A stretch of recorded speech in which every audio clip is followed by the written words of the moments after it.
And I'm taking you live to the court because it's judgment day for some 10 persons accused of plotting in 2021 to overthrow the government of President Akufo-Addo. Senior police officer ACP Benjamin Agbojo and 9 others have been on trial since their arrest 3 years ago.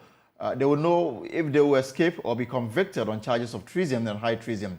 Let me take you live now to the court complex for details of the proceedings today. But before that, let's take a look at what has transpired so far. And then I'll bring in Richard Kojonya, who is in court for us this afternoon. So, as you may be aware, this is an allegation of a coup d'etat against these individuals. And one of them has already passed on, Dr. Mark Palm. He is now deceased. He was actually one of the key individuals arrested in connection with this in 2021, but he is passed on. And then you have Warrant Officer Class 2, Esther Dekuwin, Donya Kafu Elias Ezo, Kenel Sedu Abubakar, Bright Alan, Deborah Ofosu, also known as Bright Alan Yeboah, Lance Corporal Ali Solomon, Johannes Zeppi, and also Corporal Sylvester Akapewam. These are individuals including Miss ACP Agbojo. They are standing trial Colonel Samuel Kojo Gamali and ACP Dr. Benjamin Agbojo. These are individuals who are before the court today. The court is taking a decision on them as to convict them on charges of treason and high treason, or whether or not the court will say go home because you have no case to answer. These are the matters that are before the court today, and after almost 3 years, the court has now come to a decision on the matter, and judgment will be delivered soon.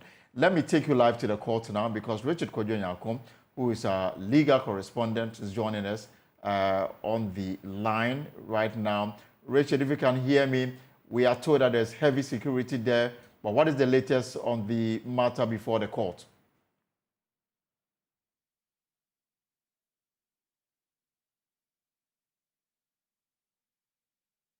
Right, Richard, so I was asking, we understand there is heavy security at the court premise. What is the latest on the matter before the court right now?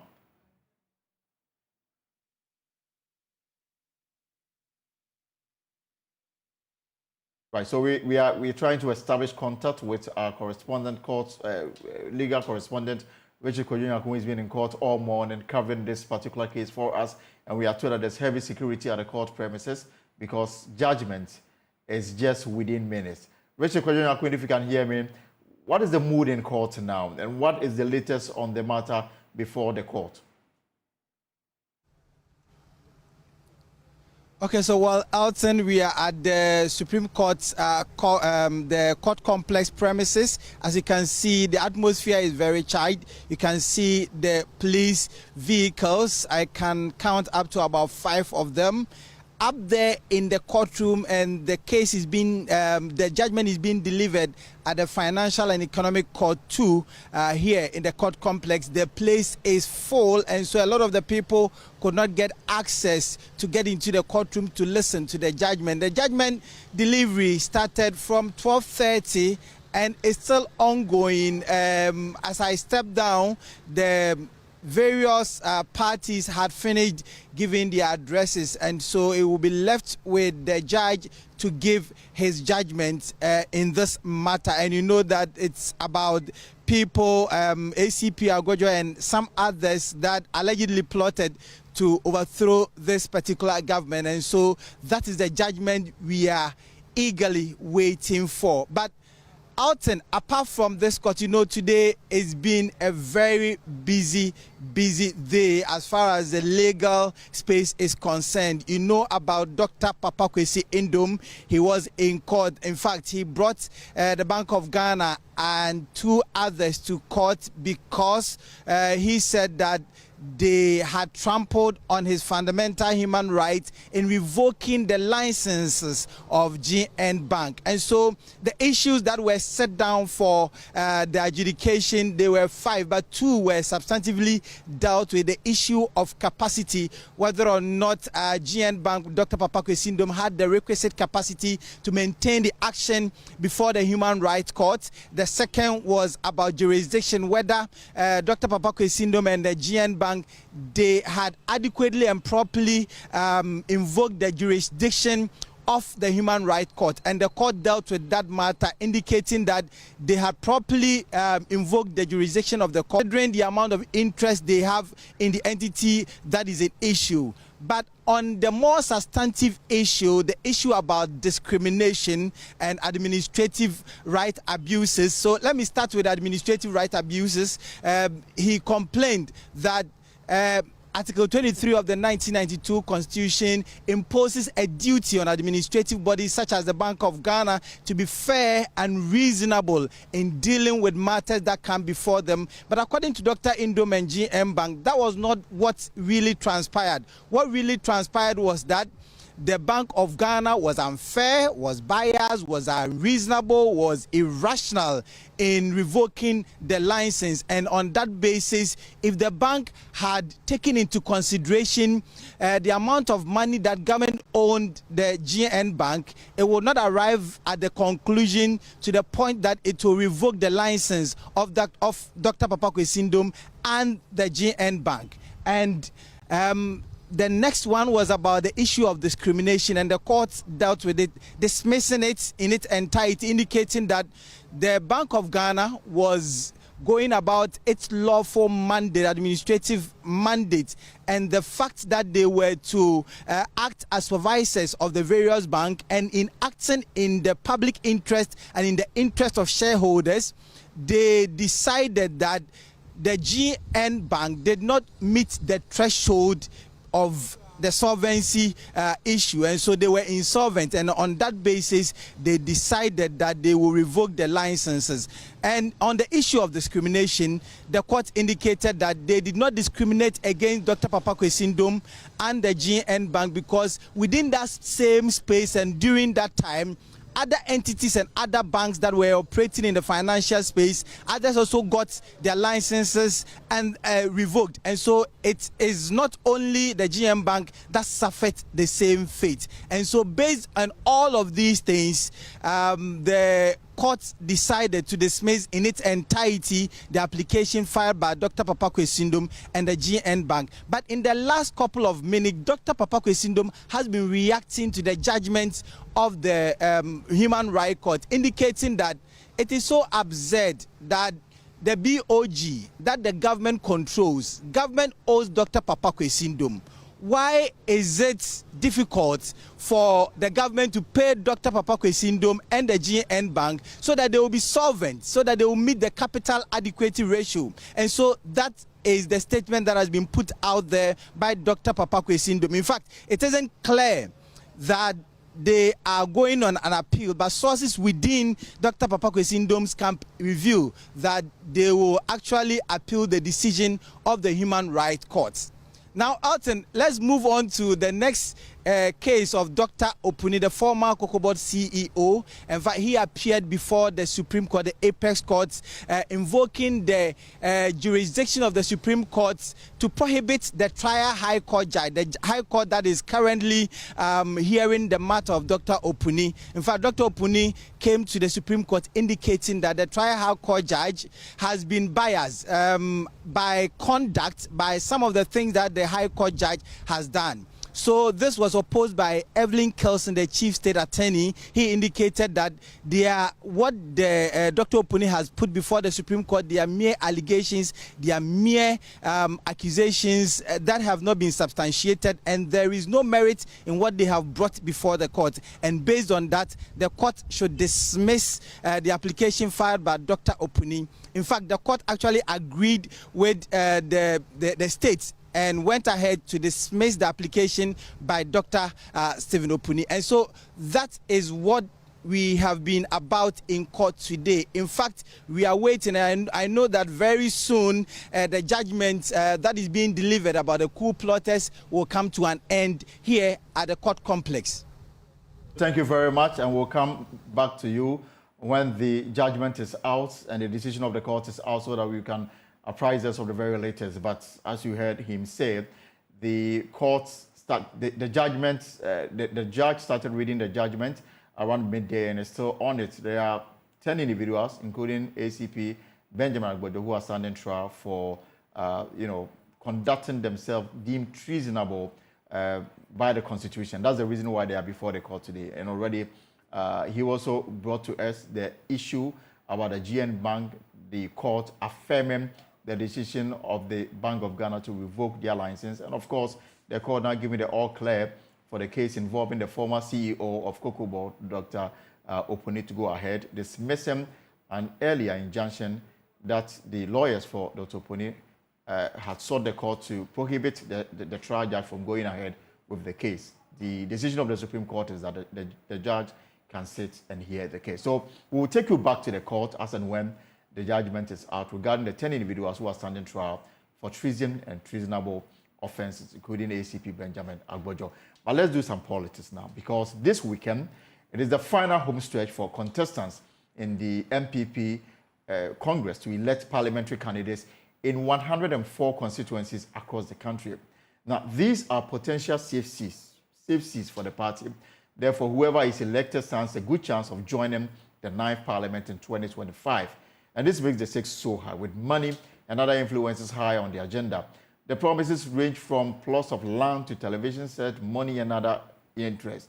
So how prepared are the aspirants ahead of Saturday? We'll hear from some of them shortly. But right now, though Nana Boakye Yadom put a spotlight on constituencies where incumbent MPs are expected to face off the opposition in 2024.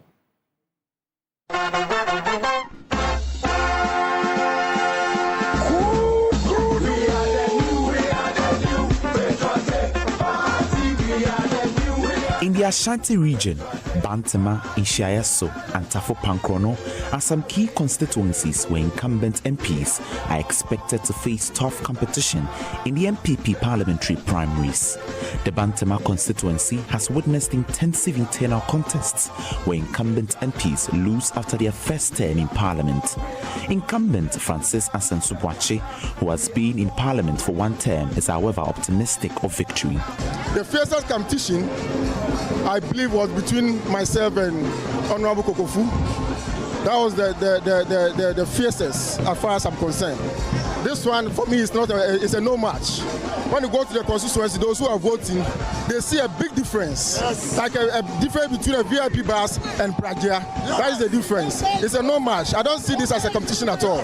Because it will take a nation record to choose my opponent over me, given the unprecedented levels of development I've brought in Bantama against an opponent who has no record of active service to the party and to the competition. It will never happen in Bantama.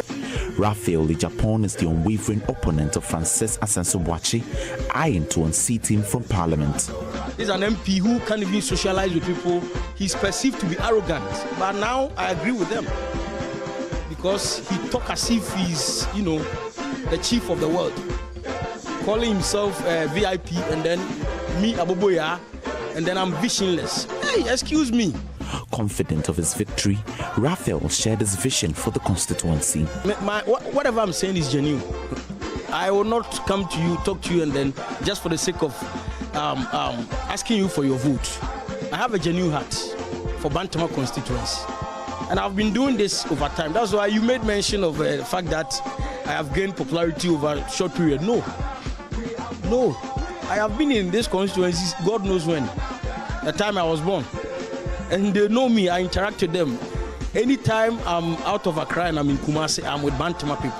They know what I've done for people who are seeking to get school fees to pay their tuition, medical fees, medical money for medicine and all that. A lot of them. Within the party, we've done series of legal works for the party. So the records are there for everybody to interact.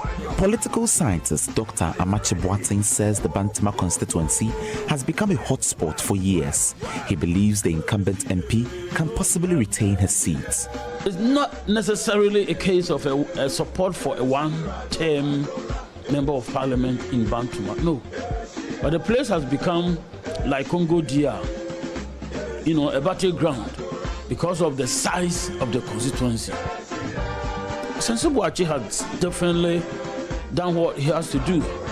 One would have expected that maybe Ochaman Boaji might have come back if he were to be with us and possibly throw in not necessarily throw in, I mean, offer him a challenge. That would have been something of a challenge. At the Tafo Pankrono constituency, incumbent MP Vincent Ekowasifua will battle it out with Sewa Donko after the two locked horns in the 2020 The primaries. shoes that I met was a very big shoe. That is the shoe of Dr. Anthony Akoto said. The question, or the big question always was that, how are we going to get someone to be able to fill in that shoes? And I have no doubt in my mind that within 3 years, I have been able to achieve a lot for the people of Old Tafo constituency today. But Sewa Donko believes she's the best for the job. Yeba ababa beye Tafo Pankrono Development Fund Foundation yede ekwa ko peska edi mpunto abakro yimu yesuku sem yen hospital ya yaresem se impunto ebekoso wa ha eno na ye hwe na ya babeka. After a failed court injunction, the Inshiaeso constituency will be part of Saturday's primaries. Incumbent MP Dr. Stephen Amwa will face a former MP and DCE for Asokore Bampong, Kennedy Kankam. Dr. Amwa is confident of winning because he claims his opponent contributed less to the party's progress after losing the primary in 2020. For the past 3 years, nobody has supported MPP in Inshiaeso, to the best of my knowledge. Any local activity I pay for. No one. When I lost election, I supported them. I supported my predecessor. Campaign, everything. I was paying money, funerals, even the constituency's activity I paid for. But 3 years, nobody, in fact, my predecessor lives in the same area with me. He was very fortunate to have gotten MCE's position, which is just here, Swansea and Share, so they are the same. Just recently, we just divided them. Not even a funeral activity, he supported them. I've been paying everything, the constituency they know. Meanwhile, Kennedy Kankam has begun his intensive campaign dubbed Sankofa. Dr. Amache Boateng cautioned delegates against voting for candidates who may not help transform their constituencies. In democracies, the core issue that democracies simply bring about, selecting the right caliber of people to represent the citizens in parliament in various positions of responsibility. If in doing that, you take money and on the basis of that, vote for somebody, on the basis of that, select somebody. That is it. For JoyNews, Nana Boachita Kwayadom, Kumasi.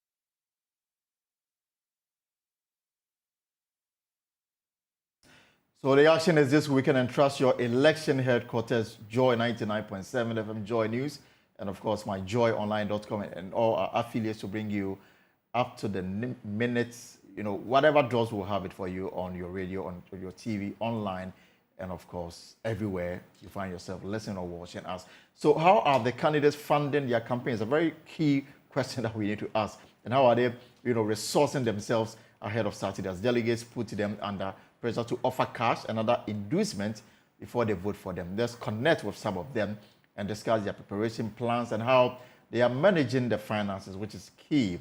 My guest will be speaking to Katie Hammond, who is an incumbent member of parliament for Adanse Asokore in the Ashanti region. We'll also be speaking to Habib Idris, a member of parliament for Tolom, and then we'll also hear from anti-corruption crusader Vitus Azim. Dr. Amache Boateng is a senior lecturer at the Political Science Department, Kwame Nkrumah University of Science and Technology. Also, Nana Akumin Jr. from Tia Kwasad constituency, hoping that the delegates will smile so that he will represent them in Parliament in 2025. So let's go on the phone, on Zoom, and bring them in. Do we have Mr. Katie Hammond there?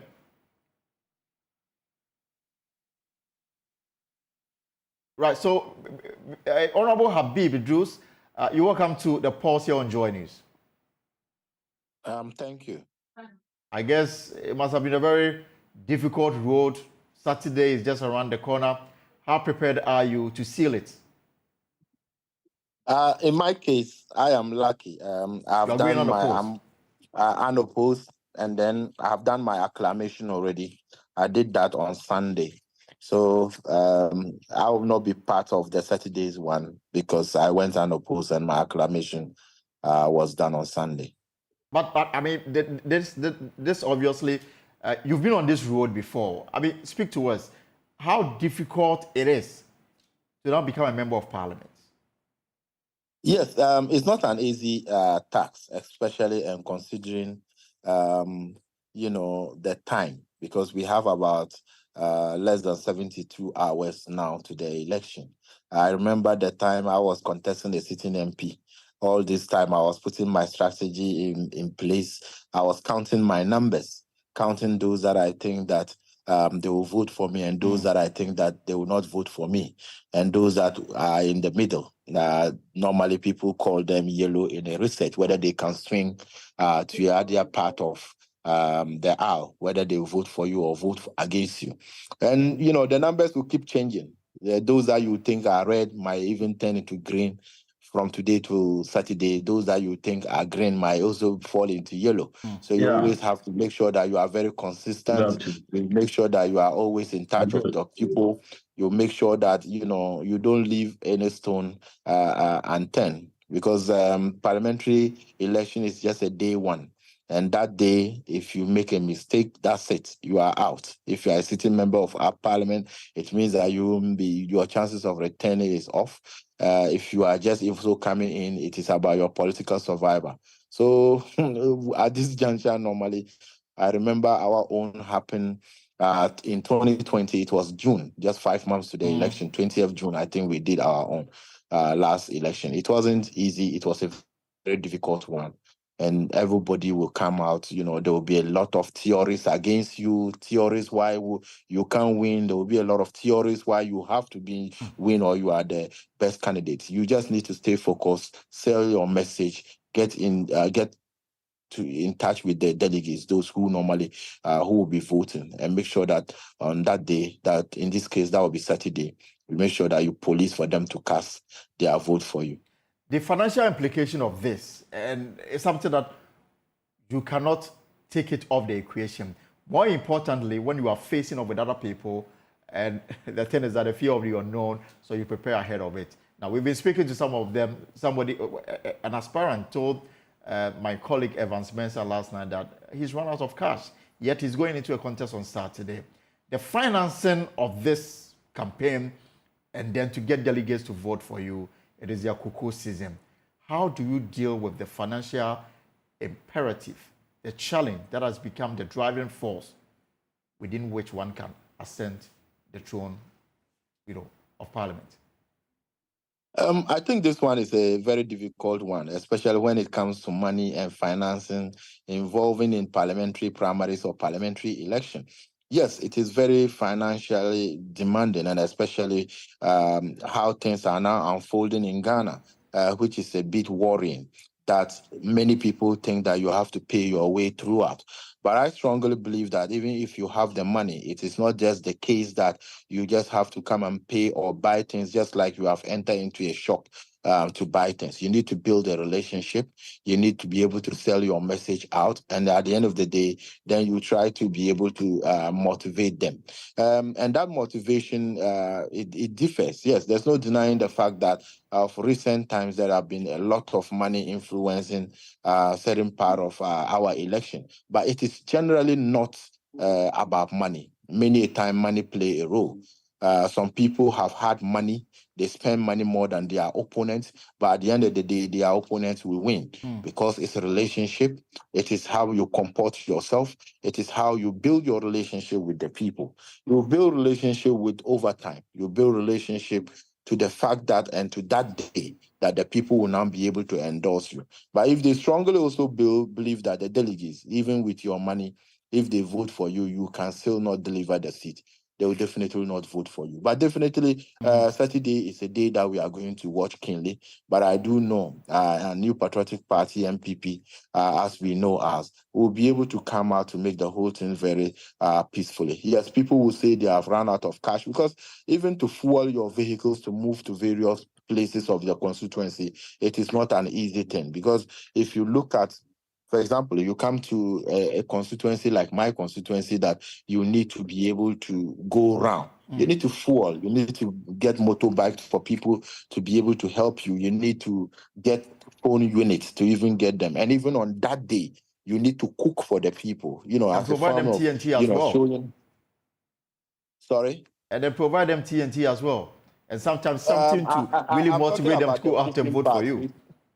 I'm talking about the fact that you need to transport them there, because some of them live very far away, and candidates will be tempted, even though the party will provide that, but they will want to also move their candidate, their delegates to the center, so that it will show that, oh, it was candidate A or candidate B that transported us to the venue. They believe that it is another way of influencing the vote. You definitely need to cook for them. You need to give them water, and definitely the TNT. That's what I said. Transporting them there. It could be that you are giving them the money to get their own car to come, or otherwise you are providing them a car to come, and the food too can be otherwise. You're giving them money to buy the food or otherwise. But it is definitely financial demanding, considering the process that you have to go through. And even if you look at the time that you are going to file, when you are contesting sitting MPs, in this case MPP, if you are about 40 years, you have to pay nothing less than 73,000 Ghana cedi, because the form was somewhere 3,000 Ghana cedi. You pay 30,000. If you are not the sitting MP, you pay 30,000 for the filing fee, and you pay another 40,000 Ghana cedi for development fee. All right. In the case of sitting MPs, they don't pay. That is already a lot of money. 73,000 Ghana cedi is already a lot of money. And after that, you need to go and get the form filled. You go in, people do banners, posters, T-shirts, and going through the whole campaign process of buying fuel to go around and other. It's a difficult exercise, I must admit. And before I let you go, so that I can also bring in Nana Akomia Jr. Fantiakwa South constituency, he is contesting, and of course, Dr. Amachi Boateng, political scientist with the KNUST. Habib, you are in leadership in Parliament, and here's the case that you are going into the 2024 election, and with the hope to, lead the majority in Parliament, and yet you have almost 20 of very experienced members of Parliament who are not coming back in the 9th Parliament. To what effect, or to what extent, would that have an effect on the MPP role in terms of its numbers and maturity and experience? To what effect would that have some impacts on the governance and prosecuting government business on the floor? I think by far it is going to hurt Parliament in a way, because you have fine brains, high quality personnel who have opted out. I think in our side, it is about 18 people. We have a majority leader who is one of the longest serving members of Parliament now. That is Osei Mensah, who will not be coming back again. We have Joe Gate, who MP for Asikado, who has been a deputy speaker, a very outstanding, good lawyer by all standards, and a lot of other people who might not be coming back. But I am very positive that at the end of the day, definitely we'll be losing people with institutional memory. But the caliber of people also opting to represent or replace them in their various constituencies will also be people with more substance. Because if you look at this Parliament, you'll be able to see that those who came first-time MPs, definitely this Parliament have been a very difficult one. The Parliament have been a Parliament of many records, rejecting budget, rejecting ministers, voting on budget, voting on other key revenue bills in this. And we were able to pass it through. Definitely we will miss a lot of people with institutional memory. And the NDC, when they were also going for their primaries, they also have fine gentlemen who also have institutional memory that they didn't contest anymore. We have people like Aveji, who have been, finance committee chair. He was a deputy minority leader, and now he's now the chair of the public accounts committee, who is not coming back. So obviously, this is going to hurt the institution parliament. But I am very positive that the younger generation who are also coming, they are, of quality, and they will be able to learn and pick up very well. Even myself, for the first time, as a first-time MP, I was made a deputy whip. People doubted, people think it was going to be. But when you are able to learn and you are determined and you are able to talk to the seniors who are there, you will be able to catch up and be able to contribute your quota to the development of the institution parliament. All right, thank you very much. Habib is the Member of Parliament for Tolom and Deputy Whip on the majority side in Parliament. So those who are on the ground are for election, we have a few days to go. Is the blood pressure up already? Nana Akomia Jr. Is joining us from Fantiakwa South constituency. Nana, you're welcome to the pause here on Joy News. All right, let me go also via Zoom and speak to Dr. Kwesi Amache Boateng. He is at the Kwame Nkrumah University of Science and Technology Political Science Department. He's also a political analyst, a very experienced one. Dr. Amache, you're welcome to the pause here on Joy News. Thank you. And it's actually good to see you. It's been a while since we spoke. It's a pleasure. Right. So Saturday, is it going to be a case of who will be able to pay more, or they are going to look at who is more competent and who is more suitable for the job? Let me say thank you once again, and also to say good evening to your viewers. Actually, it's going to be a mixture of all these issues you've outlined. I think our brother Habib, addressed the issue quite well. He emphasized the need for, the social and human dimensions not to be taken for granted. So I think the bottom line is that money alone per se will not necessarily, take one out there. Your human relationship is going also to come to play. But then that said and done, at the end of the day, the weight in the in your envelope is definitely, also something that you can't take for granted.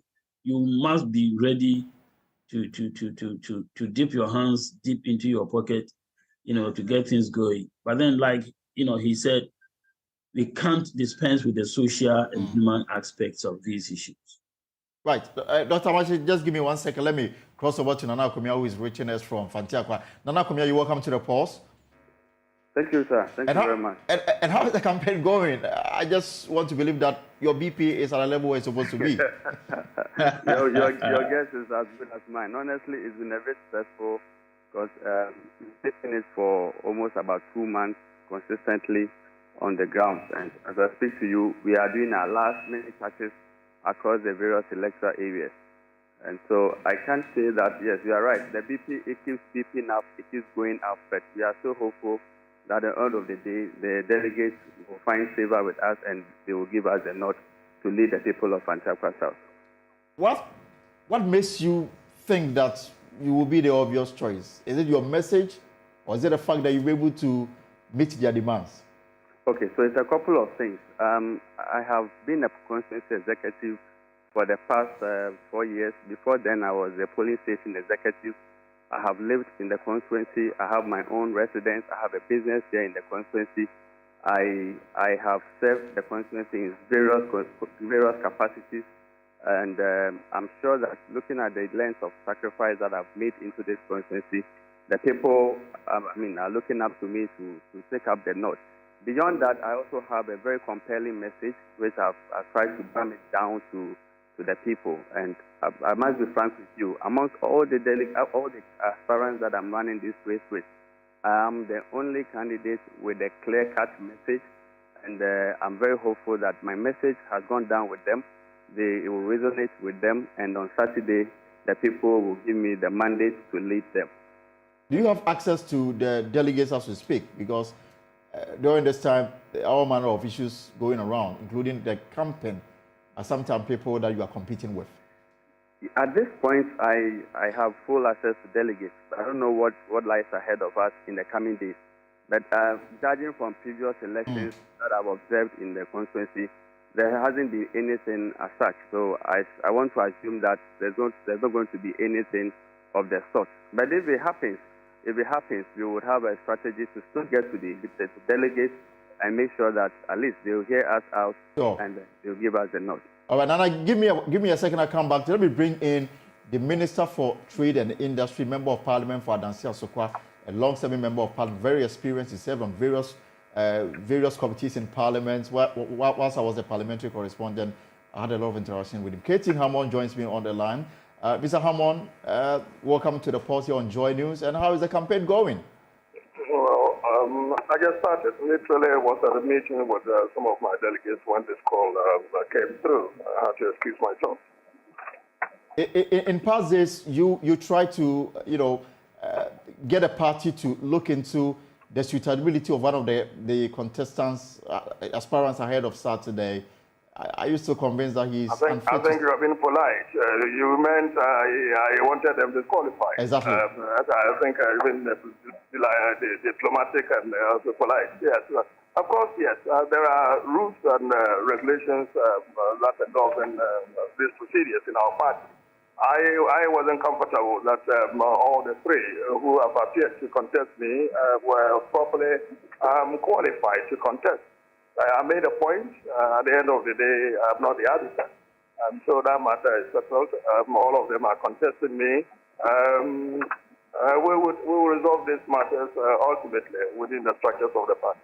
If I'm not mistaken, in the last election that brought you into the 8th Parliament, you won the primaries by 58 votes. I don't remember the votes. Somebody contested me the last time. I beat him. That's what I recall. So the confidence is still high that you represent the constituency come what may. Who is confident?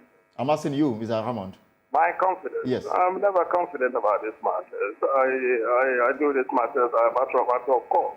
No question of confidence. I'm not confident. I am not downtrodden. I'm indifferent. I mean, I'm going to this election. I'm talking to my delegates. I expect them to show their confidence in me, to let me represent them. Ultimately, the delegates are the arbiters. Question of my confidence is neither here nor there. And out of this, we've come so far in a parliamentary democracy, but there's the issue of financial inducement at this stage. How do we deal with it? It hasn't cropped up in my constituency. The last time I contested them, they were quite happy to vote for me because for the years that I've been around, they know the development in their various communities. They look at their communities, and since the respective delegates are the representatives of their various communities, they look at what's happened and they reflect their votes accordingly. And you are not concerned maybe your opponents may be paying money to get them to vote for them? My who? You are not concerned that, for example, your opponents may be inducing them with money for them to vote for them? They are not brought up like that. They don't have that culture. They don't have that attitude. I think they will be repulsed. They would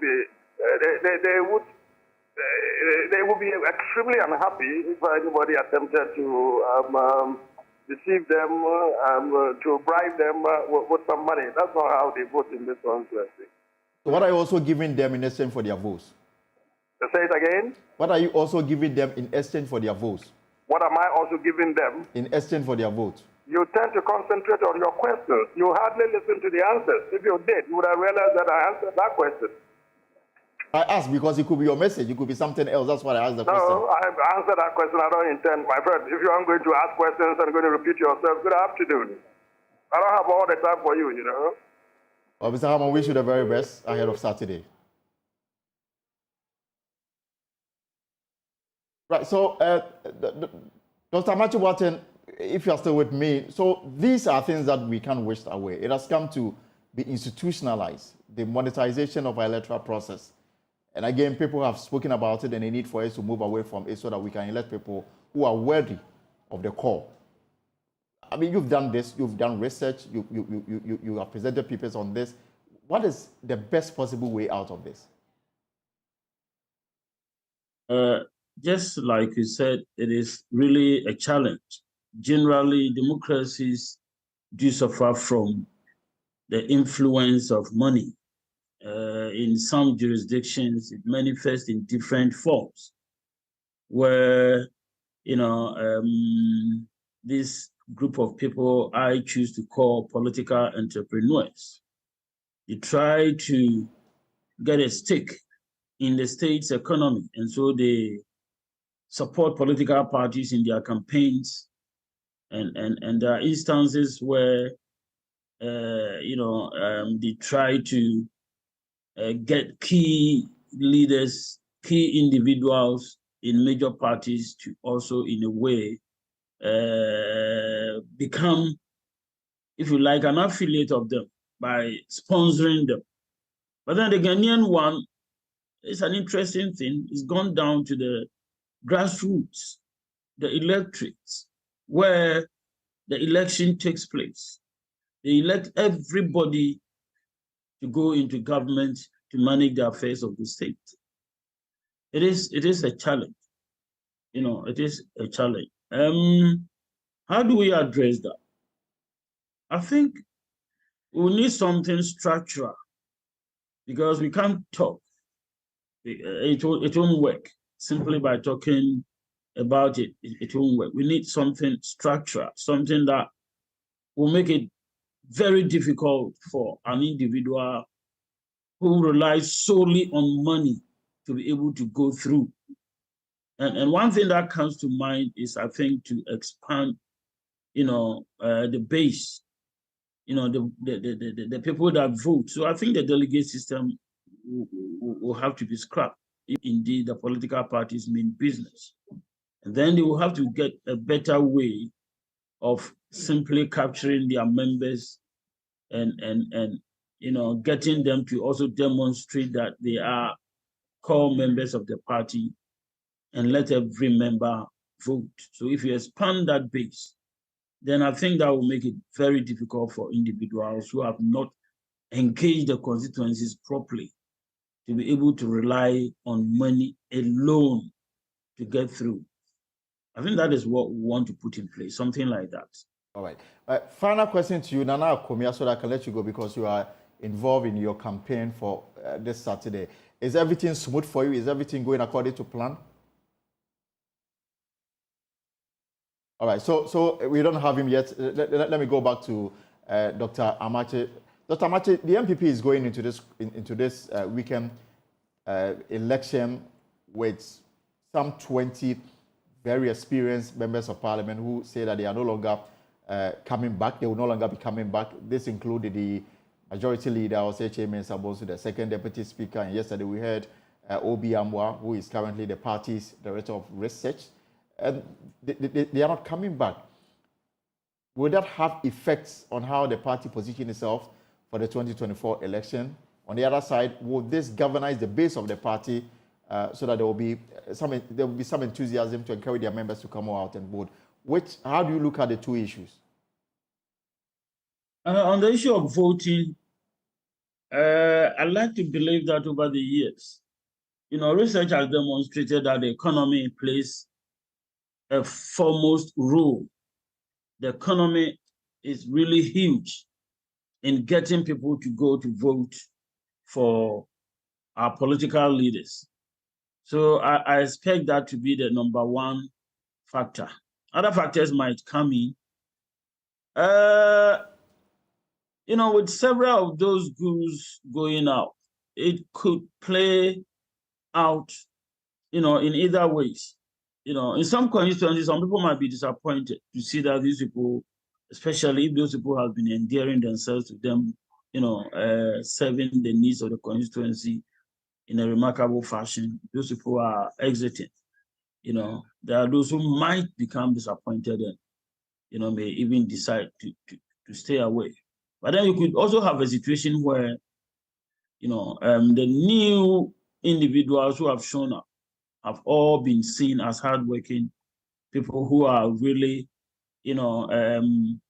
individuals who have demonstrated commitment to, the needs of the constituents. Then definitely people will be very energetic. They look, let's go out and vote for this man and get him, into parliament. So I think it would play out, differently on the basis of the situation on the ground. There is this fear that the 2024 election may run into a runoff. Therefore, focus more should be on the parliamentary, because then the outcome of the parliamentary election may help push a candidate to, form the next government in the event there's a runoff. So how crucial is it for the kind of the caliber of people that they parade, especially for both parties? Well, you want to believe that, these individuals that the parties present did not just come up. They've been with the parties for a while, so you expect that they have gone through some sort of training, formal or informal, some sort of learning, might have taken place. And so with the parliament issue, obviously the experience, comes with time.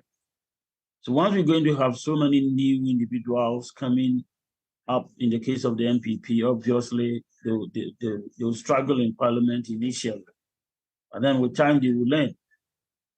But then the issue of a runoff is something that I don't anticipate.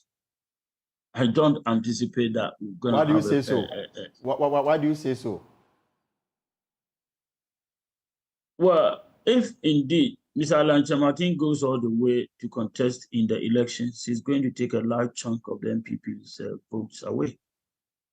Fortunately or unfortunately, his base is in Ashanti region.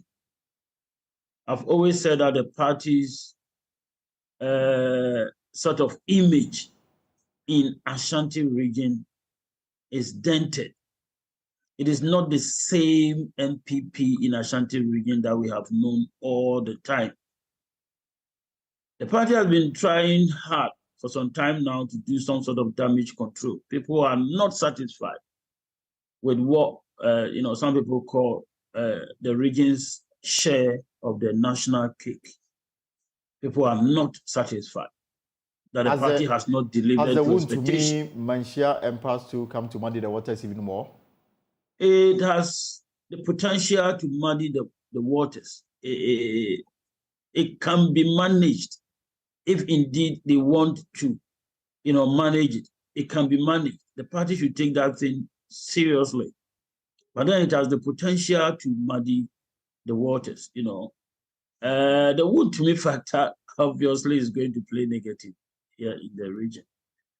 And people are really zeroing in and saying a lot of things. He came to, chair the party in the region for his own good. And many people know this. Many people have been talking about that. Some people even believe that he is to blame, for the incidents of galamsey in many parts of Ashanti region and the associated damages that the environment has received. If all these things are playing out now, the party would need to really come out and put in place some damage control measures. Right. Mr. Amache, I would like you to hold on there, because we've also been following this breaking news at the court, where the court is taking a decision on 10 individuals who are standing trial for treason and treasonable offenses. We can go live to the court now, where the Attorney General is speaking. And that's in accordance with Article 19 of the Constitution. And it's a trial that was basically conducted by the prosecution. The trial, if you remember, started actually on a Saturday. Saturday on 24th April 2021, Saturday. Because it's yours in location, the Chief Justice was compelled to put together that report on that day that he to the trial. So we must commend the High Court for painstakingly conducting this trial, and actually, as I said, the meticulous examination of the evidence, judgment that lasted over 3 hours, and one that I think clearly finds its way into the records of law as far as Ghana is concerned. And again, I will reiterate that initially people thought that the whole thing was child's play, and actually trying to block the attempt. But you saw the evidence that was led at the trial. Obvious evidence showing systematic attempts by people to organize the overthrow of the government of Ghana. It started from not only meetings, but of course, concerted efforts to put together arms and ammunition. They actually prepared arms and ammunition to that effect. For the trial, that put on trial about 10 persons, 5 of them being military officers, and now being involved, other military officers of various ranks, as well as a police officer, as well as one civilian who is part of the Ghana Armed Forces, Ghana civilian employee of the Ghana Armed Forces. The effort was quite systematic, it was very deliberate. The prosecution was able to establish clearly all the certain efforts of various persons, 6 of them were convicted. And I believe, of course, the first accused was those who have been convicted by power, because it was actually the Ghana architect of the whole scheme.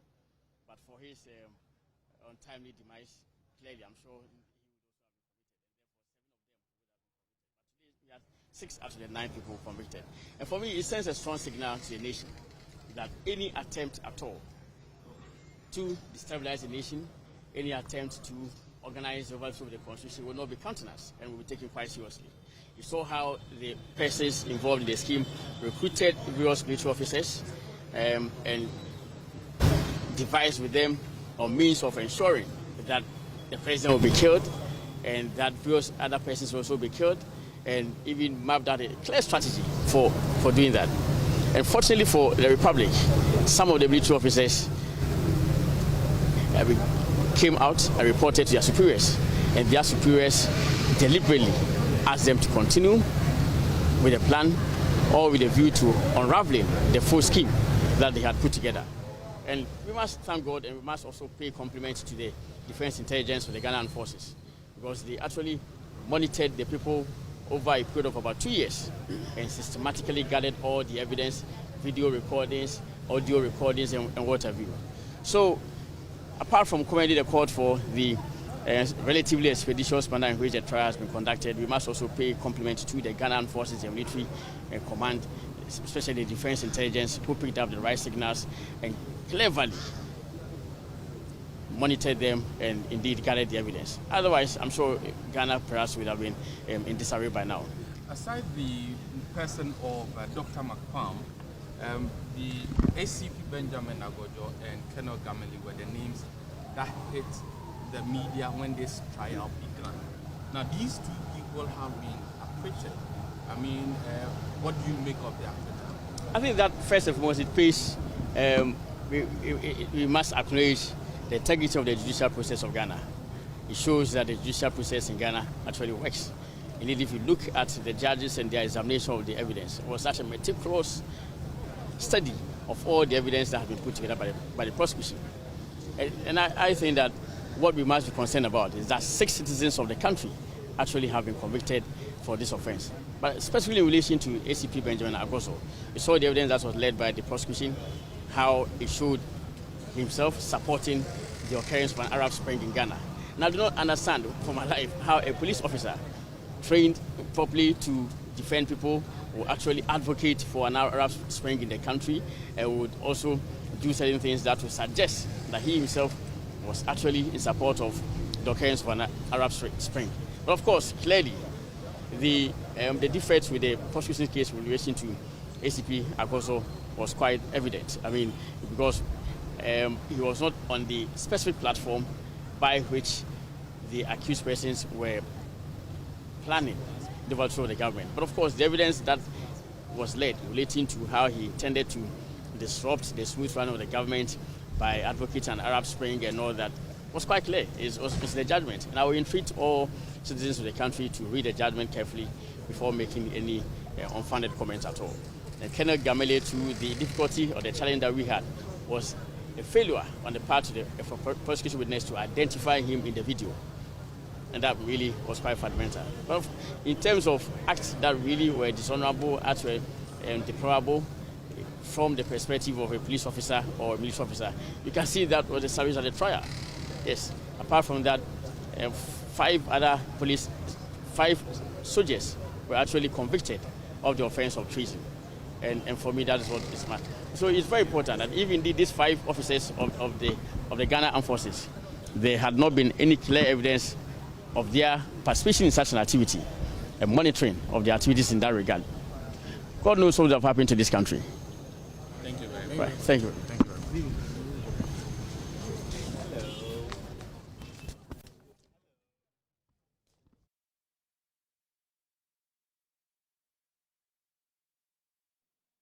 So the breaking news this hour is that ACP Benjamin Agbojo and 2 others acquitted and discharged by the court. 6 others convicted. The judge, you heard the Attorney General Minister for Justice, Godfrey Adamim, updating the media after the court ruling on this matter. They were standing trial for treason and treasonable offences, but the court came to the court and 2 others had no case to answer. And for that reason, they were acquitted and discharged by the court. 6 other individuals have been convicted. We'll wait to hear more when we are joined by our legal affairs correspondent, Richard Kojina, who is already in court, engaging the parties on their reaction to the latest from the court. We shall be right back.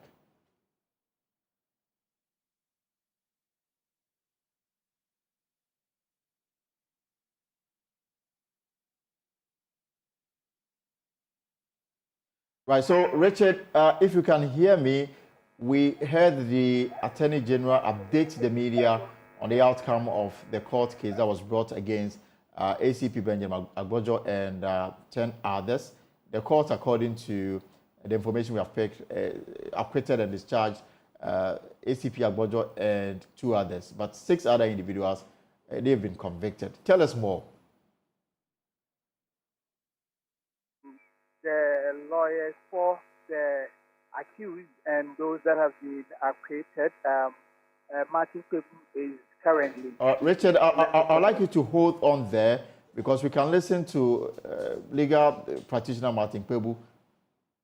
It's active, the third group as an NGO to get active, and there was going to be a demonstration. Then he said, look, pass through the legal means, because he said, look, conditions are ripe in Ghana for another spring. And you see, since the time he spoke, it's gotten worse.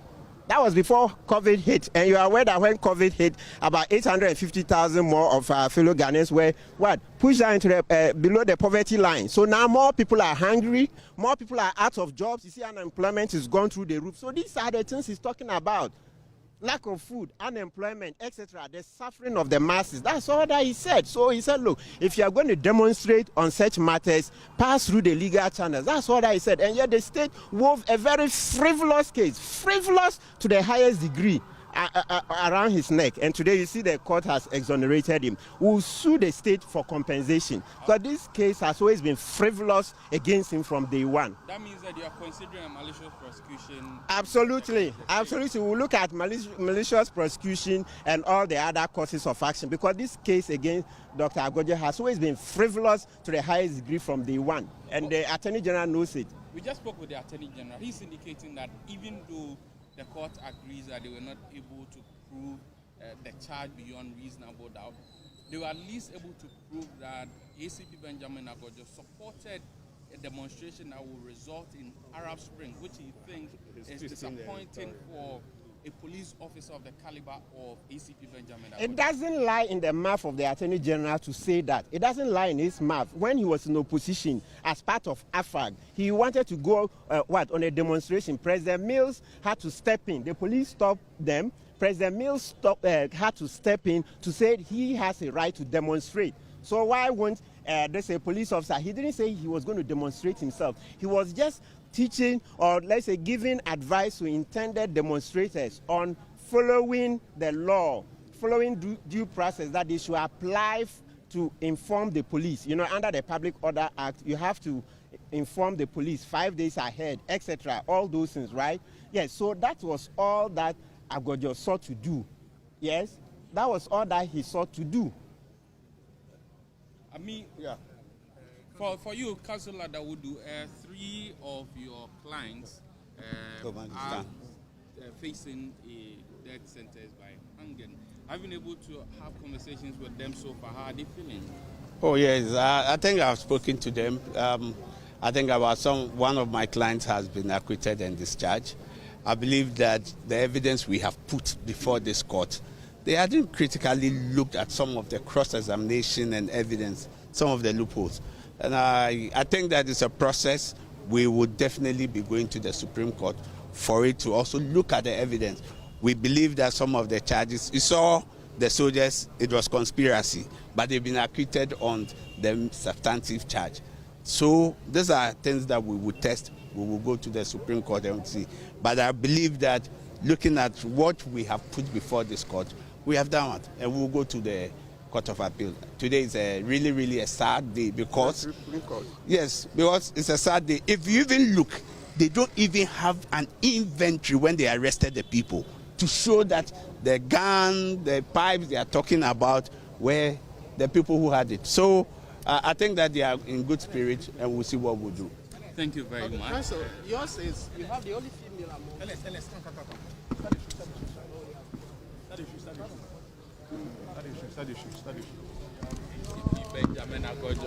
So ACP Benjamin Agojo, who is very excited that Jehovah is your name. Jehovah is your name. Jehovah is your name. Mighty warrior, strong in battle.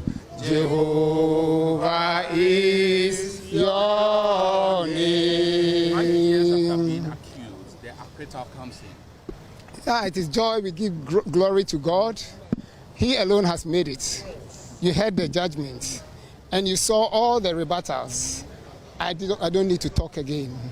They knew it was falsehood, but they continued to perpetuate it and push it hard. It didn't work. You push God doesn't fail. Now you want to ask what action next. Don't worry. I'll talk to my lawyers, and then we will talk to the media at the appropriate time. So thank you very much. How does it feel to be free after 5 years? Well, I've always been free within my heart. I've always been free because I knew how it was going to end.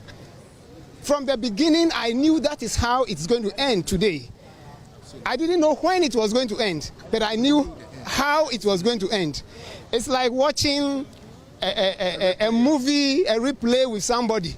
You know the end, but the person doesn't know. So you people didn't know the end. I knew the end. I was too confident. Have you been contemplating yourself or imagining yourself back in your police uniform?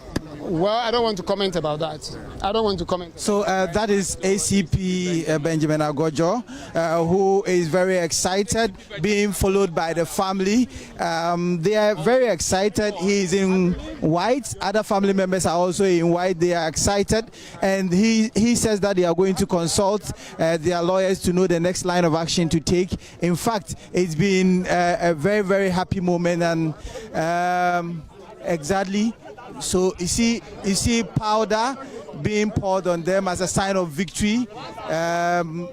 ACP Benjamin Agojo. So I am here with Kenneth Jesse, my colleague. We've been in court. It's been a marathon in court from one case to the other, but this seems to be the very tough one with a lot of people following the case.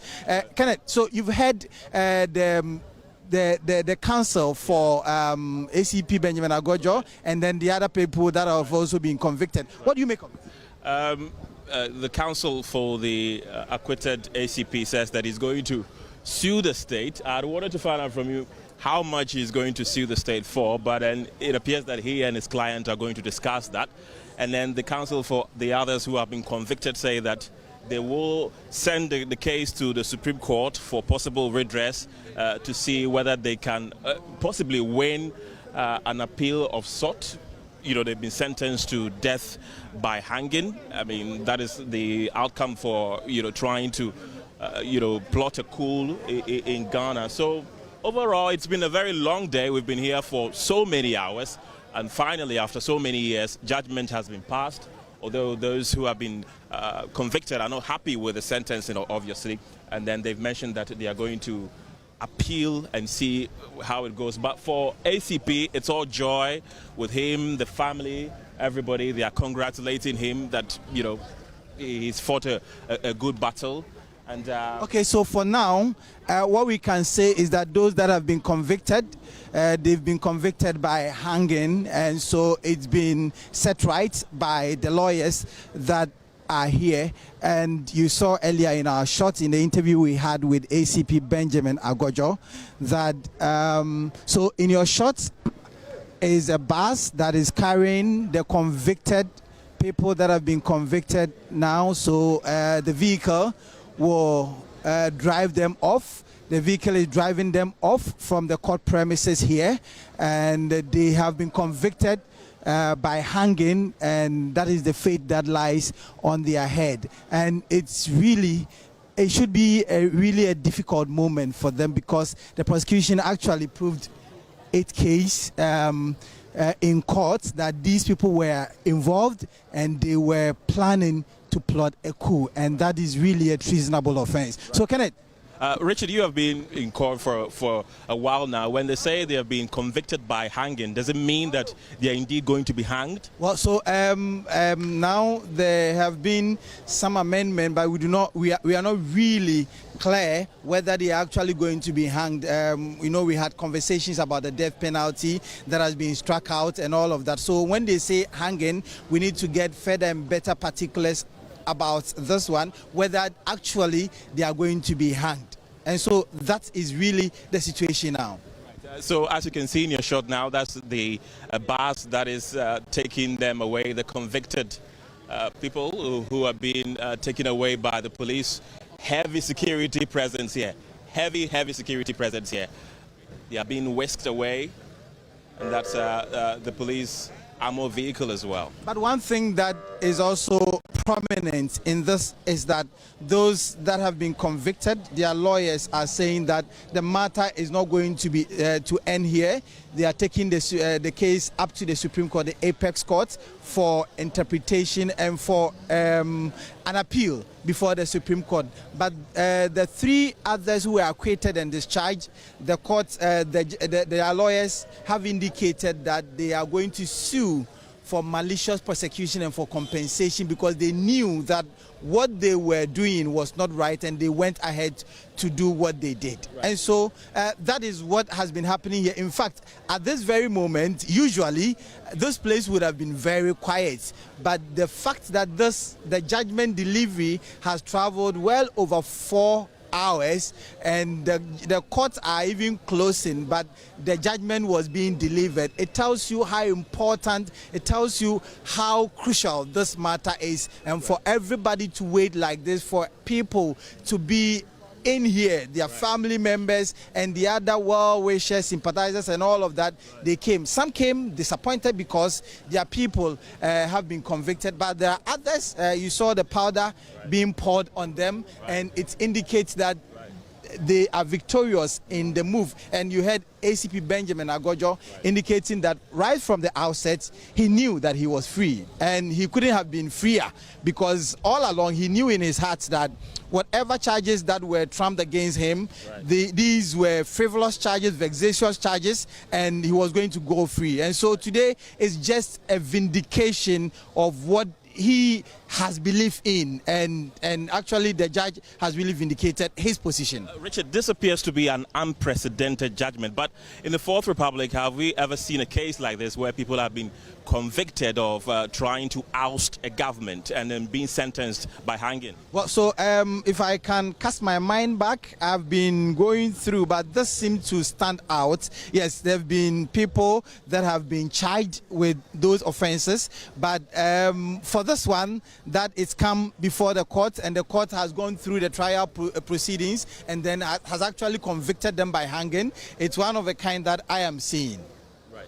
Okay. So these are live scenes happening at the Law Court Complex in Accra, where the alleged coup plotters, we have had 3 of them acquitted and discharged, and 6 of them have been sentenced to death by hanging. And those who have been sentenced to death by hanging, their lawyers say they're going to appeal the case and possibly try to see if the sentencing can be reversed. But for the police officer and the 2 others who have been discharged, it's all joy for them, and they also intend suing the state.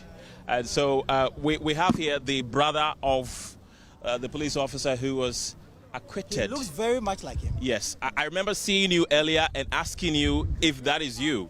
I mean, your brother has been acquitted and discharged. How does it feel? Very great. We knew from day one that this is how it was going to end. Only that we don't know the particular day that it will end. But we knew, because the state has no case to prove. Nothing to prove. You heard the judges today. There was nothing to prove. So we are glad, and we give all the praise to God. Right. I mean, in the family, were there a bit of some scare that possibly he could have, this verdict could have gone other way? We knew our brother. He wasn't only a brother. He is a friend, a father, and everything to us. We knew him, and we know him, we continue to know him. And we knew that the family has no doubt about his involvement. The family knew that he wasn't part of it, and that it was a frame-up. Right. And how does the family feel about this judgment that has been delivered today? The family is very great, very good, grateful to God, and we look forward to the future after talking to our lawyer and the necessary steps we'll take. Are you going to have any party? I mean, any victory party? Oh, we'll communicate that to you, if there will be. All right, thank you. That's on the lighter note. Thank you very much. Right, Richard, you wanted to say something? So, Kenneth, you see how excited the brother is. The entire family, they are very, very happy. The fact that a family member, a relative, a father, a breadwinner in the family is now free. In fact, that is not to say that he wasn't free, but now he's totally free. That is what it means when you say someone has been acquitted and discharged. In fact, he cannot be brought, this case cannot be brought before him, and then he would be charged again. And so that is what it really means. But it's really refreshing to see a lot of people that came here to lend their support to family members. It is not all of them that are excited, though. There are some that are going home depressed and happy, dissatisfied with how the situation turned out, because you know that apart from the 3 that were convicted, the 3 that were acquitted and discharged, there are 6 others that have also been convicted. And you saw earlier in our shots that the vehicle drove slowly through the gates of the court complex, and they are being whisked away. As to whether they are actually going to be hanged by the state, that is what we need to seek further and better particulars about this very thing. And so it's been great. One of our colleagues asked him whether he's going to go back to the police force, and he said it's something that he's going to think about. It is too early in the day for him to be answering such questions, and I think that he was quick about that, saying that, well, he will consult his lawyers, but it is too early. He wouldn't want to comment about that. And I think that he was right, because at the spur of the moment, when you are in some kind of ecstasy, a lot of things, so if he doesn't take care, he might be overtaken by events, emotions, and other things in order to spew words that may also land him in trouble. And so I feel that he was right, very right within his rights. Right. We haven't cited the 2 others who were acquitted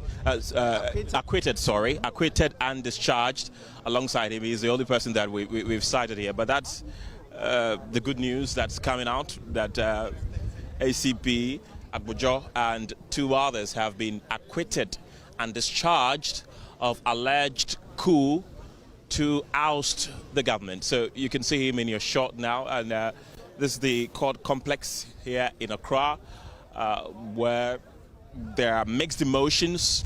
Those that are happy because their family members, their friends, their relatives have been acquitted and discharged, and then there are those that are also not happy because their family members have been convicted and sentenced to death by hanging.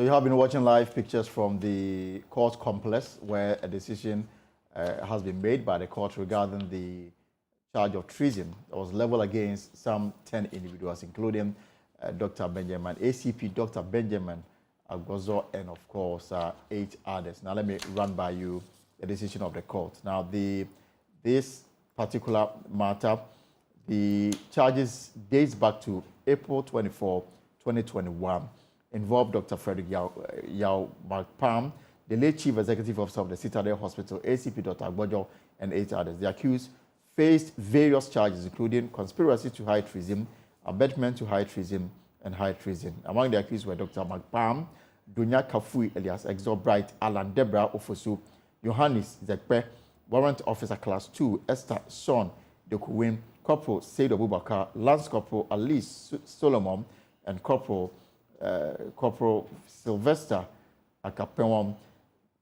Now, the decision of the court acquitted and discharged Dr. Benjamin Agbojo and 2 others. Now, what we are waiting to hear is to establish the identities of the 6 other people who have been sentenced to death by hanging. That is the decision of the court. And earlier, you heard the defense team led by Martin Kpebu and, of course, Victor Kojoga Adawudu indicates that they will appeal against the decision of the court to sentence the 6 other individuals to death by hanging.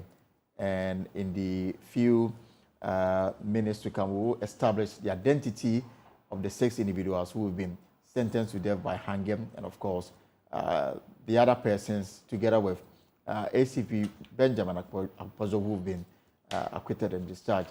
Let me wrap the political issue with Dr. Kwesi Amache Boateng, and my apologies for holding you on there.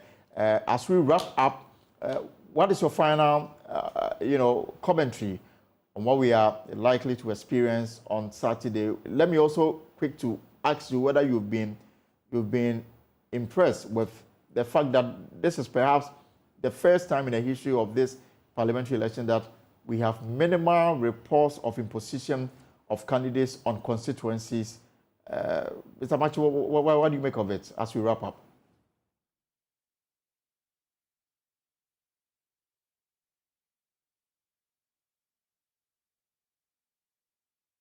All right, I don't think we have Dr. Amache Boateng on Zoom. So we'll wrap it up here.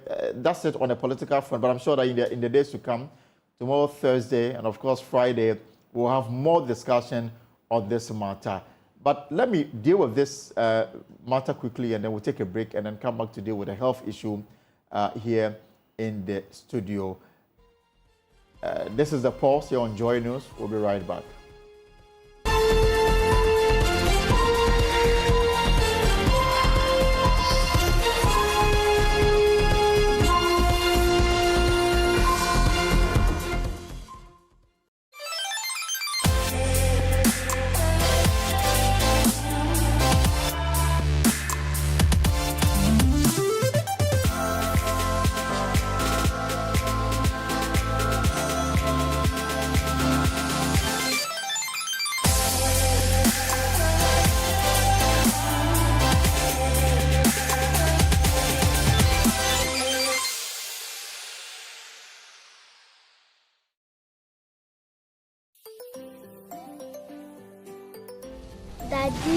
Daddy, this tank is big. Yes, that's true. It can store a lot of water. That's so true. Wow, it has a working tortoise on it. That's so true. I can see S-I-N-T-E-X. Syntax. That is so true, my daughter. When it falls down, it will spoil. That's not true. But why? Hey! Syntex was the first to introduce double-layer tanks in Ghana. Syntex again was the first to introduce white inner layers in Ghana. Syntex gives you the biggest warranty, 7 years. No matter your water needs, Syntex is the answer.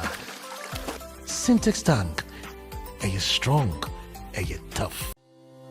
For crystal clear and thrilling podcasts and live shows, download and listen to us on Apple, Spotify, TuneIn, Google Podcasts, MyJoy Online, Amazon services like Echo, Amazon Music, and Audible, Stitcher, Adom Online, Overcast, and Pandora. Take note of everything. Sign up for the multimedia digital platforms now to stay updated. We've had news file over the weekend, and an interesting part of the conversation focused. Oh no, we are out of range. Oh, don't worry, Daddy. I have Alexa in my bag. Alex, what? Alexa,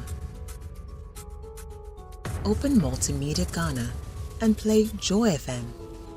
Super Hits Radio, Joy 99.7. Listen to Joy FM, Hits FM, Love FM, live on your Amazon Echo.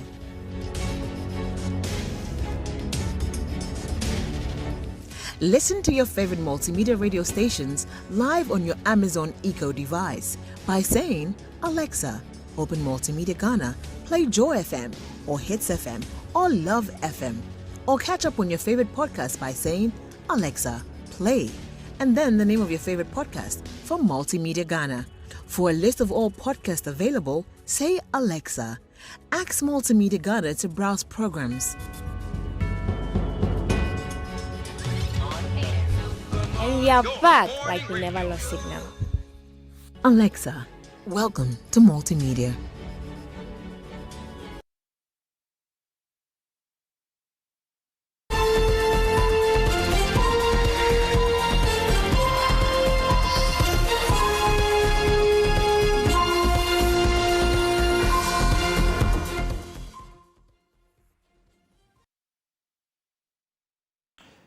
You're welcome back to the Pulse. Now, next week, Ghana will join the rest of the world to mark International Neglected Tropical Diseases Day.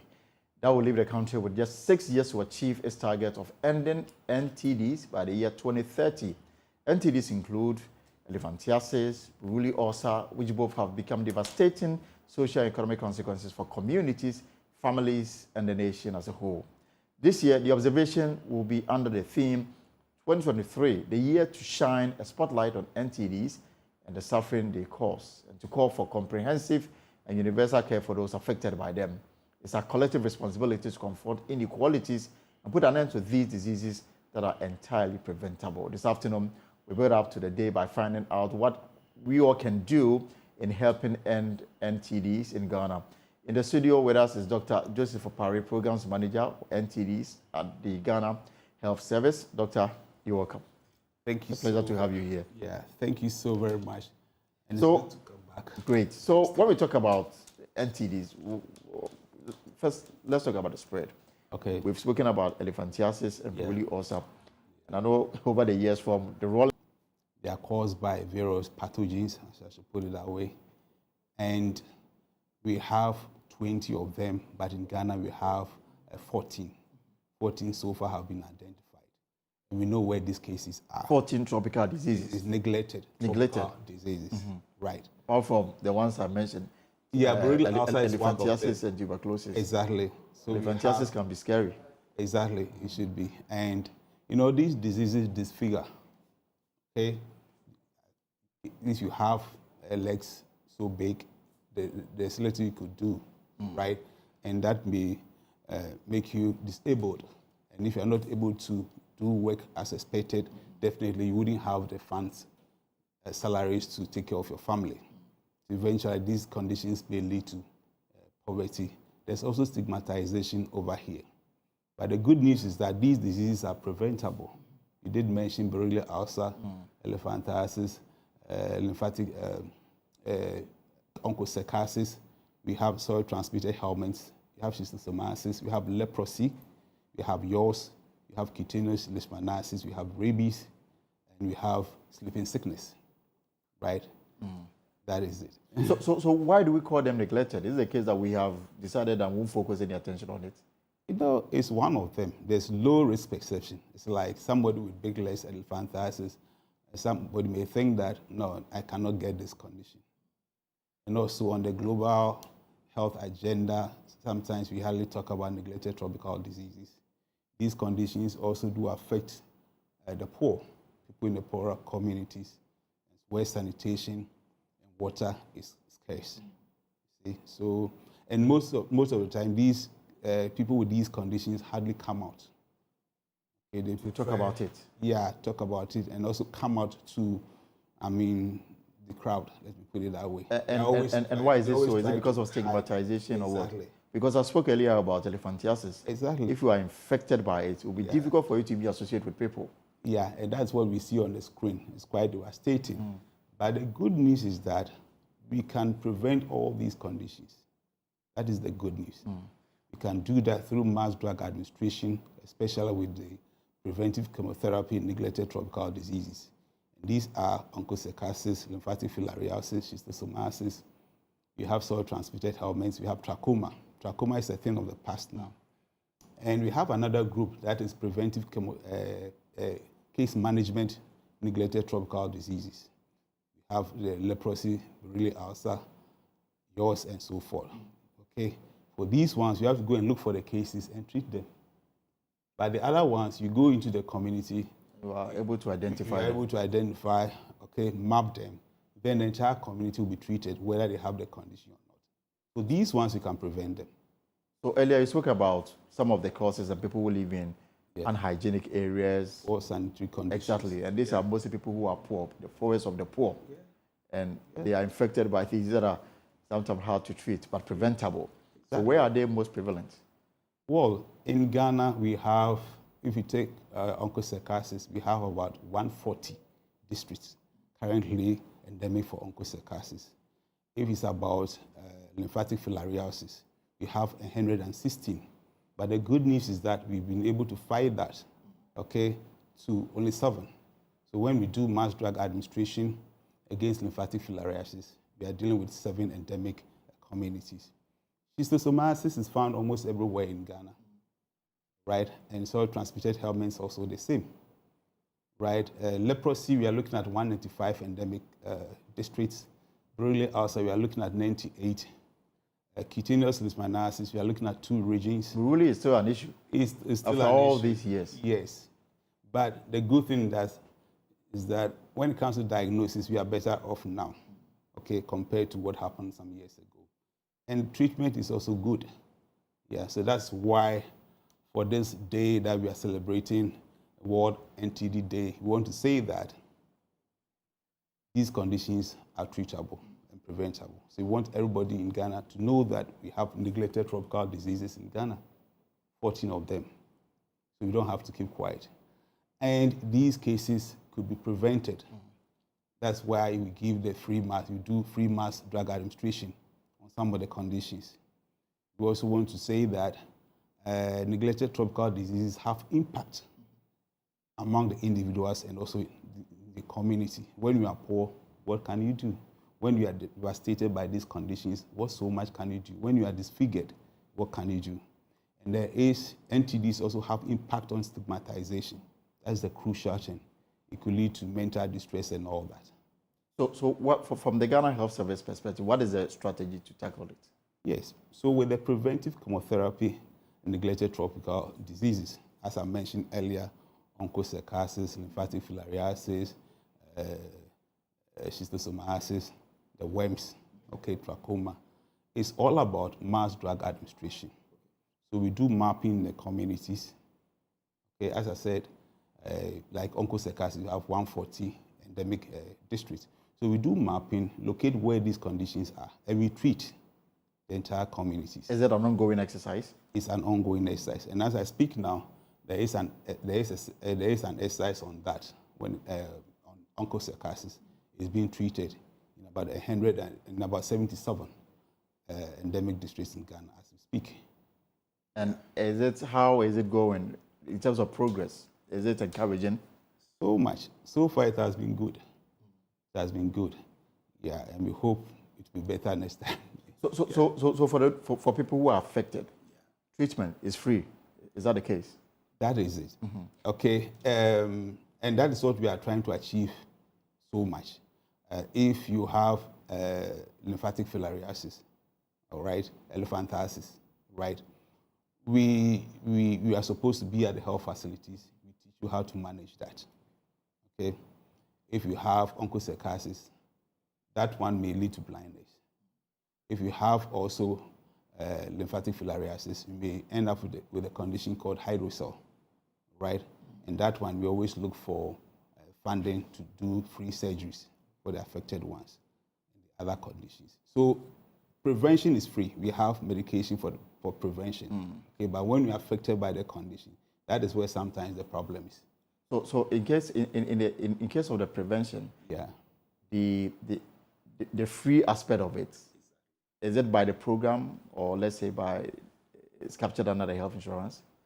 Yeah, it's by the government. Okay. Government's intervention. Okay. And when you are affected by the condition, that is where now we are trying to push it into the health insurance scheme. So that all people affected by neglected tropical diseases, they go to the health facilities and they are treated free of charge. So this is what we are pushing now. But if it's about prevention, we give free medication for that. So you don't have to get sick.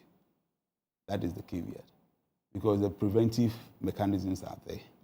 Then also back to your question, what we are doing. There's an aspect we call morbidity management, disability prevention, especially when it comes to lymphatic filariasis. So for that one, those affected, we manage them. We teach them how to wash their wounds. We organize free surgeries and so forth.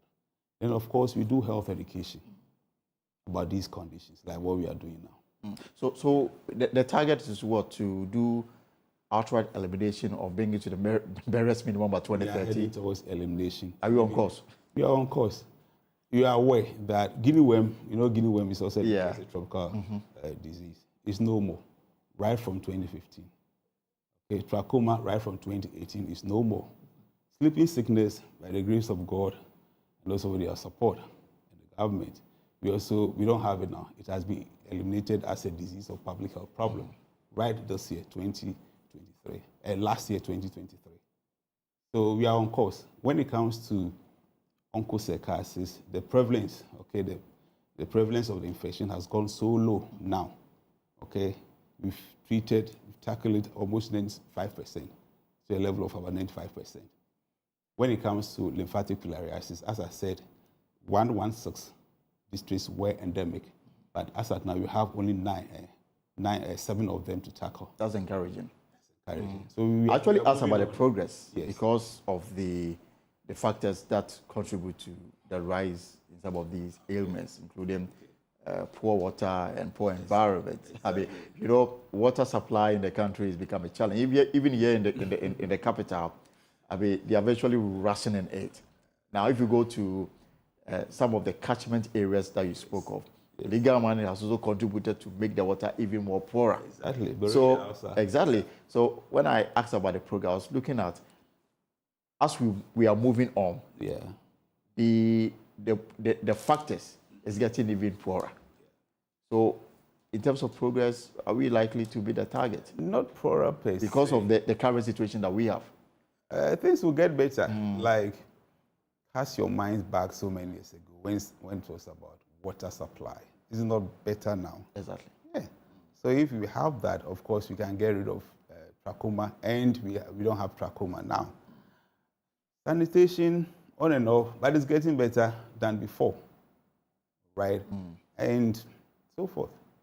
What about the illegal mining contribution to? That one, when you have environmental changes, okay, really ulcer, okay, in the wet places and where there has been changes in the environment, that could facilitate that, okay? But there hasn't been any kind of link. Mode of transmission is a bit vague now, but it's kind of associated with that. Right. So, Doctor, what do you expect the public to do? All right. So now we want to let everybody know in Ghana and beyond that, in Ghana we have neglected tropical diseases still persist. We have 14, right? And we have free medication for that. So everybody should get himself or herself involved in the mass drug administration whenever it happens, and also impair the disease condition. Onchocerciasis, as I said, currently is ongoing in mass drug administration. Lymphatic filariasis will come off very soon. School deworming exercises are another point, right, and so forth. But the other thing is that if you have the condition also, do not sit in your house alone. Okay? Very important. Get closer to any health facility and you could be assisted. Then again, most importantly, all hands should be on deck. Commitment from each and every person into the program. Because if you are not able to do that, these conditions will persist and all the achievements made so far may not help. Things may reverse. And then by 2030, the expectation is that we'll clap our hands and say that we've eradicated all of this. We should clap our hands. The global goals should be achieved. And what are these goals? Number one, we expect that all those that we are giving mass drug administration should be reduced by 90%, meaning that the prevalence of these conditions should go down so much, right? Also, when it comes to disability, adjusted life years, 77, there should be about 75% reduction when it comes to neglected tropical diseases. You see? So the quota in neglected tropical diseases should go down, down, down. In other words, people should be healthier. Okay? Then we are looking at eradicating at least 2 of these conditions by the year 2030. And what are those? Guinea worm is a big candidate. Yeah. Maybe yours, because it's very simple to get rid of yours, right? Then by 2030, we expect that about 100 countries should have eradicated one, okay, neglected tropical disease. And I guess we are doing it in partnership with your international partners. Exactly. And I believe that the funding is coming as it should. Well, they are supporting, but we need more. We need more. We need more. There should be an internal kind of. What about the commitment from the government of Ghana? It's not bad. At least we get our salaries paid. We have a place to work, okay, and so forth. Encouragement, and they are also helping us get more partners, right? So we're also on course, but we need more. So the message this afternoon really is that if you have the condition, there's no need to stay home. Exactly. And be shy about it. Go to the because health there's facility. treatment for you. Yes. Okay, we can prevent it. We can prevent the condition. So get closer to a health facility. If you have the condition, you'll be managed. But when it comes to mass drug administration, get yourself involved in that. There should be commitment from each and every person so that we get more funding into the program, so that by 2030, we should see most of these conditions eliminated in Ghana. All right. Dr. Pai, thank you very much for coming through. Yeah, but one last thing. Please We are kind of celebrating World Neglected Tropical Disease Day to create this awareness, right? And this year, we want to move away from Accra a little bit. We've been staying in Accra for long. So where are you going? So we are doing it at Adesu. In the Eastern region. Grand Derby at Adesu, where we shall call health workers, community members, everybody who matter, okay, to come and listen to issues on neglected tropical diseases, create awareness, get more support from partners so that we could eliminate this condition. So come Monday, all of us are going to Adesu for that function. And Adesu is in the Eastern region. In the Eastern region. That is West Upper Akim district. Yeah, but the actual day for the celebration worldwide is on the 30th. Of this month. Of this month. But ours will be a day earlier. So on the 30th, we'll draw more attention to... Draw more attention. Even not on the 30th, start from now. Start from now. As we are doing. Yeah. Let people know. But the Ghana Awareness Creation event is on Monday at Adesu in the Eastern region. It's on Monday. That's where we are going to have the Derby. All right. So throughout this week, we are doing that. And the theme is very simple. We are saying that we should unite. Okay, all hands on deck. We need partners. We need other people so that we can get rid of this condition. And we should act effectively. See, there should be kind of commitment from each person, country commitment, local commitment in terms of technology. And we should be able to eliminate this condition. What does it mean? The achievements we've made so far, we have to talk about them. Like, as I said, Guinea worm is no more. Sleeping sickness is no more. We also have trachoma. We have to talk about that so that people will be encouraged to support us more, get rid of these conditions in Ghana. Target is 2020, and we'll do our bit to also help you, to help the team achieve this target of complete elimination. We should. Exactly. We should, because it's possible. All right. Thank you very much, Dr. Pai, once again for coming. And on Monday, we'll meet you at Adesu for the national events. Thank you so very much. Right. So I've been speaking to Dr. Opare, and the issue is about the prevention of neglected tropical diseases. The target is by 2030. All of this will be out of the way. You're still watching The Pulse here on Joy News. Before we go, It is now official. Government is now pushing for investigation into the circumstances surrounding the death of former President Professor John Ivasita Mills. Professor Mills became the country's first president to die whilst in office. And the 10th anniversary is coming up pretty soon. His death has been a source of controversy in political circles. But today, the Chieftaincy Minister, Stephen Asamoah Boateng, elevated the matter. He says a coroner's inquest will help lay the controversy to rest. As the Minister for Chieftaincy, holding firm our tradition and custom and religion, faith, and as to how we die where we go and the reverend we give to her, I will support a coroner's inquest. I will support a coroner's inquest for the records to be set straight and for us to have as a guide as to how we handle such incidents if it ever occurs. And so everybody must calm down. We're a government. The family has raised it, and the president said it's in order for public record. So why not? Nobody should be scared of anything.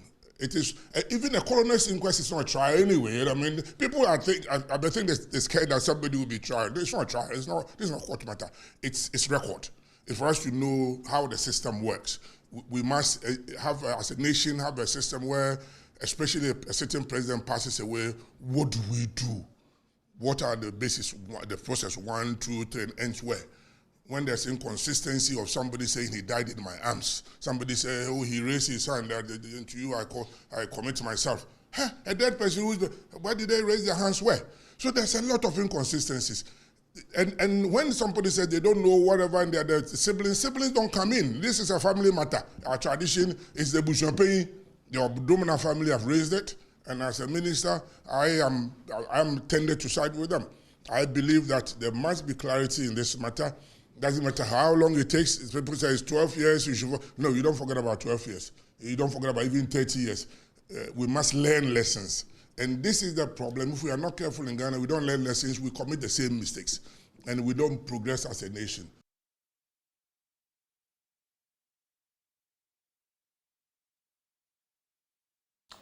And that's the position by the government through the Chieftaincy Ministry, read by Stephen Asamoah Boateng. We're taking a break. We'll be back.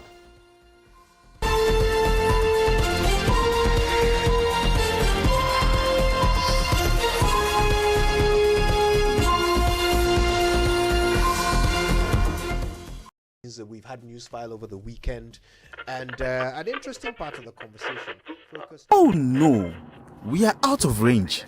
Oh, don't worry, Daddy. I have Alexa in my bag. Alex, what? Alexa, open Multimedia Ghana and play Joy FM. Super Hits Radio. Joy 99.7. Listen to Joy FM, Hits FM, Love FM, live on your Amazon Echo.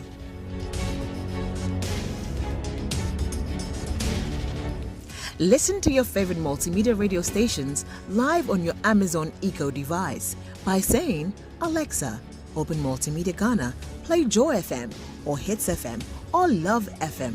Or catch up on your favorite podcast by saying, Alexa, play, and then the name of your favorite podcast from Multimedia Ghana. For a list of all podcasts available, say Alexa. Ask Multimedia Ghana to browse programs. And we are back like we never lost signal. Alexa, welcome to Multimedia. Oh, and chaos reigns! Yes! Back in the day, I was Ghana man, but something was missing until I found the one. HD Plus is not your regular free-to-air decoder. For a small fee, you get to experience great services and exciting world of content. Dial *879# on your mobile phone and subscribe for as low as 290 cedis. Fashion, this one is different. The images are 5 times clearer in HD picture quality, and I'm loving the feely experience. HD Plus, I love you. But I'm still here. HD Plus, for better, for less. That's right. Get your HD Plus decoder from any Electroland outlet or our dealer shops.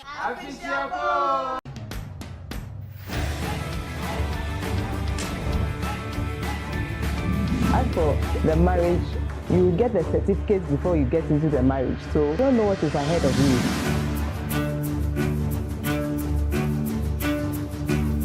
What would make your partner walk out of the relationship? Probably when he finds me cheating. No. So come on, how will you handle the body or what?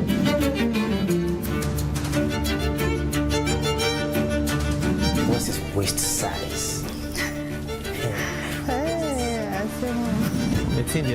When I get home, I'll explain it.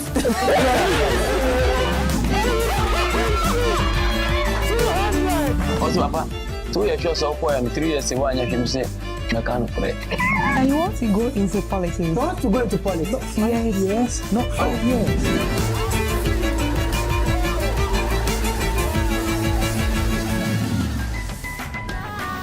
Right. If you love me right.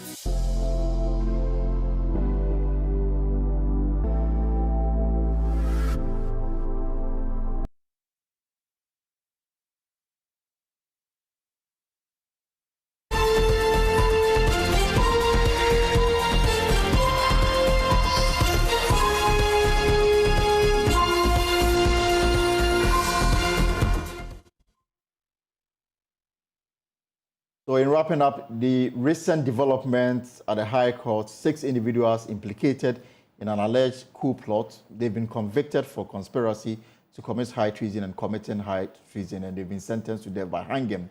Assistant Commissioner of Police Benjamin Agbojo, Colonel Gameli, and another junior military officer, Corporal Said Abubakar, they have been acquitted. And I'm sure that we're going to have more discussion on that, on Top Story and on News, and of course on Joy News Prime here at 7. But before we go, as I take leave of you, over 100 junior high school teams are showcasing their prototype projects dedicated to tackling societal issues at Accra International Conference Center. Lois Ademenyi is there for Joy News. My name is Elton Bobe. See you tomorrow, same time, 3 p.m. for another exciting edition of The Pulse.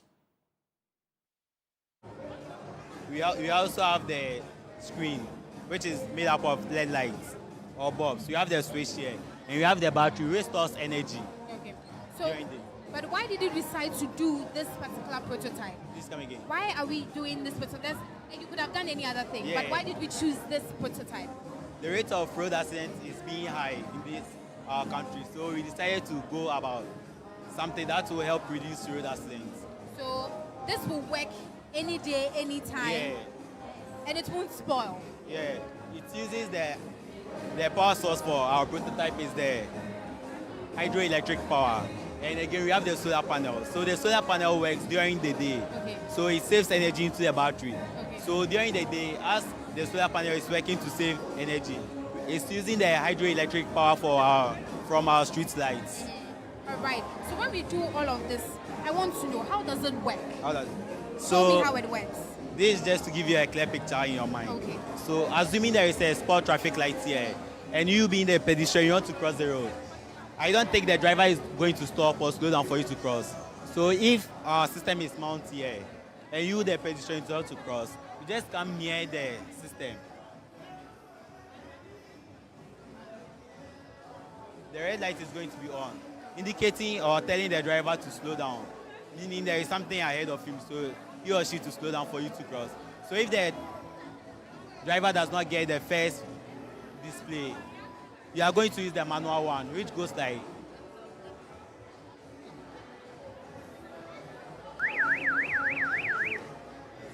So the alarm is to caution the driver to slow down for the pedestrian to cross the road. So with this one, does someone have to be there to monitor? No. So on its own, it will rise up? No, for now, it's manual. Okay. So as time goes on, it will become automatic. I see. How much are we looking at selling it? Oh, one goes for 2,800. So yes, you heard them, K Bishop. They are trying to make sure that we alleviate all forms of accidents on our road. So when the traffic lights are not working, their prototype is, in a way going to help with accidents. So this will be traffic lights, so that when the ones that we see all the time on the roads are not working, we can use this as substitutes. It doesn't need electricity. All it needs is the solar energy, and it will work perfectly. Thank you so much for speaking to me. We are moving. So I told you here, today we are here at the Accra International Conference Center.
Tonight on Business Life, we shall be assessing the impact of the $600 million second tranche funding from the International Monetary Fund, plus the $300 million World Bank support to Ghana.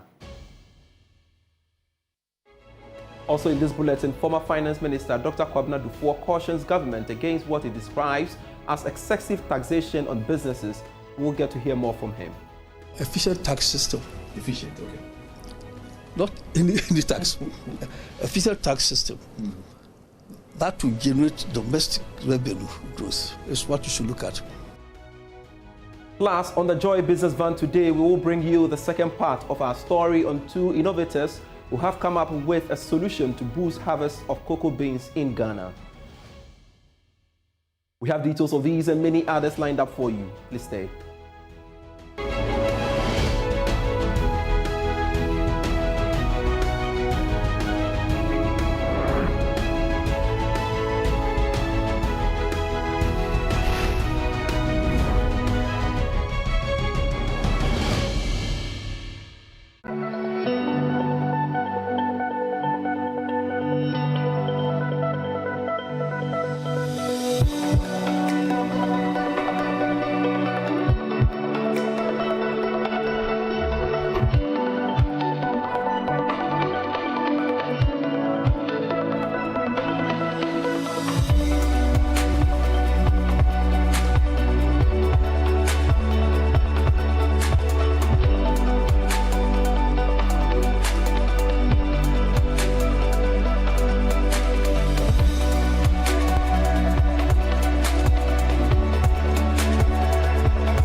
Always a delight to have you on. I am Pius Kojo Baka. Straight to our very first story. The $300 million World Bank support will be advanced towards projects identified in the 2024 budget. Well, that's according to the Finance Minister, Ken Ofori-Atta. He disclosed this on his social media handle after the World Bank announced the release of the funds to Ghana. The Finance Minister added that these funds will help in attaining the much-needed long-term sustainable growth. Now, according to the Finance Minister, this is the first time since 2017 that a group has advanced the facility. What's going to be the impact of this on the economy? Joining us via Zoom to explore that angle is Dr. Patrick Isuming. Thanks so much, sir, for joining me on Business Life, and good to see you. First off, we are informed that the second tranche of the $600 million will go into budget support, unlike the first one, which went into balance of payment. Really, what is going to be the impact of this on the economy? Good evening to viewers. Thanks for having me. I think the most immediate impact is likely to be the currency. That is where you see, short-term impact of receiving those kind of foreign currency inflows. Then, depending on what you use the funds for, what you commit the funds to, you might see, longer-term impacts going through other sectors of the economy. Now, what the Finance Minister has said is that this is going to budgetary support. I think beyond what you use this money for, don't forget that before we could get the second tranche, we had to get to some agreement with the external creditors, the bilateral external creditors. And I think because of those negotiations, some of the projects have been put on hold. So you expect that once we conclude those ones, those projects will resume, and that should help with that. And then don't forget, we have a substantial shortfall in our budget. And we are not, under the IMF program, we can't take on any more commercial loans. We can't go and do Eurobonds. So in some sense, this is going to help plug the hole. So you shouldn't expect anything extraordinary except what has been put in the 2024 budget. I see. So do you think that there are enough measures to track how these funds will be used to ensure value for money? I'm not so sure. I think when you put money into budget support, then it's just messed up in the pool. I don't think that these funds will be spent in a way that we're able to say we are using it to do A, B, and C. It's just coming into the pool. Now, in terms of whether we have enough for ensuring value for money, I don't think there's anything extraordinary about anything additional monitoring mechanisms on this to ensure that we are getting value for money. So the traditional system that we use for doing our spending, which many of us believe has a lot of laxities, will apply. So I don't think we shouldn't expect additional value for money because of these funds. Whatever we are doing with the IMF program, if there are any improvement in our governance system, that is the only way we begin to see that these funds are being put to more beneficial use. Let's talk about the World Bank, because yesterday we got the information that it has approved some $300 million to government. Now, the question on the minds of many Ghanaians is, how do we ensure proper usage of the funds in an election year to avoid wastage? Those are longer-term questions. They are very important questions to ask. I think we shouldn't only think of them in terms of funds received from the World Bank or the IMF. We should think broadly about how we improve our governance system so that, like your earlier question, we are getting higher value for whatever cedi we spend. So I think in the immediate term, so one part is Ghanaians being a little bit more vigilant and being demanding in terms of accountability of our political leaders. And then also making sure that the institutions that we set up are working. We have some of the finest institutions for keeping track of public spending, but we also know, regardless of that, every year when the Auditor General's reports are released, we all see the infractions that happen there. So if governance institutions, if civil society and the broader Ghanaian populace become more demanding and then more watchful about how public funds are spent for, maybe we might see impact. Because let's face it, we've had those institutions, we have those laws all this while, and then we still see public spending go, or the government spend out of its plan. So I think it will take a lot more Ghanaians be more vigilant and be more demanding that our government are accountable. Dr. Sume, help me understand this. What's in your view on the next review by the IMF, looking at the fact that the debt restructuring with the external creditors have not been fully concluded? So the next review, the first two disbursement has taught us that probably the fund is strategically timing the reviews to specific tasks it wants the government to complete by way of the debt restructuring. So to get the program approved, we needed to get the financing assurances. To get the second one approved, the first review approved, we needed to get the agreement with the creditors. You get a sense that it might have something to do with maybe making some progress with the commercial creditors. You never know, because if you look at the timings, we are talking about April or probably May, and those are the early projections of where we should begin to make progress. In any case, I think those ones are a little optimistic. I don't think there's any chance that we will get a deal done with the commercial bondholders around that time. But you get the sense that that's what, the IMF will probably tie the next release and the next review to those things. Again, do you foresee China or any of the external creditors making new demands during the final stages of the negotiations? And what could be the impact of that? Bear in mind how difficult it was for us to get the second tranche. I think my understanding is that in principle, we have an agreement. We have a broad frame agreement. So it's just filling in the details. Of course, there can always be devils in the details, but once we have a broader framework agreed, you expect that part of the process will proceed relatively more smoothly. That's fine. Thank you very much, Dr. Patrick Esume, for your time here on Business Live. We are indeed grateful for your time. It is important as well to explore the impact of this on the Forex. And as you rightly heard Dr. Esume saying that indeed it will have an immediate impact on the Forex. Let's get on that bit and join research lead for GCB Capital, Courage Buti, to help us explore that angle as well. Courage, thanks so much for joining me on Business Live. Will I be too hesitant to say that the Bank of Ghana's international reserves, well, have seen some significant increase after more than $600 million was credited to its account yesterday by the IMF, plus the $300 million the World Bank support program hit its account as well? Well, if you stretch it back a bit to late December, the 800 million from Cocoa Board, and we could be talking about $2 billion thereabout in cushion for the reserve in the last 1.5 or so months.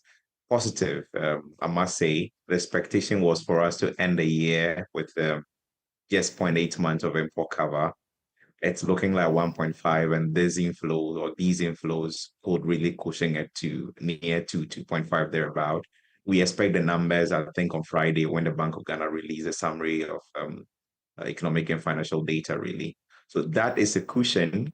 Is it supposed to lead to some sharp correction in the CD? I don't think so. I don't expect so. So far this year, relative stability compared to what we've seen in January 2023. Yes, and it's largely because of some of these inflows that are priced into expectations on the market.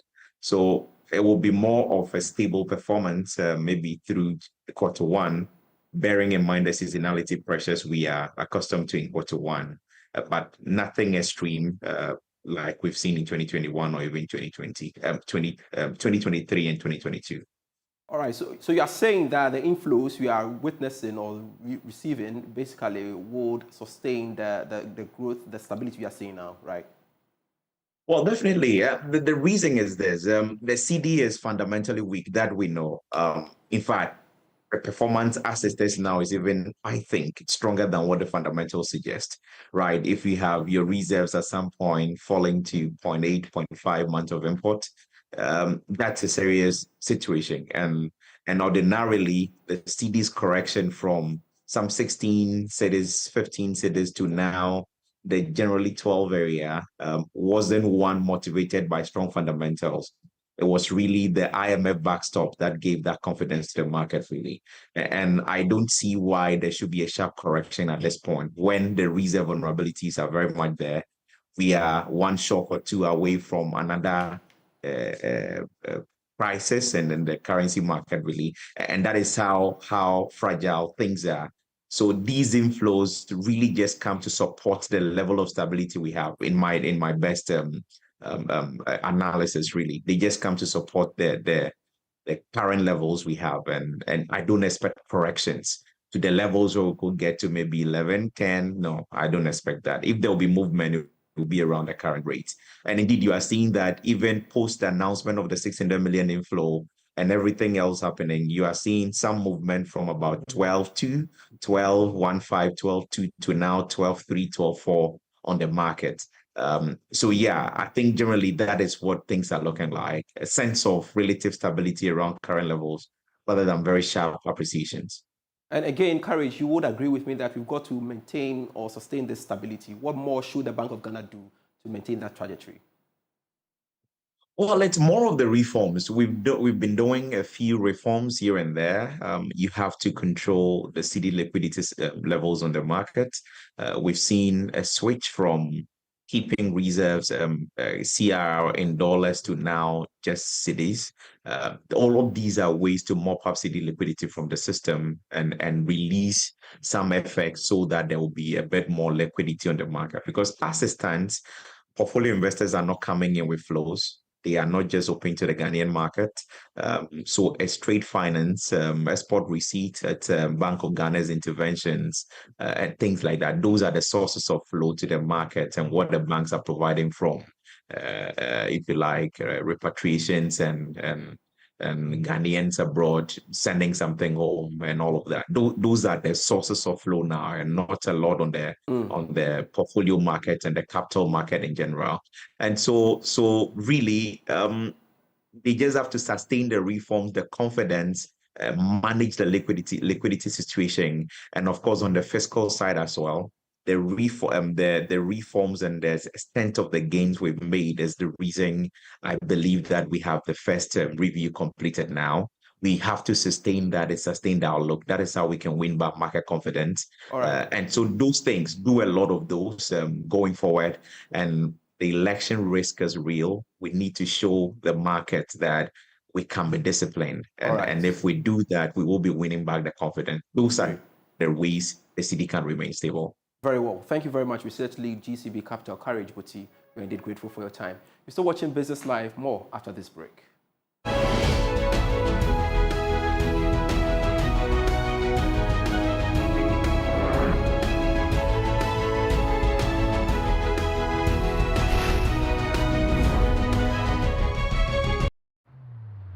Across Africa, a new era has begun, shifting our focus to a new horizon, connecting us with one purpose: to create and share opportunities to grow.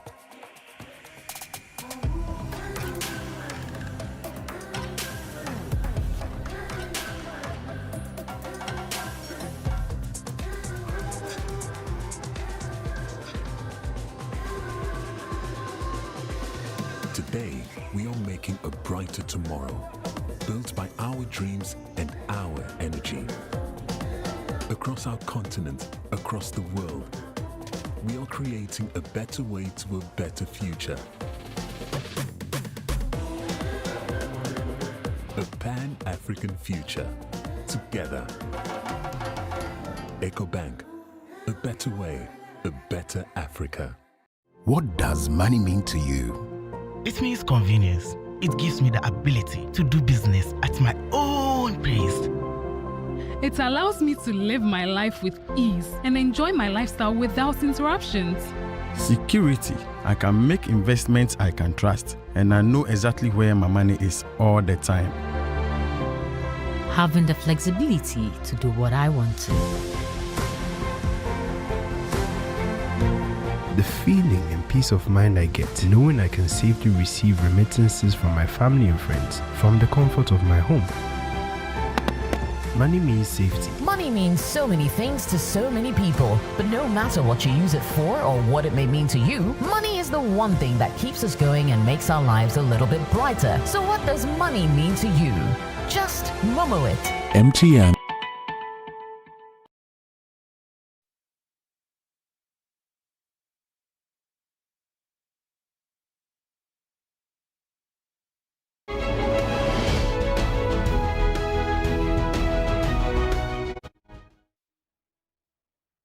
This is still Business Live. Cocoa is a major income earner for Ghana, but the sector lacks the investment in technology to boost production. Breaking cocoa buds to harvest beans takes days, when in fact it can take minutes with a breaker machine. Well, two young people have created one to solve this problem. Here's the second part of our feature on McFix Engineering on the Joy Business Van today. The Joy Business Van is brought to you by EcoBank, the Pan-African Bank, and MTN, everywhere you go.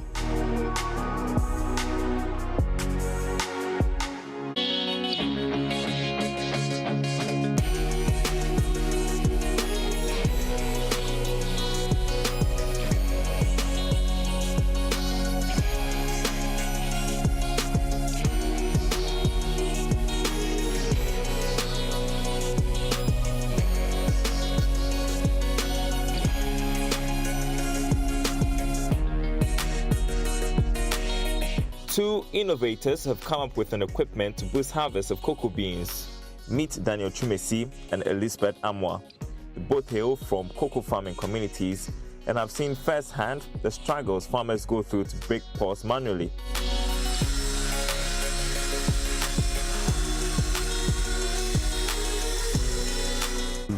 We were coming from those backgrounds, so we could understand whatever challenges they were going through at then.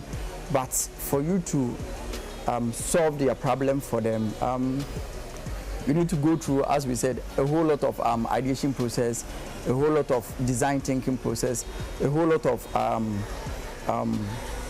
sleepless nights and other stuffs in order to achieve whatever you want to achieve.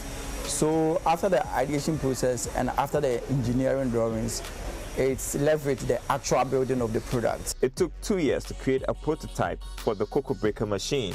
and the actual breeding of the product, sometimes with the drawings and the product itself, it doesn't correspond. You may have something on paper, but bringing it on grounds doesn't work. So you need to also go back to the drawing board, fix everything you're supposed to fix, and come back to the welding shop to get the real product you need. I remember one time they came to me and told me that what they see on the internet is just a pot breaker that can split one at a time, but theirs they've been able to design one which is able to cut two at a time. The reason why now they're able to do about 1,500 within an hour and a half. Another thing we did was to help them go through a lot of blueprints, because with designing, you should be able to now have a lot of drawings, understand what the drawing says, because you have different components coming together to form this particular product. After building a prototype, they took the equipment to the cocoa farmers to test. When we got there, they showed much interest. So we went to their farm with the machine, but the holes were a little bigger. So when we tested it, we then find some mistakes, as you mentioned. You have to work on the difference between the one on paper and the one. And even after building it, so because you have to be working with the user still will give you a feedback. So when you went there with their feedback, we were able to work on. Now we've changed the spinning drum and everything. The cocoa breaker machine was able to break 1,500 pots within an hour and 30 minutes. The farmers could attend to other work during the period. Having taken feedback, Daniel and Elizabeth returned to making the necessary changes.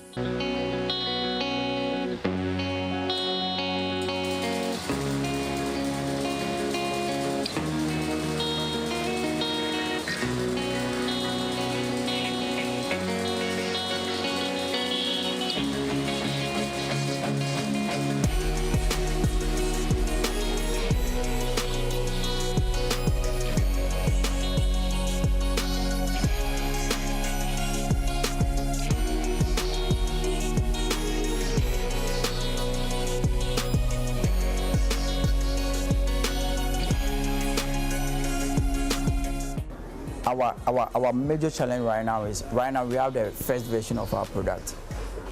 For us to scale, we need finance. Yes, finance is number one, because with this thing we have right now, we have the version 2 of it, which all the engineering drawings are ready for production. But due to a little bit of financial constraints, we are not able to build that one. Daniel and Elizabeth are also looking for strategic partners.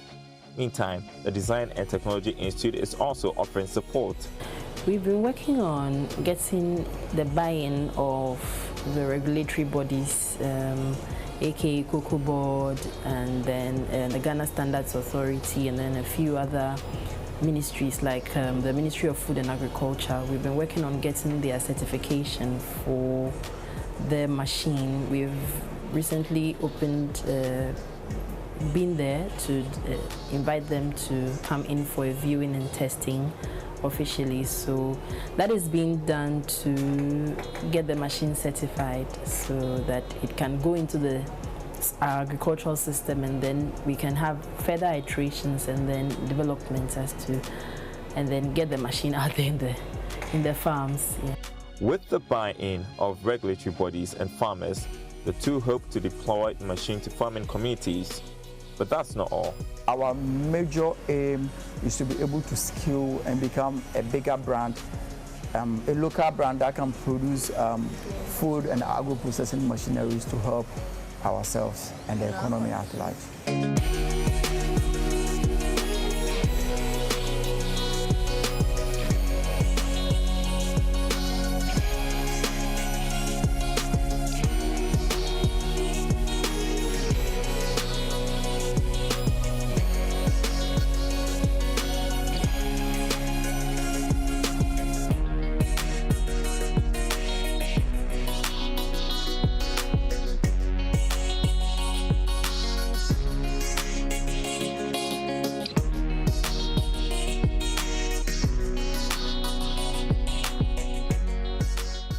The Joy Business Van was brought to you by EcoBank, the Pan-African Bank, and MTN everywhere you go.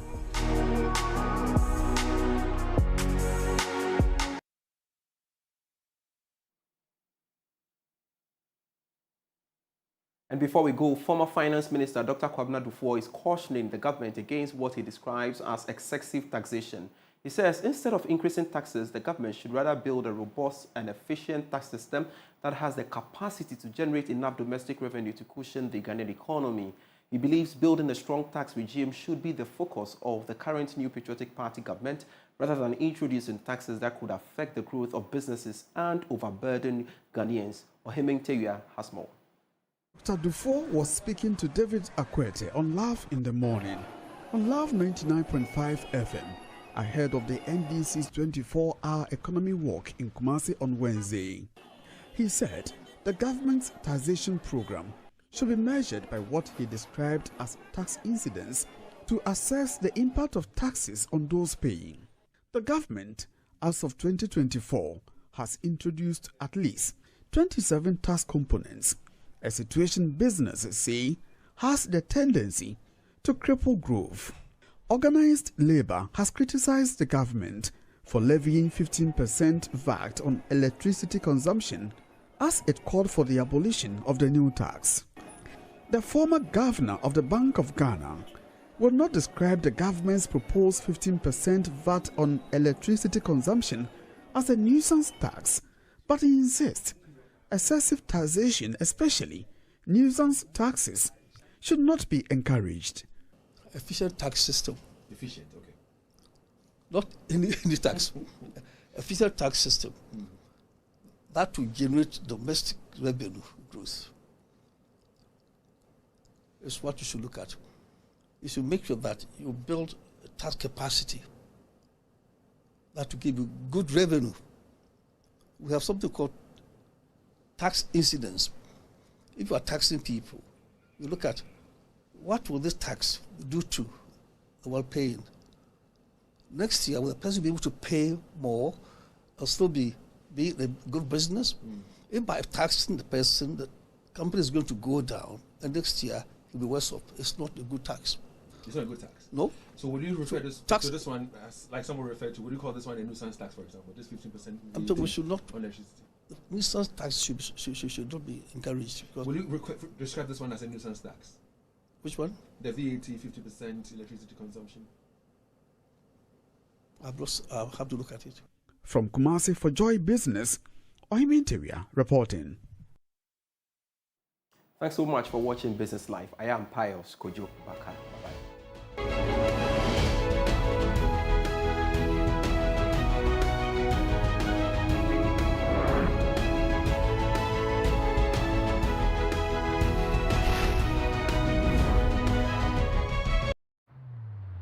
Across Africa, a new era has begun, shifting our focus to a new horizon, connecting us with one purpose: to create and share opportunities to grow.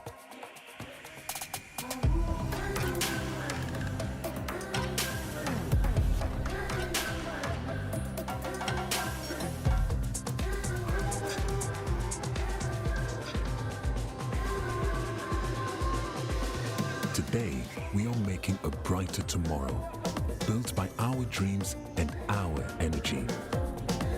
Across our continent, across the world, we are creating a better way to a better future. A Pan-African future, together. EcoBank, a better way, a better Africa. Pascal is showing his boss the efficient new technology they've installed. She is pleased, but now she's asking, why is that still there? Pascal explains that he hired a security guard to protect the data shed. The boss is not so pleased anymore. If you haven't upgraded to cloud storage yet, it's time to get business done better with MTN Business.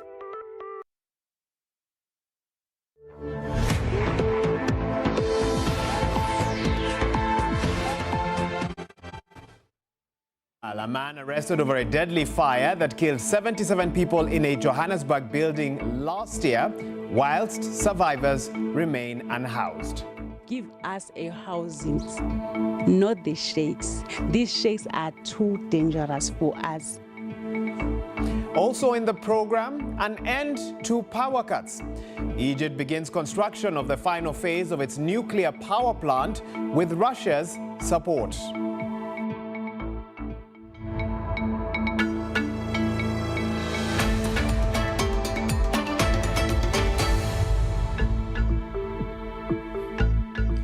Well, many thanks for joining us. You are watching Focus on Africa. I'm Wahiga Mwaura. We begin in Somalia, where Al-Shabaab militants have claimed to have killed more than 190 soldiers in a dawn attack. Now, this attack on Somali government forces took place in Ad and Mudug. This is in the Galmudug region. The militants also claim to have taken hostages and seized military vehicles and weapons. The Al-Qaeda-linked group has been waging a 16-year insurgency against the Somali government and has claimed responsibility for numerous attacks on military bases and civilian infrastructure in both Somalia and neighboring countries, targeting Somali government officials, AMISOM, and its perceived allies. Now, Al-Shabaab controls large parts of central and southern Somalia, approximately from the Haran region downwards south through to Mogadishu. This map displays the group's assessed territorial control as of December 2021. Now, in recent years, the group has increased its presence in the north. This is around the Mudug region, where it battles fighters affiliated with the self-proclaimed Islamic State for primacy. In recent years, however, Somali security forces have regained control of over 200 locations previously under Al-Shabaab's control, but have failed to fully drive out the militants from both states due to a lack of military capacity to hold newly liberated areas. Okay, let's see if we can get more on this now with Mohammed Sheikh Noor, who's been following the situation for us. He joins us live now from Mogadishu. Mohammed, thanks for making time to speak with us. And what more can you tell us about the attack earlier today? Well, the attack took place early Wednesday morning when heavily armed Al-Shabaab militants who were regrouped in Mudug region of central Somalia attacked Ad village within the area. Of course, clashes broke out as militants attempted to overpower both local militia and battalions of Somali forces. In the last 15 years or so, Ad village has been the stronghold of Al-Shabaab, and the Somali forces took it over from Al-Shabaab. However, in a matter of 3 to 4 weeks, Al-Shabaab attacked the village early Wednesday morning, clearly indicating that they view the area as a strategic location for their battle. I see. What's the latest situation in terms of, is the fighting still ongoing between Al-Shabaab and the Somali army as we speak? Well, in spite of the fact that the fighting is over now, each side is claiming victory over the battle. Al-Shabaab claims it has overrun 5 Somali army bases in Ad village and killed 191 soldiers. But the Somali government denies this, citing that the Somali forces and local militiamen were able to repel the attack, and the militants sustained huge losses, as they put it. I mean, speak to us a little bit about generally what the chances would be of the Somali army getting that decisive victory over Al-Shabaab, bearing in mind it's definitely been a long conflict. Well, Al-Shabaab has been fighting in this region, and it sees that this is a strategic place where they can launch their attacks against the government.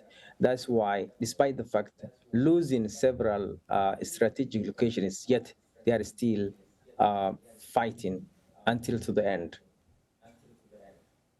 I mean, Mohammed, I want to refer you to another incident. We know that earlier this month, a United Nations helicopter landed in Al-Shabaab territory, and there were reports of 6 passengers actually being captured by the group. Do you have any news about what's happened ever since, whether those hostages, whether there's been any sense of how those hostages are faring? Well, it is unclear where these crew members who were riding that helicopter are located. But according to sources on the ground, 2 passengers, including a Somali national, were killed at the scene, and the remaining 3 were held hostage by the group after a helicopter crash landed at Hindere. Hindere is a place which is a very stronghold of Al-Shabaab. In a brief statement, the UN confirmed the incident but did not provide further details. Similarly, Al-Shabaab, the group that took over the crew, did not even discuss the incident yet, and there is no information about their whereabouts or whether negotiations about their release are underway.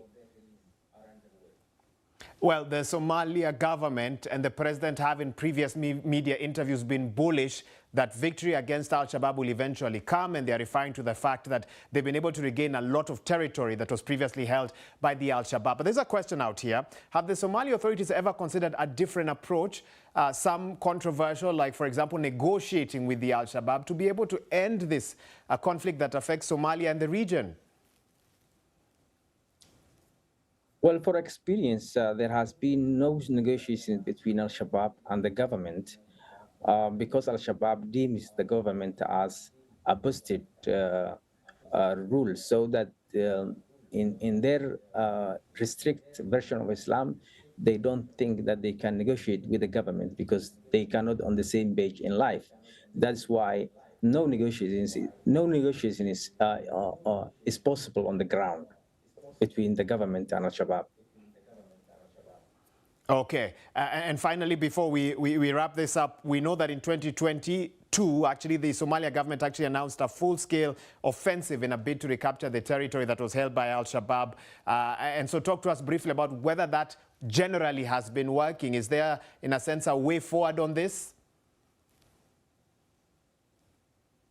Well, in spite of the recent loss of several towns and villages by the Somali army and the local militia in central regions of Somalia, of course, the Al-Shabaab movement has indeed been able, at the same time, to level up its attacks.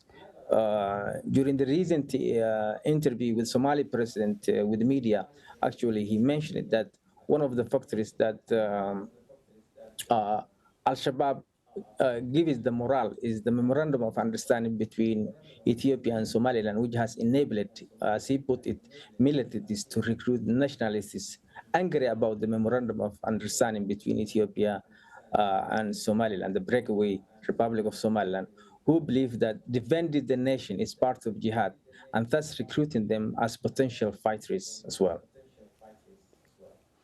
A complex discussion, and thank you for joining us to talk a bit about it. Mohammed Sheikh Noor, who's joining us live from Mogadishu to give more context on that. Thank you, Mohammed. And now to South Africa, where a man is due to face court in the country tomorrow after he unexpectedly told a public inquiry that he started a building fire in Johannesburg that claimed 77 lives last August.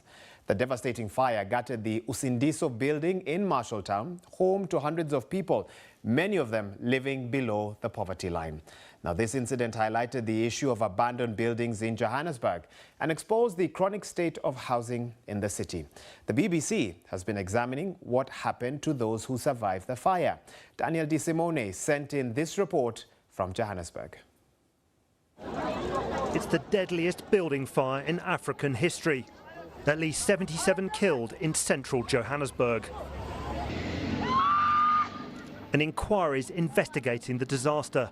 During a hearing with a witness who can't yet be named, came a shocking development. The man told the inquiry he'd started the fire in the building. He said he did so unintentionally after using fuel to set light to the body of a man he'd strangled while high on drugs. And he described himself as working for a violent drug dealer who demanded rent from residents. Police say the 29-year-old's due in court tomorrow, accused of 77 murders and 120 attempted murders. In the aftermath of the fire, this pledge. Those who need assistance, from accommodation to trauma counseling to hospitalization, are being looked after. But we found many survivors have been put in these shacks without power or water, which frequently flood.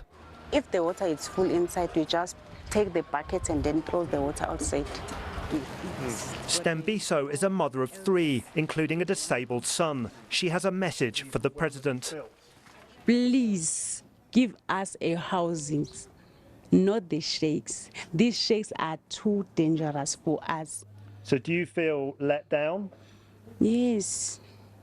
Yes, I do. Yes, I do. I asked the mayor, who runs Africa's richest city, if he thinks survivors are in acceptable conditions. The city does not have sufficient budget for us to be responding efficiently or in the manner in which we want to. There's a crisis of buildings abandoned by owners and sometimes hijacked by criminals. In this nearby property, residents are in despair. These ones are our lift. And you see now the all is damaged. It was not like this before. So this used to be a lift, yes. Thieves take anything of value. It's the fire escape, this one. But there's no stairs in it. Yeah, it's the stairs. They cut them. If we can have a security and the place can be clean, no one can come inside our flat and do this thing like this. This one is our home. Where can we go? Those who suffer the consequences of this crisis are the poor and the vulnerable. On another building near the fire, a horrifying discovery. A teenager locked on the roof and exploited. Every day he looks inside. The suffering behind this city's neglected walls will not be contained. Daniel DeSimone, BBC News, Johannesburg. And the correspondent that produced that story now joins us from Johannesburg. Daniel DeSimone, thank you for joining us to give us more context on this. First, let's talk a bit about that interesting turn of events. What circumstances led to this confession? Well, there's a public inquiry that's investigating the fire and also the wider issue of abandoned and derelict residential buildings. It got started again after a break over Christmas last week. And this week, it started hearing from residents of the building. And some of those residents have been appearing anonymously. So the hearings are semi-closed. There are some media in there, but they're not sort of streamed online like the other hearings. The witness who then made this confession was appearing as a former resident of the building. And during the hearing, he then just made this apparent confession and said that he had started the fire and explain the circumstances, which I went into in my report. When that happened, the police then moved in to the building, and he was actually arrested at the inquiry building here in Johannesburg. That was yesterday, and the police have since said he's expected in court tomorrow to face multiple charges relating to the murder of residents in the property and the attempted murder of others. I mean, truly peculiar. What reaction has there been to these revelations within South Africa? Well, I've been particularly interested in the reaction of the former residents of the building, and I spoke to a human rights activist, Andy Chinner, who works with many of them, and I spoke to him this afternoon. He said there's quite a lot of scepticism around residents. There's been so many theories about how this fire started that until we know a lot more, and this man, hasn't been cross-examined, for example, on his confession, I think a lot of residents are withholding judgment. They feel so let down by everything that's happened that they're so weary, I think. And actually, until we know a lot more, I think quite a few of them are withholding judgment. So I can imagine the residents will be following the next developments quite closely. What can we expect for the suspect, and of course, in regards to this inquiry? Well, we've been told to expect the suspect in court tomorrow. That will be a first appearance. At a first appearance here, you wouldn't necessarily hear a load of detail from the prosecution about the case. So we may not learn that much about what's happened since this person's been arrested, whether or not he's made a further confession or whether he's withdrawn it. We may not actually learn that in court tomorrow. At the moment, he is anonymous, because when he appeared at the inquiry, he was an anonymous witness like some of the other former residents. I think if he's charged, there'd then be a question over whether that anonymity goes. As for the inquiry, it's continuing its hearings. It didn't sit today. It was meant to actually go to the building, the burnt building, tomorrow. that visit has been postponed, but otherwise it will be the hearings will begin again next week, and it's due to report later this year. Daniel DeSimone, thank you so much for that update and for joining us on the program. And still to come, from UK grime to the big screen. When it shut down. British Nigerian rapper Skepta tells us why he is swapping the beats for the silver screen.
Thanks for staying with us. You're watching Focus on Africa.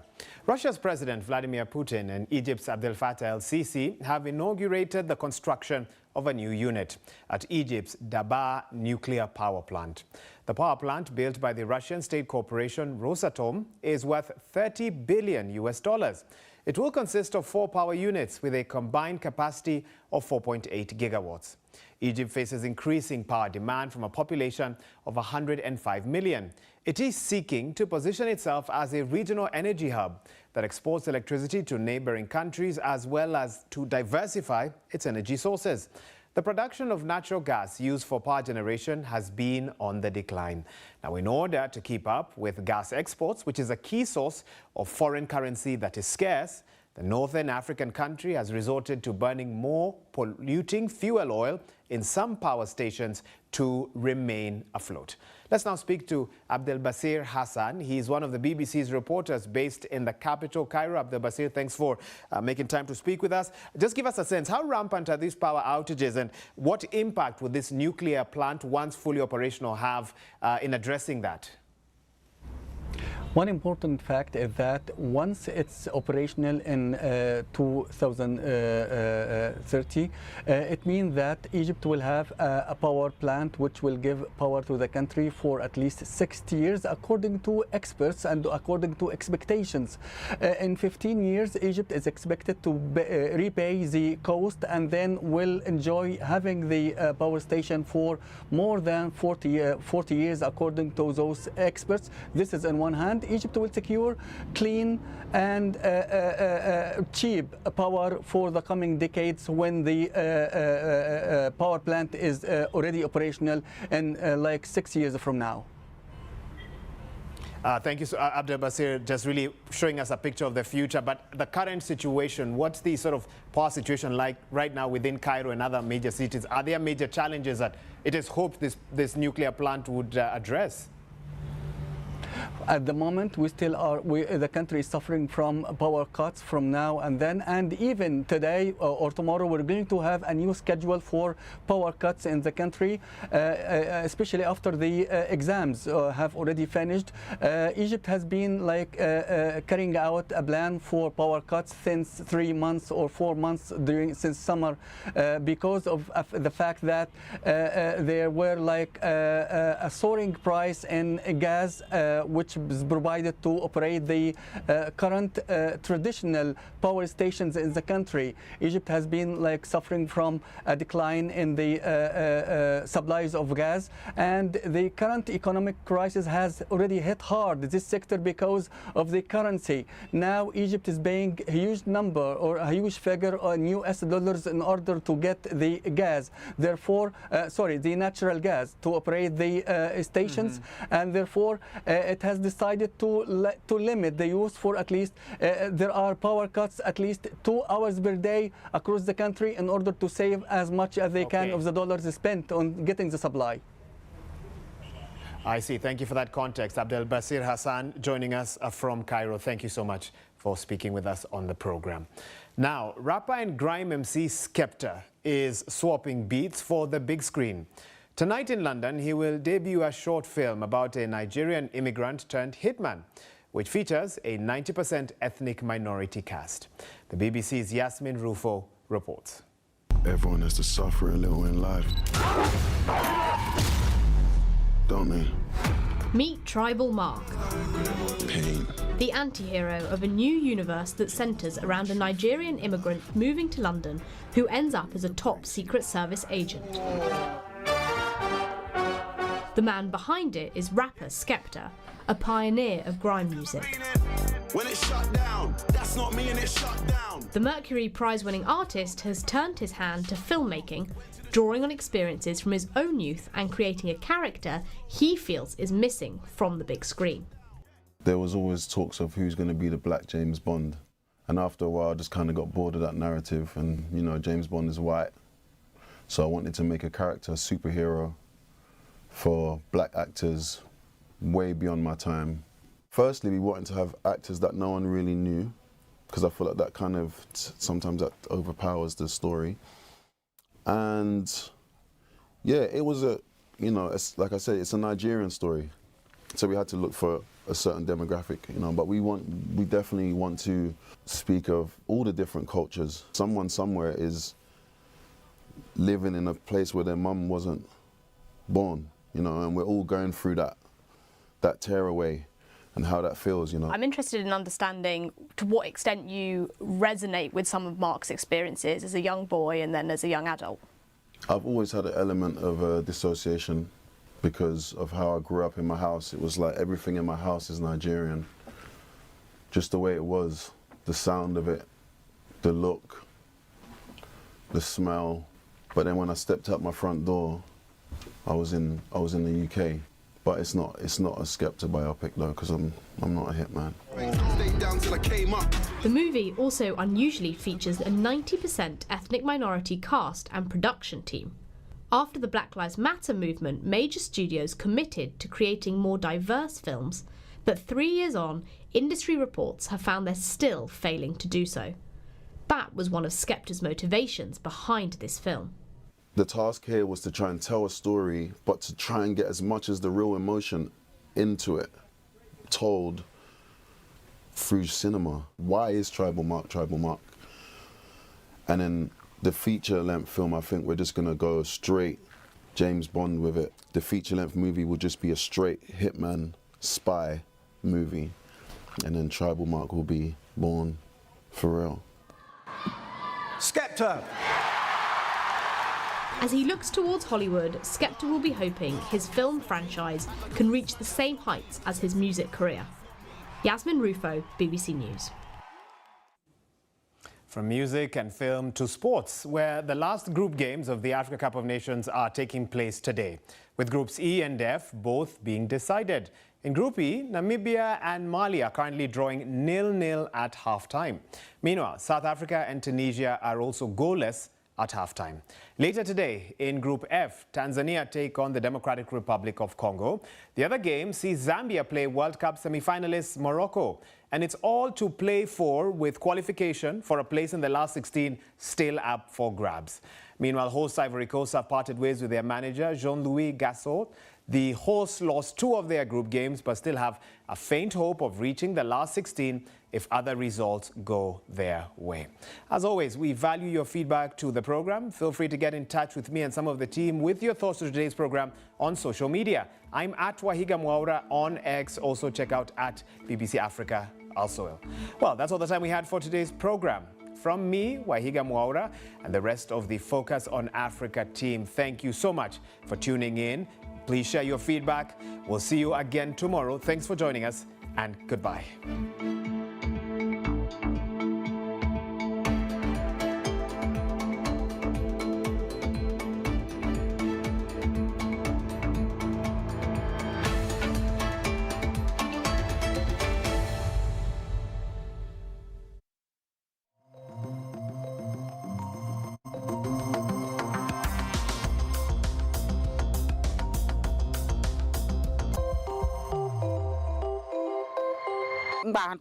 To write the letter A, slant the number 1 to the left and extend another number to the right.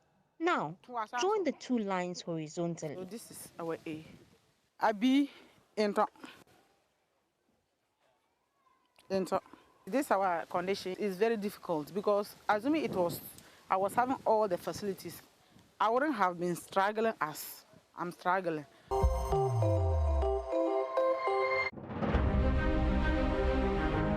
Hello, good morning. Welcome to JoyNews Desk. My name is Aisha Ibrahim.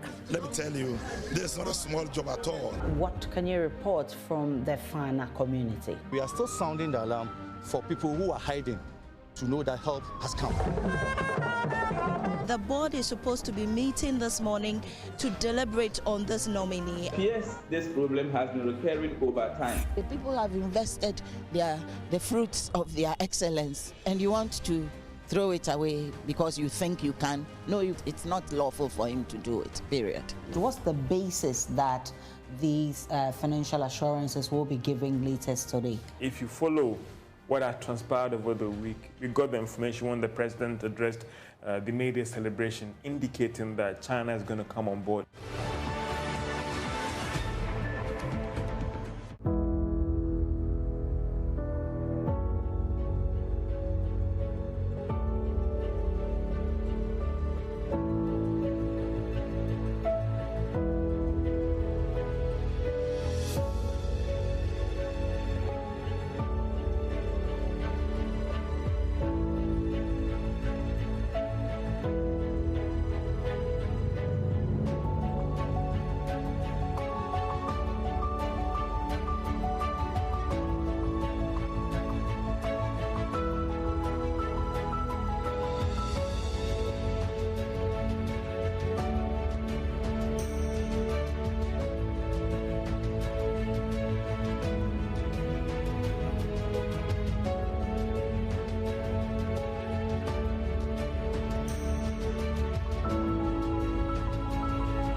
Across Africa, a new era has begun, shifting our focus to a new horizon, connecting us with one purpose: to create and share opportunities to grow.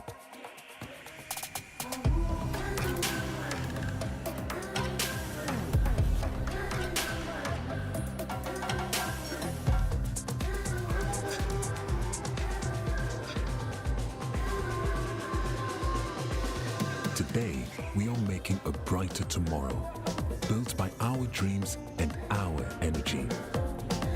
Across our continent, across the world, we are creating a better way to a better future. A Pan-African future, together. EcoBank, a better way, a better Africa.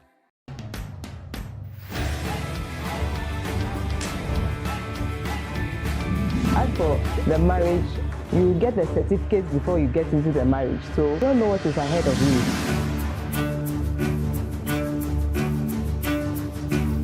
What would make your partner walk out of the relationship? Probably when he finds me cheating. No. So, I'm not going to do the body or what?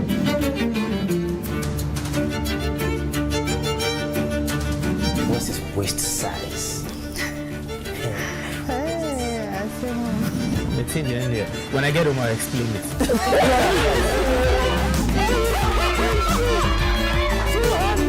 What's Papa? 2 years or so, and 3 years ago, I say, I can't play. And you want to go into politics? You want to go into politics? Not 5 years. Not 5 years.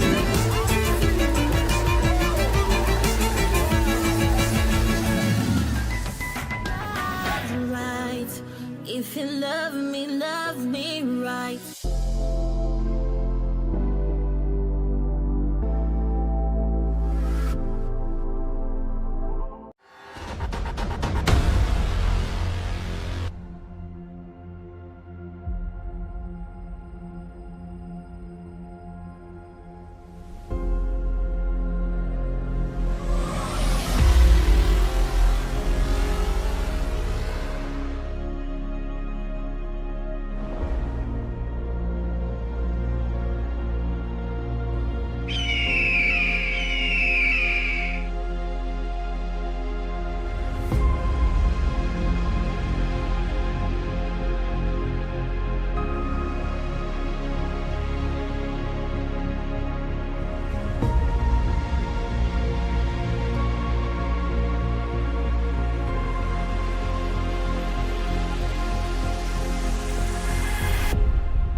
The government is a military government which will rule with advice from certain eminent civilians in the country.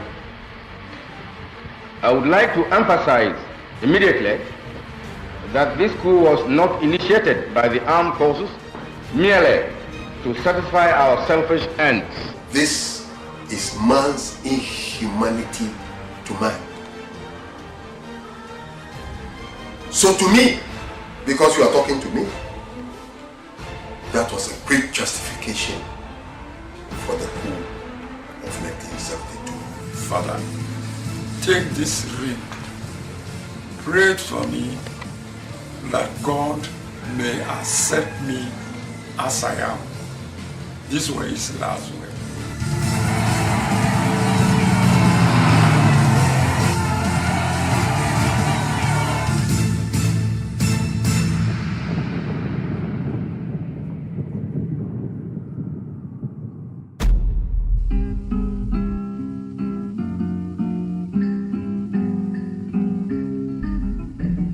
The story begins at Wamwasi, about 21 minutes drive from Kumasi in the Ashanti region of Ghana. In this town lived James Kojo Osei-Kutu and his wife, Ekwomenu. They were peasant farmers. After having their firstborn, 17 months earlier, by the name Victoria Yapokua, they were blessed with a second child on 23rd September 1931. His name will be called Ignatius Kutu Echampon. Echampon began his formal education at Roman Catholic Primary School at Trabom, barely 3 kilometers from Hwidiem. After 3 years at Trabom, his father wanted a city life for him, so he moved in to continue his education at St. Peter's Catholic School in Kumasi. Then eventually to another Catholic middle school in Ejuso, a sizable town barely 15 kilometers south of Kumasi. Finally, in 1945, he completed his middle school successfully. Having achieved the middle school leaving certificate, Echampon started as a teacher. As a people teacher who was uncertified, he realized he could not build a career, so he had to further his education by enrolling at the Central College of Commerce at Aguna Sodro in the Central Region, where he completed successfully in 1949 with GCE O-level certificate. Based on his exemplary attitude and impressive academic credentials, the principal of the school offered him a position as a tutor a day to his graduation. Teaching was a hobby for Echampon. Eventually, he was made the vice principal of the college, even though he was rising too fast. He still saw the need to acquire more skills, and so he took lessons in shorthand writing. He had gone to commercial school, and so he was very good at typing. And so even when he was a recruit, he was always at the office doing it. But later on, he boldly told the officer that it was not typing that he came to join the army. He wanted to be a full-time soldier. And so the senior officers became a bit worried, and so and he was clever indeed in the army, so that forced him to learn hard, so that he would not remain there to be a typist. Young Echampon had many plans, but of all the beautiful plans he had, he was yet to make plan for one, a woman. And so in 1951, he married his first wife, a trader, the beautiful Comfort Adjosa. He met through the traditional marriage. They were both young, and it was arranged between the two families. They were very young. My mother was the first wife, Madam Adjosa. They had 3 children out of that marriage: Rose, Janet, and me, Elizabeth. He was lucky in finding good paying jobs. The erratic movement from one job to another within 4 years meant something. Once he got himself into the Ghana Army in 1953, he fell settled and never changed course again. The anchor of his life was yet to come. One day, in a conversation with his bosom friend from his hometown, Lawrence Kakari, whose only ambition was to be a soldier right from his infancy, shared with Echampon the excitement and benefits of being in the army. Finally, in October 1953, after going through the cycles of life, Echampon had now settled on a career choice. He enlisted in the Gold Coast Army, which will later be known as the Ghana Army. One would say this was where his journey to hell and paradise began. Echampon began his military journey at the recruitment barracks in Kumasi in 1953. Ignatius Kutu Echampon successfully completed the basic military training at the barracks in Kumasi. He was posted to the barracks in Tamale and later to Accra, where, with his educational background, he was placed to teach at the Burma Camp Primary School. A man who valued education continuously pursued his dream. So at night and weekend, he was always studying for the senior high school certification, the General Certificate of Education Advanced Level. He passed at the end. Meanwhile, he rose through the ranks from Lance Corporal in 1955 to Corporal in August following year. He was promoted to second lieutenant in May 1957. In 1958, 5 years after his enlistment and a year after the nation's independence, he undertook officer training course at Special Training School, Rose, at Teshi in Accra. This was to prepare him for advanced military studies. The roast was established in 1953, the very year a champion enlisted in the army. After enrolling in March 1958, a champion completed the 6-month training later in September and was commissioned as lieutenant in November the same year with identification number GH-77. The number confirmed him as the 77th officer to be enrolled in the Ghana Army. There were 17 cadets in this group, which was designated as Course 10. Ghanaian cadets in this course included J.A. Kabori, C.R. Techi Mason, Emmanuel A. Eskin, Parker S.K. Yami, El Kweku, and George Darkon. The other cadets were from other West African countries, and among the 7 or so Nigerians was Olusegun Obasanjo.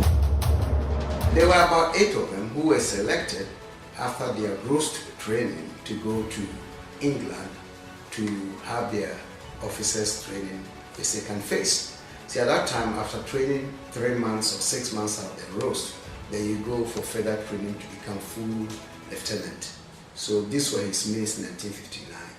Interestingly, the commemorative board on the walls of the office of the commandant of the Ghana Military Academy lists 16 cadets of Course 10 with the name of Ignatius Kutui Champon Mason.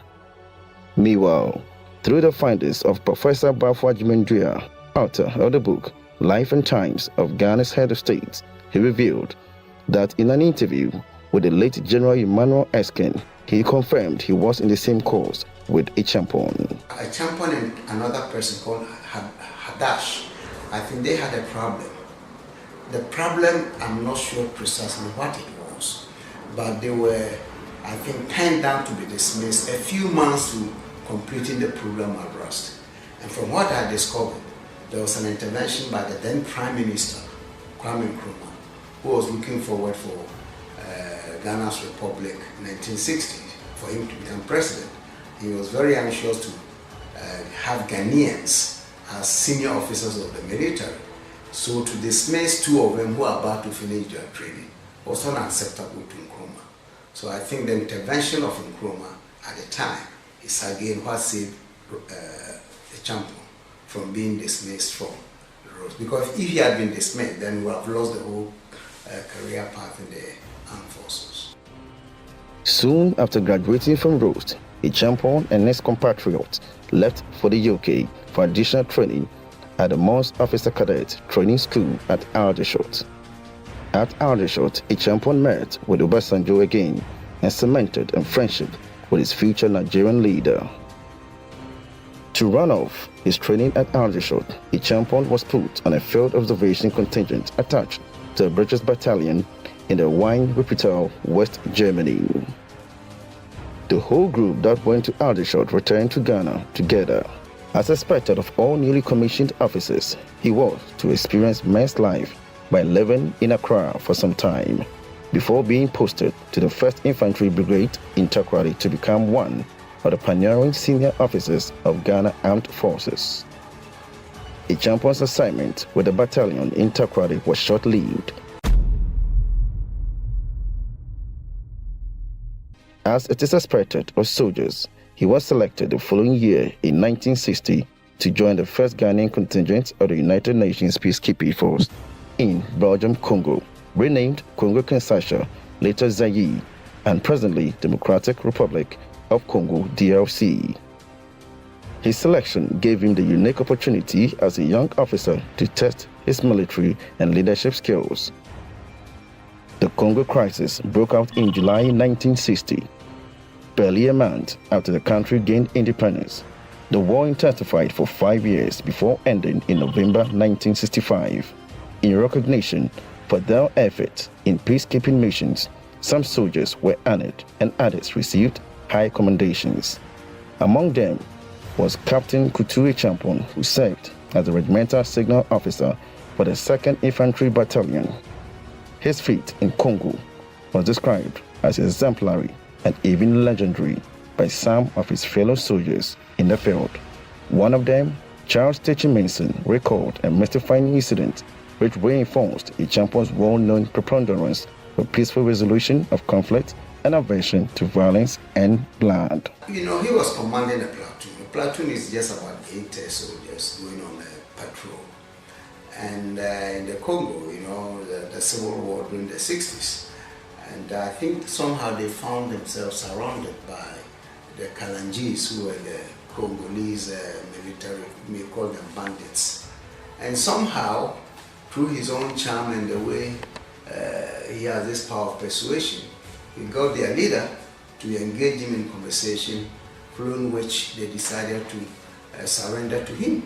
So with his 8 men, he was able to lead 200 Kalangis to the camp where they were disarmed and were properly treated as captives. So a champion's ability to engage and convince was well known amongst his peers. It is an undisputed fact a champion was a skilled leader, and that his capacity for leadership and negotiation in saving the lives of his troops unparalleled. As much as he was doing extremely well on his mission outside Ghana, back home things were not going all well with his own family. Because of his frequent travels, this, however, took a heavy toll on his young family each time he traveled. Comfort Adjoasa had to take the children back to Ichuma Techiman. In the process, Champion and Comfort drifted apart. Finally, after his return to Ghana in November 1962 from his second assignment with the United Nations, he and Comfort reached a mutual agreement and they divorced. After a period, Champion found and dated the beautiful Faustina Akwesi-Chuma Abuaji from Isuta Kwaman in the Ashanti region. The pretty-looking nurse worked at Kulebu Teaching Hospital. She was a beauty queen who won the 1958 Ghana Nursing Beauty Contest. In April 1963, the two married. With her, she had Tony and Isaac.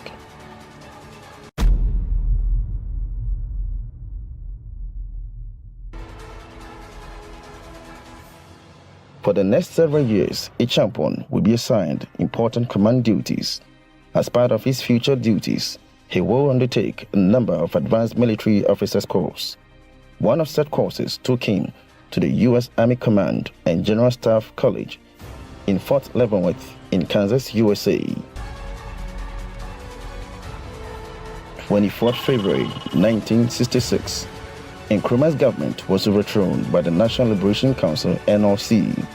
Although a champion was not part of the coup plotters, but he was appointed by the new regime to head the Western Regional Committee of Administration.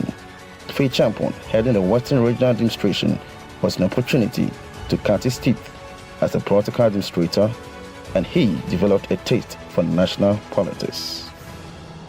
It is no doubt a champion was a special talent. He was called to a foreboding duty in faraway Trinidad and Tobago in the Caribbean. He was appointed to a panel of military judges constituted by the Commonwealth to try mutinies on the island. Among the 20 military officers drawn from a number of Commonwealth countries to constitute the tribunal were Colonel Yakubu Danjuma of Nigeria and Lieutenant Ignatius Kutu Champion from Ghana. The 5-month-long trial ended in March 1971 without bloodshed, even though most rebels were guilty. The trial in Trinidad and Tobago, you know, for the death sentence, you have to have unanimity among the panel. And the champion was a lone voter against imposing the death penalty. As a result, no one was executed. There were 8 soldiers who were on trial. And in fact, one of them rose to become one of the prominent politicians later in the country. Interestingly, the presence of the West Africans on the tribunal was odd. Yakubu Danjuma, who chaired the tribunal, had earlier been implicated in a coup. A champion will succeed in a bloodless coup a year later. After his 5-month military tribunal, Lieutenant Ignatius Kutu Champion returned to Ghana in March 1971, 23 months after the military withdrew from the national political space.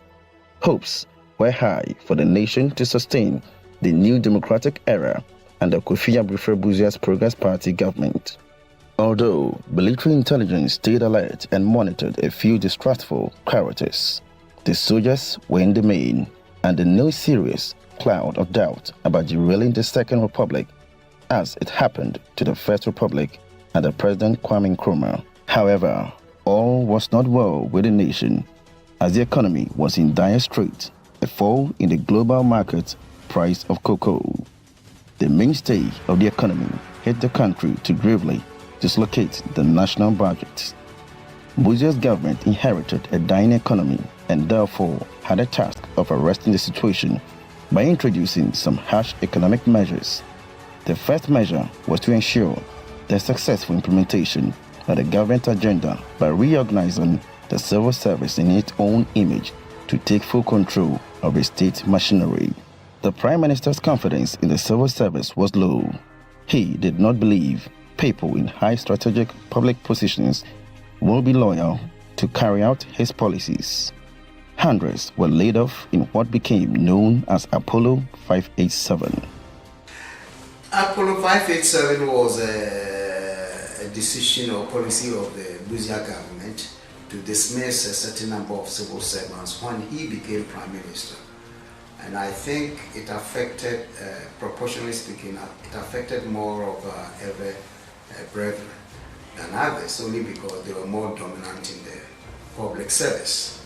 And of course, it became one of the sore points in Ghanaian politics because the others didn't take it kindly, and I think it was part of the reason there were so many coup plots against Buzia by soldiers from that region. Although the retrenchment exercise did not target any particular ethnic group, but overall, the Ewe group were affected most. This made people to attribute it to the 1969 elections where Buzia's party did not win a single seat in Volta region.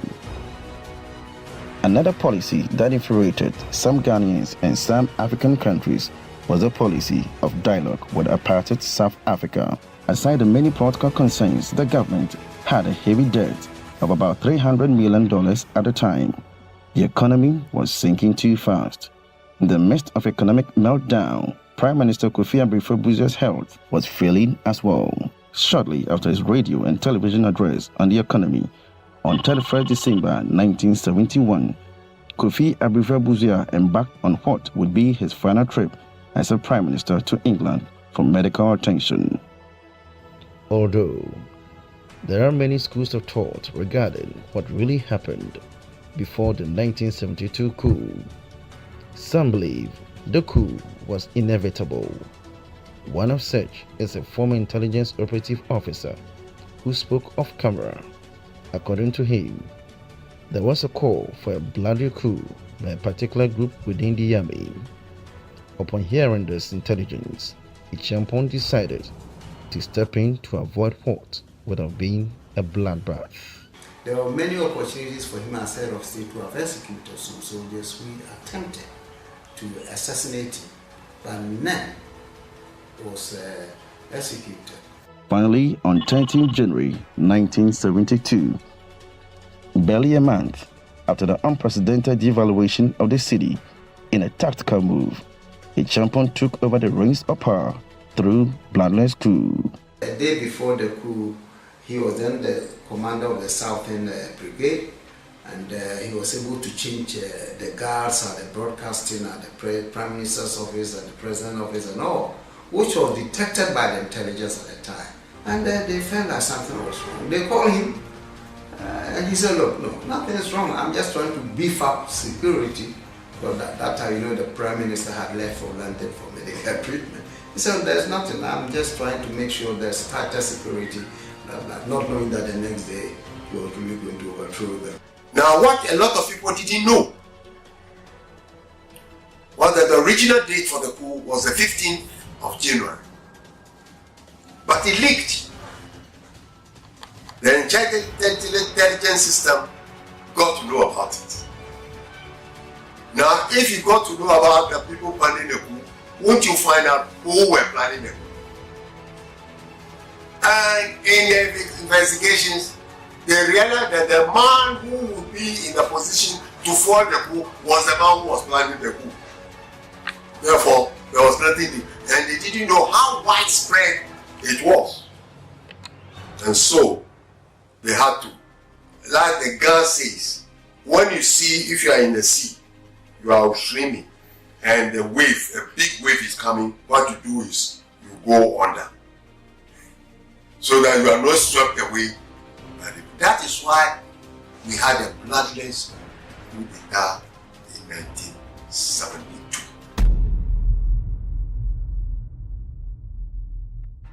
In the early hours of 13 January 1972, the nation woke up to a new dawn, a new voice, and a new leader, as Lieutenant Ignatius Kutuwe Champon announced on Radio Ghana that he was the new head of state of the Republic. Good morning, fellow Ghanaians. This is Lieutenant I.K. Champon. I bring you good tidings. Buzia's hypocrisy has been detected. We in the armed forces have today taken over government from Buzia and his ruling Progress Party.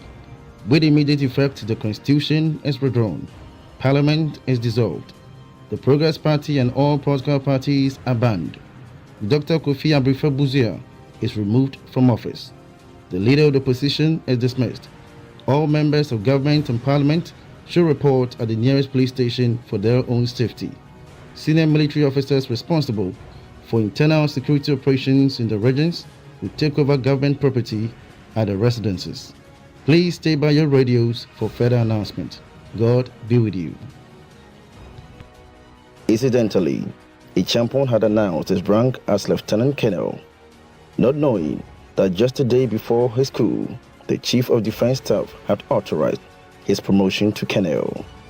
It was at the studio that a colleague prompted him of his new rank. Air Vice Marshal General Ashley Larson is the only surviving member of a Champon's NRC cabinet of 1972, who later became his Chief of Defense Staff CDS. As seen on the screen, he was sitting at the right-hand side of General Champon when he gave reasons for his bloodless coup. The government is a military government which will rule with advice from certain eminent civilians in the country. I would like to emphasize immediately that this coup was not initiated by the armed forces merely to satisfy our selfish ends. As I said in my earlier broadcasts, the takeover was occasioned principally by the hypocrisy of the Buzia regime, coupled with the inefficient management by that regime of our economy. The malpractices which existed before the 1966 coup are still with us, and there was no prospect of seeing an end of them. Matters got steadily worse, especially in the economic field, and it became obvious that the Buzia government had no clue as to how to arrest the position. In simple terms, we are almost like a nation at war without an external enemy. The National Redemption Council has therefore decided to place the economy of Ghana on a war footing. We are soldiers. We know one way of dealing with crisis situations, and that is action. I was out of Ghana attending the National Defense Force in India. And so I cannot say for sure that all what he said concerning what Buzia was doing actually did take place. But I know before I left for India that Buzia's policy were beginning to affect some of our benefits in the military, which most officers didn't like. And like Champon repeated this as one of the reasons why they also made his coup. He named the National Redemption Council, NRC, as a new government under his leadership. On the first day, he mentioned 5 names as members of his council. On the second day, he expanded it to 10, and on the 5th day, he added 2 more. Well, the NRC government, when it was formed, had Achampong as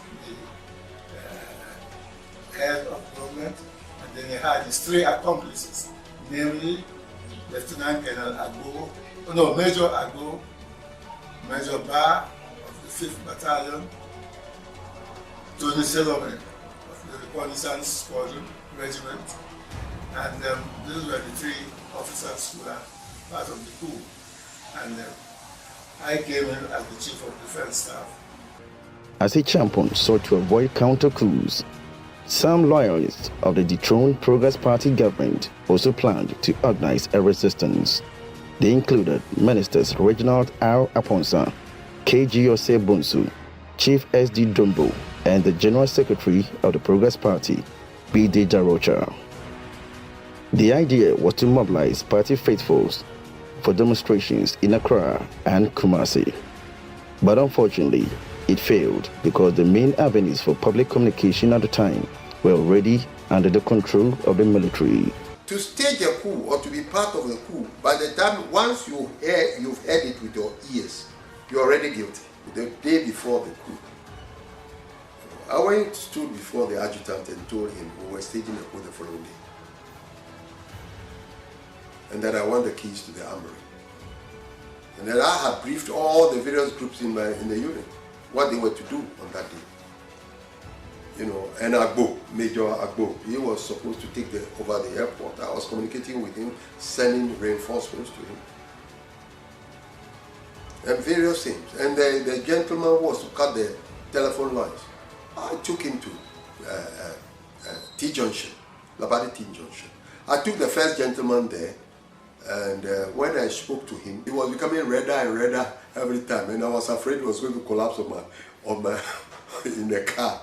And I brought him back. He said, "Joel, this one I can't do it, please." I said, my friend, it's not easy to say that you want to take part in the coup. I won't advise you to get involved, because the day you say you want to get involved in the coup, that day you sign your death warrant. The Champon Bladder's coup comes with a lot of unanswered questions. For instance, how was it possible that he was able to plan and execute a bloody coup at the blind side of the intelligence community? So on the actual day, the officer who was asked to go and take over the Flagstaff house, the officer was nowhere to be found. So Achampon, at that time there was a colonel. Colonel Achampon and Major Bedu, they came to Reki, because I was virtually controlling the operation from my end. Then they said, Achampon came and said, "Oh, Joel, Flagstaff has not been taken. The officer will come find it." Then I said, "Oh, don't worry, I'll send a company through the 37. In those days, it used to be, it was not a runabout. So I will send a company through there, and I'll go through the switchback route." So by the time the company arrived, I alone, with my driver, with one ferret, we entered Flagstaff house. Then I jumped out of the ferret, and then I started shouting. I said, "No matter who you are, I want you to come to where I'm standing.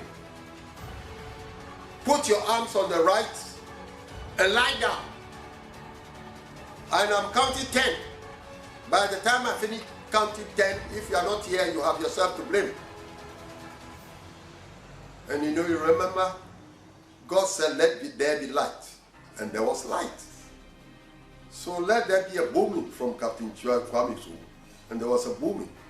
And they obeyed.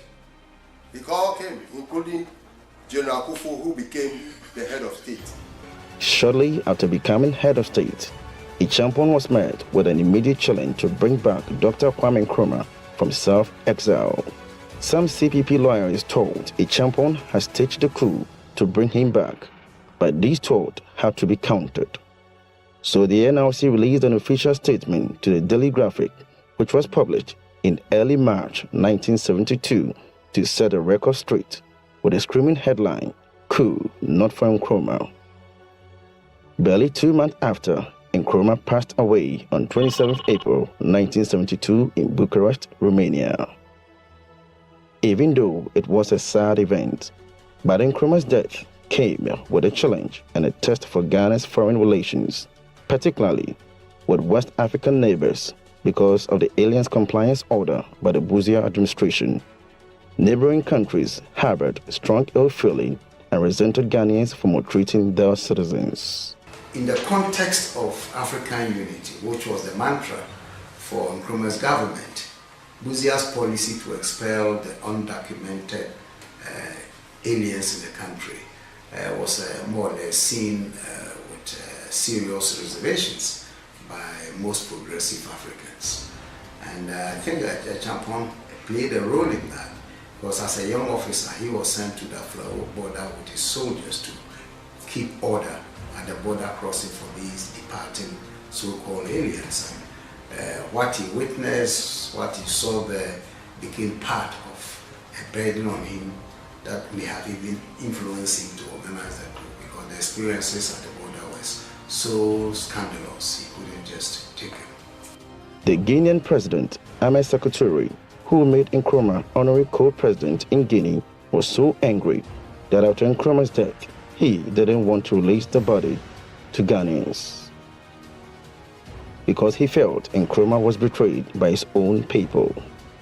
In spite of his difficult stance, Ichampon, being a man of honor, had earlier sent Nkrumah's son, Francis Nkrumah, to Romania to bring back his alien father home for further treatment. Upon his return, he informed Ichampon that his father was not in good condition to travel. Therefore, his father's wish was for his body to be buried in his hometown.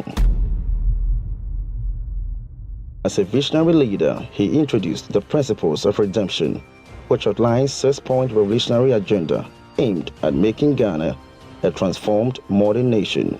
They included the following: 1. One nation, one people, one destiny. 2. Manpower development and deployment. 3. Revolutionary discipline. 4.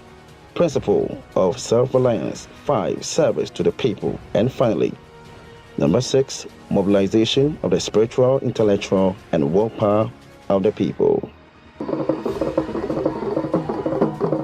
This revolutionary charter is not only a guide to those who lead our nation in government, in business, in thought and in culture, but also constitutes basic tenets that must inspire every man, woman, and child in Ghana. Ichampion's patriotic spirit was truly unique. He once told the media not to tarnish the image of Ghana for personal glory. We are not saying that those who contribute articles to foreign press are not patriotic. We are not saying that. At least you can earn some foreign exchange when you go on holidays, you go to a nice hotel and enjoy yourself. But what we are saying is that don't destroy your country. You are free to write whatever you want to. You can criticize the government, then we will set up. But don't destroy. See, when you know what you are writing is wrong, it isn't true and it's meant to subvert, to create disaffection, to create confusion in the country, then you are doing more harm than good.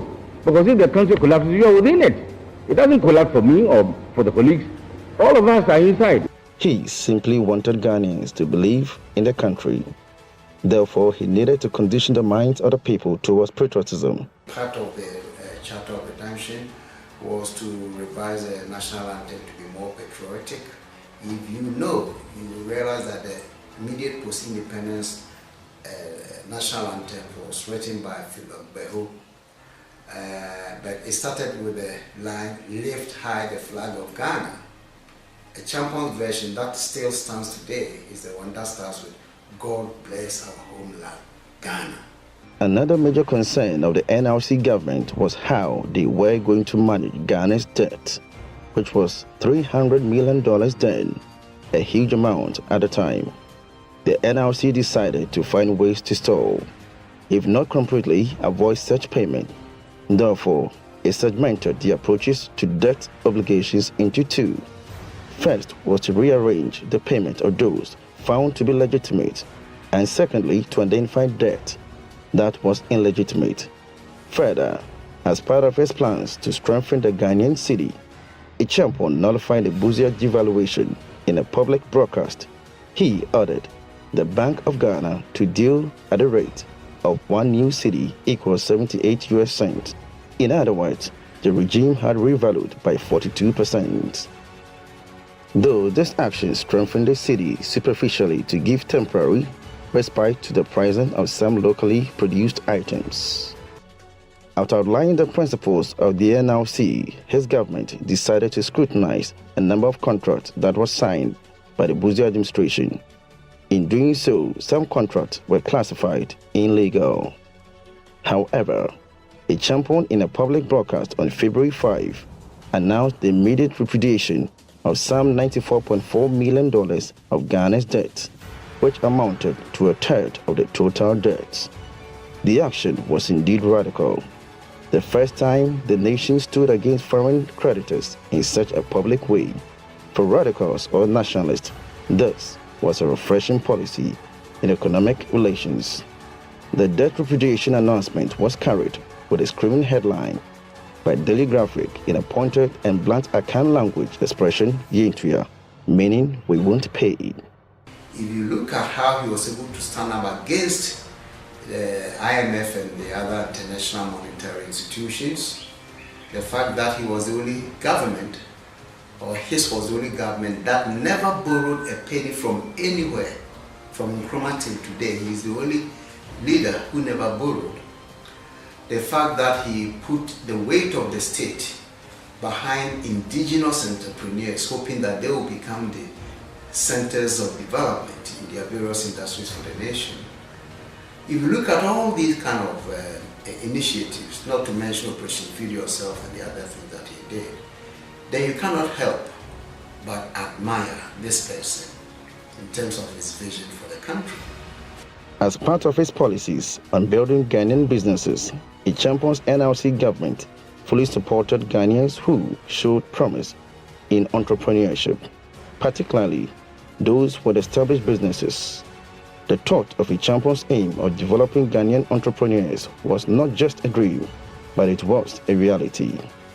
He introduced policies including tax holidays, sovereign guarantees, and other incentives that led to the emergence of a number of budding local entrepreneurs.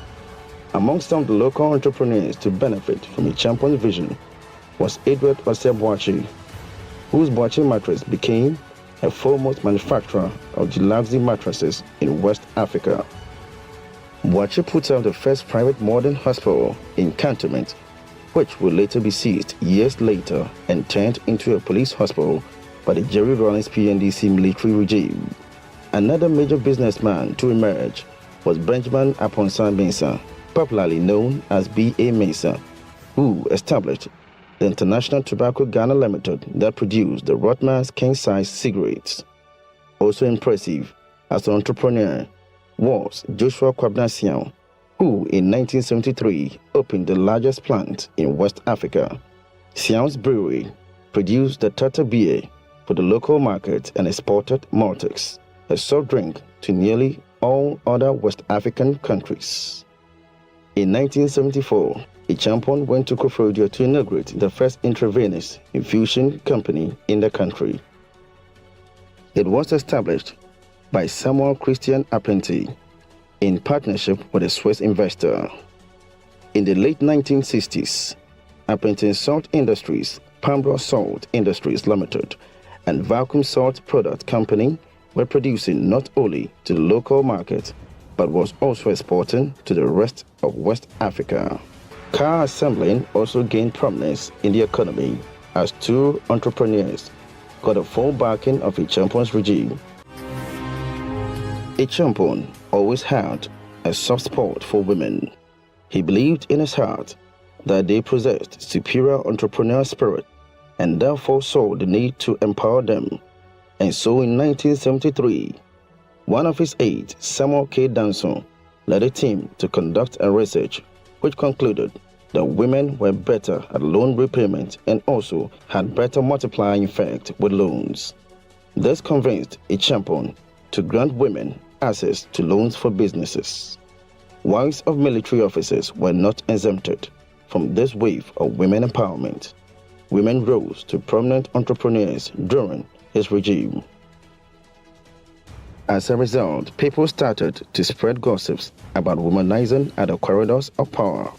Women who were driving BMW Golf produced by Coroos were ridiculed that they exchanged their buttocks for cars, which became so popular in the Ghanaian Akan language for Otobeju Golf. One popular policy of the champion's government was Operation Feed Yourself. This initiative allowed Ghanaians to feed themselves without importing food. Nobody has ever done anything like that before. Up to today, nobody has succeeded in doing what he did. Because Ghana exported food for the first time in thousands of tons. And we have never exported food since then. He had the belief that we could use our agriculture well because he had come from Fort Leavenworth Staff College in the US. And incidentally, this is a military academy of the highest, one of the highest institutions in the world. Some of the people who have been there include Lieutenant General Seth Obin, the former CDS. You have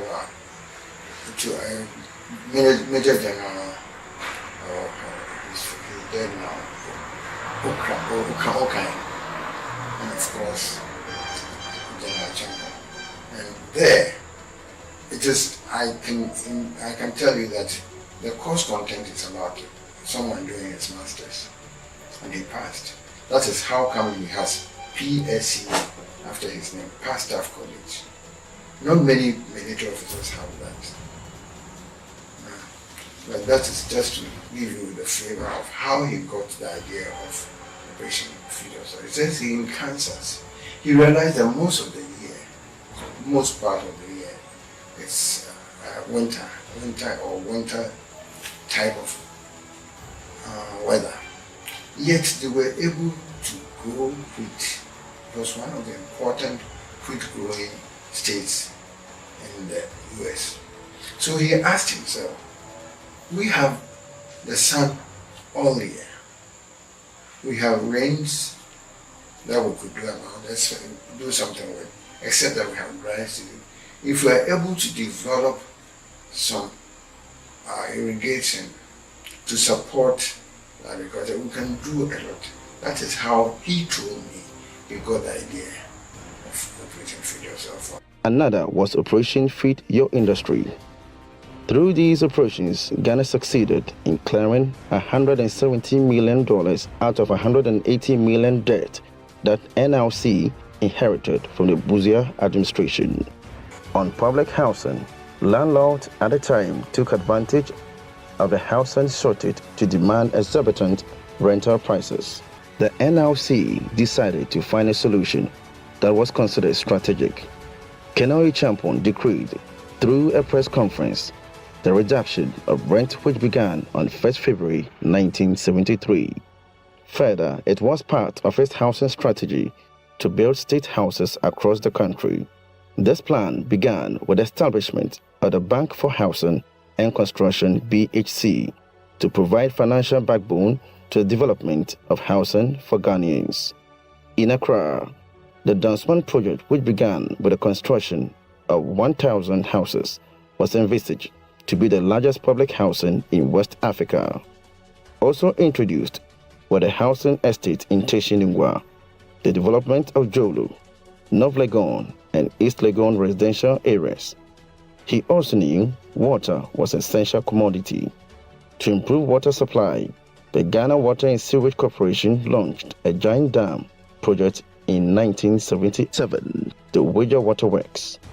This reservoir was designed to provide Accra metropolitan area with enough water for the next 40 years, estimated to cost 20 million cedis, equivalent to $20 million at the time. This was a joint venture between the Champion's government and the World Bank. In Kumasi, 200 acres of land was acquired at Bokro, near the airport, for development into the first-class residential area, akin to Accra's airport residential area. As part of his long-term plan for industrialization, Akosombo Dam has started flagging its inadequacy to cater for the growing population. Kenai Champon authorized the tendering in 1976 for the construction of the second hydro project on the southern end of the Volta Lake. In the area of education, Champon set up the Jobo Committee in 1972 to review the structure and content of education. Among the recommendations from the committee included delineating the boundaries of kindergarten, primary, junior secondary school, and lower senior, upper senior secondary schools. He also built the Efiokobi Ampem Girls Senior High School at Trabo in the Ashanti region. People like Kofi Annan who became all trained on the system. You understand? So the education policy continued very well. We tried at a certain stage to try to reduce it a bit in terms of the secondary schools and all. A champion respected traditional authorities. He believed getting close to them will get him closer to the people, and so he always graced his presence at various traditional events. He was even honored in one of such events. Sport was another area of well-being. To improve sport generally, the existing stadiums were refurbished and a new Kanishi Sport Complex, which would later be known as Azuma Nelson Sport Complex, was built in Accra. And the Champions regime, Ghana became the first African country to win the African Cup for the third time and to keep it for good.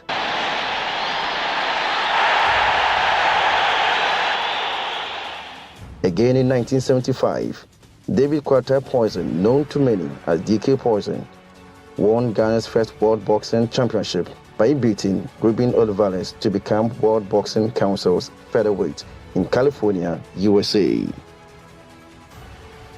A champion authorized the SMC to buy him a brand new car and also to build a house for him at Teshinungwa Estate. He presented the National Honor of Grand Medal and an amount of 100,000 cedis equivalent of $87,000 at the time. On foreign policy, a champion always maintained neutral position. This enabled him to reach both the Eastern and Western Bloc countries, even though Buza's policy of neglect had almost frozen Ghana's relations with the Eastern Bloc. But the champion managed to make amends with them. In no time, some leaders began to show solidarity by visiting Accra. As a Pan-Africanist, he continuously promoted his self-reliance program to the rest of the African countries, so they can also be dependent solely on themselves instead of foreign donors. By 1975, deteriorating socioeconomic conditions and popular disenchantment was ruffling the National Redemption Council, NRC. The regime's weakness and increasing ineptitude were badly exposing the Ghana Armed Forces as a whole to public riot. In the absence of political opposition, public pressure came primarily from civil society groups. A champion abruptly dissolved the NRC on 9 October 1975. In place of the NRC, Kenai Champon constituted the Supreme Military Council, SMC, as the highest administrative and legislative body, retaining the position of head of state and getting promoted to the rank of a general. A champion was under intense pressure, not only from the civilian sector, but from within the armed forces, because the NRC excluded the service commanders. It was just a champion and some colonels and majors. The service commanders, who were generals and commanding the Navy, the Army, and the Air Force, were not included. So they were threatening some kind of severe or dire consequences if changes were not made. So he changed it from NRC to SMC, bringing into the government all the service commanders. So that was a tactical move to kind of to stop a potential threat that was coming from the senior officers. This move by General Acheampong would lead him to his ultimate death. July 5, 1978, his CDS and friend Frederick Akufo and his colleagues sprung a surprise on General Acheampong, SMC chairman, who also doubled as Minister of Defense. At about 8:30 a.m., the door to his office opened. Without notice, Lieutenant General Frederick Akufo and his CDS entered, followed by Army Commander Major General Odate Walton, then the Navy Commander, then the Air Force Commander, and the Border Guards Commander, all in uniform. At this time, he still had no idea what was going on. He therefore asked, "Is this an invasion?" Nobody laughed. They were looking at him. They didn't salute him, as protocol demanded. And there came the surprise. Walton pulled a small piece of paper and placed it in front of the general to sign. General Acheampong read through and saw that was his resignation. At this time, he knew it was no more a joke. It was a mutiny. Initially, he decided not to sign, but Walton insisted he would sign. Upon realizing he was trapped, he took a deep breath and signed. Without a single shot fired, Acheampong's bodyguards were disarmed and taken prisoners. Lieutenant General Fred Akufo becomes the new head of state of SMC-2. He accused General Acheampong of many things, according to protocol historian Obeyaho Asamoah, as listed in the book Life and Times of Ignatius Kutu Acheampong. Some of the allegations included vesting executive power in himself, thus enabling him to ignore collective decisions, sharing favors on favorite military officers, appointing aides and others of doubtful competence, and many more.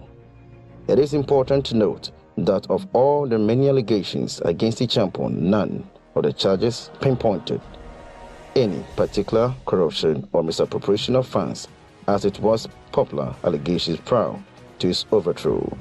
June 4, 1979.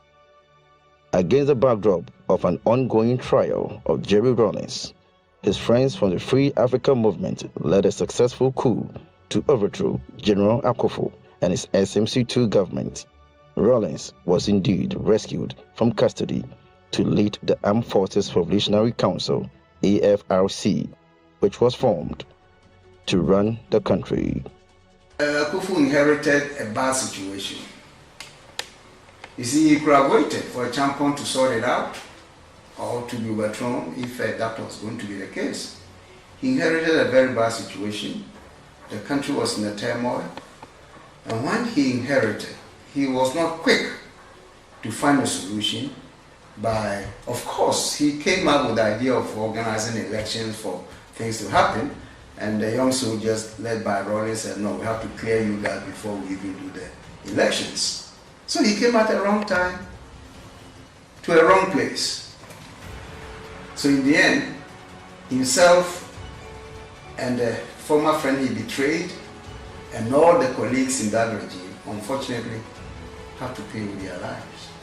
This was the military. We are not talking about chicken boys here. At midnight, I got a call. Do not ask who is speaking. Tomorrow, these were the words of the speaker. No, they were these words.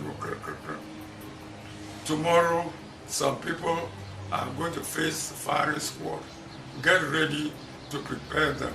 So I sat in the hall there until about 5:30 a.m.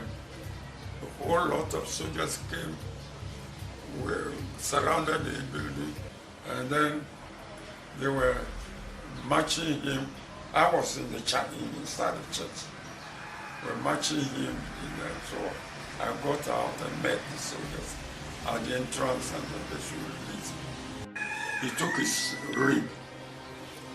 And this was his last word. Father, take this ring. Pray for me that God may accept me as I am. This was his last word.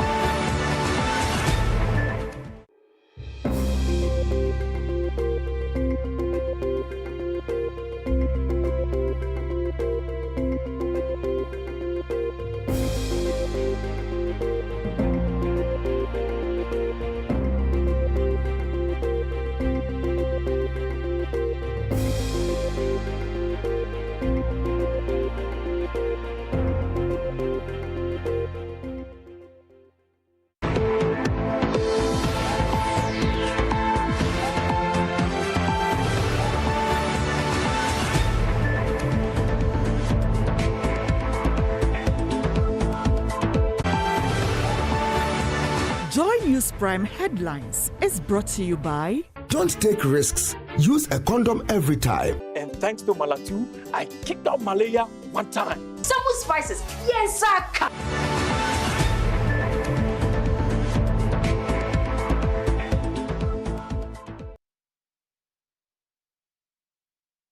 This is JoyNews Prime from your home of independent, fearless, and credible journalism. I am Samuel Kojo Brace. Our lead stories this are 6 persons, including 7 military officers, convicted and sentenced to death by hanging for attempting to kidnap the president and overthrow the government. He sends a strong signal to the nation that any attempt at all to destabilize the nation, any attempt to organize a overthrow the constitution will not be countenanced. A lawyer for the acquitted retired police officer ACP Agojo vows to sue the state for malicious prosecution of his client. We'll hear from senior police officer ACP Agojo, who has been acquitted and discharged. Jehovah is your name. Jehovah is your name. Well, I've always been free within my heart. I've always been free.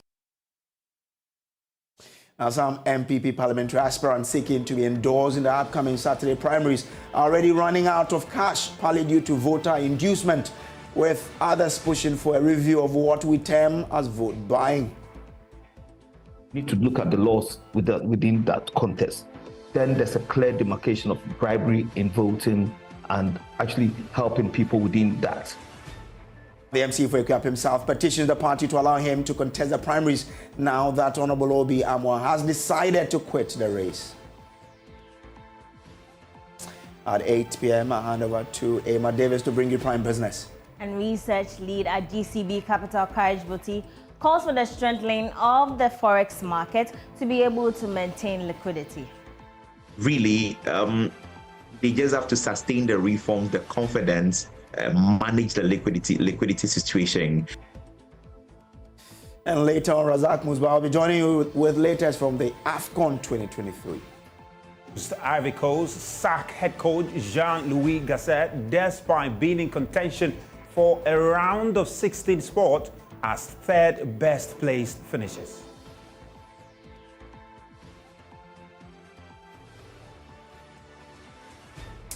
We are live on DSTV channel 421, GoTV channel 125, and around the world on myjoyonline.com. Please do stay.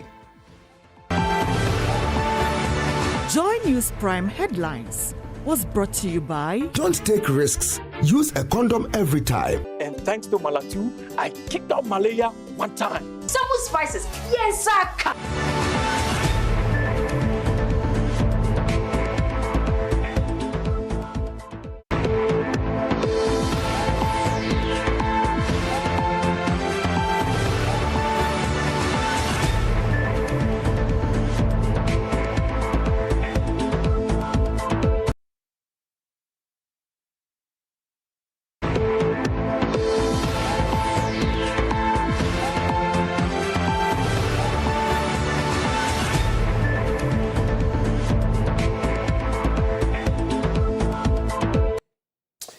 They were accused of plotting to kidnap the president and overthrow the government. After 3 years of trial, today 6 of the accused, including 7 military officers, have been convicted and sentenced to death by hanging. Senior police officer ACP Dr. Agojo and other 2 of the accused were acquitted and discharged by the court on Wednesday. Attorney General Godfrey Adami admits there were defects in the case against ACP Agojo. Now let's track this case from the time it began and where we are today. We do know that, we have the alleged coup plotters. The charge against them was conspiracy to commit high treason. Now, these are the persons who were charged with that. Now, Dr. Mark Palm, he is deceased. We have Donya Kafui, Bright Alan, Deborah Ofosu. We have Johannes Zikpi, Esther Zan Di Kowine, Colonel Seydou Abubakar. We have Lance Corporal Ali Solomon and Corporal Sylvester Akanpenwan. So these are some of the people who this charge was brought up against. Let's continue to share with you much more on this particular case. Now, we do know that we also have Colonel Samuel Kojo Gameli and then ACP Dr. Benjamin Agojo. So these 2 were charged with abetment of the crime. So the crime was for them to plot coup, but these 2, ACP Agojo and his other counterpart, were charged with abetment. Now let's look at the alleged coup plotters and the timeline that this had traveled. Now we know that these people were arrested somewhere in June 2019 when this issue came up. The trial itself began on June 8, 2021. Prosecution rested on July 12, 2022. And January 24, 2024, we've had judgment in this particular matter. Now, this is how the case has traveled. So let's look at the judgment that was given out, on Wednesday.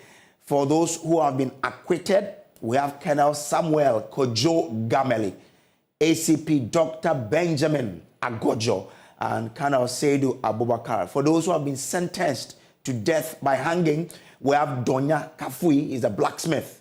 We have Bright Deborah Ofosu, Johannes Zikpi, he's civilian at Ghana Armed Forces, Esther Zan Dekuwine. We have Lance Corporal Ali Solomon and Corporal Sylvester Akampewan. So these are the, 6 people who have been sentenced to death by hanging. I'm sure you follow the issue with us all throughout and have broken the issue out for you. Now, my colleague Richard Kwajo Nyako has been in court the whole day for us, and he joins me in studio with more on this. Kwajo, how did the judge arrive at this particular judgment? Well, so it was a marathon in court. The judgment itself was a 4-hour marathon. It started at 12:30 and we ended at 4:30. And so let me run by you the fact as put out by the prosecution. In fact, these people were accused to have belonged to an association called Take Action and had planned to stage a series of demonstrations across the country, ostensibly to topple the government. In fact, in July 2019, the accused contacted a blacksmith from Alavanyo in the Volta region to manufacture 22 explosives, 6 ammunition, and 5 pistols. The court heard that the manufacturer charged the alleged accomplices 2,300, and the cost of each pistol also amounted to 400 Ghana cedis for each explosive. So on September 19, Dr. McPalm, who is now deceased, and Kafui were arrested after test firing at the Teshi military shooting range. The Attorney General contends that a search conducted on the premises of the Citadel Hospital revealed 6 unregistered pistols, 1 registered pistol, 22 explosives, 3 grenades, 63 rounds of ammunition, 2 empty AK-47 magazines, and other machines used in manufacturing the weapons. So Justice Ifia Sewa Asariboche presided over the 3-member three-member panel that adjudicated this case, and they came to the conclusion that these persons, the 6 of them, the prosecution has been able to prove its case, and so they have to be convicted to death by hanging. In fact, these were the words of the judge, that you are hereby sentenced to death by hanging by the neck, and you are to die, and where you will be buried would be upon the choosing or the orders of the president. And so these were very, very heavy words put out by the judge. The judge. Were you looking at the faces of these people? I want to know the reaction they put up when they heard those words coming out of the judge. So right from the courtroom, when these pronouncements were made, there were mixed reactions, a cocktail of emotions that, were over the court. Three of them, they were very excited because some of them, I think by divine, they knew that they would be acquitted and discharged today. So they wore white. They already had powder. And so they sprinkled the powder after the court on them.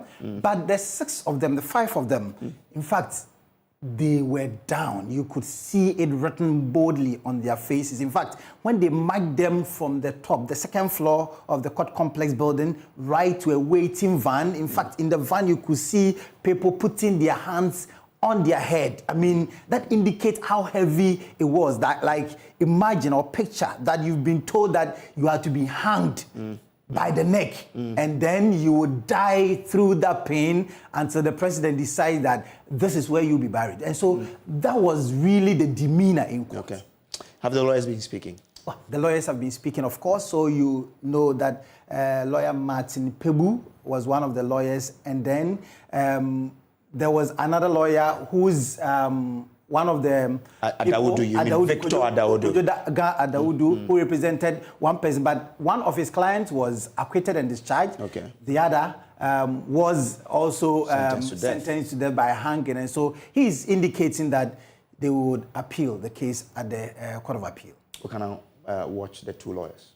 And you see that from day one, Agojo had always made it clear that, listen, he was just giving advice about how to get citizens active, the TAG group as an NGO to get active.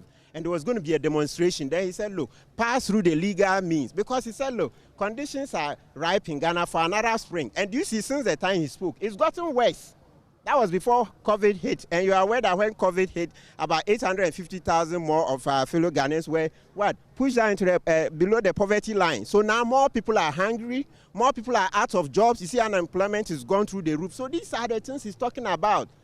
Lack of food, unemployment, etc., the suffering of the masses. That's all that he said. So he said, look, if you are going to demonstrate on such matters, pass through the legal channels. That's all that he said. And yet the state wove a very frivolous case, frivolous to the highest degree, around his neck. And today you see the court has exonerated him. We'll sue the state for compensation. Because this case has always been frivolous against him from day one. We look at malicious prosecution and all the other causes of action, because this case against Dr. Agojo has always been frivolous to the highest degree from day one. And the Attorney General knows it. I think I've spoken to them.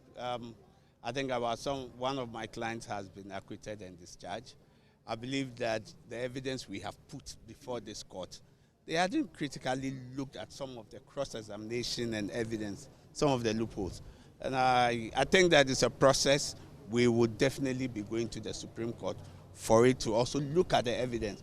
We believe that some of the charges, you saw the soldiers, it was conspiracy, but they've been acquitted on the substantive charge.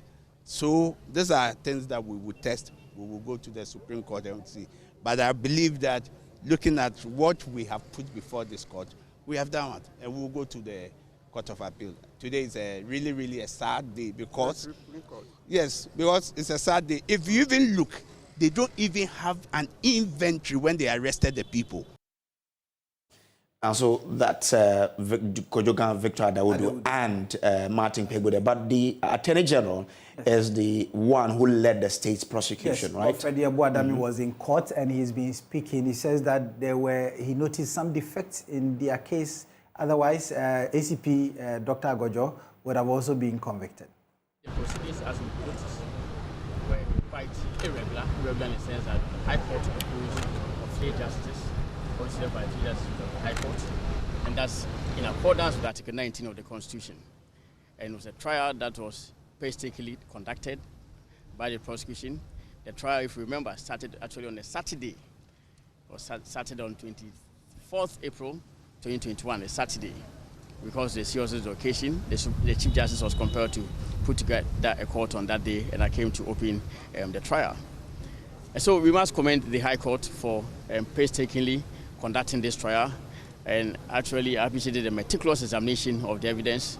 It was a judgment that lasted over 3 hours, and one that I think clearly will find its way into the records of law as far as Ghana is concerned.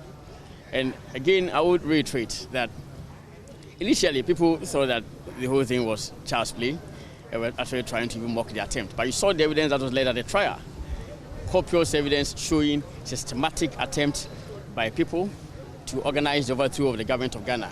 It started from not only meetings, but of course, a concerted effort to put together arms and ammunition, and they actually prepared arms and ammunition to that effect.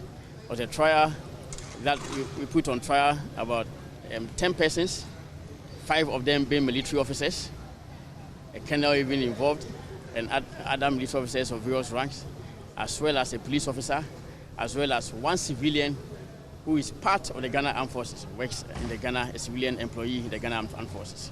So really the effort was quite systematic, it was very deliberate, and the prosecution was able to establish clearly all the concerted efforts of the various persons, 6 of them who were convicted.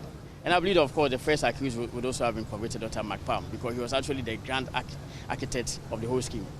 But for his untimely demise, clearly, I'm sure he would also have been convicted, and therefore 7 of them would have been convicted. But today, we had 6 out of the 9 people convicted. And for me, it sends a strong signal to the nation that any attempt at all to destabilize the nation, any attempt to organize the overthrow of the constitution will not be countenanced and will be taken quite seriously. Well, ACP Agojo obviously has been speaking, right? So like a bird out of the fowler's snare, he was very, very excited. Jehovah is your name, mighty warrior, strong in battle. Jehovah is your name. It is joy. We give glory to God. He alone has made it. You heard the judgment, and you saw all the rebuttals. I don't need to talk again. They knew it was falsehood, but they continued to perpetuate it and push it hard. It didn't work. You push for God doesn't fail. Now you want to ask what action next? Don't worry. I'll talk to my lawyers, and then we will talk to the media at the appropriate time. So thank you very much. How does it feel to be free after 5 years? Well, I've always been free within my heart.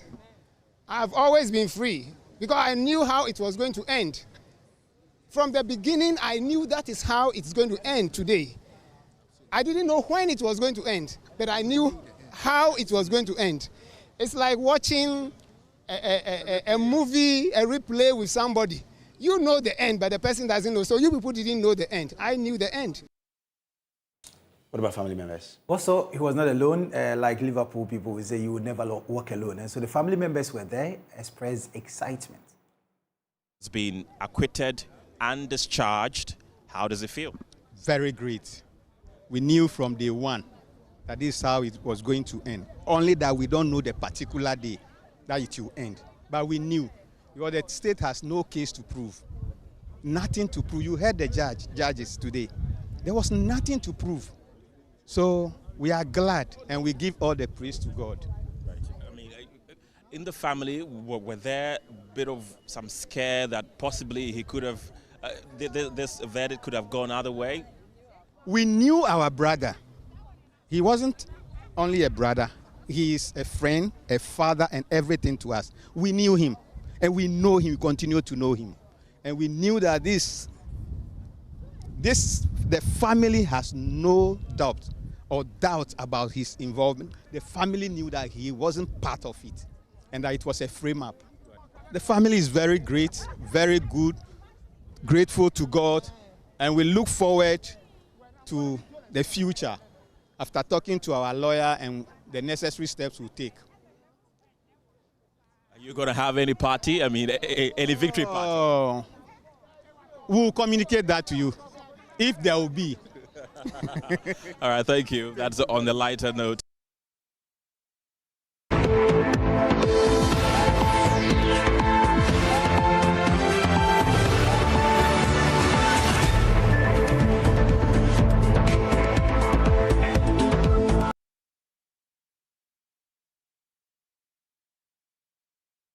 Now, the National Labour Commission is directing members of the Senior Staff Association and Teachers and Educational Workers Union TEWU to call off their strike with immediate effect.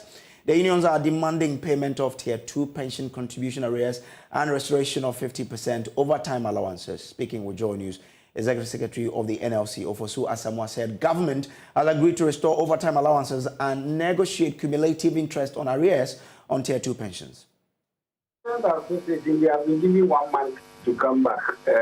They are going to do further negotiation, consultation with their employers and report after 1 month. Do you think that both parties had some form of satisfaction from how events were mediated? That is so. That is why they have agreed to go and do further consultation and come back. If any of them were dissatisfied or were suspicious of the process, they would have insisted that the commission goes ahead to hear the matter without any further negotiation.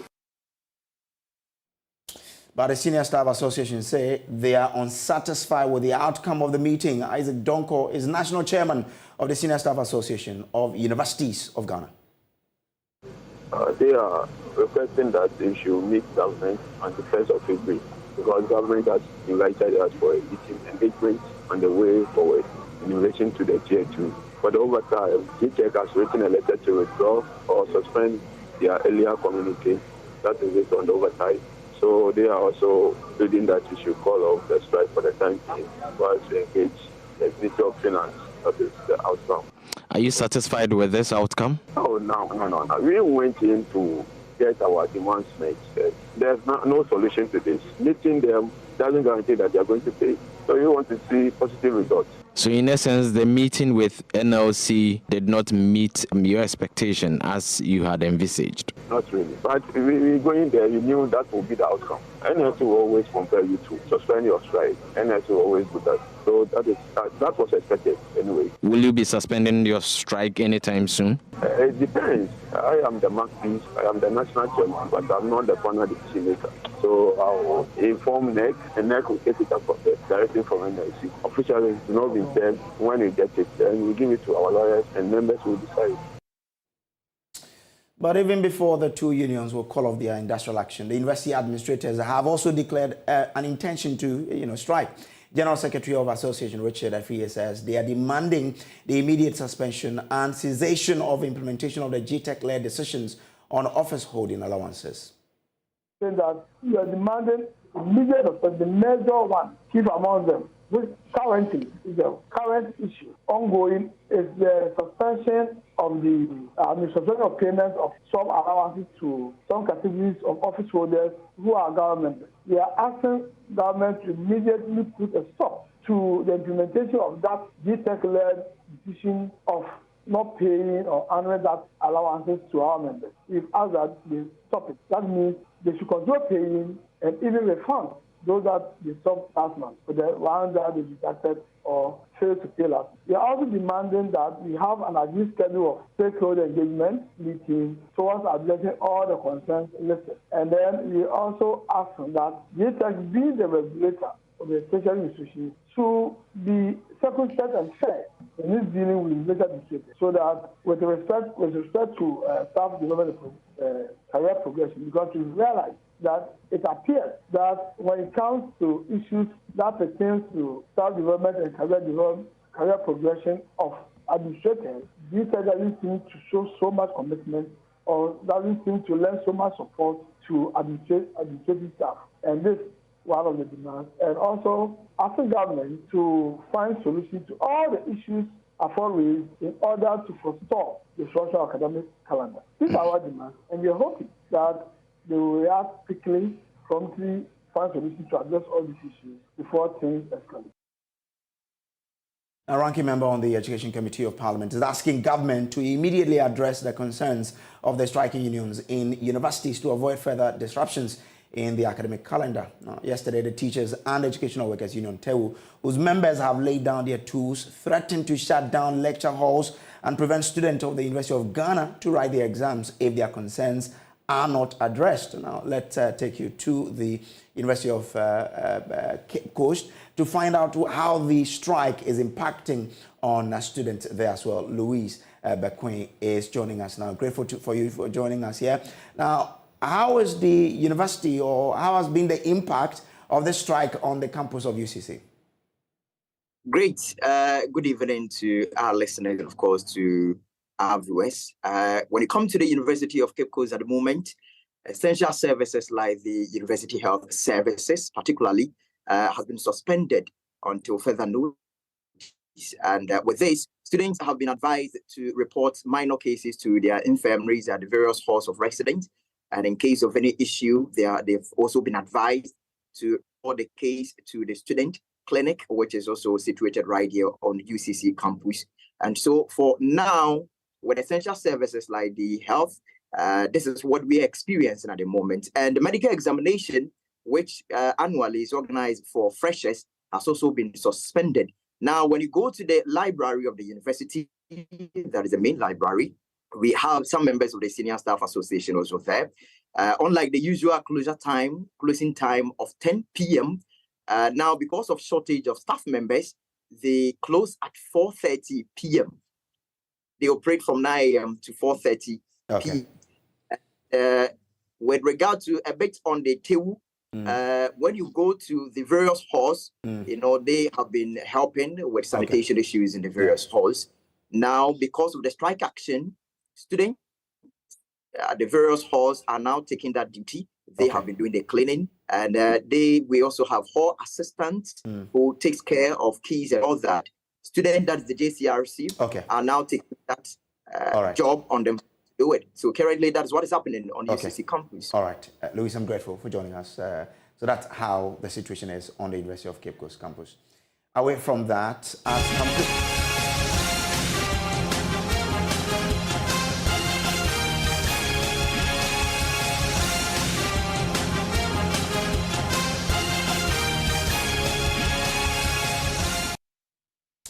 As campaigning hits a home stretch for contestants in the weekend MPP Ordinary Congress to elect parliamentary candidates in 105 constituencies across the country, concerns arrive about the amounts of money is being pumped into finding the favor of delegates. We know that these 105 seats are potential safe seats for the party. Therefore, whoever is elected stands a good chance of joining the 9th Parliament in 2025.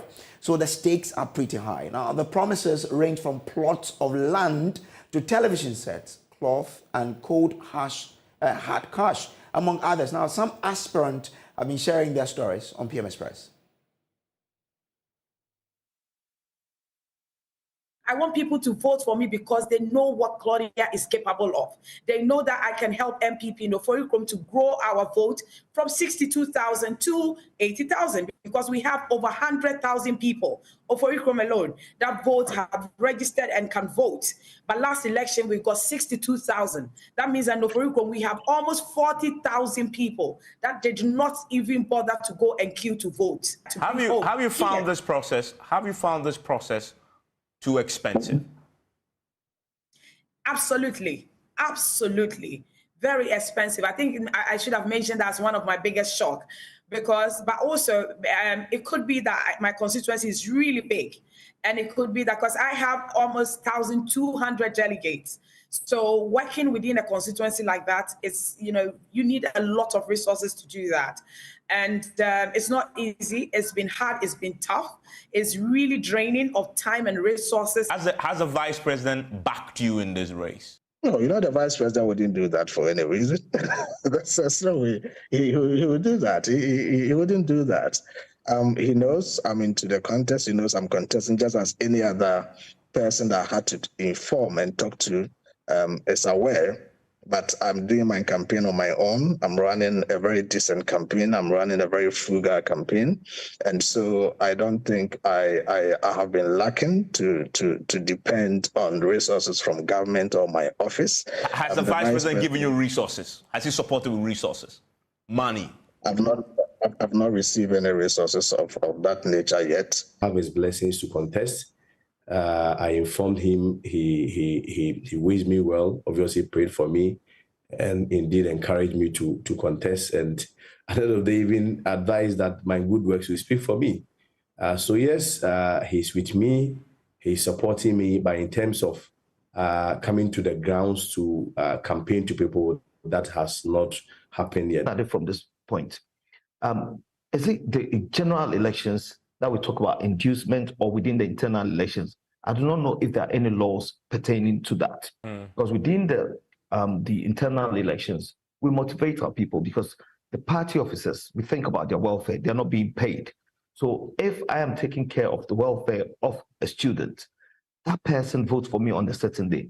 Are you going to call that bribery because he's been taking money over some time? You know what I mean? And then that person who says that I'm going to vote for you, I need my child is in the hospital and you pay for the fees. How are you going to translate that? So I think we need to look at the laws within that context. Then there's a clear demarcation of bribery in voting and actually helping people within that. Now, ahead of the MPP parliamentary primaries on Saturday, delegates are already inundated with material inducement from aspirants for their vote. But the MPP says it strongly frowns on vote buying. The Deputy General Secretary of the party, Haruna Mohammed, says the party is ready to prosecute any allegation of vote buying, provided there is glaring evidence. The party will go to the polls on Saturday to fill some 105 constituencies with parliamentary candidate. Haruna Mohammed joins us via Zoom for update on this and other developments. So it appears vote inducement is still taking center stage in the upcoming primaries. How is the party positioned to deal with this situation? Thank you very much. I will take this opportunity to say good evening to your cherished viewership. Having listened to your show and the persons that have spoken, I have not heard any shred of evidence that portray to the fact that there is some vote buying. Indeed, I've heard about using resources to run around and how expensive it is. Definitely, if you are running in a constituency that is far apart, you definitely need a vehicle, you need fuel, you need to be able to resource yourself to but you heard the people mention. I mean, one of them said, I have a constituency of about 1,200 delegates. I mean, why would she mention that number if the delegates are not demanding something? No, but there is no evidence. When she mentioned 1,200, doesn't mean that she said she's giving them money worth of 1,200.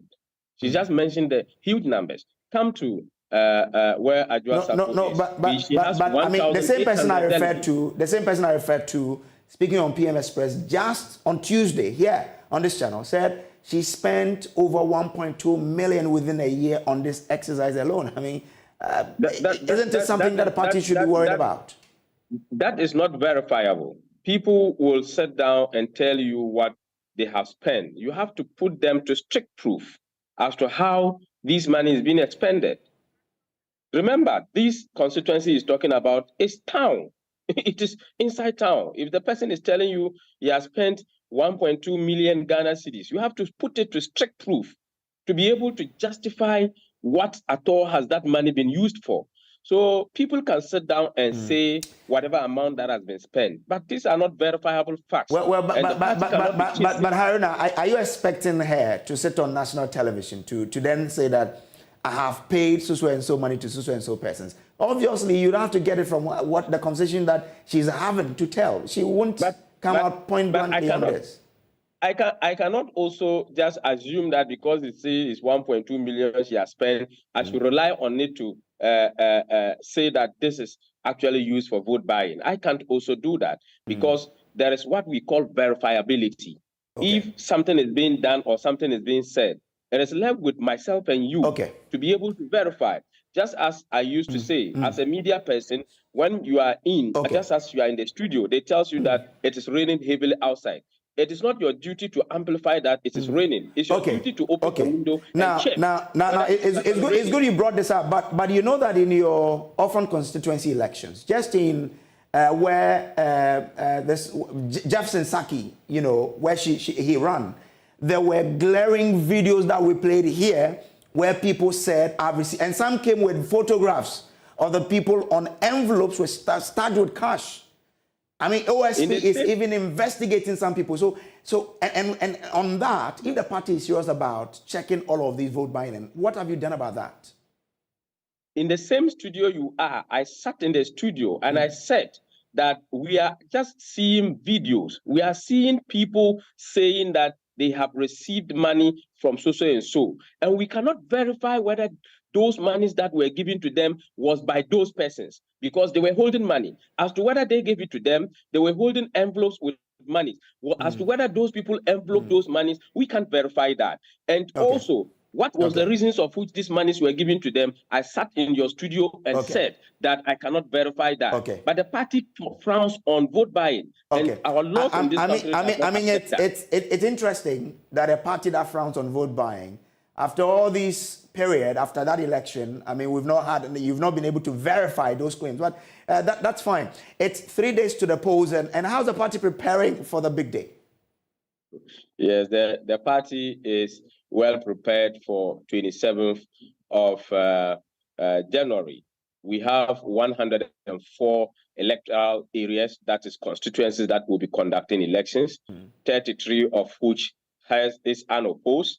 7 of those particular areas, or 8 or so, were done over this particular weekend, and the rest will also be added to the 104 that we have. We have made sure that every ballot paper that is needed in this particular election was handed over to the Ghana Police and the Electoral Commission at 12 noon today.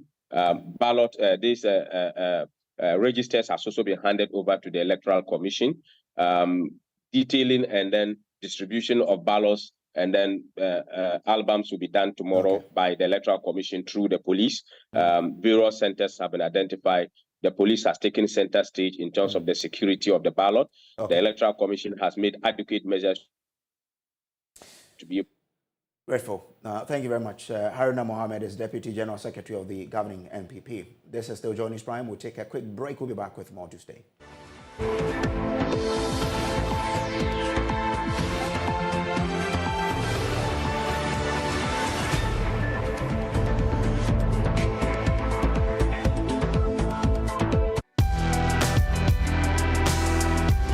We are the university with 26 years of excellence in education now in Ghana. We are both the university offering degree programs in health information management, software engineering, network security, and computer forensics. Admission is in progress with up to 50% scholarships for the first 150 students. Locate us at East Legon near ANC Mall. Call 0302-523782 or WhatsApp 020-990-4714 for more details. Both the university, vibrance, innovation.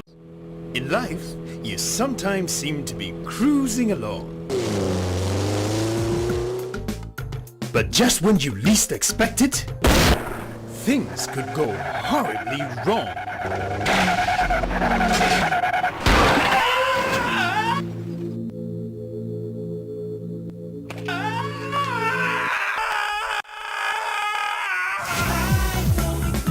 Leave nothing to chance. Let Glyco Group help you achieve your goals with customized solutions for life and general insurance, healthcare and finance.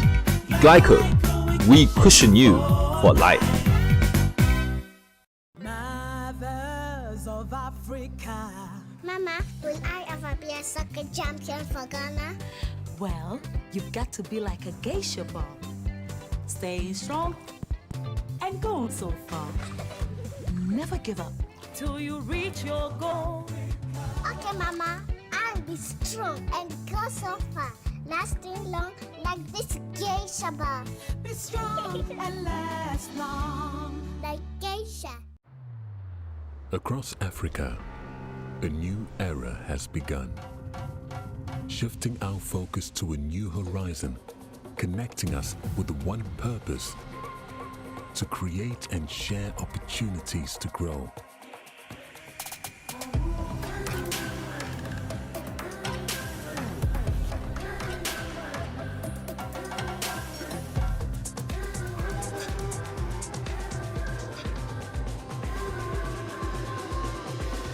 Today, we are making a brighter tomorrow, built by our dreams and our energy. Across our continent, across the world, we are creating a better way to a better future. A Pan-African future. Together. EcoBank. A better way, a better Africa. Daddy, this tank is big. Yes, that's true. It can store a lot of water. That's so true. Wow, it has a working tortoise on it. That's so true. I can see S-I-N-T-E-X. Syntax. That is so true, my daughter. When it falls down, it will spoil. That's not true. But why? Hey! Syntex was the first to introduce double-layer tanks in Ghana. Syntex again was the first to introduce white inner layers in Ghana. Syntex gives you the biggest warranty, 7 years. No matter your water needs, Syntex is the answer. Syntex tank. Are you strong? Are you tough?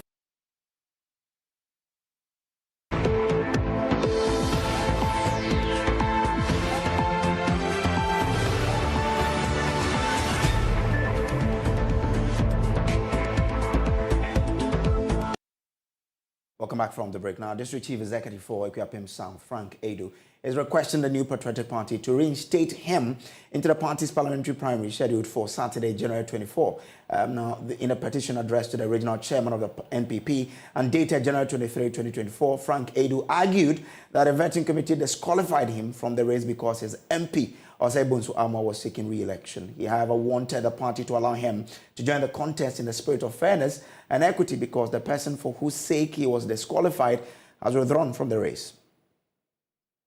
Now, flag bearer of the NDC, John Mahama, has jabbed President Akufo-Addo over recent comments that sought to call the bluff of his critics.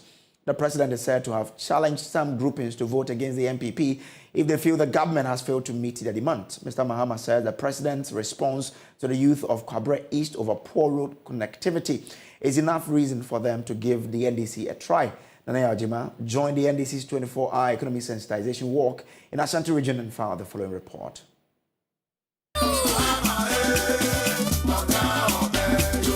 The walk ended at the Jubilee Park in Kumasi. Here, all three candidates of the 2023 NDC presidential primary mounted the platform with John Mahama. The flag bearer took advantage of the opportunity to preach unity among supporters of the NDC.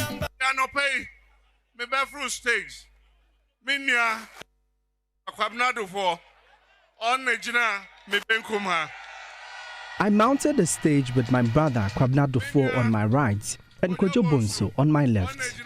We all lifted our hands to show we are one people.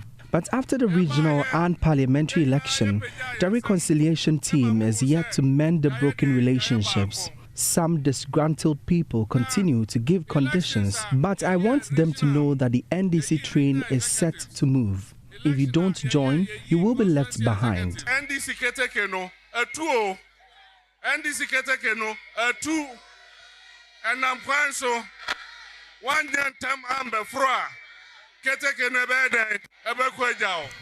John Mahama further expressed disappointment towards the president's recent statements against some electorates threatening to vote against the NPP. President Umbo. In recent times, the president has been making some pronouncements. A traditional leader in the Volta region was asked to go and complete a school block if he has the funding after demanding completion of a long-abandoned structure.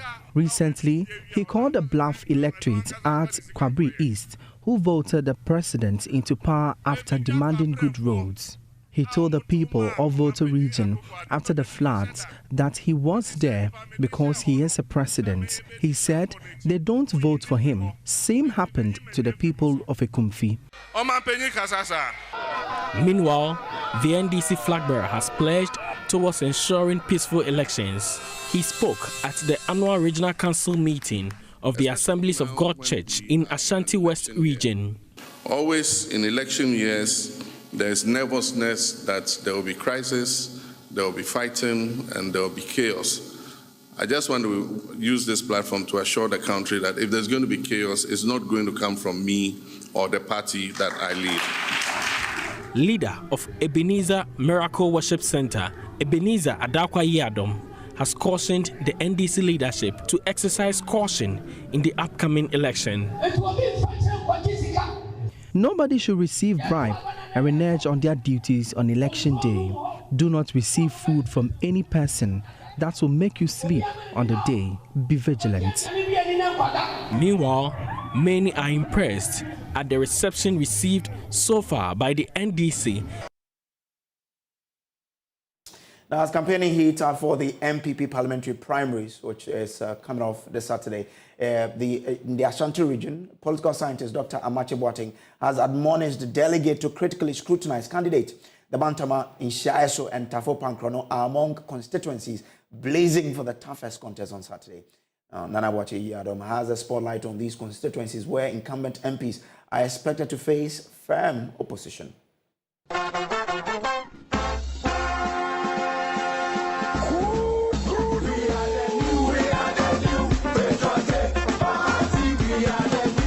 In the Ashanti region, Bantama, Inshaeso, and Tafo Pankrono are some key constituencies where incumbent MPs are expected to face tough competition in the MPP parliamentary primaries.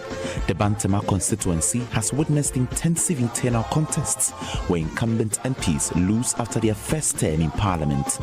Incumbent Francis Asensubuachi, who has been in parliament for one term, is however optimistic of victory. The fiercest competition, I believe, was between myself and Honorable Kokofu. That was the fiercest as far as I'm concerned. This one, for me, is not it's a no match. When you go to the constituency, those who are voting, they see a big difference. Yes. Like a difference between a VIP bus and Pragia. Yeah. That is the difference. It's a no match. I don't see this as a competition at all. Because it will take a nation record to choose my opponent over me, given the unprecedented levels of development I've brought in Bantama against an opponent who has no record of active service to the party and to the competition. It will never happen in Bantama. Raphael Lijapon is the unwavering opponent of Francis Asensubuachi, eyeing to unseat him from parliament. He's an MP who can't even socialize with people. He's perceived to be arrogant, but now I agree with them because he talks as if he's, the chief of the world, calling himself VIP, and then me Aboboya, and then I'm visionless. Hey, excuse me. Confident of his victory, Raphael shared his vision for the constituency. Whatever I'm saying is genuine. I will not come to you, talk to you, and then just for the sake of asking you for your vote. I have a genuine heart for Bantama constituency, and I've been doing this over time. That's why you made mention of the fact that I have gained popularity over a short period. No, I have been in this constituency, God knows when, the time I was born. And they know me, I interact with them. Anytime I'm out of Accra and I'm in Kumasi, I'm with Bantama people.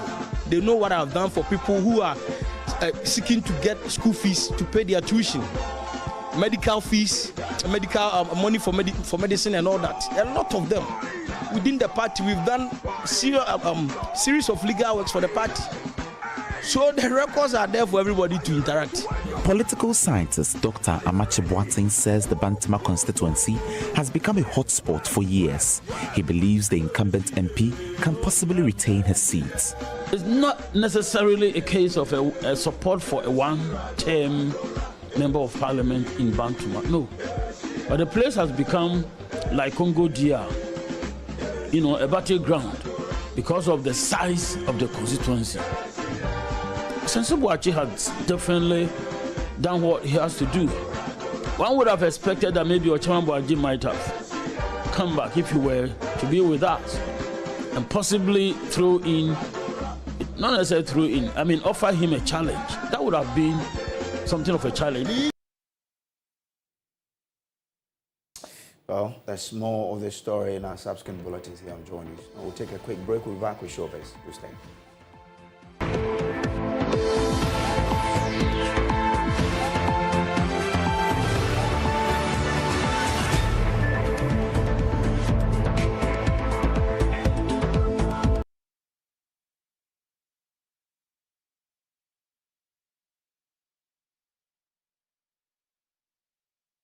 Afa, Simap can and read promo. Feeling the brutal. Minianum dice for, messing for any artisans now. Simap can and read promo. You know me? After what you sue quality Simap cement, our show 50 kilogram. Kusuno for sa a jumano and cracky.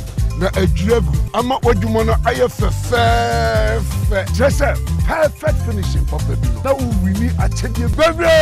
What is meant in the year you may be at? Tibag no, na scan a QR code no. Kai say, and Pedro will scan a QR code no. Now win your points. Points no, now would bet me a check yet to say. Mobile airtime, walking gear, shopping vouchers, cement, motorbikes, assassin, block machines, and near check your baby. So points no do a check the open one. And one is a who claim war happiness. Minya, may you lose all, Koswana scan it. Na Simap scan and win promo idea. Oh, yeah, you winner. Shannon so say, who are most me and son, I would be build points. And she said, Kakrawo. Oh, and chaos reigns. Yes. Back in the day, I was Ghana man, but something was missing until I found the one.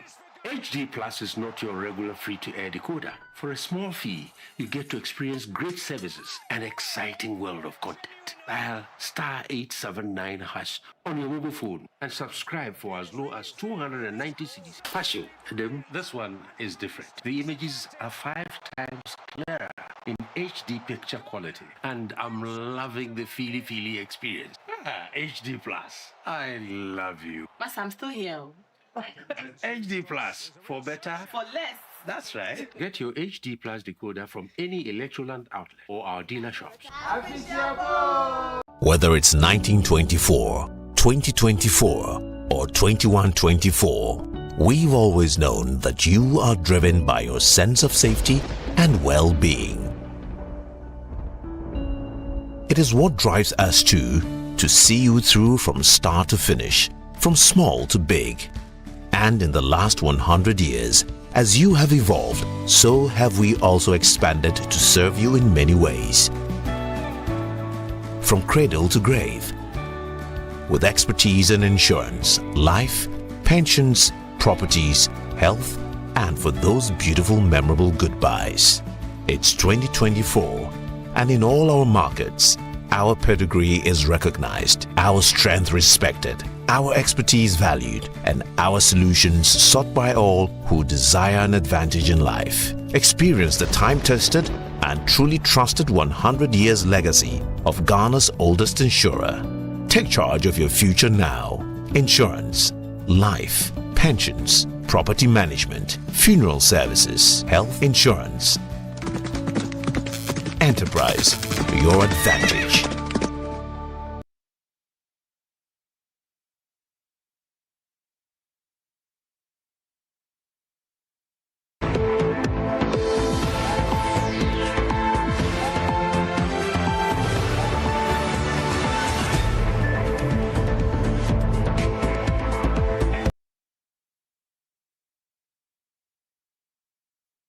Welcome back from the break now. Just before we bring you showbiz, there's a breaking news from the presidency because the president, Nana Addo Dankwa Akufo-Addo, has appointed Major General Thomas Opon-Pepra as Chief of Defense Staff effective Thursday, 1st February 2024. Now, this appointment has been made subject to consultation with the Council of State pursuant to provisions of Article 212 of the Constitution of the Republic. Now, it follows the imminent completion of the tour of duty and subsequent retirement from the Ghana Armed Forces on Thursday, 1st February 2024, of the current Chief of Defense Staff, Vice Admiral Seth Amwama. President Akufo-Addo has expressed his deep gratitude to him for his devoted and meritorious service to the Ghana Armed Forces and to the nation. The president has also appointed Major General Bismarck Kwesi Onwuna as Chief of Army Staff in succession to Major General Thomas Opon-Pepra with effect from Thursday, 1st February 2024. This appointment has also been made subject to consultation with the Council of State pursuant to provisions of Article 212 of the Constitution of the Republic. Major General Onwuna, until his appointment, was the commandant of the Ghana Armed Forces Command on Staff College. There's more on this on myjoyonline.com. Well, Jacqueline and Sumaya Boy is here with Showbiz. Yeah. All right, now 15 days of cooking and counting. That is the story and the resilience of Chef Beauty Obasi in Canada, who is determined to take the Guinness World Record title for the longest cooking marathon. Now, the Nigerian chef based in Canada has been cooking for almost 360 hours. She is, however, aiming at 432 hours. Based in Canada, is on the verge of setting a new Guinness World Record for the longest cooking marathon, which is 18 days. Chef Beauty started cooking on 10 January 2024 at Niger Jollof Kitchen in Brampton with a plan to cook for 8 straight days and take the title from Irish chef Alan Fisher, who holds a 119 hours record.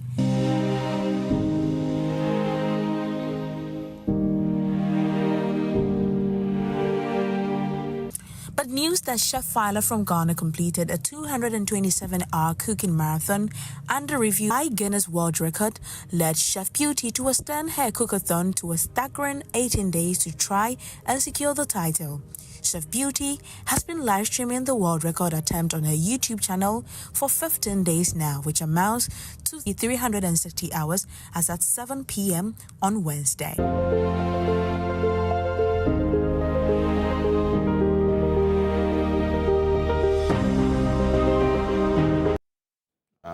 That's a lot. I just want to taste a bit of her soup. Is that like soup or something? But I think it will be sweet. It will be sumptuous, really. Yeah, definitely. Now, we're still on Guinness World Record. So human achievements come in various forms, and the Guinness World Records serve as a testament to the extraordinary talents and capabilities found within diverse communities worldwide.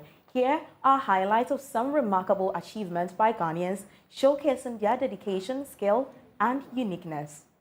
The Guinness World Record was first published on 27th August 1955, initially called Guinness Book of Records. It has sold more than 100 million copies. It is written in 23 languages. While familiarity with the records has been long in Ghana, recent endeavors such as Hilda Bassey's Cookathon and a Fuasantoa at JoyNews Singathon have amplified the interest of people. Ladies and gentlemen, in case you don't know, the incoming president of Mother Ghana. Ghana's history with the Guinness World Records extends beyond recent endeavors. Notably, on July 23, 1991, Ghanaian athlete Ferdy Atu Adoboy sprinted backwards, clocking an impressive 13.6 seconds in the 100-meter race at Smith College in Northampton, showcasing Ghana's sprint prowess on the global stage. See, just like when you sprint forward, you can't look. No, actually, how do I say it? When you sprint forward, right, you can't look back. And so when you sprint backwards, you can't look forward. Similarly, in Milan, Italy, on April 27, 2011, the duo Daniel Ashite Alma and Richard Mensah Ofori set a record for walking over 10 obstacles while carrying a person on their heads, all on one foot, accomplishing it in a remarkable 21.83 seconds. Adding to Ghana's achievements, Kevin Prince Boateng and Jerome Boateng made history by becoming the first brothers to face each other in a FIFA World Cup match on June 23, 2010, during the Ghana versus Germany match in Johannesburg, South Africa. Dixon Upon showcased remarkable talent in 2012, achieving the longest continuous water spray from his mouth, maintaining an uninterrupted stream for an impressive 32.65 seconds. Every record holder has contributed a distinctive element to the array of extraordinary accomplishment, creating a lasting legacy for Ghana in the Guinness World Record archives. For JoyNews, I am Jacqueline Ansma Yeboah.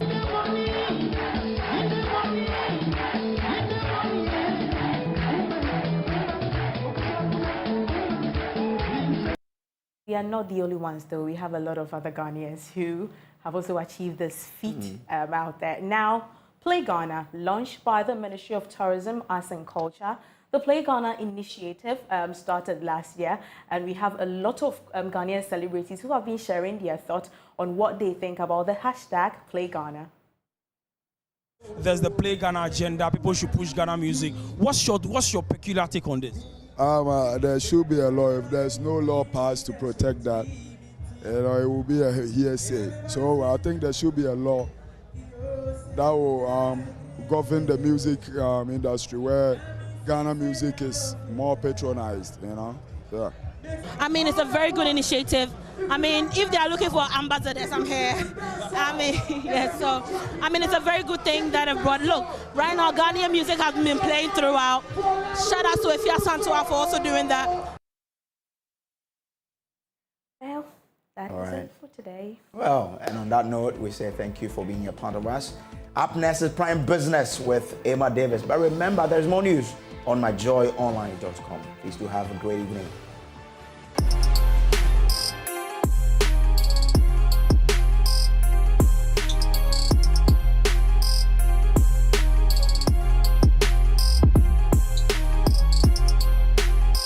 Vet Investment Limited.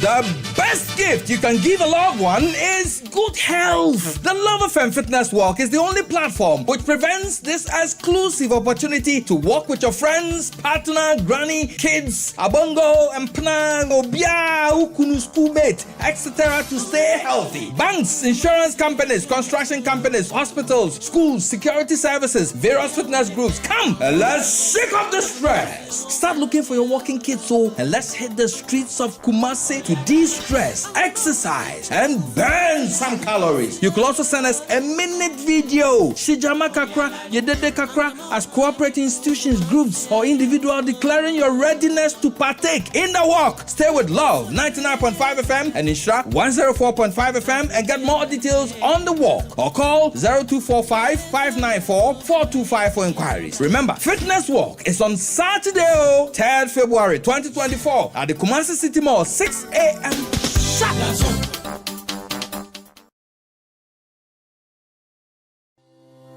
For crystal clear and thrilling podcasts and live shows, download and listen to us on Apple, Spotify, TuneIn, Google Podcasts, MyJoy Online, Amazon services like Echo, Amazon Music, and Audible, Stitcher, Adom Online, Overcast, and Pandora. Take note of everything. Sign up for the multimedia digital platforms now to stay updated. We've had news file over the weekend, and an interesting part of the conversation focused. Oh no, we are out of range. Oh, don't worry, Daddy. I have Alexa in my bag. Alex, what? Alexa, open Multimedia Ghana and play Joy FM. Super Hits Radio, Joy 99.7.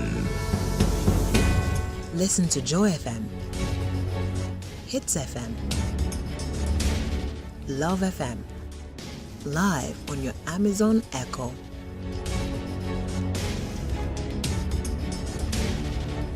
Listen to your favorite multimedia radio stations live on your Amazon Echo device by saying, Alexa, open Multimedia Ghana, play Joy FM or Hits FM or Love FM. Or catch up on your favorite podcast by saying, Alexa, play, and then the name of your favorite podcast from Multimedia Ghana. For a list of all podcasts available, say Alexa. Ask Multimedia Ghana to browse programs. And we are back like we never lost signal. Alexa, welcome to Multimedia.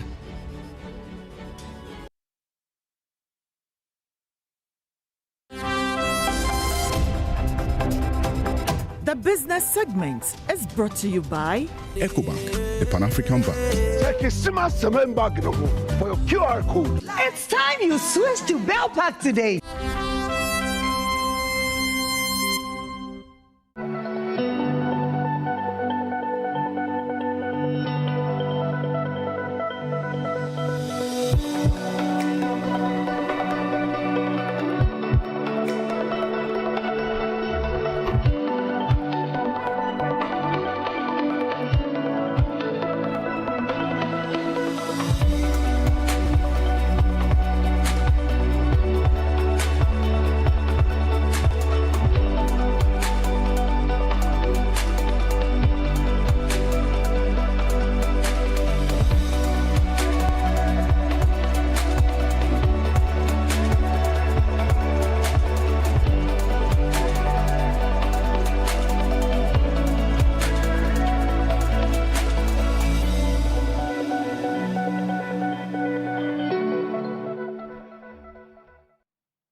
Hello, good evening, and welcome to Prime Business with me, Emma Davis. Now to our stories. Economist Dr. Patrick Isuming has hinted that the inflows from the International Monetary Fund and the World Bank will have an immediate impact on the forex market. He called for fiscal prudence under the IMF program. The most immediate impact is likely to be the currency.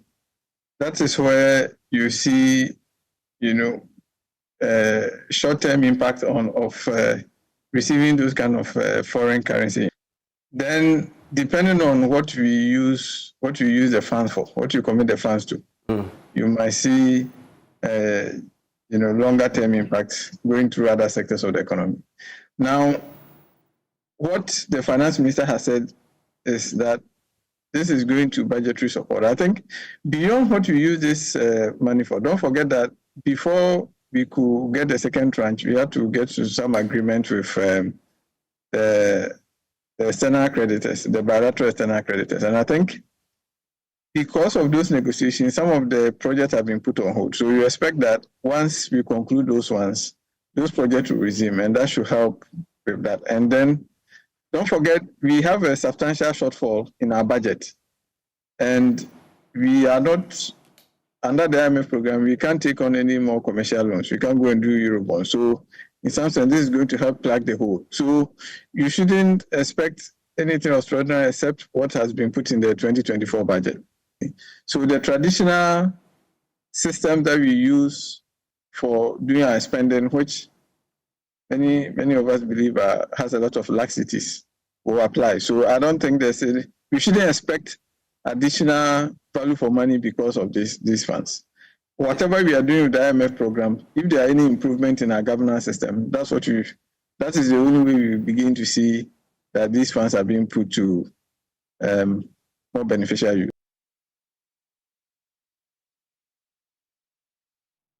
Meanwhile, research lead of GCB Capital, Courage Buti, is calling for the strengthening of the forex reforms to manage and sustain liquidity in the forex market. His comment is coming at a time Ghana's exchange regime is predicted to be robust in the first quarter of the year, following the release of the $600 million second tranche and a $300 million support from the World Bank to the economy. Speaking to Joy Business, Mr. Buti said it is imperative to enforce the forex market with laws that will strengthen the terrain. Doing a few reforms here and there, you have to control the cedi liquidity levels on the market. We've seen a switch from keeping reserves, CR in dollars to now just cedis. All of these are ways to mop up cedi liquidity from the system and release some effects so that there will be a bit more liquidity on the market. Because as it stands, portfolio investors are not coming in with flows. They are not just open to the Ghanaian market. So as trade finance, export receipts at Bank of Ghana's interventions and things like that, those are the sources of flow to the market and what the banks are providing from, if you like, repatriations and Ghanaians abroad sending something home and all of that. Those are the sources of flow now, and not a lot on the portfolio market and the capital market in general. And so really, they just have to sustain the reforms, the confidence, manage the liquidity situation. Now, former Finance Minister Dr. Kwabena Duffuor is cautioning the government against what he described as excessive taxation. He says instead of increasing taxes, the government should rather build a robust and efficient tax system that has the capacity to generate enough domestic revenue to cushion the Ghanaian economy. He believes building a strong tax regime should be the focus of the current New Patriotic Party's government, rather than introducing taxes that could affect the growth of businesses and overburden Ghanaians. Ohiminteria has more. Dr. Duffuor was speaking to David Akwete on Love in the Morning, on Love 99.5 FM, ahead of the NDC's 24-hour economy walk in Kumasi on Wednesday. He said the government's taxation program should be measured by what he described as tax incidence to assess the impact of taxes on those paying. The government, as of 2024, has introduced at least 27 tax components, a situation businesses say has the tendency to cripple growth. Organized labor has criticized the government for levying 15% VAT on electricity consumption as it called for the abolition of the new tax. The former governor of the Bank of Ghana would not describe the government's proposed 15% VAT on electricity consumption as a nuisance tax, but he insists excessive taxation, especially nuisance taxes, should not be encouraged. Efficient tax system. Efficient, okay. Not any tax. Efficient tax system. That will generate domestic revenue growth. Is what you should look at. You should make sure that you build a tax capacity that will give you good revenue. We have something called tax incidence. If you are taxing people, you look at what will this tax do to the one paying. Next year, will the person be able to pay more or still be in a good business? If by taxing the person, the company is going to go down, and next year he'll be worse off. It's not a good tax. It's not a good tax? No. So would you refer to this one as, like someone referred to, would you call this one a nuisance tax, for example? This 15%? I'm talking we should not. On electricity. The nuisance tax should not be encouraged. Will you describe this one as a nuisance tax? Which one? The VAT 50% electricity consumption. I'll have to look at it. From Kumasi for Joy Business, Ohiminteria reporting. Now to the automobile industry. Some foreign investors within the industry are calling on government to expedite Ghana's automotive policy to attract foreign investors within the sector. According to the head of international at the Society of Motor Manufacturers and Traders Limited in the UK, Matthew Smith, Ghana is on the right path for a sustainable automotive industry, hence the need for proper policies. There's more in this report. Well, we've got a very old industry in the UK, so our industry is more than 100 years old. I think what we see at the moment that is quite important for us in the development of the sector in the UK is our relationship with government. So this week we've been hearing a lot about the policy developments in that automotive policy, in other areas the way that the government is looking to grow the sector here. Certainly in the UK, our experience is that by us working closely with the government, we can make sure that the policies that the government brings in are the right ones for the industry and for the growth of the sector at the right time. When companies look to invest, they look for somewhere to come and do business. They want to know the size of the market opportunity. So I think that if you have access to the Ghana market, which is a significant and growing market, but if there's a much bigger story to tell, a much wider market opportunity, and I think that can make a big difference to companies. I think the UK companies coming here, there are different companies looking for different opportunities.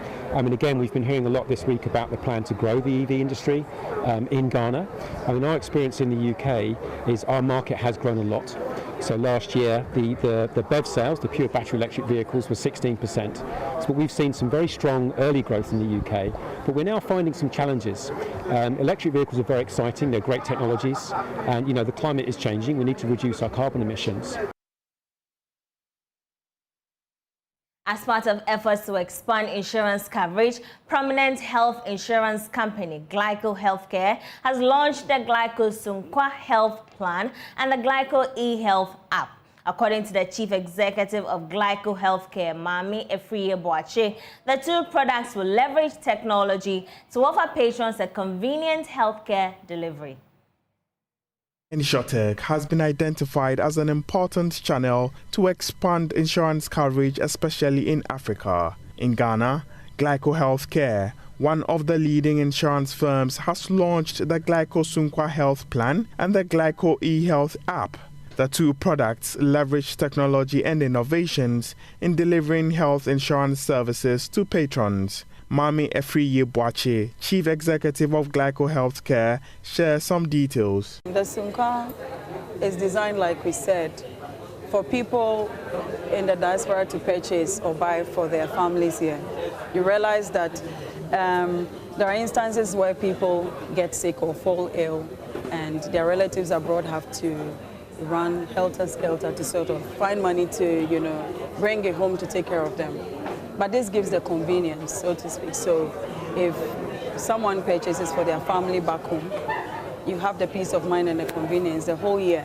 So if your mom falls ill, your dad falls ill, your child over here, your niece or nephew, rest assured, you'll be taken care of with a Glyco Health Sumka card. She explains the Glyco eHealth app and other benefits of the Glyco Sumka Health Plan. The introduction of the eHealth, which is a complementary or added value service that is given to our clients on the Sumka or who would sign on the Sumka. And this service is really about having access to doctors in the comfort of your home. So you can make a call to the doctor, you are consulted, and after consultation, if you need medication or lab test, the lab company comes to your home, and if medication is needed, it's also supplied at the comfort of your home or office, wherever is convenient for you. In addition, there is a death benefit. So for example, whoever is on, if I am abroad and I'm paying for example, my mom, and my mom dies, there is a lump sum that is paid out, and this is in collaboration with Glyco Life. Nathaniel Kofi, head of sales at Glyco Healthcare, emphasizes the company's outstanding service delivery. As Glyco, we have been in existence for close to 40 years. And if we are not doing the right things, I'm not sure we would have been here till now. And so when it comes to claim payment, we are very prompt. When it comes to customer service, we are very prompt. In line with that, what we have done is that we have tried to dilute the language barriers with our experience center or our call center, so that regardless of the language you speak, when you call, you can get somebody to talk to you and make sure that those barriers do not affect your processing. That'll be all for tonight on Prime Business with me, Emma Davis. For more news, do log on to myjoyonline.com. Do have a good evening, please.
The business segment was brought to you by EcoBank, the Pan-African Bank. Take a SIMA cement bag for your QR code. It's time you switch to Bell Pack today.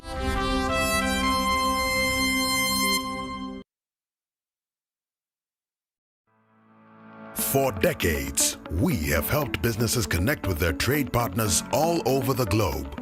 From Ghana to Burkina Faso, Côte d'Ivoire, Benin, Togo, Senegal, China, Morocco, France, Netherlands, and many other countries. We have made it possible to bring Ghana to the world. We have brought small and medium businesses closer to their customers across the regions in Ghana with our SME support facilities. We have brought relief and smiles to the faces of families with our employee personal loans. With our cutting-edge technology and digital support, we take the burden of complex thinking off you, making life simple. That is who we are, as close as a partner. Bank of Africa. We are indeed the African bank with the global reach.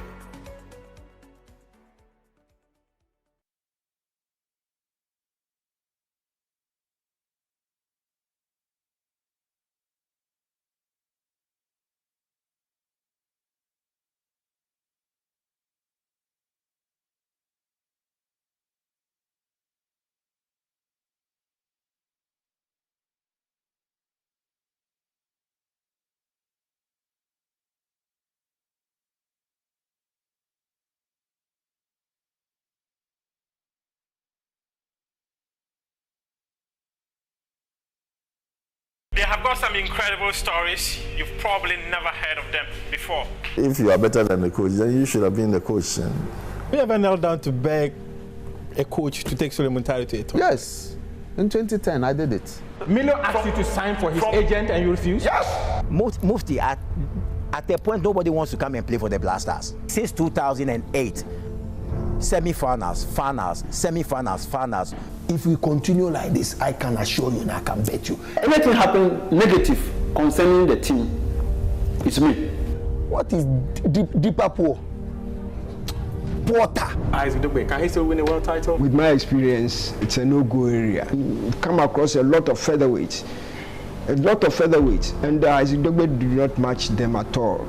First of all, I think the GBA itself need a lot of schooling. If Seto Kweku is re-elected, you think the Ghana football will crumble? Is that what you're saying? We are in debt.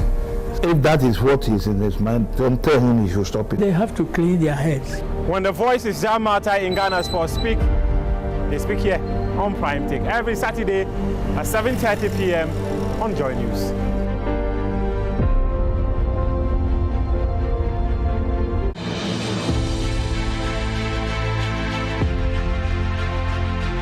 Bold, credible, and fearless journalism. That is what we stand for. Duty bearers and citizens know that they'll be asked the hard questions to bring out the truth. That is what we expect of us. It is this commitment to tell truth to power that sets us apart, because we will hold the feet of leadership to the heat of accountability. My name is Evans Mensah, and this is JoyNews. Fearless, independent, and credible.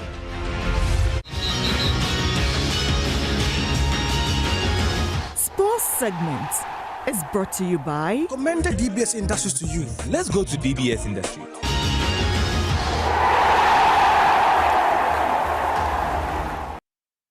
Hello, welcome to Prime Sports with me, Razak Musbao. Now tonight, big story developing the entire day is the dismissal of the head coach of the senior national team, the Black Stars, Chris Hughton, after the Black Stars group stage exit from the Africa Cup of Nations. Ghana did finish on 2 points in Group B after 2 draws and 1 defeat. A statement by the FA did indicate that Chris Hughton has been relieved of his duties with immediate effect. The Executive Council has also taken a decision to dissolve technical team of the Black Stars. Hughton was appointed in February last year, replacing Otoado, who stepped down after the 2022 World Cup. The 65-year-old won 4 games for Ghana and out of 13 and suffered 4 losses. Now, the Ghanaian public have been reacting to this development, and while some are welcoming the dismissal of the coach, the others who also believe that a change in the operations of the Ghana Football Association is necessary, insisting that the association must also take responsibility for the disappointment the country suffered in Ivory Coast. It can be a good news, but I think that is what should happen. A coach was given a chance, to perform, as it were. I don't know the contract that the government had with him, the GFA had with him, but they gave him an assignment that do this for us. So if you don't do it, you need to be sacked. So I don't have any problem him being sacked. Now, if you look at our players, most of them are playing abroad. They are foreign players, right? So what does the coach teach them when they come to camp? Because the coach has to teach them his strategy, what they should do for him to win matches. And it never happened. So I'm not surprised he has been sacked anyway. Ghana needs to sit up and get a very good coach, either from the English Premiership, from the Spanish La Liga, or the Italian Serie A. Get a coach. We should be able to pay them instead of throwing the money in the garbage. Pay them well and let them do the job for you. If the GFA sacks the coach, they should sack them. They should also sack themselves. They should also sack themselves because they are part of the problem. Listen to me. You see, when it's a teamwork, are you getting me? The coach cannot work in isolation. There should be support between the support from the GFA. Are you getting me? So they give support that they think they can give. But when it comes to psychological support, the ones that they should do to push him up, is not there. It's not there. So you think sacking him will not solve our problem? If we sack the coach, we'll bring another coach. If we don't change our attitude, if the control, the influence, if we don't stop it, we will come back to the same problem. I think it's normal. Every coach can be sacked. But when we look at the content, why do we sack the coach? Is it the performance of the players or is coach error? One thing we should look at that. So I don't see why we should sack the coach. There is something you need to resolve it within the team, okay? Where he did his best as a coach. He has given a role to play as a coach. So what do you expect from the coach? Is expecting the players to do what? To produce what he has shown you on the pitch. So on the field of play, coach has nothing got to do with players. It's a very good decision for them to sack the coach because it's not the tactics and everything doesn't work for the team. So there's a need for them to sack the coach. And I think it's a very nice decision. Okay. They have to dissolve the technical team and everything for them to restart everything again. It's good that they have sacked the coach because we need a perfect coach. It's not perfect. How he arranged the players is not good. You need to find a good player so that they can play the game well. But the coach, those who are not good, no. Meanwhile, veteran football administrator Dr. Nyaho Tamaklo warns government to prioritize investment in sports in order to improve the country's fortunes, especially at international tournaments. Well, I wasn't expecting anything different, I must confess. Because one thing I have noticed is that we don't seem to learn from history. And if you don't learn from history, you can never progress in life. If government fails to show interest in sports, we shall always be at where we are. Any government that comes on who will not put money into football or sports should forget about getting good results. So in short, this is how I see it. We have to also make sure that we create a youthful side that will be trained by a coach who will lead in the country, not a coach who will be staying outside. And when we have a competition, we just gather some boys in it, most of them bench warmers, then train them for a week, and then put them in competition. With that sort of practice, we shall never win major competition. So that's all that I will say. Well, elsewhere, Jean-Louis Gasset has been sacked as coach of the African Cup of Nations host, Ivory Coast, 2 days after their 4-0 defeat against Equatorial Guinea. It was the heaviest home defeat in Ivory Coast history, and they are the first African host to lose 2 group games since they did so in 1984. The Elephants still carry faint hopes of progressing to the last 16 as one of the best third-place teams. It will be led by Amas Faye, one of the Gasset coaches, on an interim basis. The country's football federation said it had terminated the contract of the 70-year-old and his assistant, Ghislaine Printemps, due to insufficient results. Ivory Coast finished the group stage on 3 points in Group A, having also lost 1-0 to Nigeria following a 2-0 win against Guinea-Bissau in the opening match. Now, the host must now wait on the results of the last group games on Wednesday today to see if they sneak through. Their hopes of progressing, despite their shock defeats in Abidjan, were boosted when Group B ended, with Ghana finishing third in the table on 2 points. And in Algeria, a section of the country's fans, football fanatics, invaded the team's hotel to express their displeasure about their performance after suffering elimination from the tournament. The 2019 winners were booted out of the Nations Cup on Tuesday after failing to beat Minnows Mauritania. Coach Amé Abdou's side inflicted a 1-0 win over Algeria to see qualification to the knockout stage. leaving the North African side bottom in Group D. Defender Yali Delahaye scored the only goal to secure the 3 maximum points for Mauritania.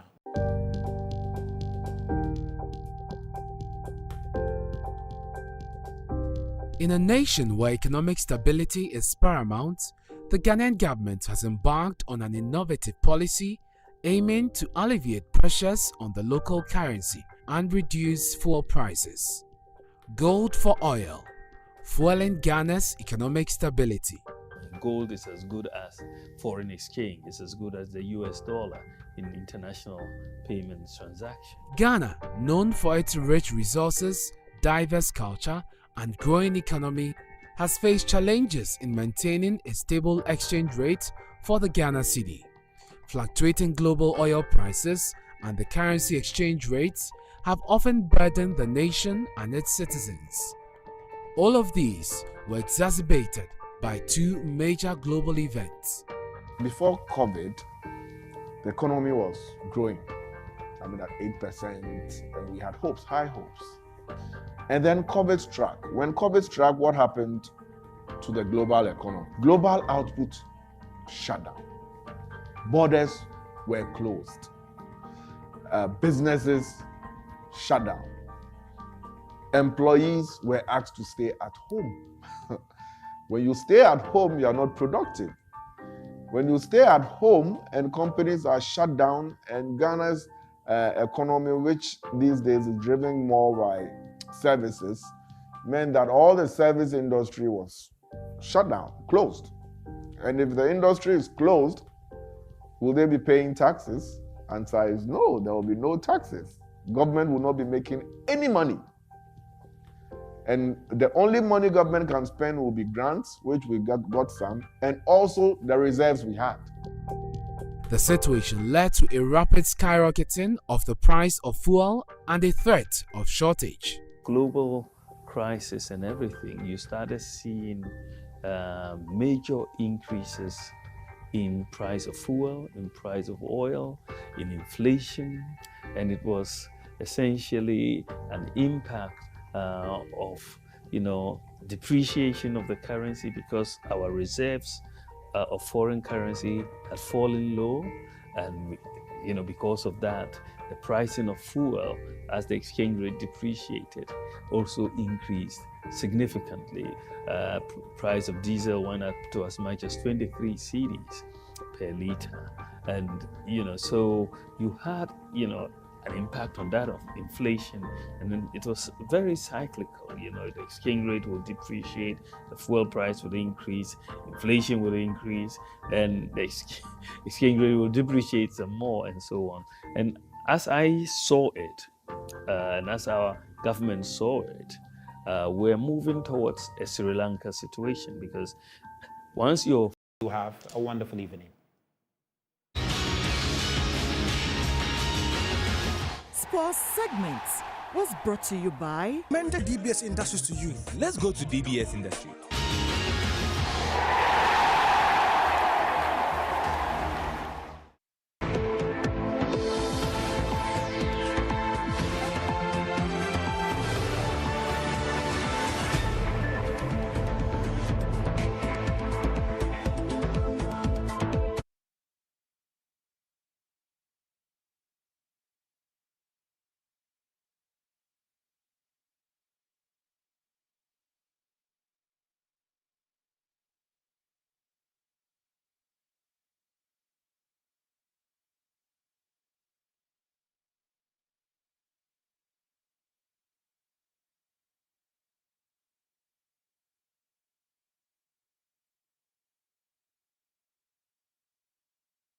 They have got some incredible stories. You've probably never heard of them before. If you are better than the coach, then you should have been the coach. Have you ever knelt down to beg a coach to take Suleiman Tari to a tour? Yes. In 2010, I did it. Milo asked you to sign for his agent and you refused? Yes. Mufti, at a point, nobody wants to come and play for the Black Stars. Since 2008, semi-finals, finals, semi-finals, finals. If we continue like this, I can assure you and I can bet you. Anything happen negative concerning the team, it's me. What is deeper poor? Porter. Isaac Dugbe, can he still win a world title? With my experience, it's a no-go area. You come across a lot of featherweights. And Isaac Dugbe do not match them at all. First of all, I think the gym BA itself need a lot of schooling.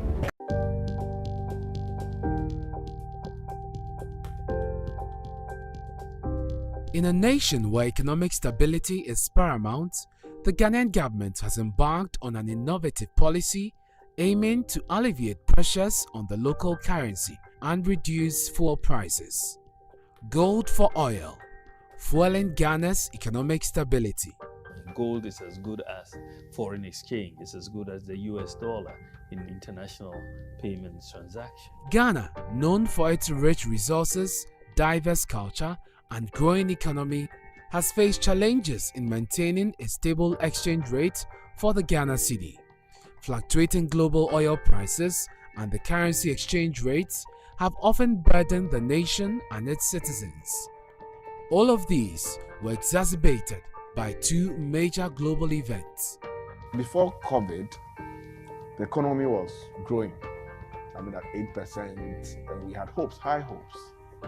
And then COVID struck. When COVID struck, what happened to the global economy? Global output shut down. Borders were closed. Businesses shut down. Employees were asked to stay at home. When you stay at home, you are not productive. When you stay at home and companies are shut down, and Ghana's economy, which these days is driven more by services, meant that all the service industry was shut down, closed. And if the industry is closed, will they be paying taxes? Answer is no, there will be no taxes. Government will not be making any money. And the only money government can spend will be grants, which we got some, and also the reserves we had. The situation led to a rapid skyrocketing of the price of fuel and a threat of shortage. Global crisis and everything, you started seeing major increases in price of fuel, in price of oil, in inflation, and it was essentially an impact of depreciation of the currency because our reserves of foreign currency had fallen low, and because of that, the pricing of fuel as the exchange rate depreciated also increased significantly. Price of diesel went up to as much as 23 cedis per liter, and so you had an impact on that of inflation, and then it was very cyclical. The exchange rate will depreciate, the fuel price will increase, inflation will increase, and the exchange rate will depreciate some more, and so on. And as I saw it, and as our government saw it, we're moving towards a Sri Lanka situation, because once your foreign exchange reserves are depleted, you don't have money to buy fuel, oil, and therefore you enter into fuel shortages on the street, and you enter into doomsday because you cannot pay for oil to come. And that was, for me, a very scary proposition. And as I have said elsewhere before, I had many sleepless nights over this issue. A gallon of fuel was about 106 cedis for only 1 gallon. It got there. That was when it got to 23.49. The calculation by 23.49 times 4.5 got to around 106 cedis. So it happened like something that we've not seen before. Fuel has not gotten to that point before. But a promising solution has emerged.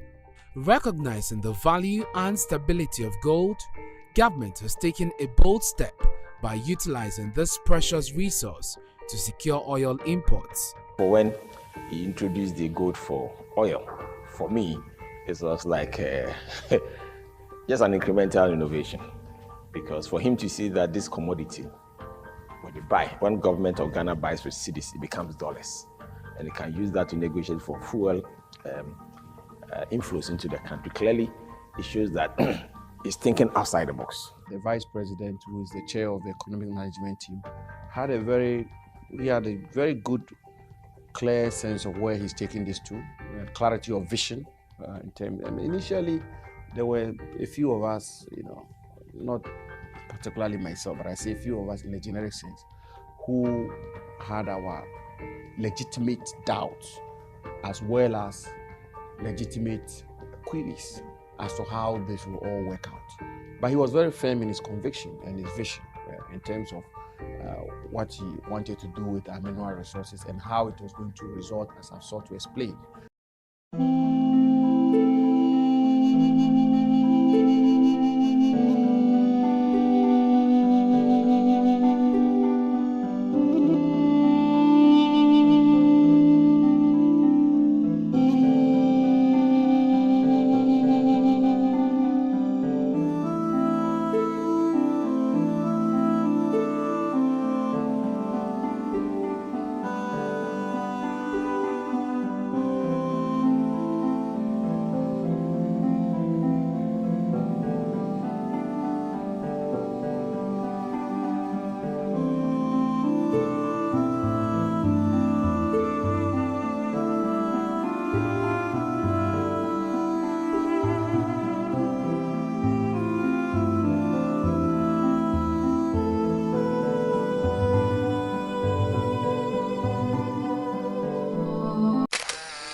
In a nation where economic stability is paramount, the Ghanaian government has embarked on an innovative policy aiming to alleviate pressures on the local currency and reduce fuel prices.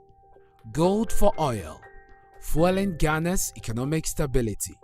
Gold is as good as foreign exchange. It's as good as the US dollar in international payments transactions. Ghana, known for its rich resources, diverse culture, and growing economy, has faced challenges in maintaining a stable exchange rate for the Ghana cedi. Fluctuating global oil prices and the currency exchange rates have often burdened the nation and its citizens. All of these were exacerbated by two major global events.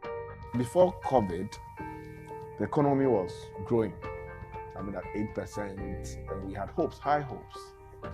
And then COVID struck. When COVID struck, what happened to the global economy? Global output shut down. Borders were closed. Businesses shut down. Employees were asked to stay at home. When you stay at home, you are not productive. When you stay at home and companies are shut down, and Ghana's economy, which these days is driven more by services, meant that all the service industry was shut down, closed. And if the industry is closed, will they be paying taxes? Answer is no, there will be no taxes. Government will not be making any money. And the only money government can spend will be grants, which we got some, and also the reserves we had. The situation led to a rapid skyrocketing of the price of fuel and a threat of shortage. Global crisis and everything, you started seeing major increases in price of fuel, in price of oil, in inflation, and it was essentially an impact of depreciation of the currency because our reserves of foreign currency had fallen low, and because of that, the pricing of fuel as the exchange rate depreciated also increased significantly. Price of diesel went up to as much as 23 cedis per liter, and so you had an impact on that of inflation, and then it was very cyclical. The exchange rate will depreciate, the fuel price will increase, inflation will increase, and the exchange rate will depreciate some more, and so on. And as I saw it, and as our government saw it, we're moving towards a Sri Lanka situation, because once your foreign exchange reserves are depleted, you don't have money to buy fuel, oil, and therefore you enter into fuel shortages on the street, and you enter into doomsday because you cannot pay for oil to come. And that was, for me, a very scary proposition. And I, as I have said elsewhere before, I had many sleepless nights over this issue. A gallon of fuel was about 106 cedis for only 1 gallon. It got there. That was when it got to 23.49. The calculation by 23.49 times 4.5 got to around 106 cedis. So it happened like something that we've not seen before. Fuel has not gotten to that point before. But a promising solution has emerged. Recognizing the value and stability of gold, government has taken a bold step by utilizing this precious resource to secure oil imports. But when he introduced the gold for oil, for me, it was like just an incremental innovation. Because for him to see that this commodity, when government of Ghana buys with cedis, it becomes dollars. And it can use that to negotiate for fuel inflows into the country. Clearly, it shows that he's thinking outside the box. The vice president, who is the chair of the economic management team, had a very good, clear sense of where he's taking this to, clarity of vision.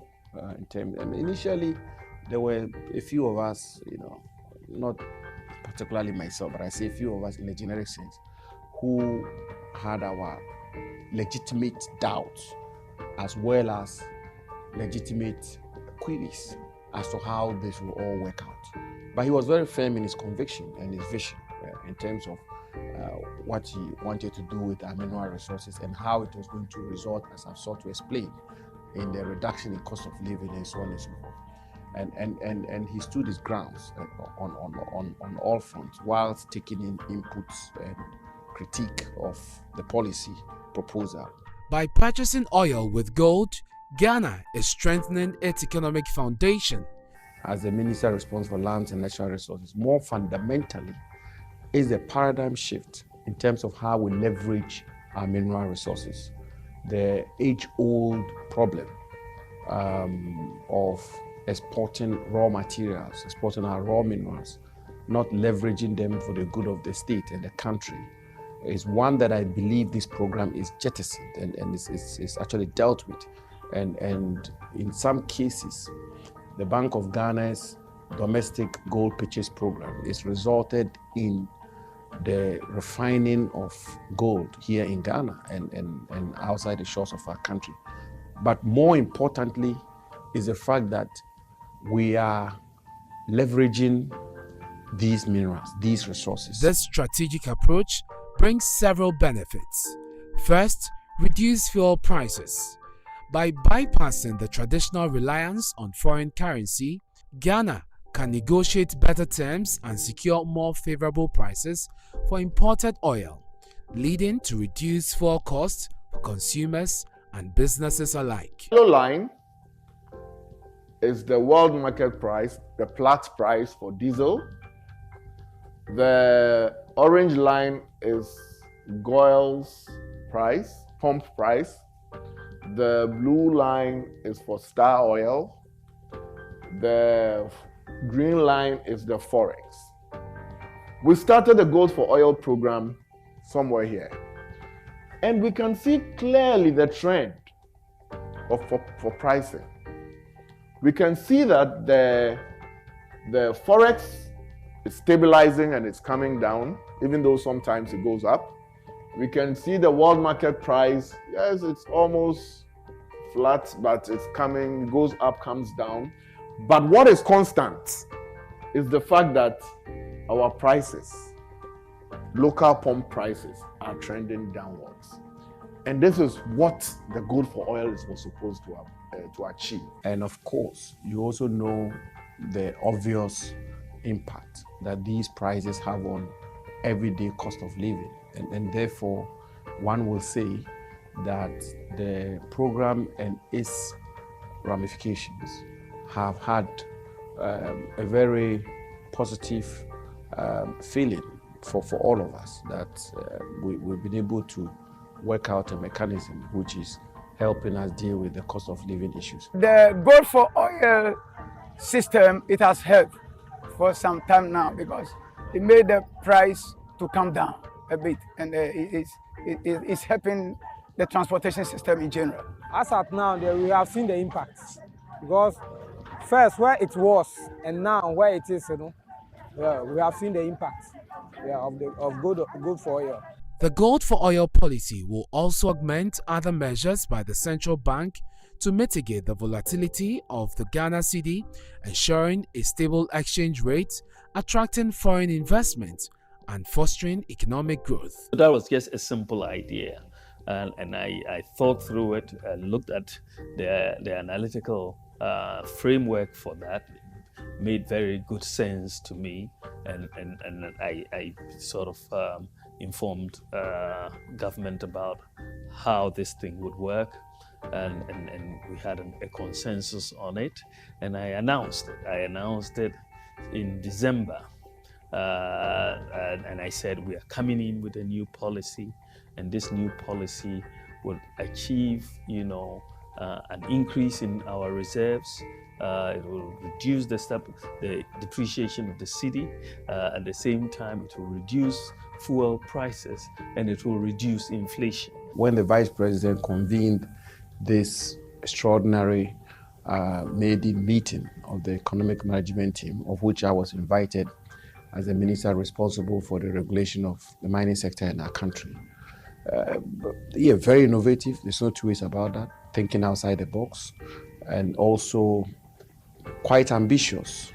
But I should add, it also gave one a sense of relief, because the concept of commodity trading, commodity barter trade, historically and contemporary, has been a very important, useful tool to bring down pricing, for that matter, the cost of living.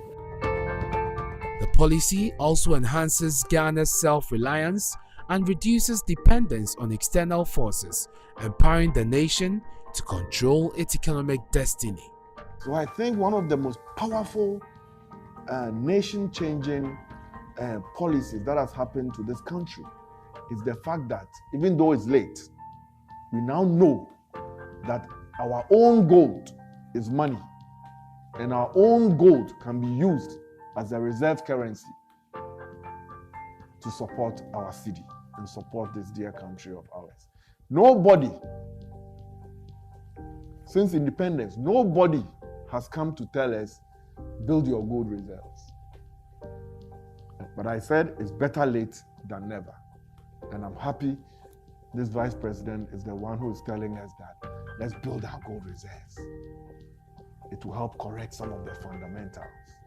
We can use them as guarantees for certain loans we get.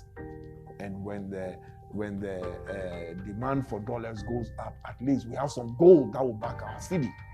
And the depreciation of the city, which happens almost every year, will be curtailed. So I think this is the best thing to happen to this country as at this time. And I thank the Vice President for ensuring that this happens.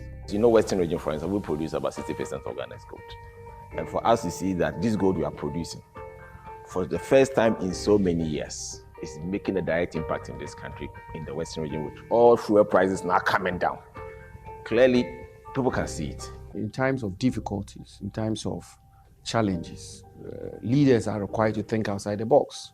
And when they lie in their bed, as they say, they don't just look into the ceiling for the sake of it, but they look into the ceiling and come up with ideas, and not just ideas, but ideas which are innovative and which are not the usual. And in many cases, they are contemporaries or people of their time struggle to understand what exactly they are seeking to do.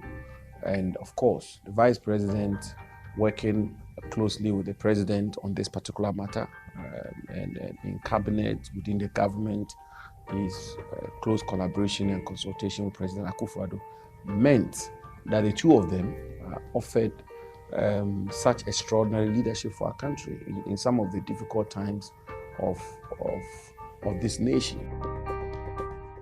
While the gold for oil policy offers significant advantages, it also comes with some challenges.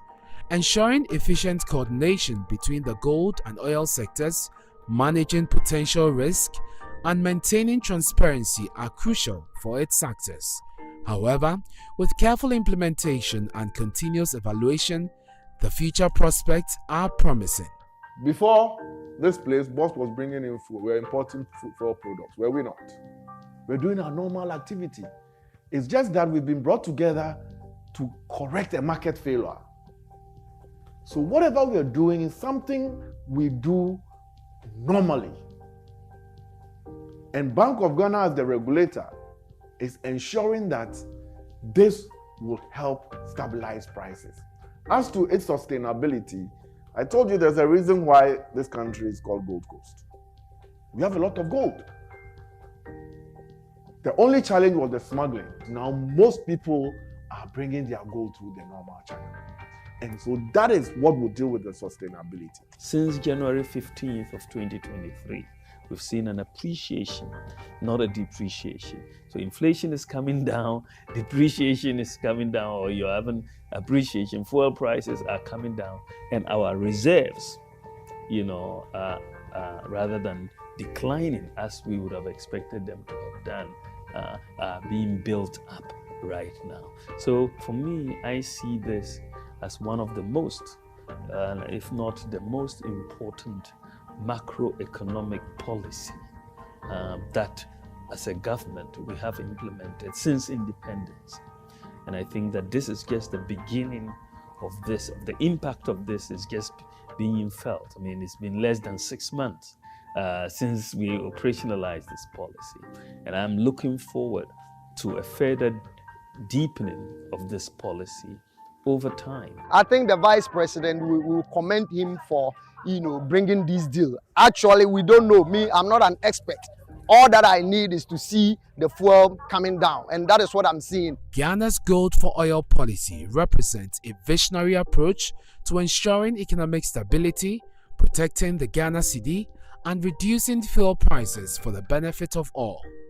By harnessing the nation's abundant resources and chartering an independent course, Ghana is paving the way for a brighter and more prosperous future.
So we enter the new year, 2024, with a major discovery that the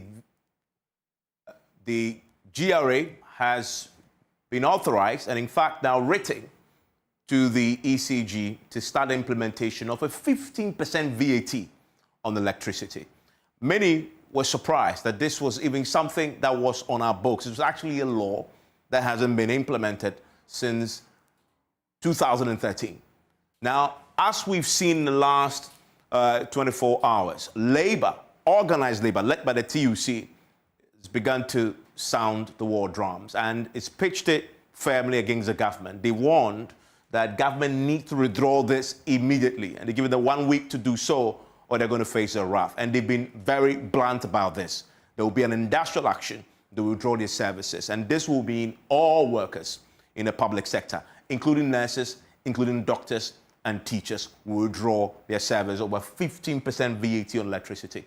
So is it the killer tax that the workers maintain it is? Let's go through this and emphasize looking also at its potential impact on the average worker. That's what we're going to do tonight. And then we'll sit down for a conversation with the ECG itself, because of course they've been asked to implement this.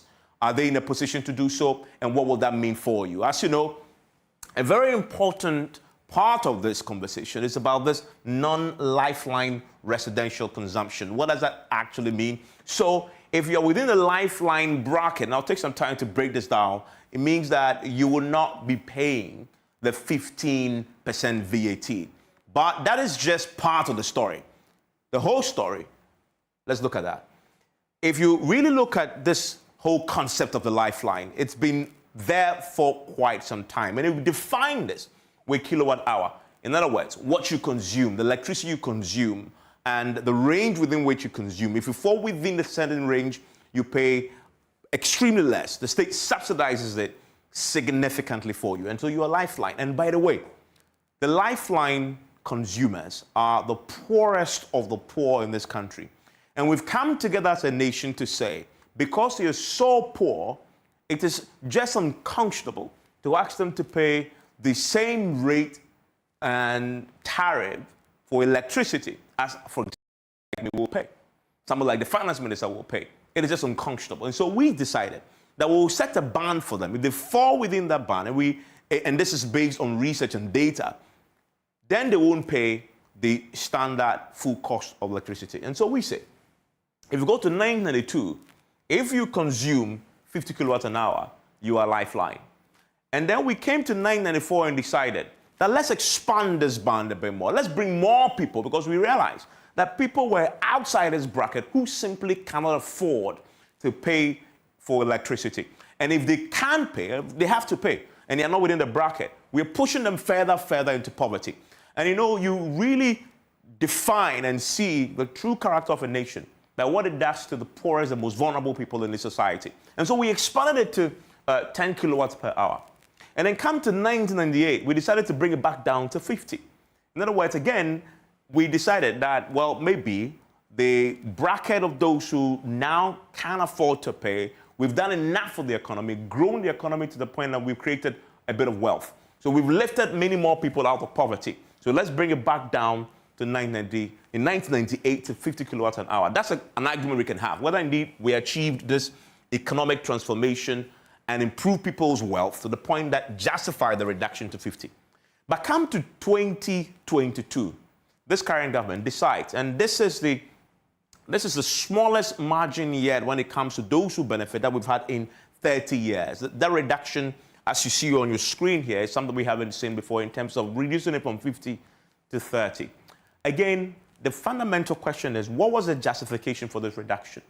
Is it that people within the 50 kilowatt hour bracket who were covered under the lifeline, many of them had now transitioned from being the poorest of the poor to now being in a position to pay? Is that what informed this? And many will argue that that should be the fundamental consideration. But we've reduced it to 30. But what fundamentally this means is looking at where the economy is, and we know we are facing an economic crisis, the worst of its kind in a generation. So what it means, if you look at all the statistics from the inflation that we currently have, again, historic inflations, the haircuts that we've seen, the depreciation of the city over a period, of course, we've seen the relative stability. All the economic indicators say we're in an economic crisis. What tends to happen, and if you look at the statistical service, 800,000 people have been pushed into poverty as a result of the economic crisis that we've seen. So the evidence suggests that we haven't grown the base. We haven't grown people from poverty into wealth that then justifies a reduction in the kilowatt hour. But that's what we've done in 2022. So it is fair to assume that this 30 now that we have, the 30 kilowatt an hour, those who are still lifeline, the poorest of the poor, will now be left to pay the full cost of that. Because we've reduced it, there's still people who used to be there from the 1998 to 2000 who we've defined as a country as the poorest of the poor, who don't pay the full cost for electricity. Because we reduce it, that group, a significant amount, because if you look at it, we nearly halved the bracket, the lifeline bracket. We nearly halved it from 50 to 30. So there's a significant group here who historically have struggled to pay, who still remain here. So that's the first point. They are now paying full cost, just like me, the poorest of the poor, paying the same electricity bill as myself, as a finance minister, as everybody else, of course, who claim to be middle class. In addition to that, is when you now begin to factor in the 15%, then you begin to appreciate the possible impact, right? Now, if you look at the previous bill, when you compare it to the lifeline bracket, the consumption per month was 50, 0 to 50. If you consume that, you are going to be paying, in real monetary terms, 12 cedis, 40 pesos. That's lifeline. So you see that now you begin to appreciate the amount. Then you can hopefully afford to pay this, right? Under the current tariff regime, and according to the PURC, if you're within 0 to 50, the maximum you should be paying a month is 19 cedis, 26 pesos. And the thinking is that the poorest of the poor in this country should afford this. And if you listen to the TUC, they say, if you're within that bracket, all you have in your home currently will be 2 bulbs and a television set. That is the TUC's point of view. And again, this is just to give you a picture of what the poorest of the poor look like when it comes to electricity consumption. If you also then go to the World Bank's own definition, that majority of Ghanaians, however, fall outside the 50 kilowatt an hour bracket. And so we fall in this range. So possibly many of you, who vast majority of those who are watching me tonight, will fall within this particular bracket. Again, if you go below this, then you are in lifeline. And that is the point that we're making, right? So we've reduced it to 30. But the World Bank says majority will be in this bracket of our consumers are between 51 to 30. And that's the bracket that, of course, you will pay up to 15. But there is a significant majority now that we reduce to 30, who will still remain poorest of the poor, right? Is it fair to ask them to pay the full cost of electricity and then add a 15% on top of it? I want to take you to another dimension when you begin to analyze the impact of the 15%. Is the household dimension. And I'm talking about the compound house dimension. I grew up in a compound house, so I know this. They have one meter, one prepaid meter, typically. Now, many houses, many units on that particular piece of land, and we have all these ramshack roofing sheet houses on one small piece of land, but they have one prepaid meter. What that means is that consumption will exceed the lifeline bracket, but the individual households on this particular piece of land, this compound house structure that we have, will be lifeline. If you take individual households in this compound house, they will be lifeline. They'll be the poorest of the poor. But because they use one prepaid meter and they live in one communal piece of land, say 70 by 100, that's what's typically called a compound house. You enter there, many households put together on one piece of land. They would have to pay this 15% too. Again, question is that fair for a country where a significant majority of us are extremely poor and they earn the minimum wage? We'll come to the minimum wage question. They will definitely pay 15% because you are using one prepaid meter in a compound house. And if you find a compound house, that's where a significant number of the poor will sit. Go to the statistical survey, they tell the story. 20% of dwelling units in Ghana are compound houses. 20%. And that's where you find our poorest citizens in compound houses. 20% of that. And they will be forced now to pay the 15% VAT. Again, once you begin to appreciate this impact on the poor, you need to ask the question, is this a tax that the state should be implementing, particularly at a time like this? That's a fundamental question I'll be asking. Go to the World Bank. Why did we introduce a lifeline? Because we recognize that there's a group of people who earn the minimum wage, right? And so typically, the lifeline bracket is for those who earn a minimum wage. We recognize that. And what is a minimum wage? If you earn a minimum wage, then you earn 18 cedis, 15 pesos as your minimum wage a day. In terms of salary at the end of the month, you're talking about 544.5 cedis. That's all you take home. 545 cedis. That's what you take home as a minimum wage. And that's typically what you earn as a lifeline customer or consumer, according to the World Bank, as I've said already, right? So that's the bracket. But remember, again, go back to my first point, that because government has decided to reduce that bracket down from, in terms of the kilowatt hour, from 50 to 30, we still have a significant number there that will still be lifeline, which means they'll still be earning minimum wage. Can they afford to pay the full cost of electricity?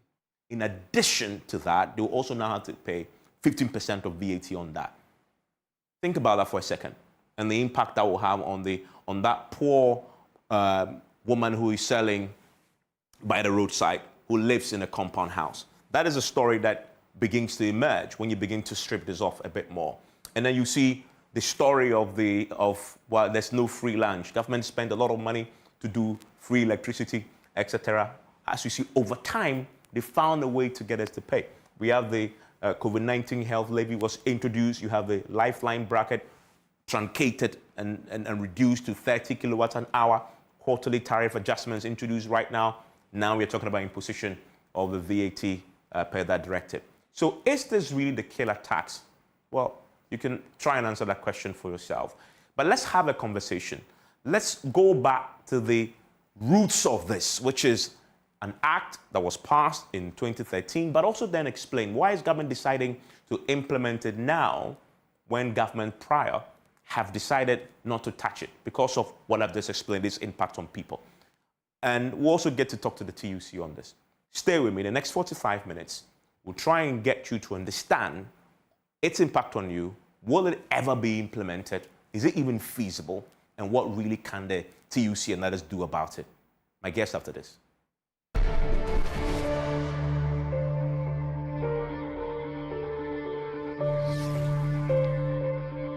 Ladies and gentlemen, we're going to demonstrate to you the superior properties of Flamingo paint as compared to other paint brands on the market. We take equal quantities of Flamingo paint and this ordinary paint. We then dilute them with water. And now, let the test begin. The gentleman on the left is going to apply the ordinary paint, and the gentleman on my right will use the Flamingo Superior paint. As you can clearly see, Flamingo has the obvious better hiding. Furthermore, Flamingo has painted a much larger area. You know, 1 bucket of Flamingo paint is equal to several buckets of any other paint brand on the market. Flamingo paint is made with superior formulation to give superior durability, superior hiding, superior coverage. Flamingo paint, simply superior.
Daddy, this tank is big. Yes, that's true. It can store a lot of water. That's so true. Wow, it has a working tortoise on it. That's so true. I can see F-I-N-T-E-X. Syntax. That is so true, my daughter. When it falls down, it will spoil. That's not true. But why? Hey! Syntex was the first to introduce double-layer tanks in Ghana. Syntex again was the first to introduce white inner layers in Ghana. Syntex gives you the biggest warranty, 7 years. No matter your water needs, Syntex is the answer. Syntex tank. Are you strong? Are you tough? We've had news file over the weekend, and an interesting part of the conversation focused. Oh no, we are out of range. Oh, don't worry, Daddy. I have Alexa in my bag.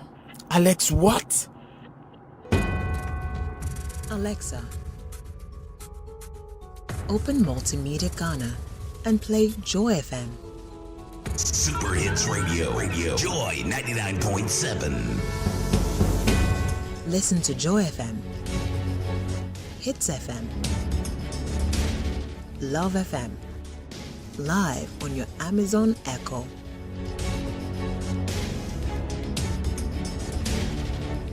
Listen to your favorite multimedia radio stations live on your Amazon Echo device by saying, Alexa, open Multimedia Ghana, play Joy FM or Hits FM or Love FM.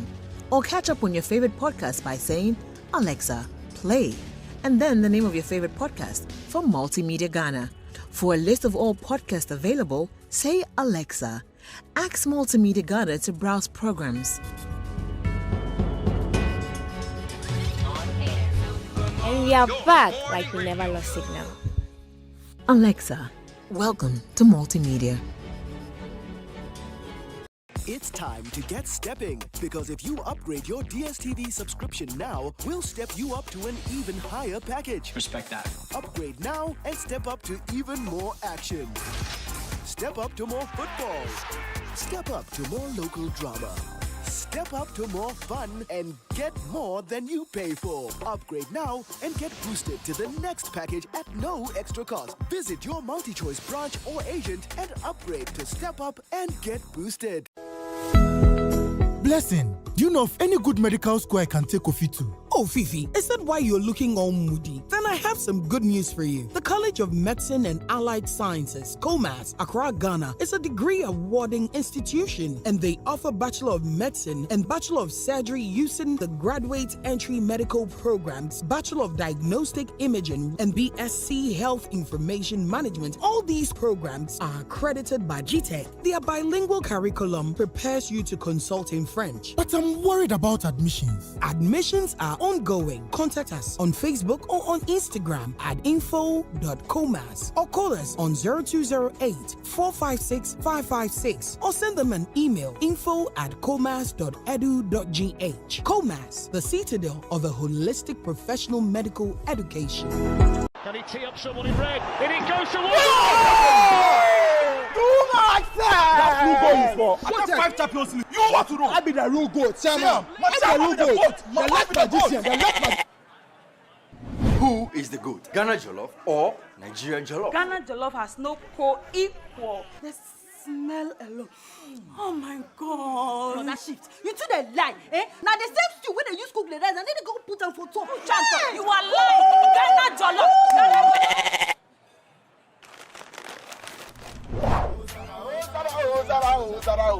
And you be there, forget everybody, yeah? My guy, put your papa in the jar, put some respect on the goat. On the goat, the only goat I know lives in Tama. Every year, we dey give to you back to back.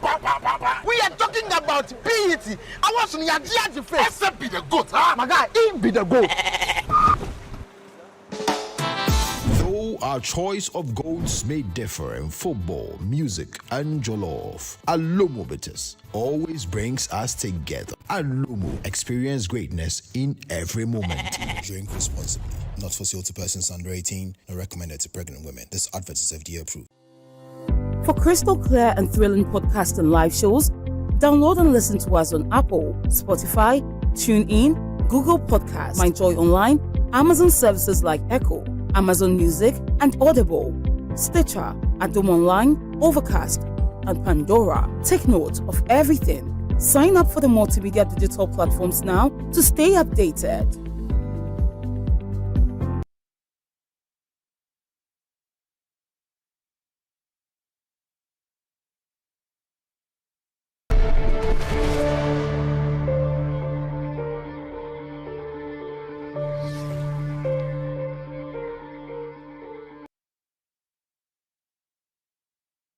PMS is always brought to you by Syntex Tanks. It is strong, it is tough. Alomo Bitters experience greatness in every moment. Ghana AIDS Commission also. And I always recommend Syntex Tanks to you because no matter your water needs, Syntex Tanks has it all. Syntex Tanks is first to introduce the double layer tank. And now you can have as many layers as you want. Syntex Tanks is first to introduce the white inner layer tanks.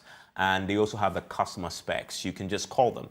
Whatever the size and color, they will have it for you. They have 7 years warranty. Nobody else has that. Call them on 0244-335-168 or shop online at syntexgh.com. Syntex Tank, a year strong, a year tough. My guests are joining me now. Joshua Ansah, Deputy General Secretary, Trades Union Congress. Also joining me is Samuel Dubik Mahama. He is the Managing Director of the ECG, and he's in the studio with me.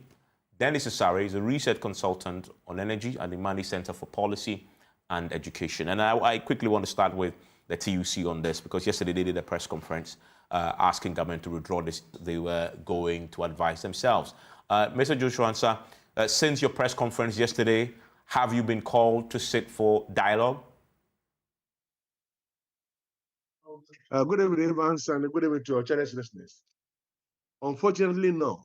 Nobody has called us for any discussions yet. Are you willing to dialogue on this matter?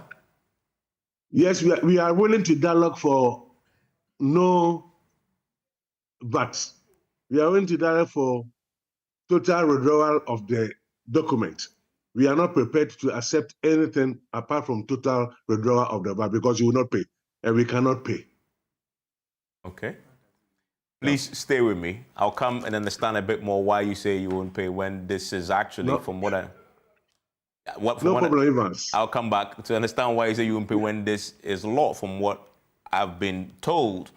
But Evans, before you come back, laws are made for man, and man is not made for the law. But let's understand. Yes, I'll come to that. I'll come to that for you to expand on that for me. That's where I want. That's where I want to go now because I have the MD of ECG with me. Okay.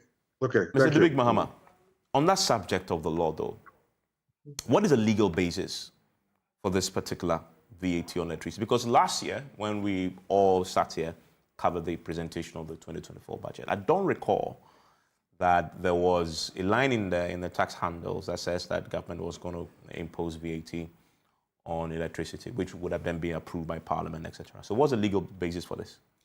Well, in 2013, the value-added tax bill was passed, Act 870, which set out the parameters in the first schedule and also sections 35 and 30 to 37 for the places that VAT should be charged on, like a dwelling place and all of that, which makes it mostly commercial and residential places.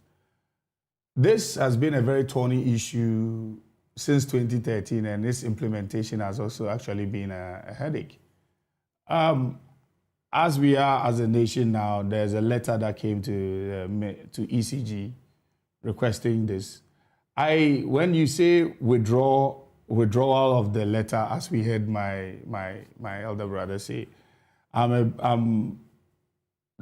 they said 1st January for implementation. 1st January has passed. The thing is not being implemented. So actually, as I sit here, for me, I had a great interaction with my energy minister today, and we've spoken about it. We've looked at what needs to be done, and conversations are far advanced. If this thing would have been charged this year, by 1st January it would have been charged.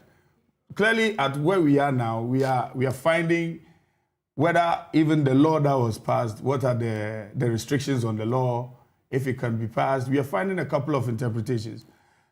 Don't get me wrong, but if you watch what date is on this document right next to me here. So this is dated. This is the 10th of January, 2023. 2023. What document is that? That is, I asked for a legal opinion from the lawyers for ECG to find out if within the law, if this provision is right and if in its implementation and what it will mean. So let's not take it for granted to think that even the company ECG or government itself is not taking proactive measures to close this gap and to find a way out of it. If this law has to go back to Parliament for it to be looked at and reconsidered, yes, then so be it. It should be a consensus.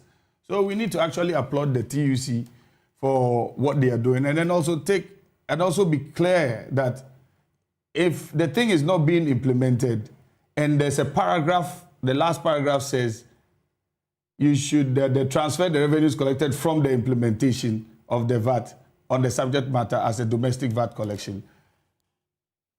There are processes that need to be outlined. First of all, one of the biggest challenges that will come up is this. Are we charging the VAT on residential customers? If yes, are they on prepaid meters? Yes. So are you charging on prepaid? Are you charging per the money or the consumption? Because with prepaid, consumption is at the end of the day. Your consumption will be known at the end of the day because you are prepaying for something. So I will only know your consumption after you have consumed. So if I charge you the VAT when you're about to pay, that will not be fair if I'm charging on consumption. But at the end of the day, that means that if I'm to implement it at the end of the day, when you're about to purchase again, you actually have a debt that needs to be settled. So all I'll say is there's a lot of stakeholder engagement that has to go into something like this. Because so I see more of this letter as and a letter setting in motion an inquiry into all of this. And this was a clear directive. It's a directive, but if you're given a directive and there are bottlenecks, you don't go implementing a directive that has bottlenecks. You understand? Every directive allows for conversations to be had. Now, ECG itself, you have to come to ECG to ask ECG, how are you going to implement this? There has to be stakeholder engagements. There has to be some form of sensitization. So if you call this a directive to me, I didn't treat it as a directive. You understand? Yes, it's in the law. So if this is from the finance ministry. So Yes. for the finance minister. Yes. Have you communicated this concern to him? I've had a chat with the finance minister. I've had a chat with my sector minister, the energy minister. We've traded conversations. We've come up with a few things that we've discussed. Because, see, this comes to you with these pointing sections of the law. Immediately, what does that? It brings up a legal issue. It takes it from the ambit of just operating a business. So if it takes it from the ambit of operating the business, I don't also want to fall foul of the law. Because one thing is, this thing was passed in 2013. Nobody has implemented it on any system. Why do you think that is? Now that you are there, you also I will been say asked to that implement it. it is a technical difficulty because it's a nightmare. How do you go about this? I call it a nightmare because the World Bank gave ECG a system called the Commercial Management System, CMS. This system never envisaged growth for ECG's customers. So it locked our customer numbers at about 4 million.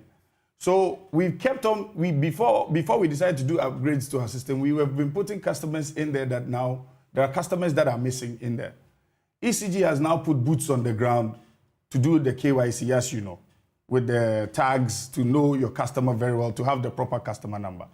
Every tax has to be equitable because everybody across board has to what? Has to pay their fair share. You cannot level a tax for just one or two people to pay. Now, the bottlenecks in that system, with the juxtaposed with the different metering softwares for each prepaid meter. Now, how do I input such a tariff and where do I slot it? That's what I'm saying. To implement this is not an overnight thing. And so this actually has given rise for a whole conversation. But now let's ask ourselves this. You read the law with me. Now, the question is, the framers of that law, they need to be asked for clarity.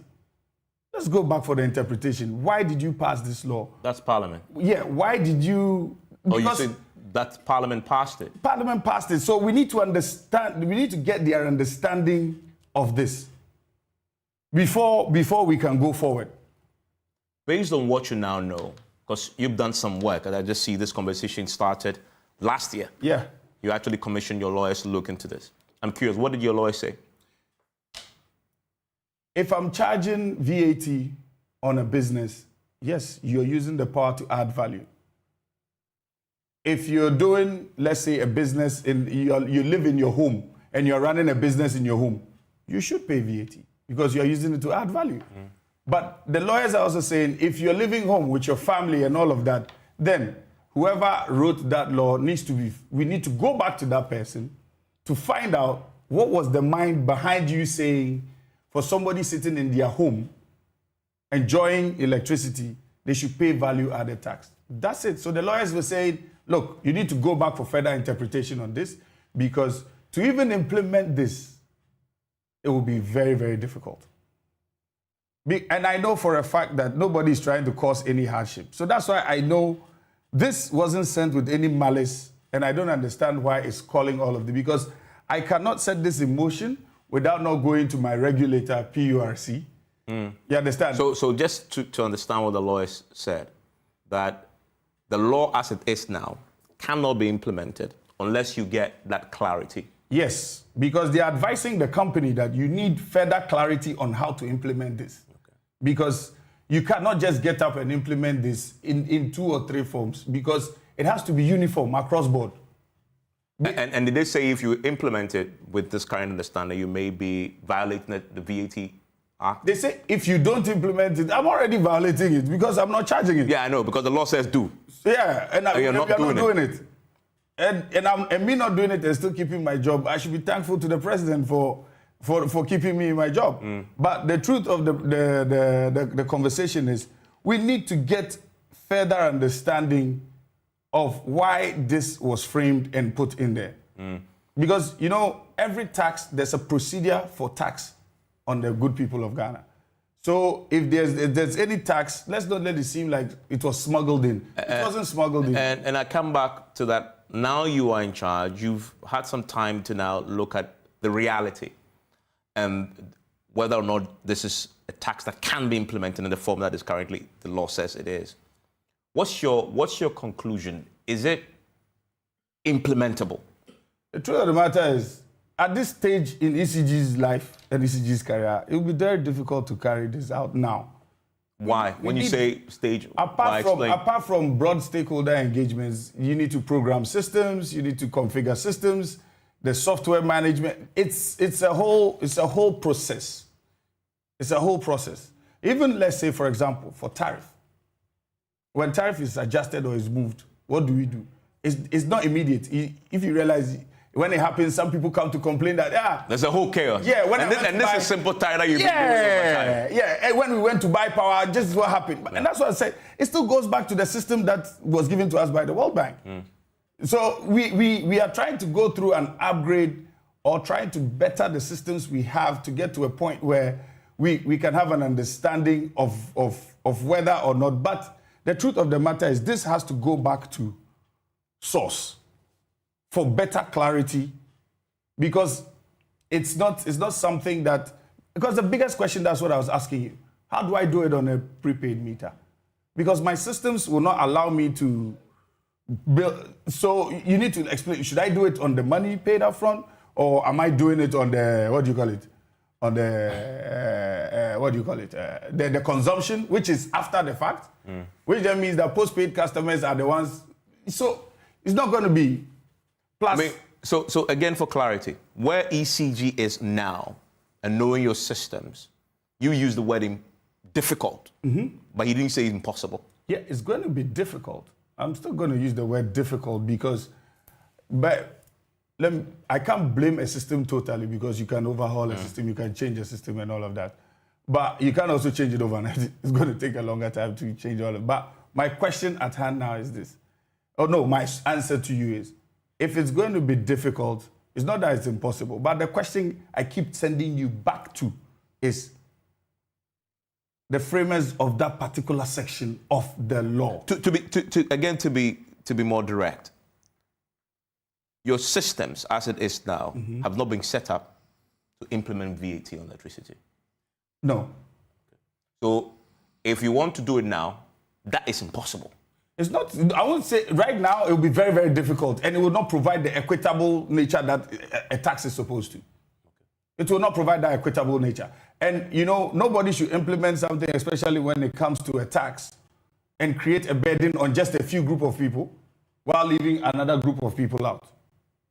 You get what I mean? Because everybody, when you impose a tax, it's supposed to cure something. Everybody's supposed to pay their fair share.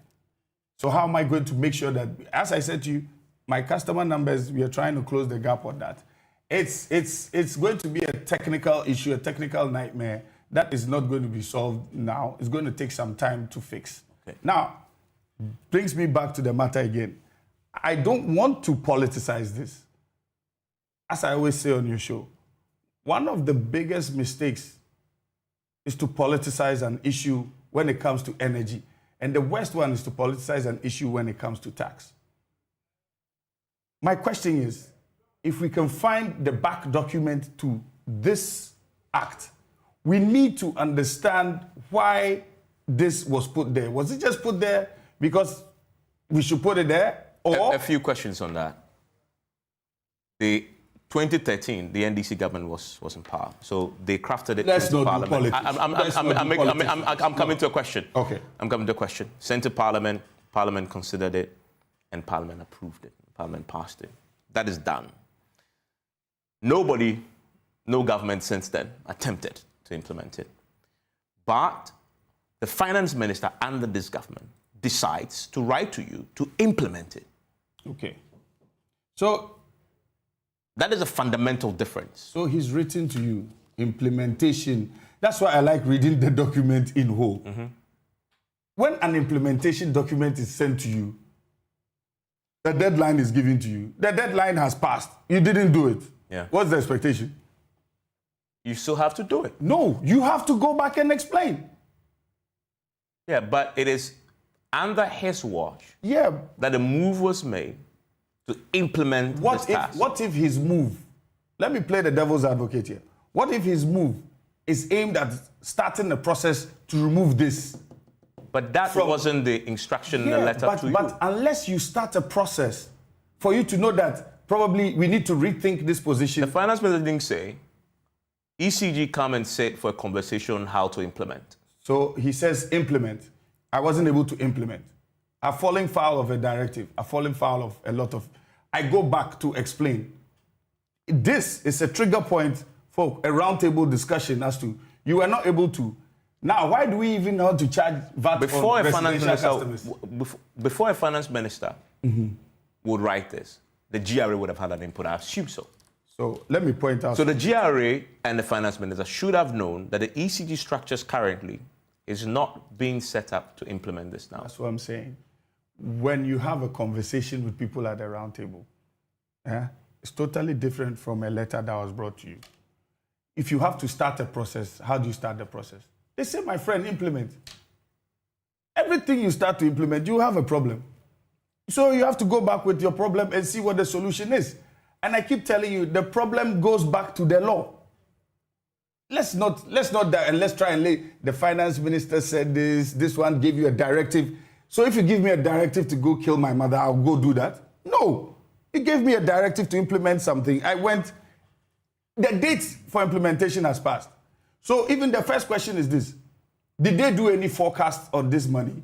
And what was it estimated to what you are bringing? Now if you can show me that, then I would let you, I can also explain to you that yes, then there was a broad stakeholder. But I can tell you for a fact that I don't think there's a forecast for this, because everybody knows for a fact, everybody from those who framed it or to everybody who sits around the table to know for a fact. You asked the question, why do you even want to impose a VAT on residential customers? Yes. Explain. There are certain parts of the world that VAT is paid on residential. And there are certain parts of the world that VAT is not paid on residential. Now, you did a write-up earlier which showed how Lifeline customers moved from here to here and 50 to 30. 50 to 100 to 50 to 30. Now, 30 years. Now, these Lifeline customers, now, if I go into my system, if I go into the system of ECG trying to clean up their data, my question will be, who is a Lifeline customer? It's defined, it's scientific. It's scientific, but in Ghana right now, I can say here on authority, who is a Lifeline customer? How many people, even in a kiosk, have air conditioning? You haven't said on authority, you just asked the question. Yeah, no. I'm just telling you. How many people in a kiosk? Don't forget, there are even kiosk estates in Ghana. In a kiosk, have air conditioning, have a microwave. One thing we do to ourselves is the moment you use high-consuming gadgets like a microwave, or a blender, take yourself out of the equation. Moved yourself and as I said, you have 2 bulbs, 1 television. And it's not possible. You yourself, you knew that thing is not possible. So if all of us have done this, now the question is, maybe at the time of the framing of this, maybe that was it. That was what they were looking at in terms of how we lived. This is 2013. Look at the country now. Look at where we are. Look at how fast we are growing. So now these questions, these are very pertinent questions that this letter seeks to what? Provoke. I don't see why this letter should Do we still have Lifeline customers under your watch? My brother, we don't have Lifeline customers right now as I'm speaking to you. So you're saying that the people now you serve, your consumers can all afford? Mostly. Because Lifeline consumers are defined by their economic circumstance. And those who can't afford are bypassing the meter. But because he still wants to use his gadgets. And this VAT will actually make that worse. So that's what I'm saying. That's what I'm saying. This letter, to rather say this letter should be withdrawn, I would say we should rather move it to the point where the law itself should be looked at. Because let's scrap say the law. Yeah. So let's say. What do you say? Scrap the law. The law has to be looked at. I won't say scrap because I won't say I know more than everybody. Okay, hold on for me. So let me land one last point. If this letter is pulled back, as he says, is withdrawn, it's not implemented. 10 years, 5 years down the line, what stops another finance minister from bringing this? Yeah, that's why I asked the question. Now, you've told us a challenge. Yes. You say it's going to be a nightmare. So what if you should have a view on the law? What if by that 10 years or 5 years down the line, the challenges are fixed? Okay. So let me go to Dennis now. Dennis is on the line. Dennis, I deliberately wanted to hear the ECG's view because they will be the implementing agency. Now that you've explained, now we have a better clarity on his own appreciation of the challenges. Yeah. Where do you stand now on the subject of the VAT on the electricity? Well, thank you very much. Good evening, Evans, and good evening to my co-panelists. I think that Mr. Mahama has eloquently talked about the compliance challenges to this tax. And so it tells you that the prior stakeholder consultations that should have been done towards implementation of this tax were not done. If they were properly consulted, they would have pointed out the technical as well as the regulatory challenges. If you go back to the law, even though it is stated in the law and in the definitions to the VAT Act in 2013, if you look at how they define goods, electricity, thermal, gas, and all of those are captured there. So I think in the framers' idea, they consider electricity as part of the immovable property, and they listed electricity as part of it. But when you come to implementation, Mr. Mahama has showed how technically difficult it would be. But my position is that if you look at the underlying principle behind every energy policy is to ensure that power is affordable. And if you come to us setting, the three main factors that drive our power, our tariff prices, or that drive either the increase or the decline of power prices, are mainly inflation, exchange rate, and the cost of fuel.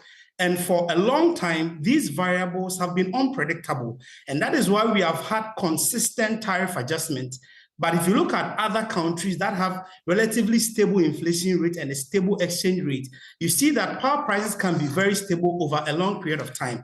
Let me give you an example. Between 2010 and 2020, we've had about 29 tariff reviews, 5 major ones and 24 minor tariff reviews. It tells you that the very factors that drive our power prices are unpredictable.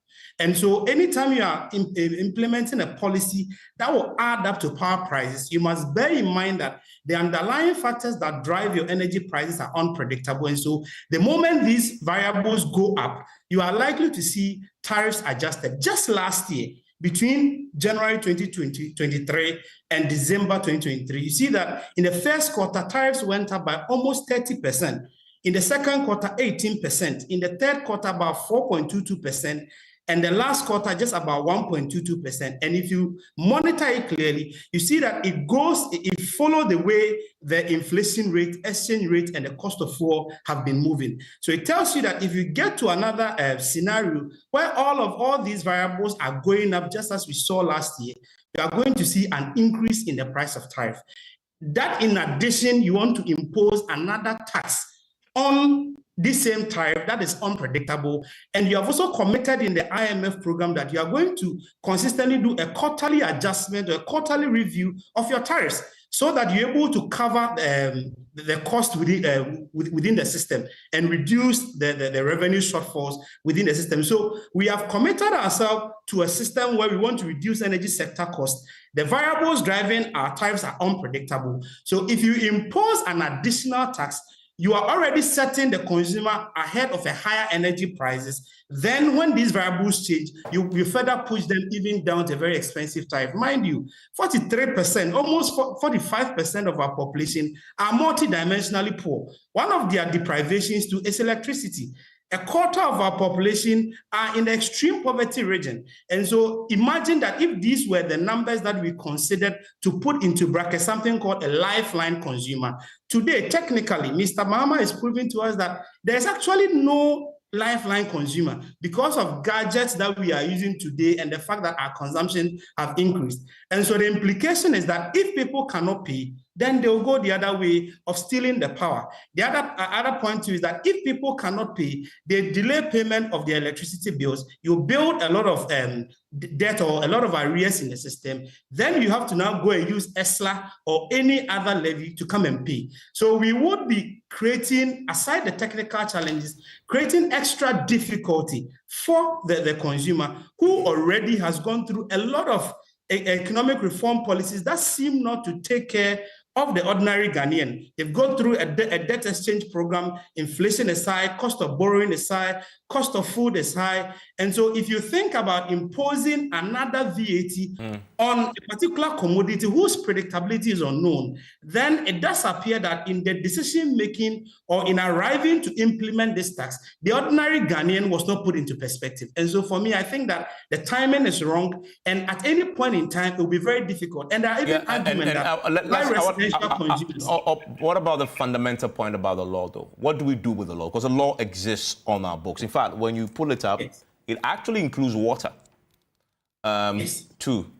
And so what do we do without law?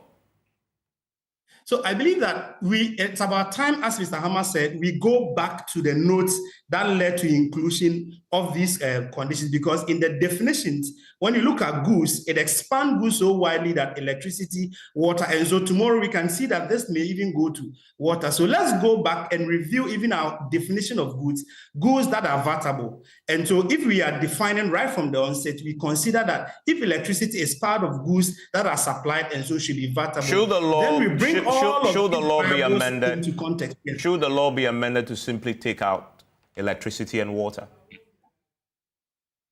I think that will help because you don't have control mostly over the variables that drive up power, the cost of power. And so anytime you are imposing such a tax, what the consumer should be rest assured is that anytime inflation, exchange rate, and the cost of fuel, that's natural gas, goes up, tariff will have to be adjusted upwards, plus this VAT. And so in my mind, in the process of reviewing it, we must consider all of these things before putting in water and electricity, given that most of the consumers of ECG are residential. They have over, I think, about 4.65 million residential consumers, with just less than, I think, 1 million on non-residential and a relatively smaller number in the special low tariff. And so the bulk consumers of electricity in the country, you are making it difficult for them to access. Then that defeats your national electrification policy, where you are trying to solve three main issues: energy availability, accessibility, and affordability. Well, and in this case, power will be available, the issues, power will be accessible, but very expensive to people. Yeah, the issues are pretty obvious now, what it is. And now we have some clarity from the ECG2 on it. I'm going to take a quick break. When I return, I'll hear the TUC's view. Now that we've heard the ECG actually almost agree with the TUC on the difficulty that this tax poses to the ECG as they've been asked to implement. Conversations, he says, have started last year, understanding what this is and how can we even implement it. I'll get his thoughts on that when we return.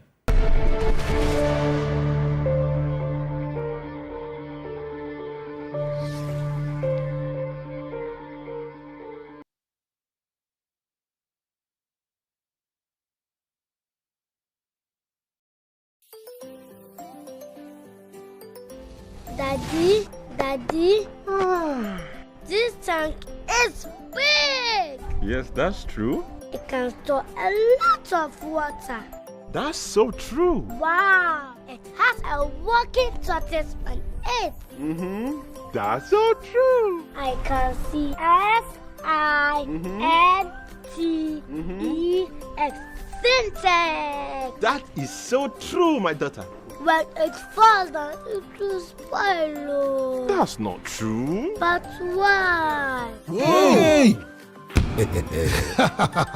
Syntex was the first to introduce double-layer tanks in Ghana. Syntex again was the first to introduce white inner layers in Ghana. Syntex gives you the biggest warranty, 7 years. No matter your water needs, Syntex is the answer.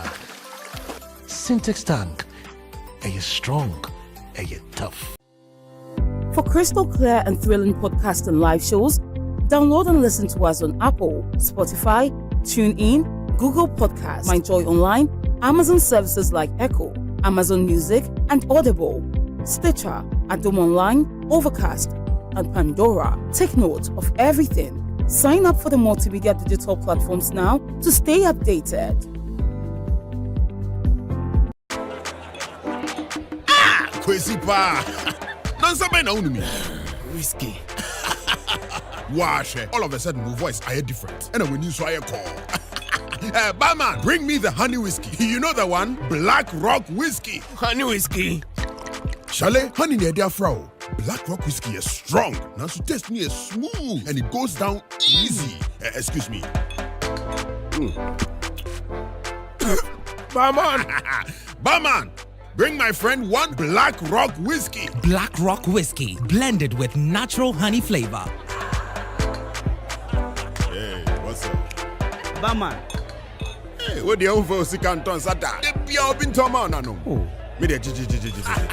Black Rock Whiskey, Tabby, the feel is smoothness, no. Drink responsibly. Not for sale to persons under 18 years of age and not recommended for pregnant women. This advertisement has been vetted and approved by the FDA.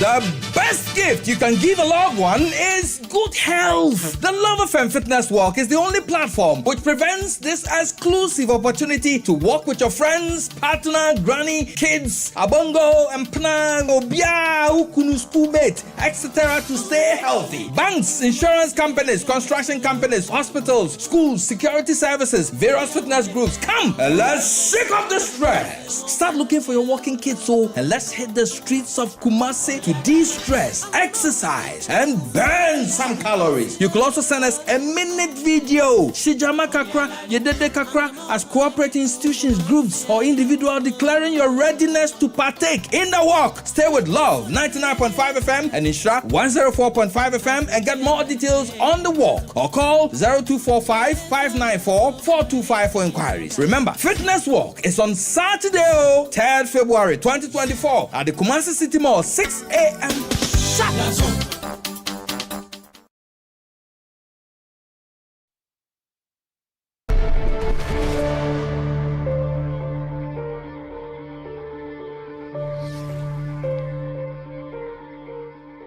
My guest is the MD of ECG. He's in the studio with me, Joshua Ansah. He's the Deputy General Secretary of the TUC, and Dennis Isari with Imani. Ms. Ansah, you've now heard the ECG explain that this is going to be a nightmare. They actually agree with you that this is going to be difficult to implement. Your reaction to that? Thank you very much, Evans, and thanks very much for the eloquent way Mr. Mahama explained the issues. He is a labor person, and he knows the suffering of the masses of this in this country. I must be frank with you that and the law, as you are referring to, I think that it must be totally reviewed. And if in reviewing the law, I think that it must be scrapped totally. Why do we elect presidents? Why do we elect government? We elect government in the country to at least take care of the basic needs of the citizenry. What is water? What is electricity? What is housing? What are roads? What are toilets? It is only in Ghana when parliamentarians and government build toilets, they pride themselves that they are built toilet, they are built this, they are built that, and whatever. They are basic necessities where it is their responsibility and duty to ensure that every citizen is taken care of. Ghana, I mean, we have everything in this country that shouldn't have actually put us in this bad state. We are already impoverished. We are already suffering. We are already burdened with a lot of issues. Then we are bringing this killer tax also in addition to electricity bill. I'm happy it has been identified that in Ghana now, there's nobody on this lifeline. I mean, a poor worker who has just begun, let's say an employee who has just been employed. Common radio, a common one bulb and one television and one free tool, that will make his life a little bit better for him. He has to be paying VAT on all these things.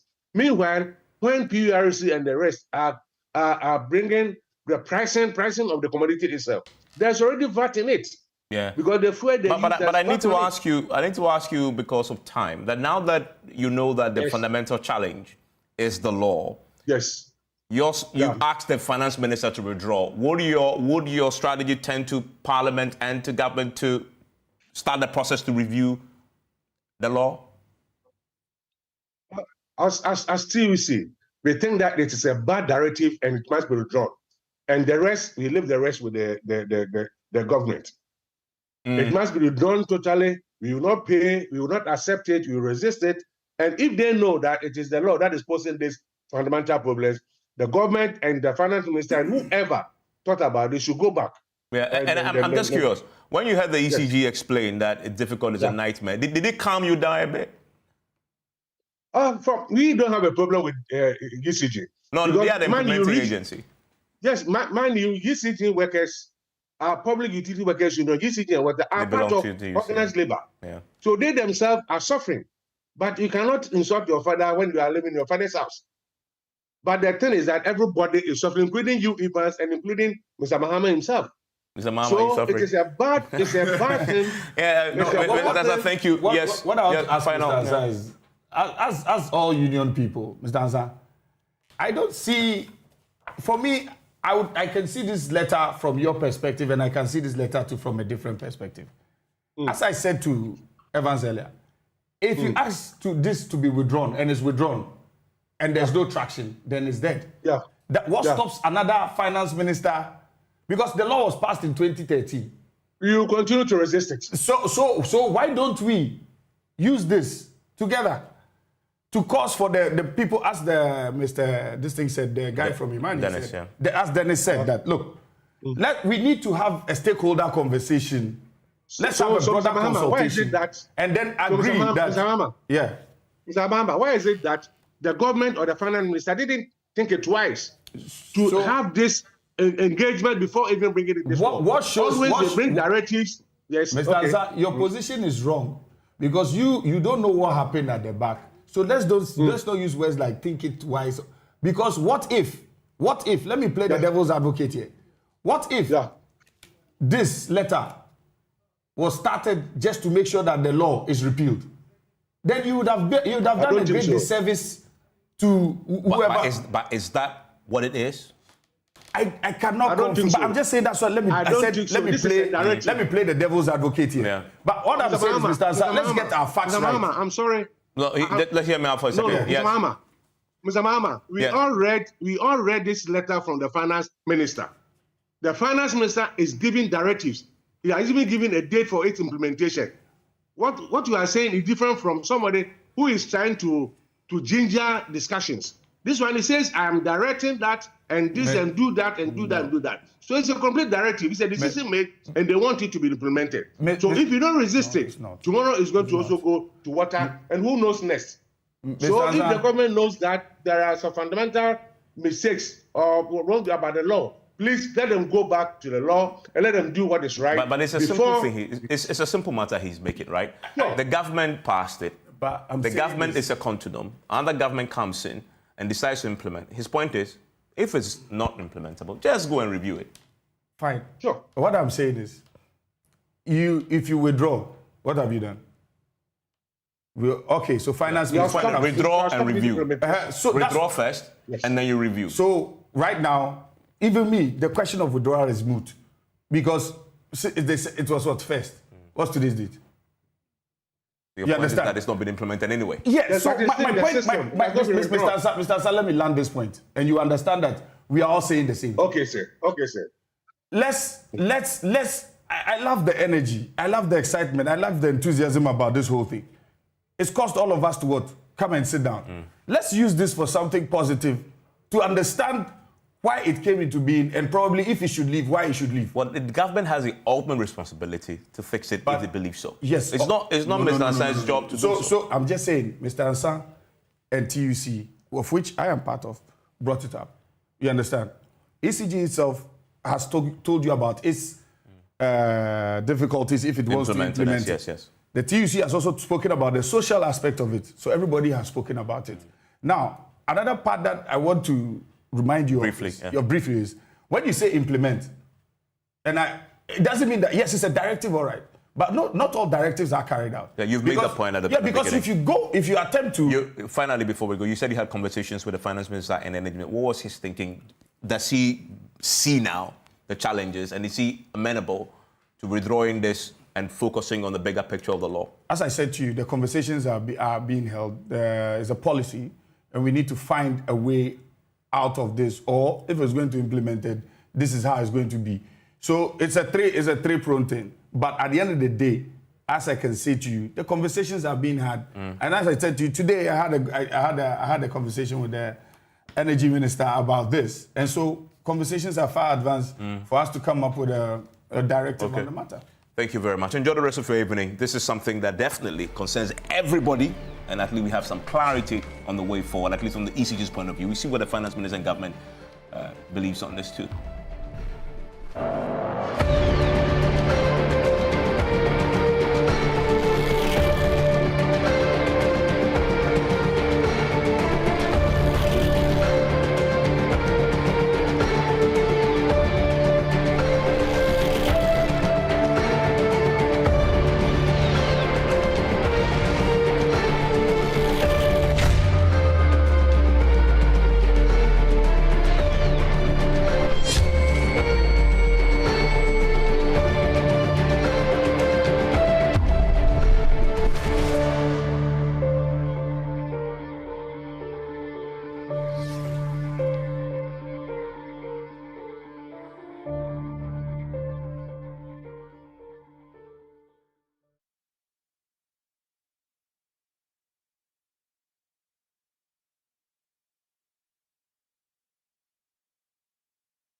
We've had news file over the weekend, and an interesting part of the conversation focused. Oh no, we are out of range. Oh, don't worry, Daddy. I have Alexa in my bag. Alex, what? Alexa, open Multimedia Ghana and play Joy FM. Super Hits Radio. Joy 99.7. Listen to Joy FM, Hits FM, Love FM, live on your Amazon Echo.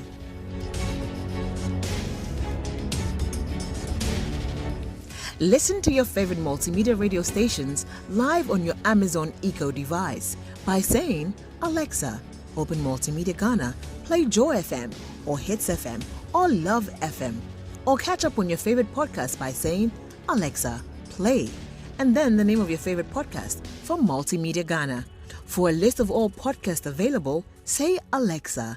Ask Multimedia Ghana to browse programs. And we are back like we never lost signal. Alexa, welcome to Multimedia. For crystal clear and thrilling podcasts and live shows, download and listen to us on Apple, Spotify, TuneIn, Google Podcasts, MyJoy Online, Amazon services like Echo, Amazon Music, and Audible, Stitcher, Adom Online, Overcast, and Pandora. Take note of everything. Sign up for the multimedia digital platforms now to stay updated.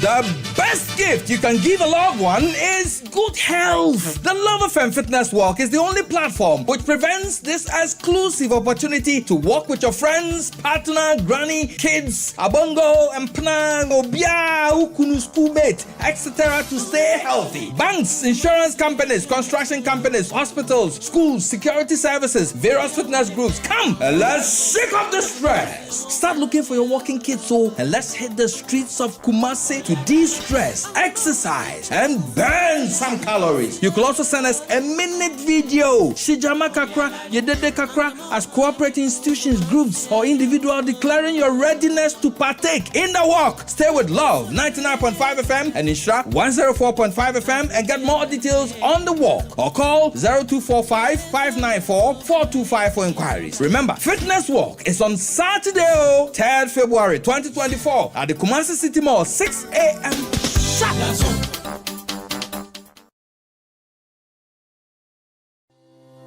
For crystal clear and thrilling podcasts and live shows, download and listen to us on Apple, Spotify, TuneIn, Google Podcasts, MyJoy Online, Amazon services like Echo, Amazon Music, and Audible, Stitcher, Adom Online, Overcast, and Pandora. Take note of everything. Sign up for the multimedia digital platforms now to stay updated. We've had news file over the weekend, and an interesting part of the conversation focused. Oh no, we are out of range. Oh, don't worry, Daddy. I have Alexa in my bag. Alex, what? Alexa, open Multimedia Ghana and play Joy FM. Super Hits Radio. Joy 99.7. Listen to Joy FM, Hits FM, Love FM, live on your Amazon Echo.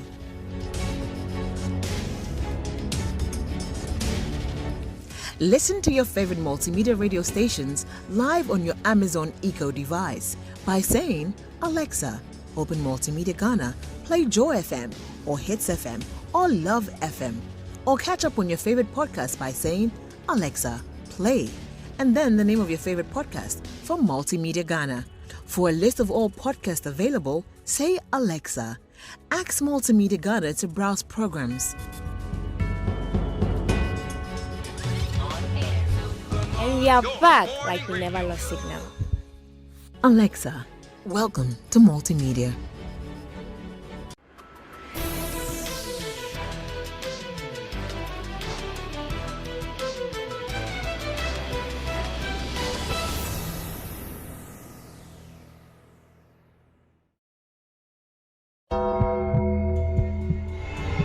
They are in perpetual fear of death.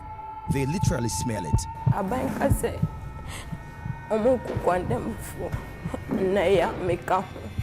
They killed and must also be killed. And the sentence for this kind of offense is that you shall be hanged till you die.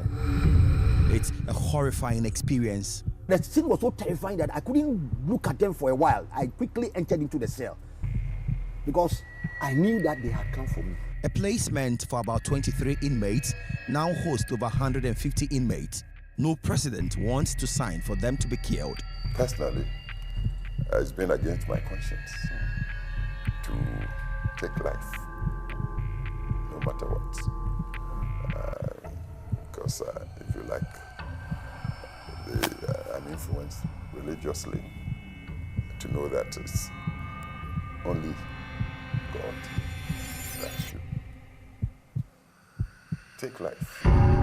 But the gallows are still intact. A weight must be put on you so that you are not, and that you don't go through unnecessary pains. The first one, and then I think it ends. Death row and the sad realities associated. I am Seth Kwame Boateng. Join me as I take you to the condemned block of the Nsawo medium security prisons to appreciate the thin line between freedom and death.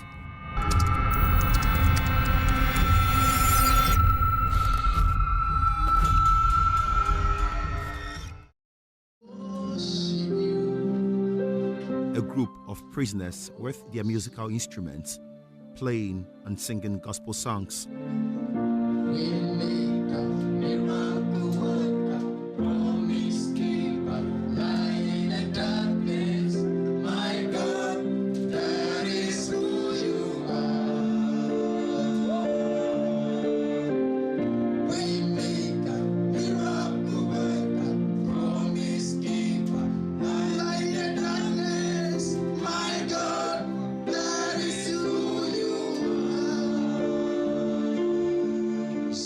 This is happening right inside the special block of the Nsawo medium security prisons, popularly known as the condemned block. Inmates here have been sentenced to death. They are to be executed, and that can happen even in the next minute.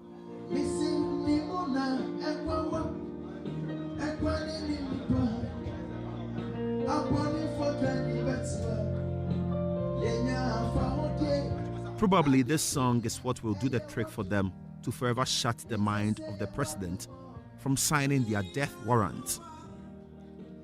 Death is all they see around them, so they resort to singing most of the time to take their minds off it.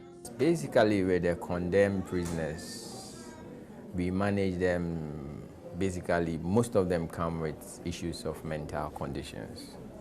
And we run clinics for them, especially for them. Usually we term them as a special block. This is Dr. Lawrence Kofi Champong, a medical doctor in charge of the Nsawam medium security prisons. He attends to inmates battling depression and mental disorders because of their incarceration on a daily basis.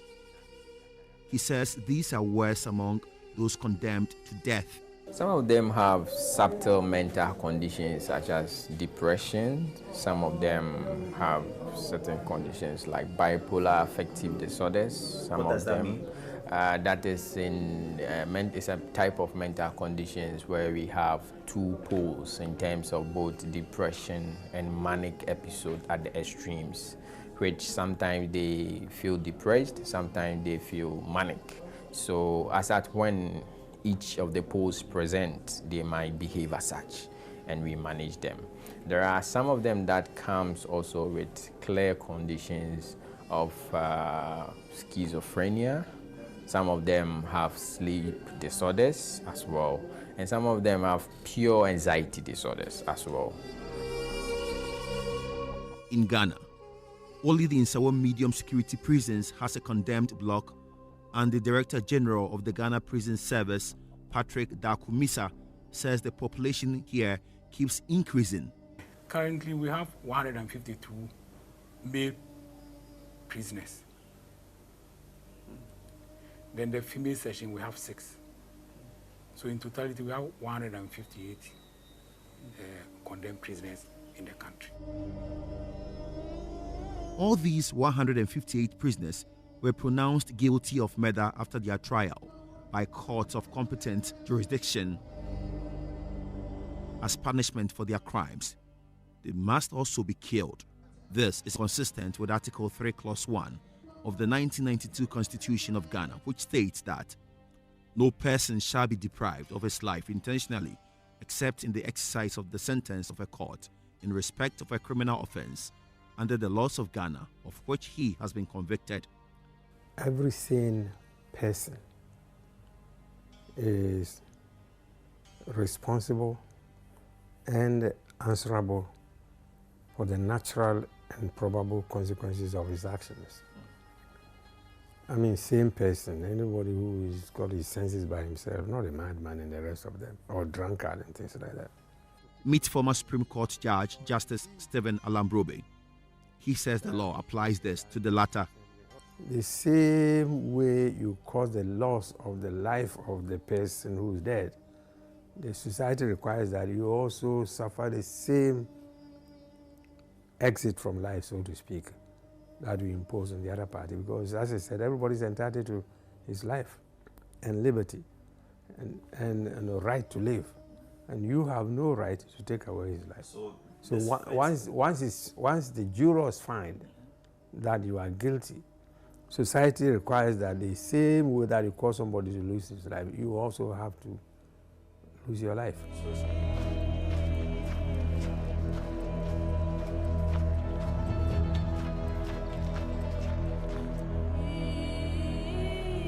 So I'm moving to the special block where we have a number of inmates who are on death row. They don't know when they will be killed. Their anxiety levels are just too much. I understand some have exhibited so much remorse and they wish they could go home. I am being accompanied by the Eastern Region Prisons Commander, Deputy Director of Prisons, Isaac Ejiri. He knocks on the fortified iron gate securing the condemned block, and it is opened.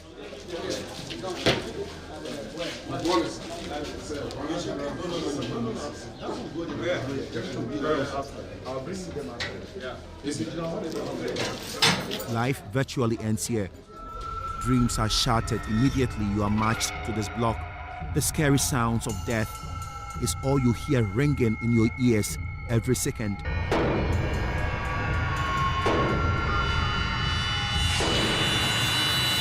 Sadly, a greater percentage of these condemned prisoners are very young. Some are below 30 years.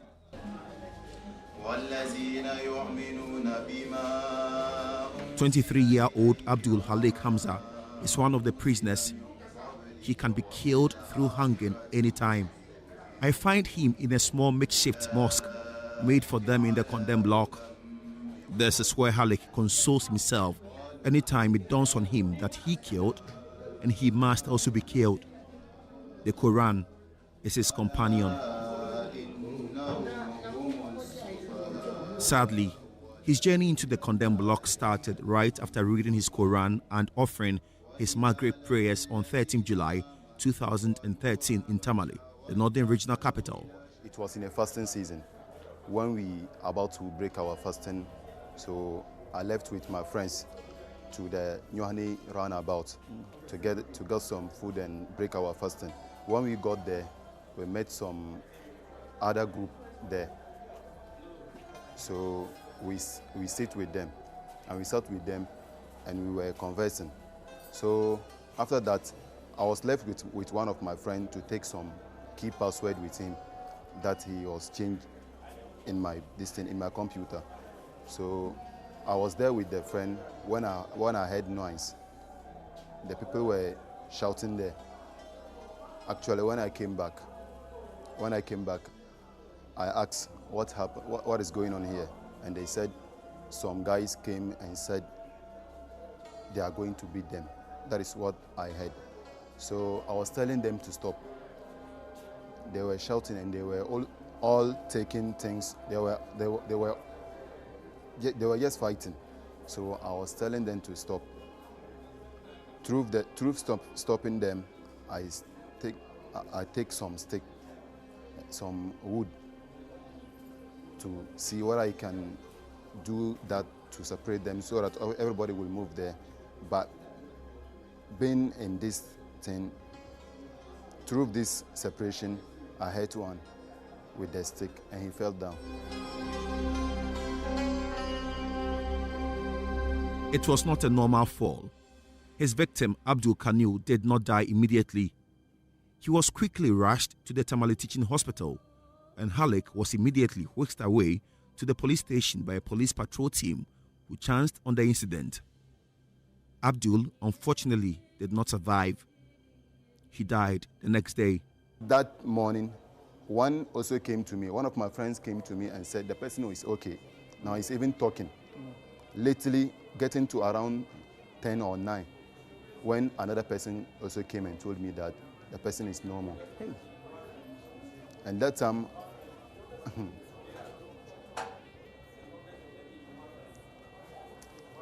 I've never met that thing before, and I've never think of it. So that time I made confused, because how can a human being lose his life through in your hands? So that time I was even confused. I was in the cells and they told me to eat, and I said, no, I can't eat. This is what is going on. And what is going on, that thing, I've never seen some before, so I can't live with it. And they told me I should be patient. This one, it is not my fault, but God knows why. That's what my friends in the cell told me.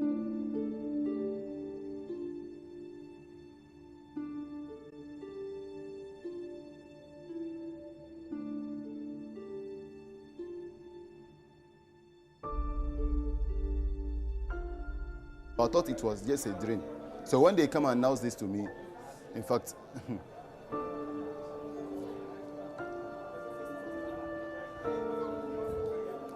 I was... Did you cry? I cried a lot. And even 3 days self, I do not eat. 3 days. When they were brought food, my people brought food and said they are on date. And I said, not they are on date that I'm checking. What happened? What happened? What really happened? And that is what I'm thinking of. But not you are on date. So what exactly happened to Abdul after he was hit with a stick? I have come to Tamale to find out more. In the Attorney General's office here in Tamale, I am handed a dossier of documents on Halleck, including his first charge sheet on 16 July 2013, his response and other statements from the investigators. Halleck admits in a statement to the police that indeed he hit his victim with a piece of wood. He, however, kept stressing the fact that it was not premeditated I checked the next paper, and there is the autopsy report answering my question on why 27-year-old Abdul Kanil died. The autopsy was done on 17 July 2013, 2 days after his death.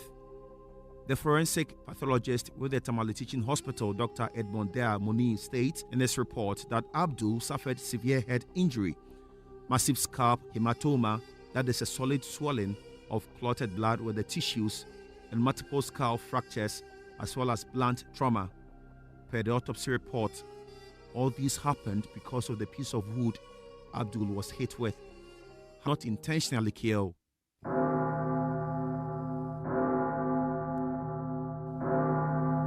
On 11 July 2016, the opposite happened. Alec's worst fear happened to him. Court, they have a 7 people called juries. They have to go and gather the listing before the judge can pass his judgment. So I was in the box when the judge said they should go and vote. They went and voted and came back and said, this is the matter. And the judge too said, they said you are guilty of the offense. So me too, I agree with them. And he asked me that whether I have something to say, and I said no. Because how it was come, because he said these people have agreed that I'm guilty of the offense, I have nothing to do again. And that time too, sir, that time, in fact, I was very aback. That time, when he just said, I sentence you to death, death sentence, condemned by hanging. What I was really feeling something different. Like I what? thought, I don't. That time I didn't even feel myself in the court. There is a reason the jurors and the judge retired to their closets to consult, as happened in the case of Alec, as former Supreme Court Judge Justice Stephen Alambrobe explains. In murder cases, I was in the assizes for some years. In murder cases, the charges are prepared. They are prosecuted by the prosecutor. Usually murder cases were by lawyers or senior, very senior state attorneys or police officers. Evidence is led, and then at the end of the trial, the judge sums up the law and the evidence to the jurors. That is the difference. And then after summing up the law and the evidence to the jurors, they retire and consider whether the person is guilty or not guilty on the basis of the law and the evidence as summed up by the judge. Now, if they are unanimous that the person is guilty of murder, when they return to the courtroom and they announce the verdict of guilty of murder against the accused person, the judge has no option but just to say, then the sentence for death in this country by law is that you are to be killed or hanged, period. So it's the jurors who decide whether or not the person is guilty. And the judge merely pronounces what the jurors decide and it goes on to impose sentence. The sentence is tied up with the conviction. So the role the judge plays at this point is just announcing the decision of the jurors. Yet, when it goes bad or when the wrong judgment is given, most often, the judges are those who face the anger of the public. It's not easy because sometimes if the jurors make a mistake, you can have, I had situations where the evidence was so overwhelming that I expected the jurors to come up with the verdict of guilty, but they came out with not guilty, and they reduced the crime and the offense to manslaughter.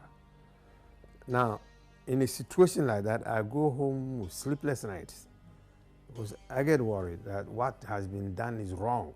But that's the law. I don't have any authority to change it. And if you change it, the state attorney goes on appeal, you will be ridiculed. I'm not going to do that. And if you change it, it will mean flying in the face of the law, which I'm not allowed to do.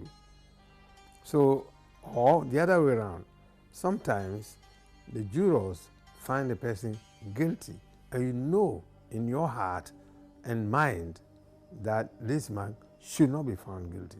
And they say he's guilty. Then you have to pronounce it. But, or the other way around, they say he's not guilty. And you know he's guilty. And then you just have to pronounce that he's not guilty. Being on death row is depressing not only for the people condemned to die, but also for the hundreds of relatives and friends who care about them. I was thinking they said he's not guilty. Before we could hear that he's guilty, I even fell down, and then my brother took me out. And I said, we don't know that this will come. Why did you fall? Well, during that time, I thought they will come out without guilty. This is Halik's father, Al-Hassan Masahudu. I managed to establish contact with him. He works at a small block manufacturing house here in Tamale. Mr. Masahudu says he is the saddest father on earth today. He still cannot believe his son could be killed anytime. We know really that if they are asked to be killed, he will be among them, because he was dead to be killed. So we know he will be killed. Where is his mother? He's in the house. He's in the house.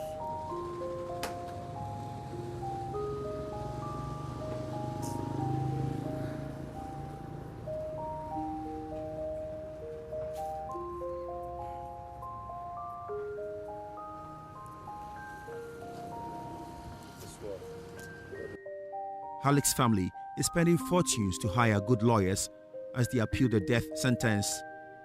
His father wishes the president can do something about Halik's case. I'll tell the president that for the sake of Almighty God, should help him to also help us for our child to be released to us, so that we know how to take care of him, and then he also end up with his living very well.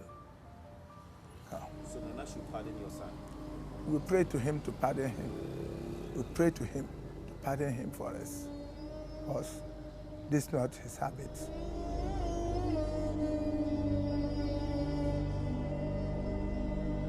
Back at the Nsawo medium security prisons, there are only 6 females out of the 158 prisoners on death row. Interestingly, some of the inmates here are very young. Among them, 20-year-old Zelia Suleimana. She has been here for almost a year, living at the female side of the condemned block. Zelia is struggling to accept that this will be her home forever, unless she is lucky to be granted a presidential pardon. Zelia stabbed and killed her friend, 22-year-old Radia Aminu, in a fight. No Jum na nipakuro frame me say membra no pese me ne bonkom. Nti me ko ene no odi ntakwa ne hia me. Odi ntakwa ne nsu bae no su na o frame no no frantuma. Nti o ko dem bae no wa asisa no ho na o hye tra ana odi sikan de hye na ha. Nti me bisa ne say eden no odi hye na ha no me ne gina ha no wan yesa. Adenti no ko eden bae na wodi ne se eyesi ana o ka cheme se o ka kire me ana ma yeden o ho na kasakasa bae na yesha ase ayeku ana odi sikan ede wo mechi nti odi bi wo me hase ana odi bi wo me nsante ase nti odi wo me nti me ko mechi na me hu se okura sikan nti me yesi na ambeji sikan ana ebi wo me hase nti me so me bomodin ji sikan na me so me de wo Okwana wi. Mpacho debi. Omo be patai, omo nkonfo bae no. Meme di du wo no wi emi tu sukan no twine ye nti.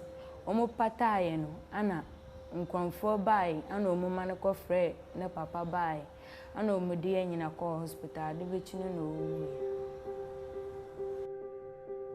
This sad incident happened on 11th April 2014.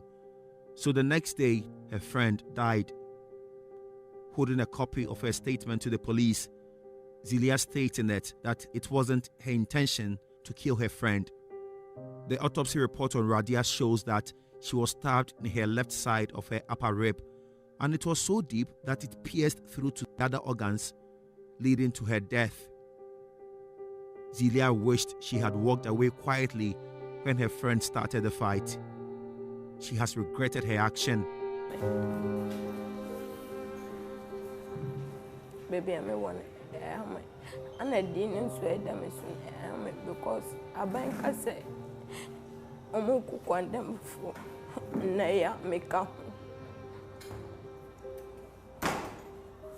And I am a watching, you know.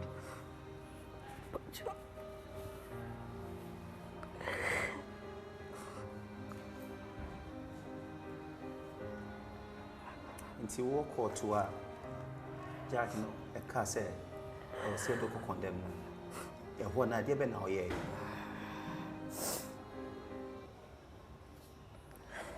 na me no aye ti se emumu atomesu nti o ka sa kire me man kasa ana me frada kan ma meba ana o ka kire me se me ngina ho metima de 1 month I be happy.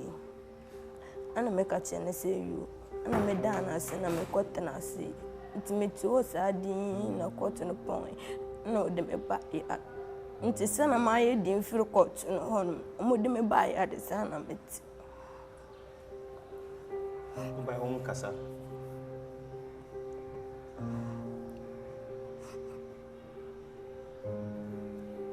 Now Obusia forward, no, I don't know more court. Do walk out no, or none of boofu. Say, no, so Opesa your day. Opesa or moon come no swinging or no shit. Into whom no court. Patron, no cadie. None of boofu, no casakas, into police for any permanent man court. That's our time, and I'm a that can. The culprits are not the only people who face such abuses as Zelia encountered. Justice Stephen Alambrobe says judges too face this after delivering their judgments. Where the person is acquitted or not convicted of murder, the supporters of the victim are mad and they hate you for all you are worth. They think you are responsible. Many of them understand. There is the jurors who caused it. Now, where the accused, when that happens that way, the supporters of the accused person will be happy. Where the person is convicted, right, and the supporters of the victim will be happy, and the supporters of the accused person will be mad. So either way, I always tell my colleagues, every simple case you decide, you make enemies. That's the nature of the job.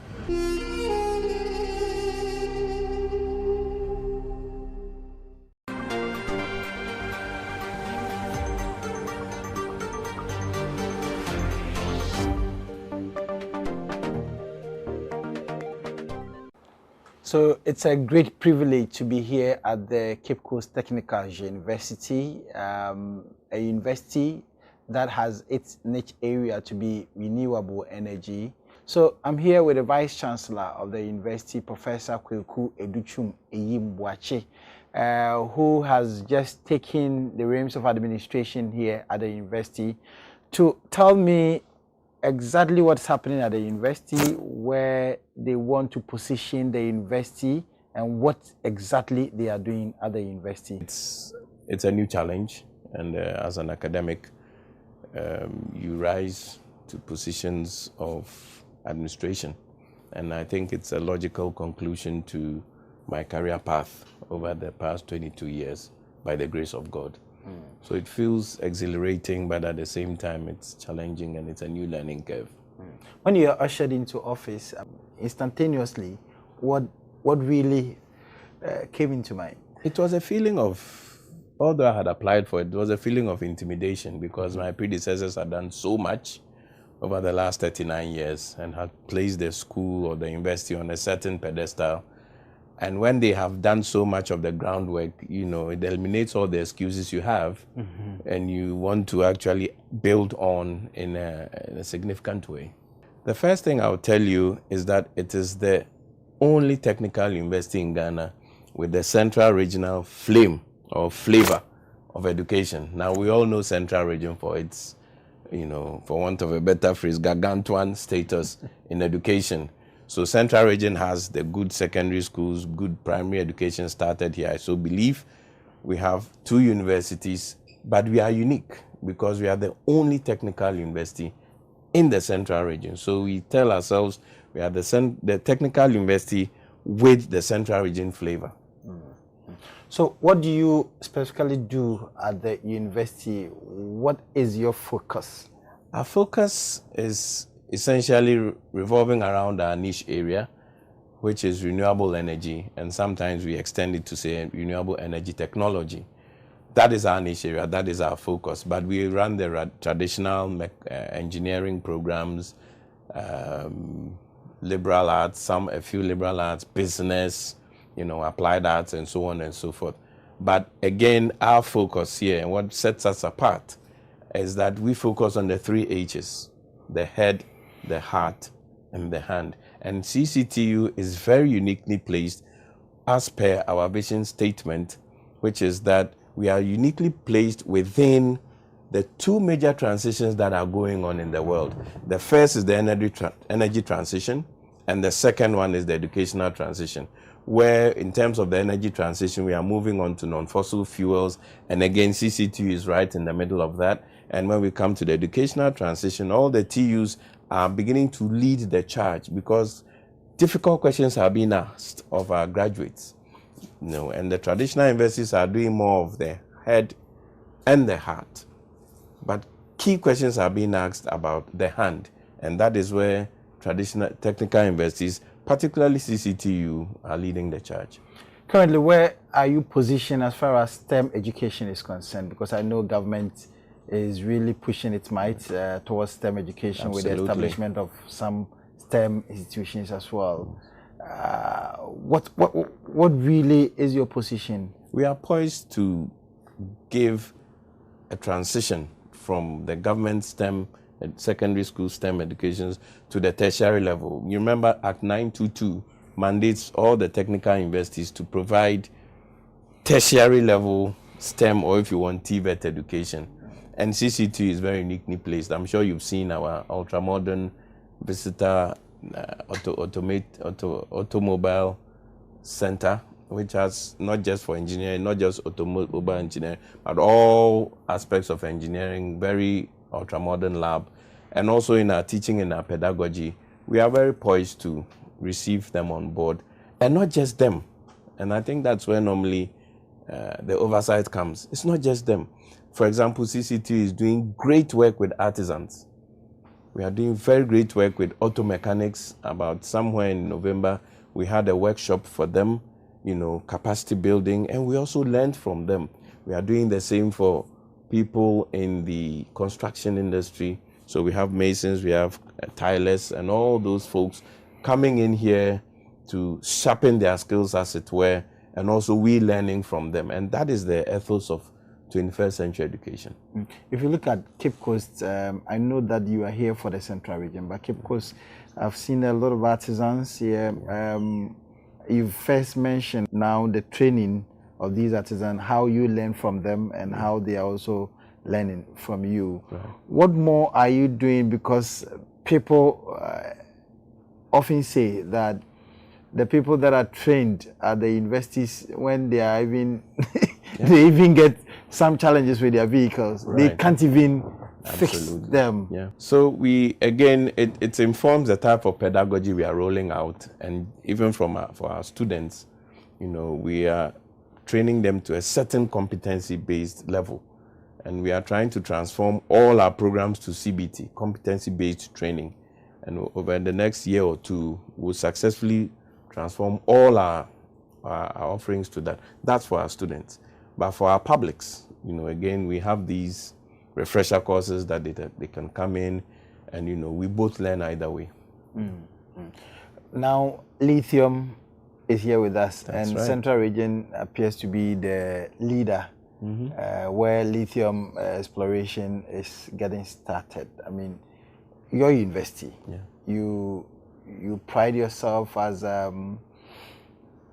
renewable energy expert, or that's your niche area? Yeah. What are you doing? I mean, what kind of expertise are you offering, or what kind of preparation are you making in ensuring that you get involved or active participation in this production that's coming? So we have a renewable energy center that is being set up, and they will pilot a lot of these activities. One of the things we have said is that we are going to do a lot of engagement, and we want to be the hub, the first reference point for any conversation on renewable energy. So certainly the lithium conversation is central to us. But aside that, we've also done some amazing innovations. You'll be glad to know we have a solar-powered tricycle.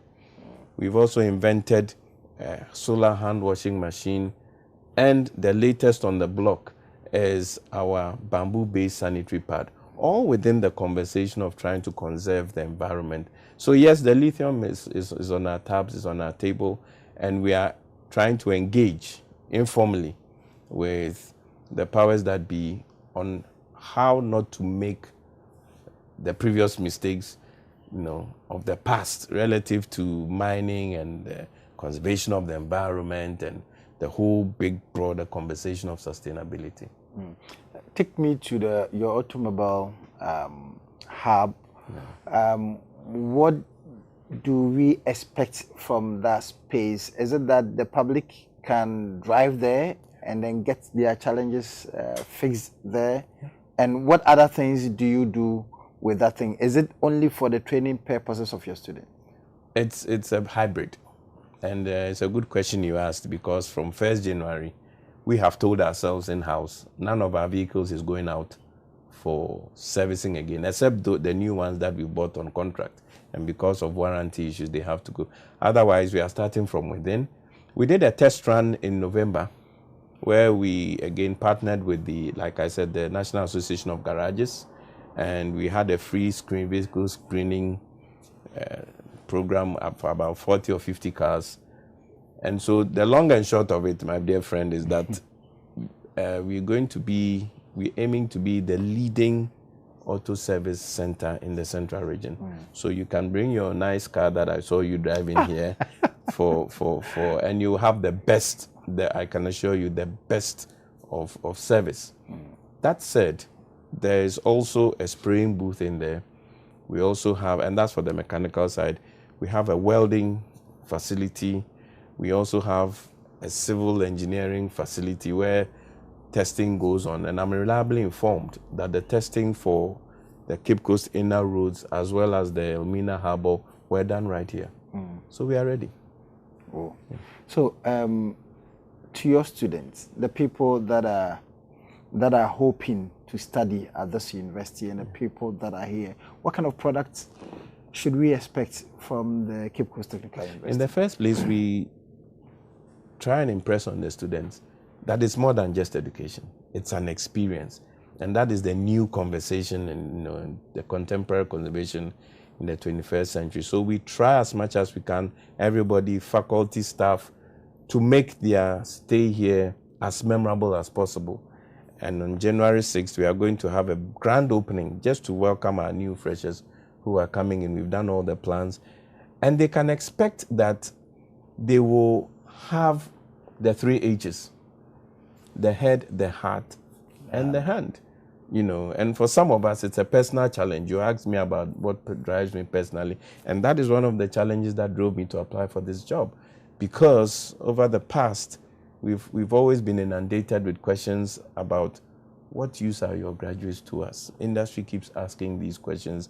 And sometimes, in as much as some of the questions are not legitimate, we struggle, we scratch our heads to convince ourselves that we are making our students not only ready for the job market, but to be job creators themselves.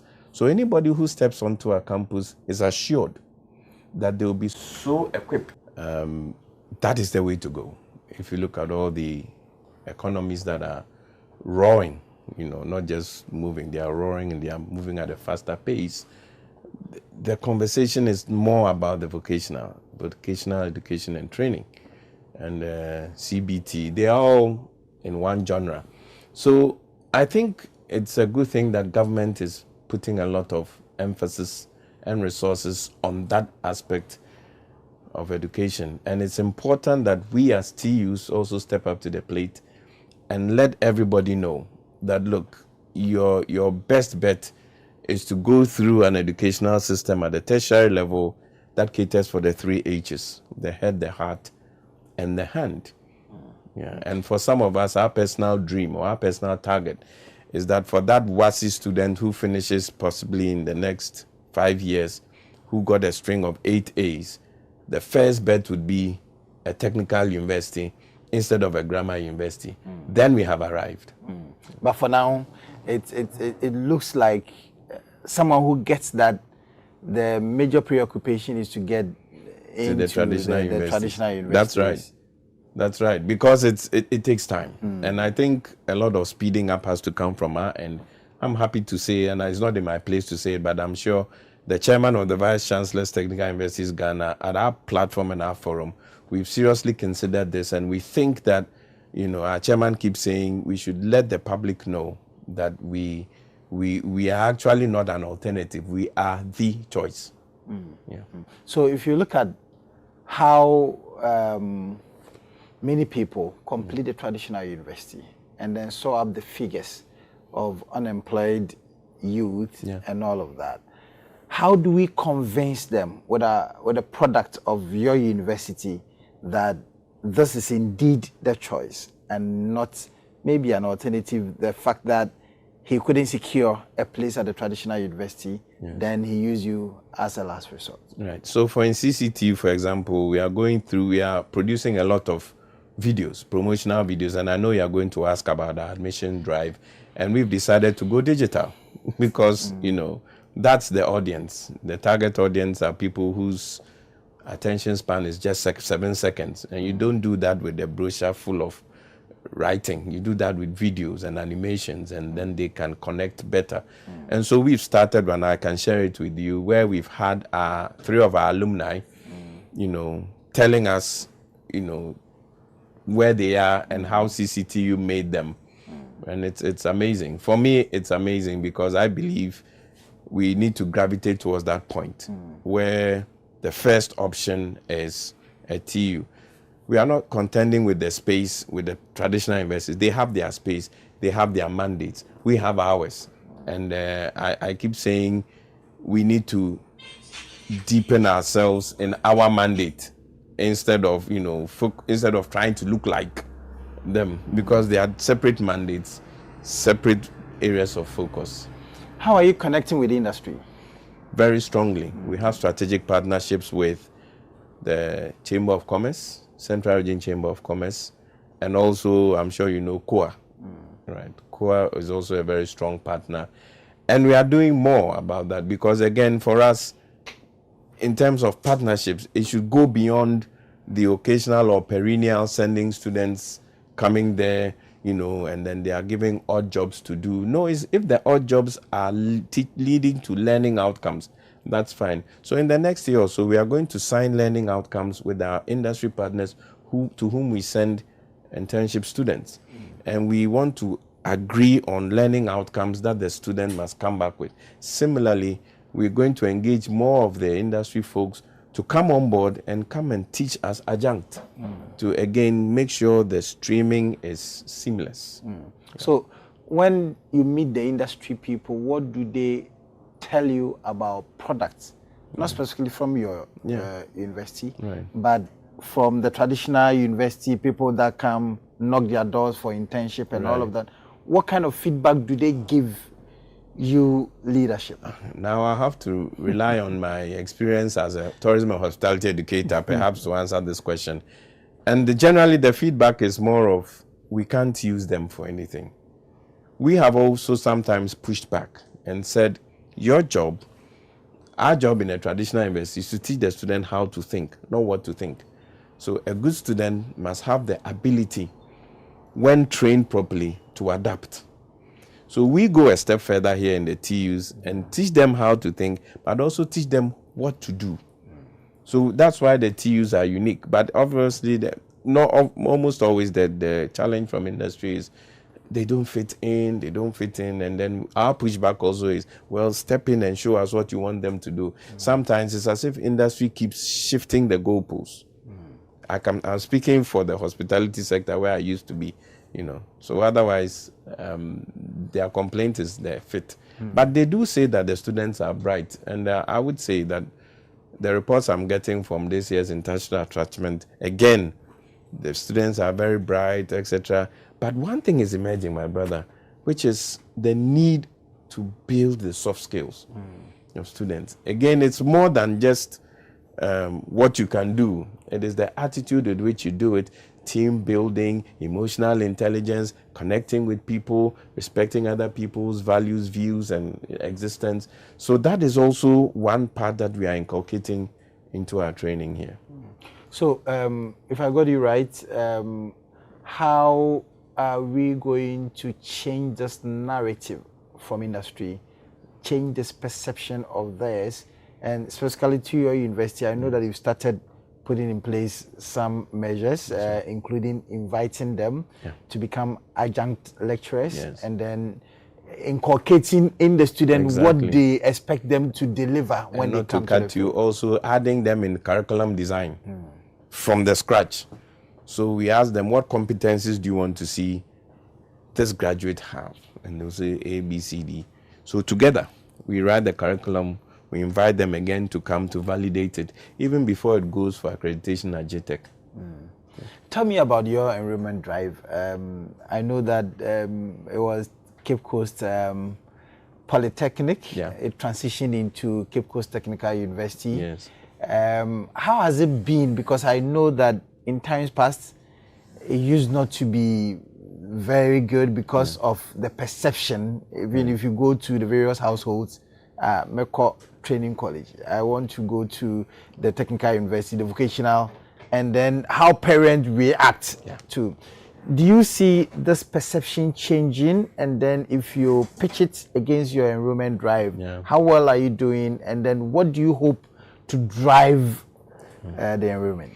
Yes, again, it's a very critical question, because at the end of the day, you are marketing something that has an image crisis. And so we are very mindful of that. Our PR team is trying to counter some of these things with real life videos of people who are at their workplaces and they are saying CCTU made me, for example. But the broader conversation has to do with how in that household you spoke about, they would see value and they would see beneficence for sponsoring someone to go to a technical university over a traditional university. I'll tell you something, and it's anecdotal, but it's true, but I can't source it. There are 2 students who have finished certain programs in certain traditional universities who are enrolling this year to start from level 100. Our BTech programs, because they've realized the hands-on orientation is what they've been lacking all along. They've learned all the good things about the theories, which is good. I don't denigrate theory, but the practical aspect of it they've not had the space because of the nature of the TUs, the traditional universities. They don't have the space to be too very practical. But Act 922 gives us the space, both legally and practically, to execute that type of agenda. So there are 2 of them who've enrolled, and they are starting in January. Degree holders, but they're coming back. I know government has started the STEM, the drive for technical, vocational, technology education. How well are we doing? And do you think that we'll get to a point where someone gets like 6 A's, 8 A's, 7 A's as they are displaying on social media? And the first thought that comes to the person is that, let me go to the technical university. It depends on us. And that will be our El Dorado. That will be the day where we'll say, yes, we have arrived, because people have understood it. Again, the parent paying the fees is looking for beneficence, is looking for value for money.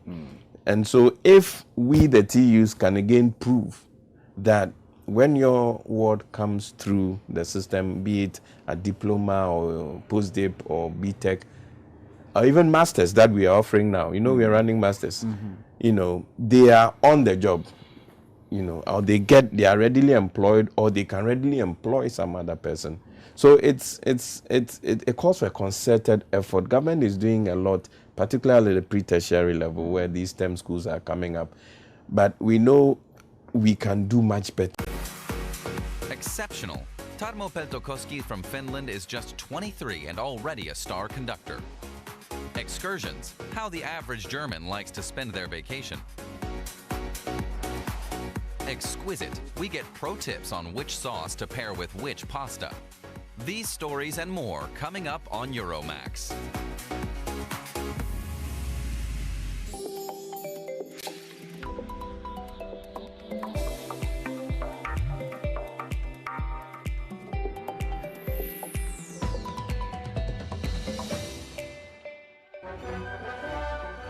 Finnish conductor Tarmo Peltokoski is the rising star of the classical music world. At 23, he's already at the helm of the Latvian National Symphony Orchestra. We met him to find out about his path to the podium.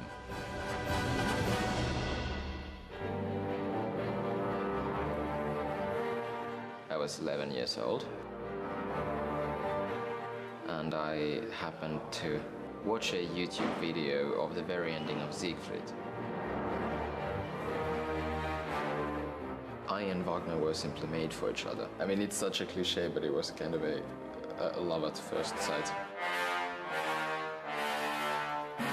23-year-old Tarmo Peltokoski has found success as the world's youngest star conductor.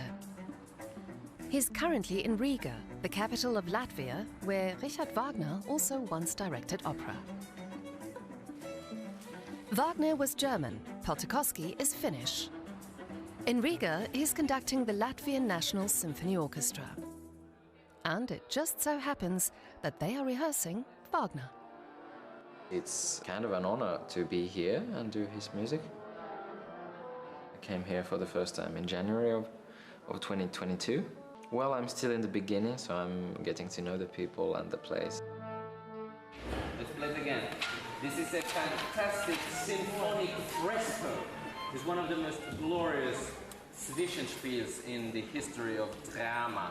You need to be excited about it. It's your thing. They're rehearsing Siegfried, the very same Wagner opera that Peltokoski was so enthralled by as a boy. And now he's conducting it himself. Everything needs to come together for the performance in 2 weeks. Every tempo, accent, and of course, the chemistry. For conductor age of 20, 21, 22, it's really, it's very young. Well, I don't feel young. But he spent half of his life in music. I do my thing, and musicians are professionals. He is all in music. I know music, I can conduct, that's what I do. Everything is absolutely clear for him. What is he doing? Why is he doing that way? I hope they do their best as well, and if they don't, then I might say a few words. And he can do more than conduct. Tarmo Peltokoski first made a name for himself as a pianist. He began playing when he was 8. He developed a liking for musical comedies. But Wagner's complex operas have always held a special place in his heart. That was the first time I heard Wagner, and that really opened the door for me. And I went crazy from that point on. I was 11, I was in 5th grade of school, and then I started singing in German bits of Siegfried and Götterdämmerung, and everyone thought I was crazy. You know, fellow pupils, of course, but also teachers and probably my parents as well. That enthusiastic Finnish boy has become an internationally renowned conductor who's stood on stages in Berlin, Helsinki, Hong Kong, Toronto, and Toulouse.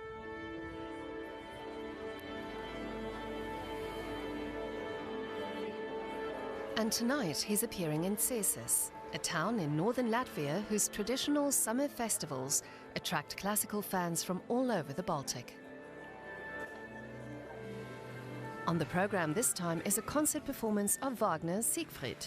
the opera that helped launch Paltakoski's career as a conductor.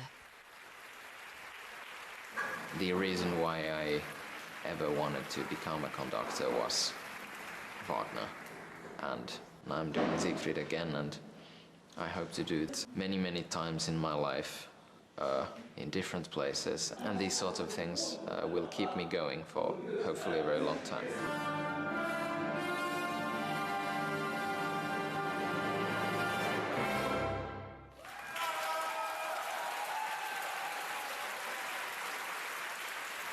To roaring applause, the young star conductor Tarmo Paltakoski fulfills a childhood dream.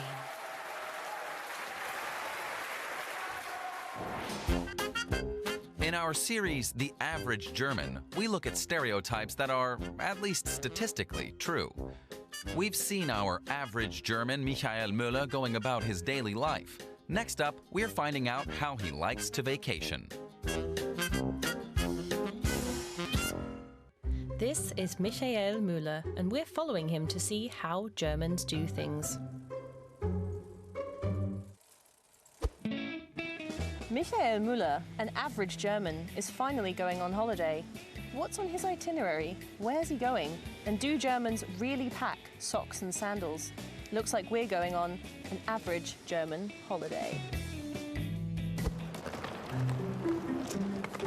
Germans love to travel, so much so that they've even been called Reise-Weltmeister, which basically means champions of world travel.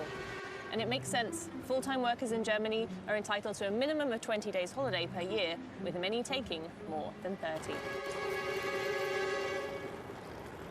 Germans like fun, but it better be organized. 70% book their main vacation 2 months in advance, and 20% book it 6 months in advance. Beach holidays are the most popular holidays for Germans. So where exactly is our Michael going?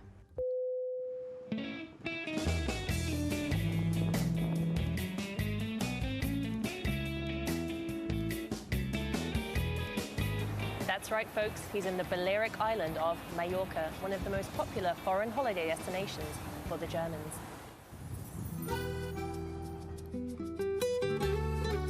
Mallorca is so beloved by the Germans that it's been nicknamed the 17th German state. Although we're not quite sure how the Spaniards feel about that.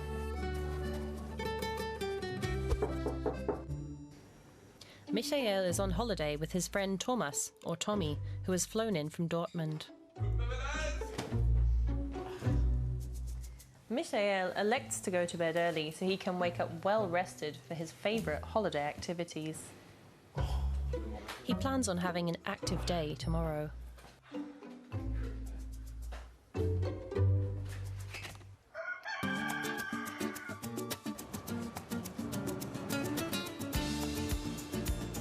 It's widely believed that Germans violently race each other in the morning in order to reserve a sunbed.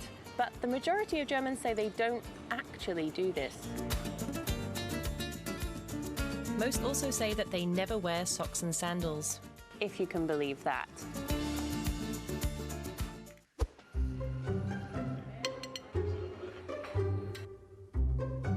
What 79% of them do admit, however, is the key to holiday happiness is good value for money.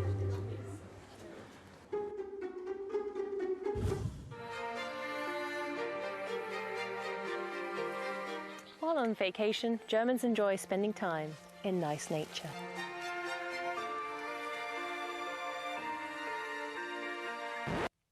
But nature isn't just for looking at. Germans like to get into it too. You guessed it, their favourite holiday activity is hiking.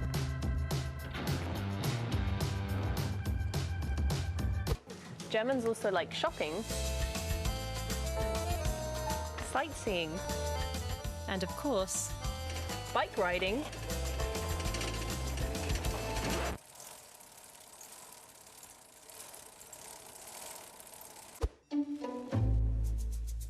they also like to bring home souvenirs. Half of Germans like to bring home fridge magnets, and the cheesier, the better.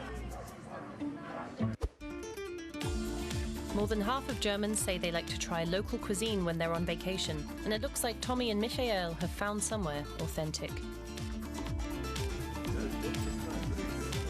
48% of Germans say that on vacation they eat more than they usually would, and 26% say they drink more than they normally would.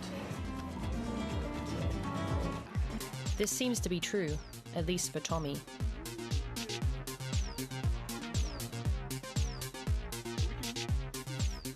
A quarter of Germans say they've been embarrassed by other Germans while on holiday. I'd love to stay here with Thomas and Michael, but unfortunately, I don't get vacation days. Anyway, what's Michael up to next? Will he be able to adjust back to life in Germany? Like and subscribe for more Average German. You'd like more Euromax? Visit us on YouTube. Find out everything you've ever wanted to know about Europe. We delve into traditions, quirks, and culture shocks. Get to grips with Europe and subscribe to DW Euromax on YouTube. Pasta.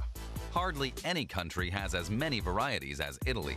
And for Italians, knowing which pasta pairs well with which sauce is almost a science. Here are some pro tips from an Italian food blogger. Did you know that there are hundreds of different pasta shapes in Italy, and just as many sauces? Today, I'm going to show you some of the best combinations.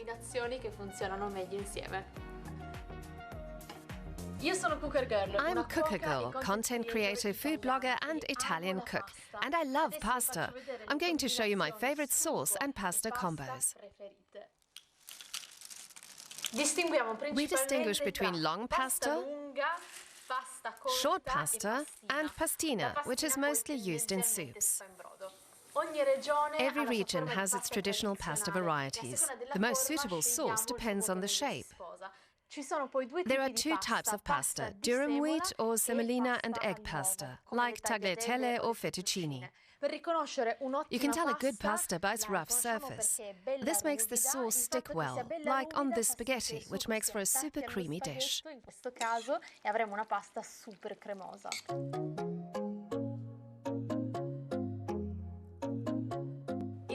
The queen of long pasta is spaghetti.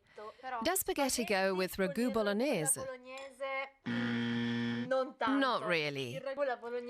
Egg noodles, like this tagliatelle, go better with that. It's rough and rustic, the perfect match. One of the most popular combinations is spaghetti aglio e olio. It's super easy and quick. And this iconic dish is also known as midnight spaghetti. In Italy, it's often an after-party food, eaten with friends, when you get hungry again around midnight. Preferably, you just put the pan in the middle of the table. And everyone digs in, straight out of the pan.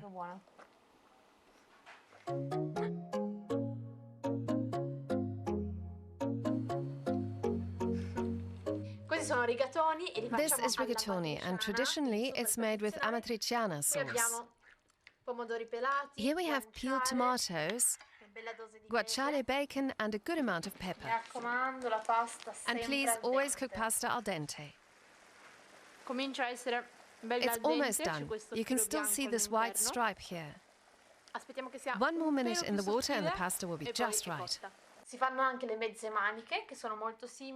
You also make amatriciana sauce with mezze maniche, which is thicker and shorter than rigatoni. Norma sauce also goes wonderfully with it. Tomatoes, eggplant, ricotta salata. The variations are endless.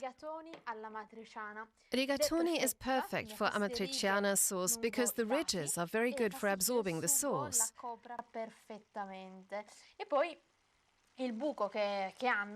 Plus, the bacon cubes fit right into the noodle's hole.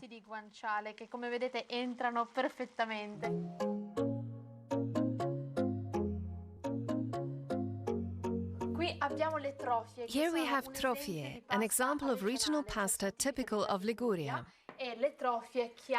Trofie is accompanied by pesto alla genovese, which is made with basil, pecorino, parmesan cheese, oil, garlic, and pine nuts. The scent of basil is to die for. Trofie with pesto is iconic.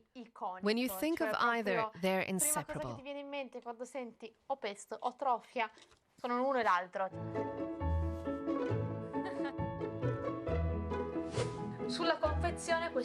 On the package, it says boil for 12 minutes, but I set the timer for 10 because I take it out and cook it in the sauce here for the last 2 minutes.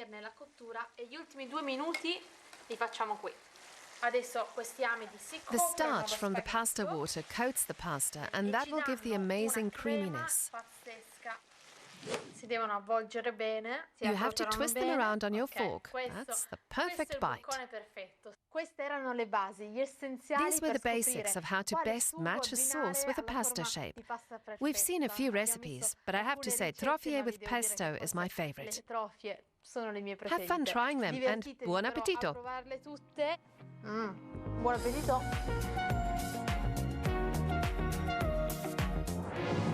Vienna is renowned for its many impressive landmarks. The Austrian capital attracts millions of travelers from around the world each year. But it's not just visitors who enjoy this city. Those who call it home do too. In fact, Vienna has repeatedly been selected as the most livable city. Euromax reporter Hannah Hummel went to see why. What's it like to spend a day in the most livable city in the world? Let's find out. I'm in Vienna, the Austrian capital.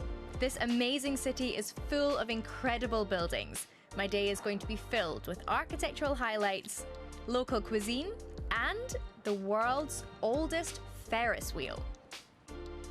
I'll also be meeting a local to find out why Vienna has been voted the most livable city in the world by The Economist.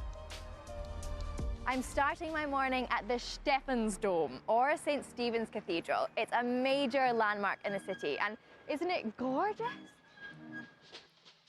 The Gothic cathedral sits in the heart of the inner city and is the tallest church in Austria. I basically have to crane my neck to see the spires. Let's continue with a little bit of a walking tour of the city to take in some more of the amazing architectural highlights here. Like the huge opera house in the city centre. And multiple palaces. The Hofburg is just a few minutes away. It's the former principal imperial palace of the Habsburg dynasty. You can also visit Schönbrunn Palace, the main summer residence of the Habsburg family. This crazy-looking house is an absolute must-visit.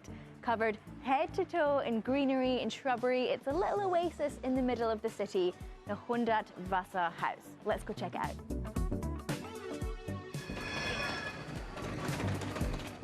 The 100 Wasser House is an apartment complex completed in 1985, after the idea of Austrian artist Friedensreich 100 Wasser.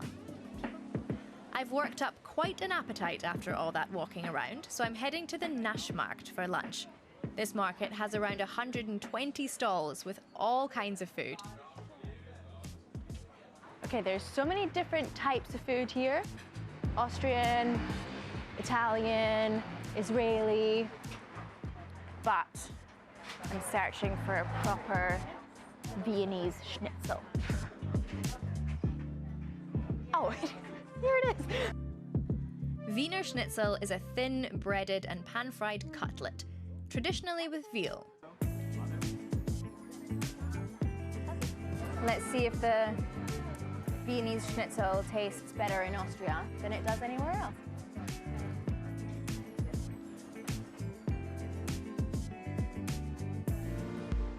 Now I'm meeting Lennart Pichler, a local who grew up here, to find out why Vienna is the most livable city in the world. For example, the public transport system in Vienna, it's a blast. It's especially appealing to younger people. Every single spot you can reach with public transport in like 40 to 60 minutes. And what are your favorite things about the city? Not only you can go to a park or enjoy the nature in summer times like this, But there are also so many things like cultural things, you know, like visiting museums or an art exhibition or something like that. Vienna is one of the top cities. In Vienna there's a coffee specialty which is called Wiener Melange. Yeah? It's like a little bit like a cappuccino. Wiener Melange, it means like Viennese mix, and the city Vienna is just a mix of different areas, different people from all over the place, and these differences are what makes the city so enjoyable and so exciting for me. Yeah. It's a good metaphor. It's early afternoon now, which means it's the perfect time to visit one of Vienna's cultural institutions, the coffee house. Although the most traditional ones are also pretty busy, so you might stand in a queue for a bit. Café Demel has been around since 1786. It's elaborate, it's traditional, and to be honest, it's pretty expensive. It is amazing to see, but there are also many other wonderful cafes that aren't quite as busy or pricey. I try the Wiener Melange that Leonard recommended and get some Kaiserschmarrn too, scrambled pancake. Delicious. Now for my final stop of the day, Prater, a huge public park that used to be where royalty went to hunt. Now, one corner of it has been turned into an amusement park. Did you know that this is the oldest Ferris wheel in the world? Seems like the perfect end to a wonderful day. Let's go. This is so worth a trip. You can see the whole city from up here.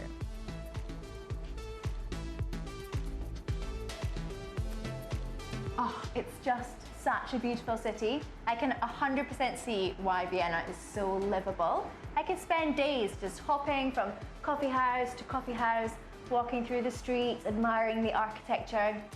Perfect. Few people are eager to spend time outside when it's scorching hot or freezing cold, but that's exactly when the artist Christopher Lemfel is in his element. He paints outside and says the harsher the environment, the more powerful the art. Take a look. No matter how hard the storm blows, how remote the places are, or how hot the sun beats down, Berlin artist Christopher Lemfel always paints in the open air. In dem Moment, wo ich arbeiten kann vor Ort, the times when I can work on site are the happiest ones for me. To experience this panorama in reality, to feel the temperature and the light on my skin, to hear the sounds of the city and the surroundings are of vital importance to my work. One of his works is a 5-part panorama of Germany's capital. He paints at dizzying heights on the roof of Berlin's Charité Clinic's main building. He's fascinated by the light and the moods it creates.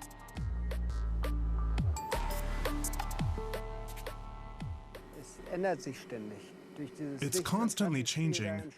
The play of light and shade create these extreme spatial depths. The midground might be in shadow, but then it opens up again. You're in a kind of continuous dialogue, and so you always have to consider the changes occurring because of the light. And are they good and important for the work? Should I include it or leave it out? All these questions come up.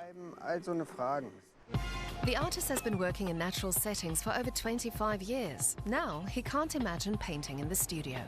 Christopher Lemfel is an extreme painter, often working in defiance of the forces of nature, as he did in 2014 on Germany's North Sea island Heligoland.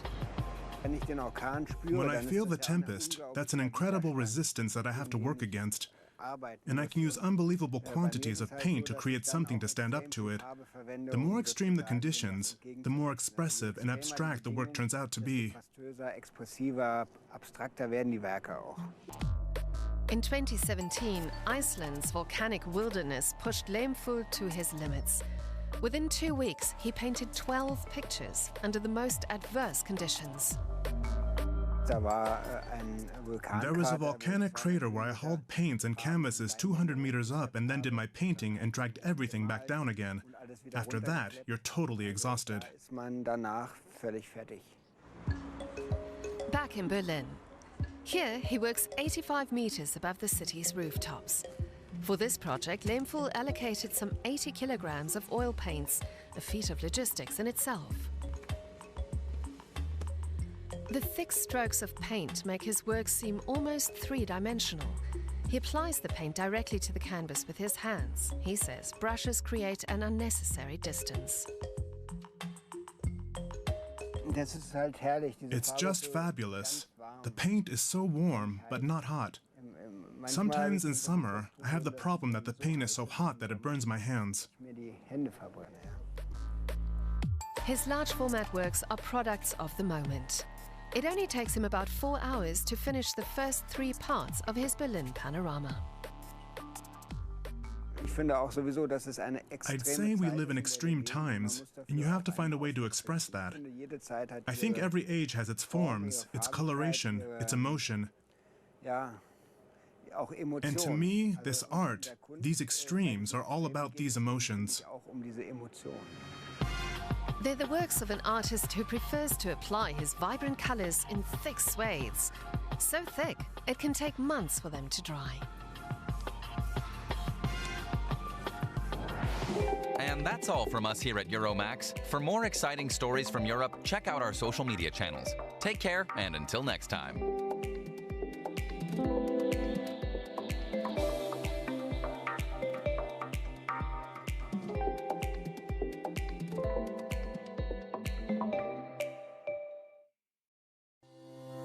For crystal clear and thrilling podcasts and live shows, download and listen to us on Apple, Spotify, TuneIn, Google Podcasts, MyJoy Online, Amazon services like Echo, Amazon Music, and Audible, Stitcher, Adom Online, Overcast, and Pandora. Take note of everything. Sign up for the multimedia digital platforms now to stay updated.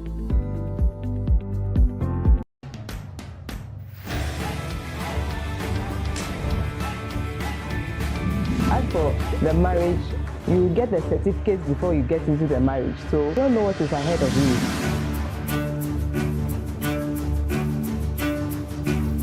What would make your partner walk out of the relationship? Probably when he finds me cheating. No. So, I'm not going to handle the body or what?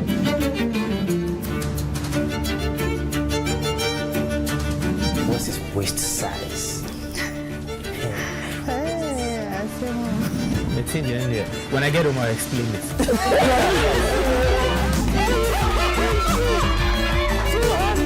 Also, Papa, 2 years or so, and 3 years ago, I say, I can't pray. And you want to go into politics? You want to go into politics? Not 5 years. Not 5 years.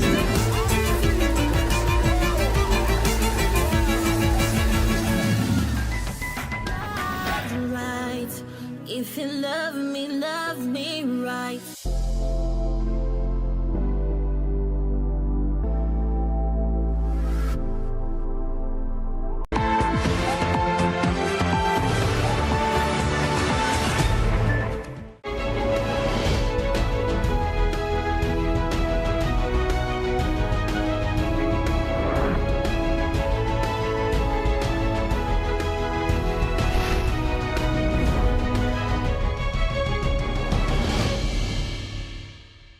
Tonight on Business Life, we shall be assessing the impact of the $600 million second tranche funding from the International Monetary Fund, plus the $300 million World Bank support to Ghana.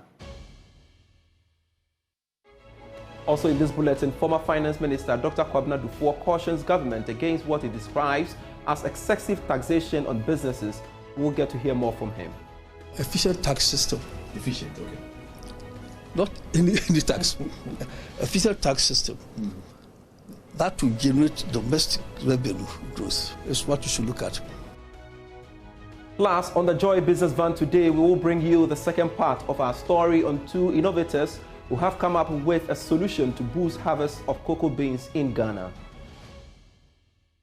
We have details of these and many others lined up for you. Please stay.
Always a delight to have you on. I am Pius Kojo Baka. Straight to our very first story.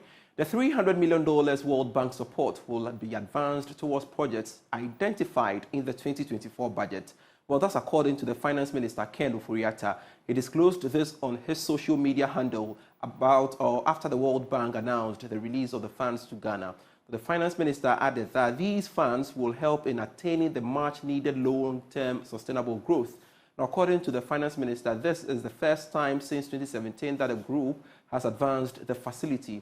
What's going to be the impact of this on the economy? Joining us via Zoom to explore that angle is Dr. Patrick Isume. Thanks so much, sir, for joining me on Business Life, and good to see you. First off, we are informed that the second tranche of the $600 million will go into budget support, unlike the first one, which went into balance of payment. Really, what is going to be the impact of this on the economy? Good evening, and good evening to viewers. Thanks for having me. I think the most immediate impact is likely to be the currency. That is where you see, short-term impact of receiving those kind of foreign currency inflows. Then, depending on what you use the funds for, what you commit the funds to, you might see, longer-term impacts going through other sectors of the economy. Now, what the Finance Minister has said is that this is going to budgetary support. I think beyond what you use this money for, don't forget that before we could get the second tranche, we had to get to some agreement with the external creditors, the bilateral external creditors. And I think because of those negotiations, some of the projects have been put on hold. So you expect that once we conclude those ones, those projects will resume, and that should help with that. And then don't forget, we have a substantial shortfall in our budget. And we are not, under the IMF program, we can't take on any more commercial loans. We can't go and do Eurobonds. So in some sense, this is going to help plug the hole. So you shouldn't expect anything extraordinary except what has been put in the 2024 budget. I see. So do you think that there are enough measures to track how these funds will be used to ensure value for money? I'm not so sure. I think when you put money into budget support, then it just messed up in the pool. I don't think that these funds will be spent in a way that we are able to say we are using it to do A, B, and C. It's just coming into the pool. Now, in terms of whether we have enough for ensuring value for money, I don't think there's anything extraordinary about anything additional monitoring mechanisms on this to ensure that we are getting value for money. So the traditional system that we use for doing our spending, which many of us believe has a lot of laxities, will apply. So I don't think we shouldn't expect additional value for money because of these funds. Whatever we are doing with the IMF program, if there are any improvement in our governance system, that is the only way we begin to see that these funds are being put to more beneficial use. Let's talk about the World Bank, because yesterday we got the information that it has approved some $300 million to government. Now, the question on the minds of many Ghanaians is, how do we ensure proper usage of the funds in an election year to avoid wastage? Those are longer-term questions. They are very important questions to ask. I think we shouldn't only think of them in terms of funds received from the World Bank or the IMF. We should think broadly about how we improve our governance system so that, like your earlier question, we are getting higher value for whatever cedi we spend. So I think in the immediate term, so one part is Ghanaians being a little bit more vigilant and being demanding in terms of accountability of our political leaders. And then also making sure that the institutions that we set up are working.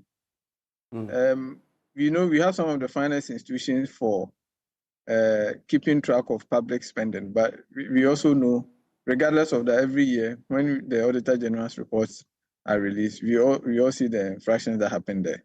So if governance institutions, if civil society and the broader Ghanaian populace become more demanding and then more watchful about how public funds are spent for, maybe we might see impact. Because let's face it, we've had those institutions, we've had those laws all this while, and then we still see, public spending go, or the government spend out of its plan. So I think it will take a lot more Ghanaians be more vigilant and be more demanding that our government are accountable.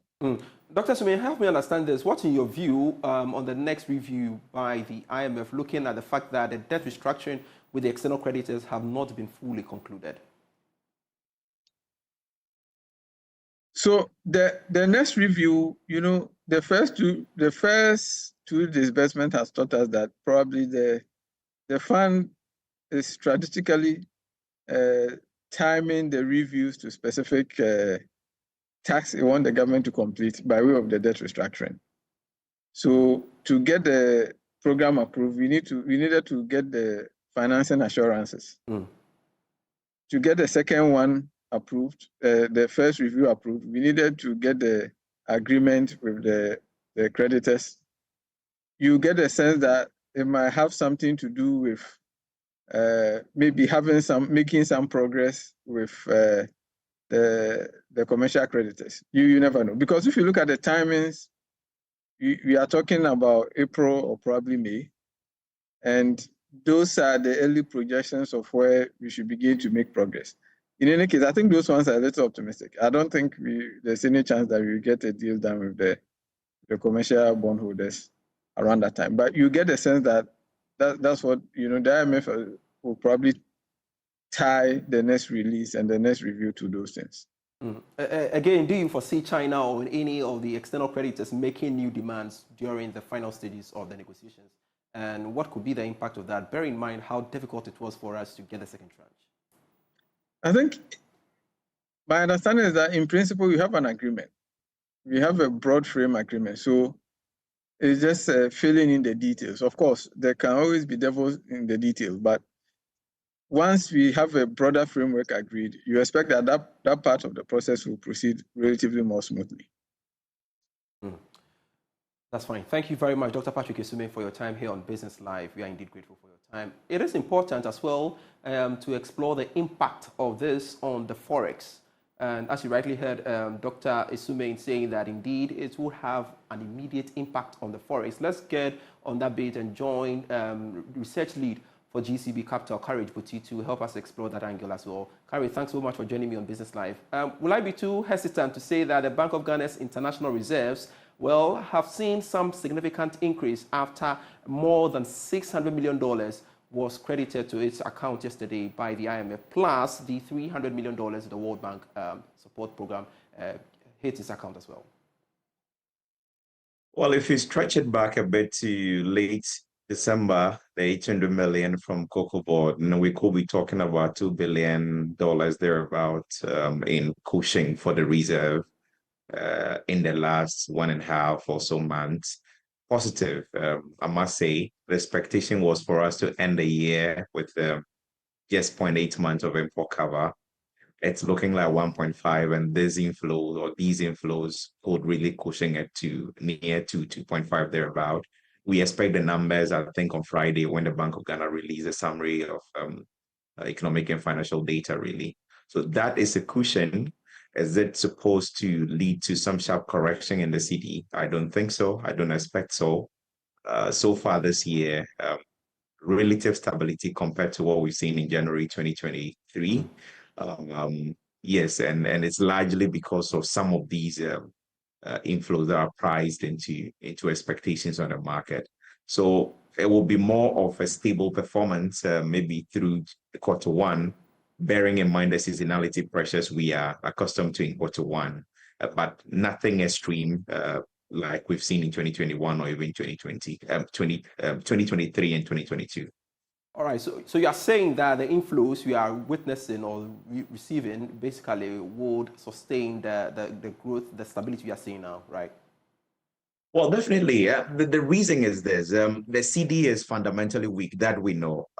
In fact, the performance as it is now is even, I think, stronger than what the fundamentals suggest, right? If you have your reserves at some point falling to 0.8, 0.5 months of import, that's a serious situation. And ordinarily, the CD's correction from some 16 cities, 15 cities to now, the generally 12 area, wasn't one motivated by strong fundamentals. It was really the IMF backstop that gave that confidence to the market, really. And I don't see why there should be a sharp correction at this point when the reserve vulnerabilities are very much there. We are one shock or two away from another crisis and in the currency market, really. And that is how fragile things are. So these inflows really just come to support the level of stability we have in my best analysis, really. They just come to support the current levels we have. And I don't expect corrections to the levels where we could get to maybe 11, 10. No, I don't expect that. If there'll be movement, it will be around the current rates. And indeed, you are seeing that even post the announcement of the 600 million inflow and everything else happening, you are seeing some movement from about 12.2, 12.15, 12.2 to now 12.3, 12.4 on the market. So yeah, I think generally that is what things are looking like, a sense of relative stability around current levels rather than very sharp appreciations. And again, Courage, you would agree with me that we've got to maintain or sustain this stability. What more should the Bank of Ghana do to maintain that trajectory? Well, it's more of the reforms. We've been doing a few reforms here and there. You have to control the CD liquidity levels on the market. We've seen a switch from keeping reserves, CR in dollars to now just cedis. All of these are ways to mop up CD liquidity from the system and release some effects so that there will be a bit more liquidity on the market. Because as it stands, portfolio investors are not coming in with flows. They are not just open to the Ghanaian market. So as trade finance, export receipts at Bank of Ghana's interventions, and things like that, those are the sources of flow to the market and what the banks are providing from, if you like, repatriations and Ghanaians abroad sending something home and all of that. Those are the sources of flow now, and not a lot on the portfolio market and the capital market in general. And so really, they just have to sustain the reforms, the confidence, manage the liquidity situation, and of course on the fiscal side as well. The reforms and the extent of the gains we've made is the reason I believe that we have the first review completed now. We have to sustain that and sustain the outlook. That is how we can win back market confidence. Right. And so those things, do a lot of those going forward. And the election risk is real. We need to show the market that we can be disciplined. And if we do that, we will be winning back the confidence. Those are the ways the city can remain stable. Very well. Thank you very much, Research Lead, GCB Capital, Courage Buti. We're indeed grateful for your time. You're still watching Business Live. More after this break.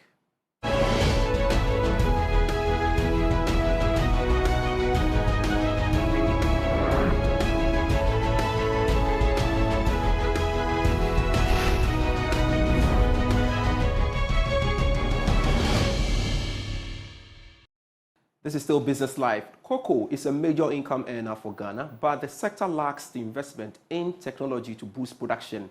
Breaking cocoa buds to harvest beans takes days, when in fact it can take minutes with a breaker machine. Well, two young people have created one to solve this problem. Here's the second part of our feature on McFix Engineering on the Joy Business Van today. The Joy Business Van is brought to you by EcoBank, the Pan-African Bank, and MTN, everywhere you go.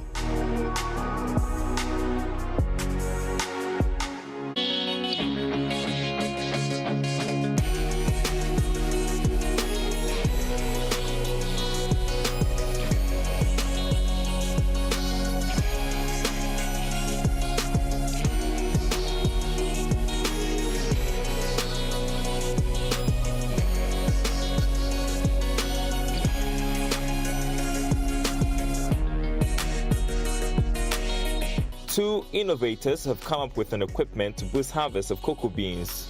Meet Daniel Chumesi and Elizabeth Amwa.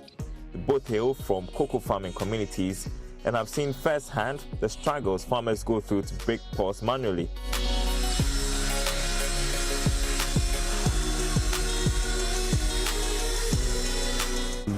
We were coming from those backgrounds, so we could understand whatever challenges they were going through at then. But for you to solve their problem for them, you need to go through, as we said, a whole lot of ideation process, a whole lot of design thinking process, a whole lot of sleepless nights and other stuffs in order to achieve whatever you want to achieve. So after the ideation process and after the engineering drawings, it's left with the actual building of the product. It took 2 years to create a prototype for the cocoa breaker machine. And the actual building of the product, sometimes with the drawings and the product itself, it doesn't correspond. You may have something on paper, but bringing it on grounds doesn't work. So you need to also go back to the drawing board, fix everything you're supposed to fix, and come back to the welding shop to get the real product you need. I remember one time they came to me and told me that what they see on the internet is just a pot breaker that can split one at a time, but theirs they've been able to design one which is able to cut two at a time. The reason why now they're able to do about 1,500 within an hour and a half. Another thing we did was to help them go through a lot of blueprints, because with designing, you should be able to now have a lot of drawings, understand what the drawing says, because you have different components coming together to form this particular product. After building a prototype, they took the equipment to the cocoa farmers to test. When we got there, they showed much interest. So we went to their farm with the machine, but the holes were a little bigger. So when we tested it, we then find some mistakes, as you mentioned. You have to work on the difference between the one on paper and the one. And even after building it, so because you have to be working with the user still will give you a feedback. So when we went there with their feedback, we were able to work on. Now we've changed the spinning drum and everything. The cocoa breaker machine was able to break 1,500 pods within an hour and 30 minutes. The farmers could attend to other work during the period. Having taken feedback, Daniel and Elizabeth returned to making the necessary changes.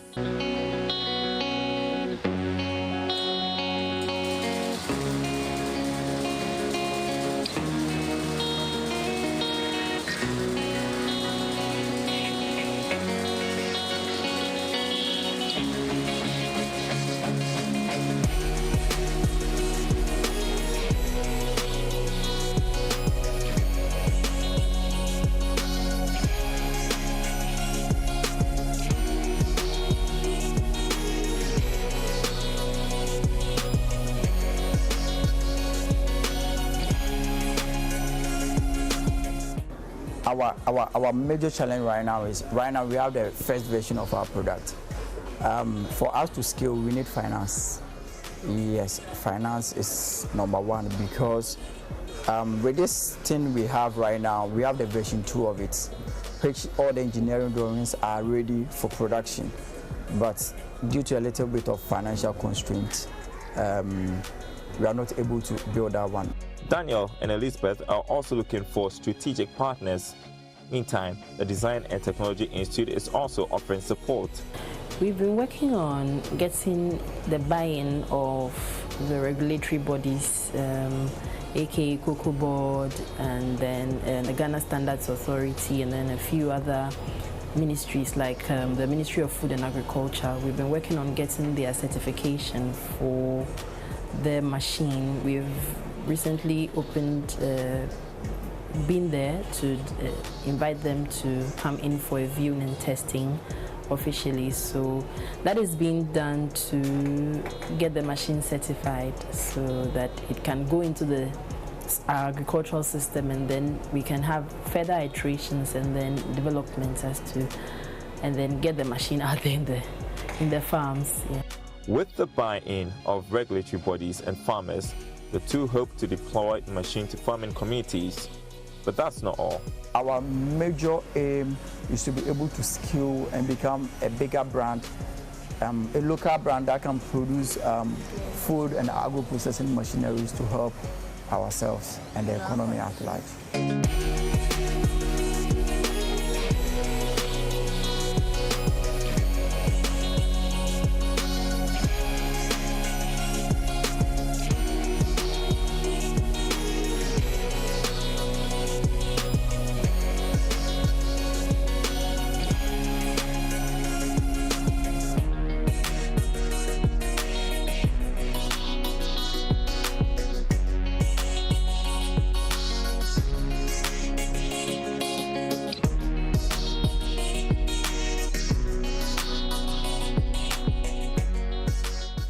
The Joy Business Van was brought to you by EcoBank, the Pan-African Bank, and MTN, everywhere you go.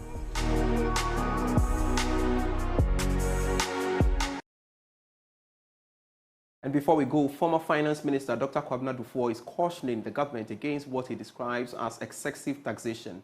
He says instead of increasing taxes, the government should rather build a robust and efficient tax system that has the capacity to generate enough domestic revenue to cushion the Ghanaian economy.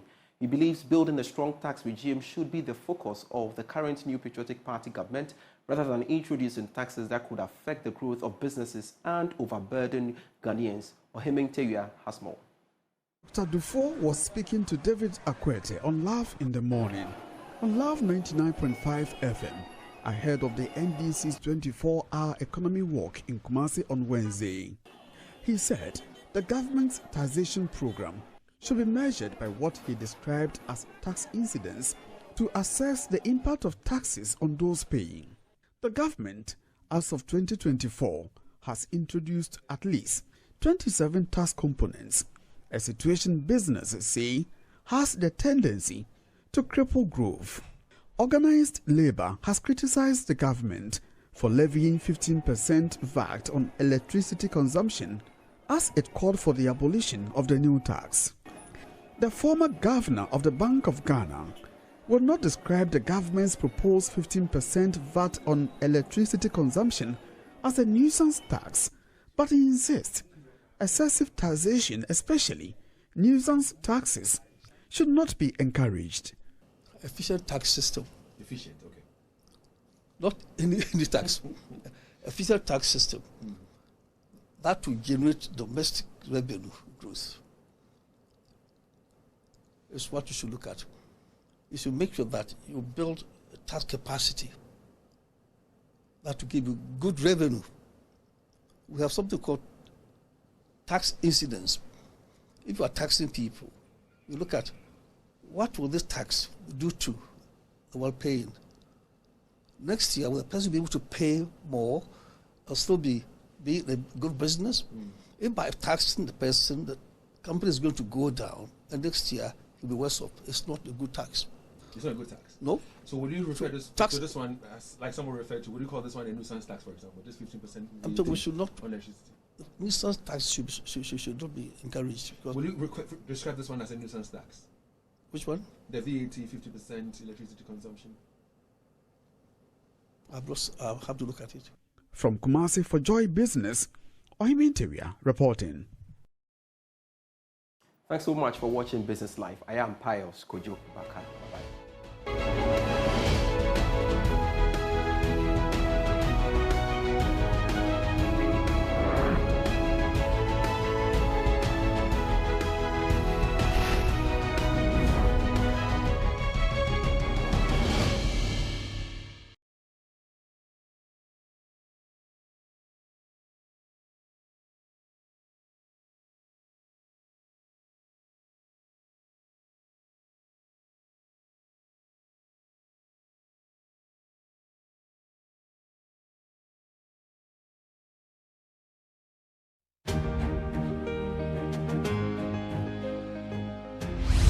My name is Richard Oko.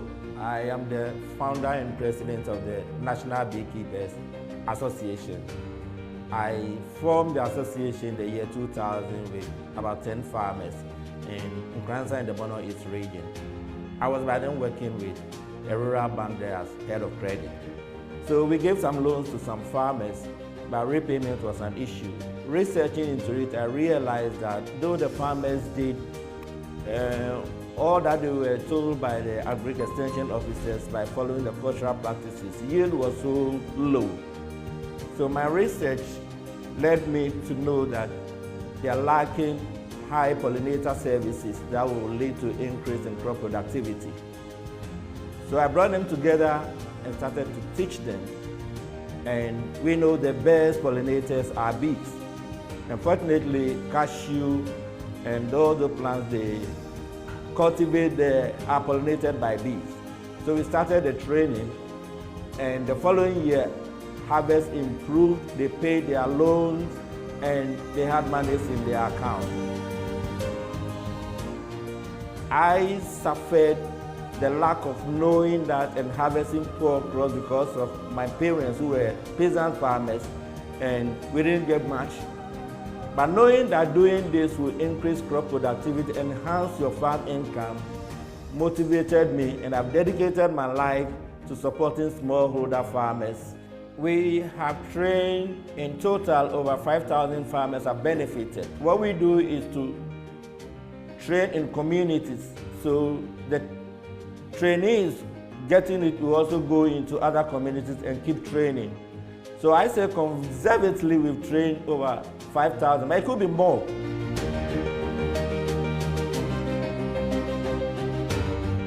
JoyNews, Joy Business program is known everywhere. They are online, they are everywhere. So it's going to send us to every corner of the earth.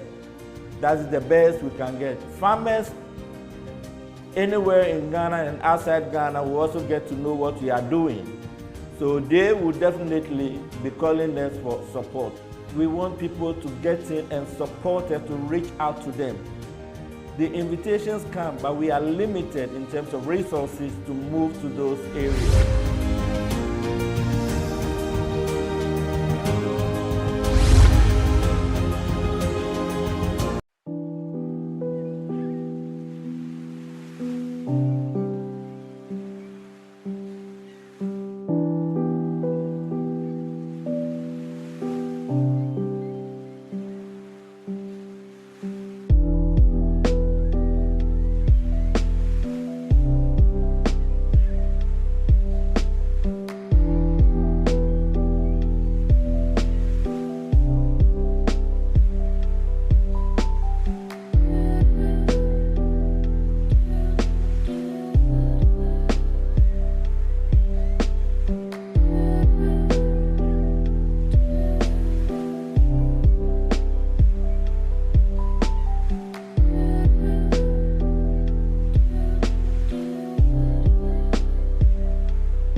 Stories, that's what we tell each other every day. At Joy News, we tell your story. You have a story the world should know about? Tell it to Joy News. We are your home of bold, credible, and fearless journalism. I am Emefa Apau.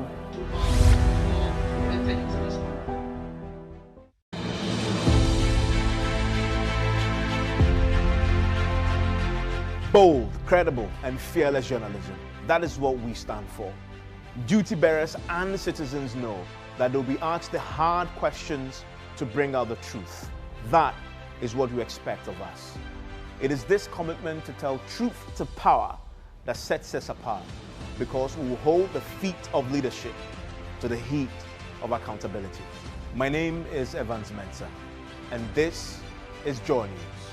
Fearless, independent, and credible.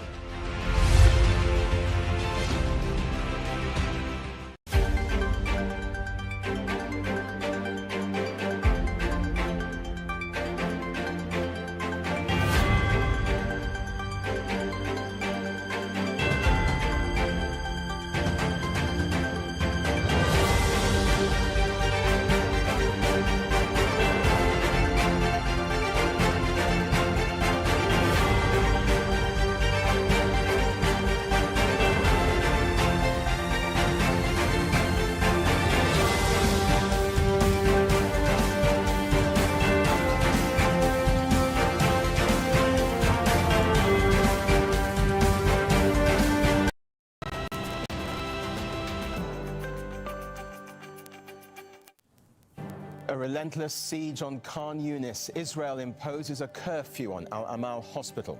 The Palestinian Red Crescent calls it a violation of international law.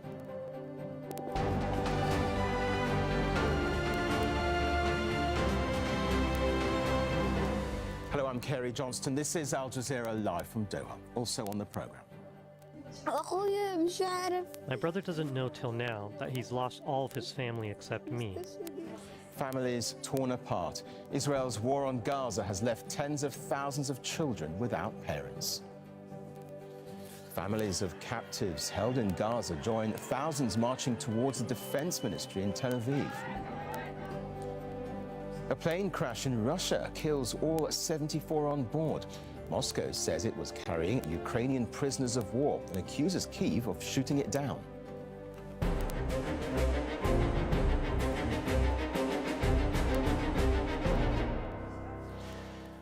We begin in Gaza.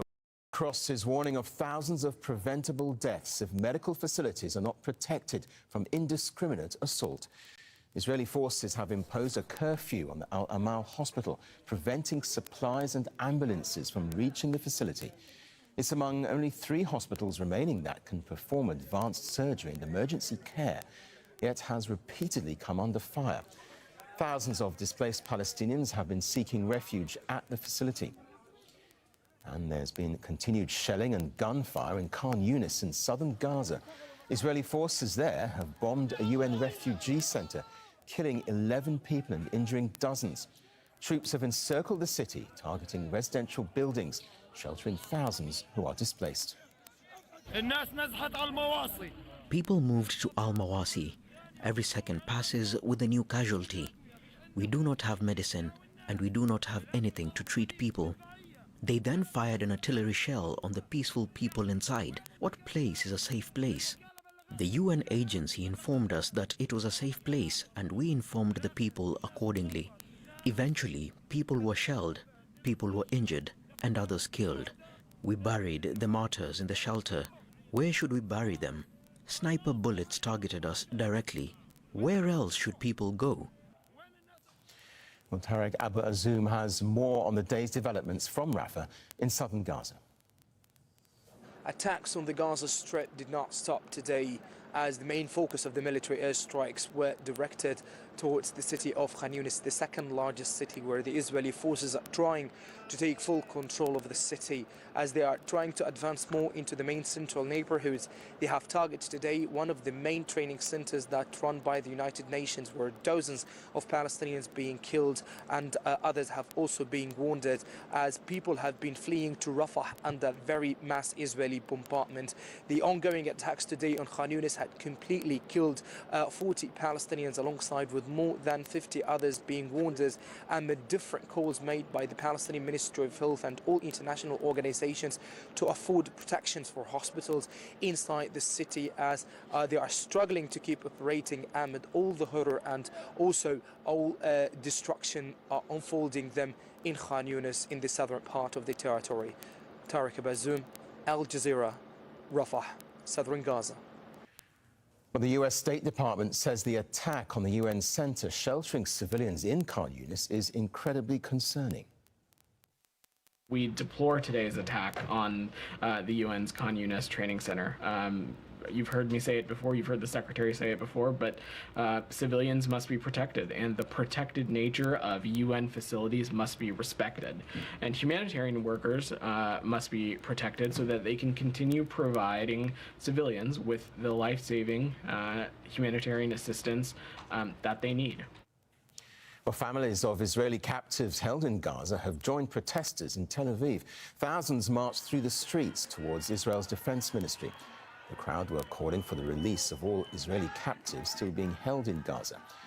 Hoda Abdul Hamid has more from Tel Aviv. A lot of people here in Israel that would say that a priority is to bring back these captives that are in Gaza now for 109 days, especially that there have been reports that a number of them are dead, and the families are worried. They keep on saying that time is running out. And then you have also very difficult days for Israel, like yesterday when 21 soldiers were killed in one attack in Gaza, the largest number of soldiers killed in one day since the beginning of the ground invasion. So all that brings to the forefront many questions about what to do next. I think there is still support for the war, the way the government puts it forward as a war to get rid and diminish Hamas. So that is something a large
News is important.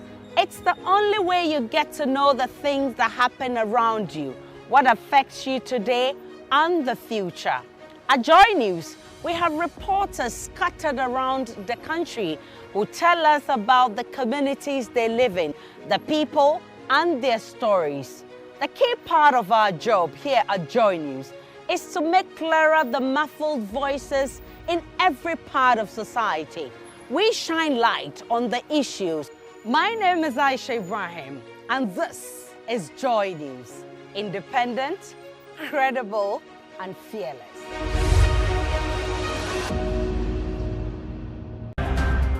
My name is Albert Sori in the Upper East Regional Capital, Bolgatanga, and this is JoyNews. Independent, fearless, credible. I am Anas Sabit on the principal streets of Techiman, and this is JoyNews. Independent, fearless, and credible.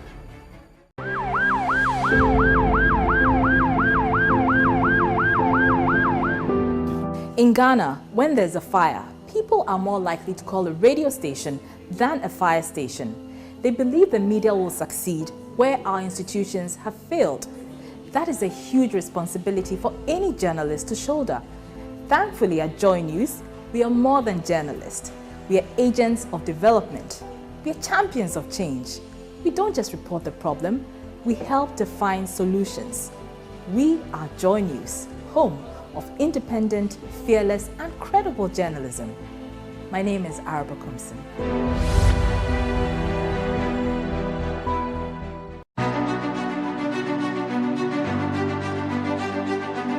When something happens, you want to know all about it immediately. Here at Joy News, we don't just bring you the breaking stories. We go beyond them to bring you the intricate issues in those developing stories. We are relentless in our probe, detailed in our search, and our commitment to be your most credible news source is one that you can trust, because news is all about you. Joy News, credible, independent, and fearless.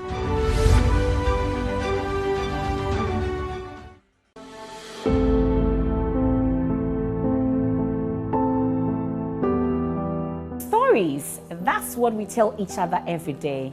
At Joy News, we tell your story. You have a story the world should know about? Tell it to Joy News. We are your home of bold, credible, and fearless journalism. I am Emefa Apau.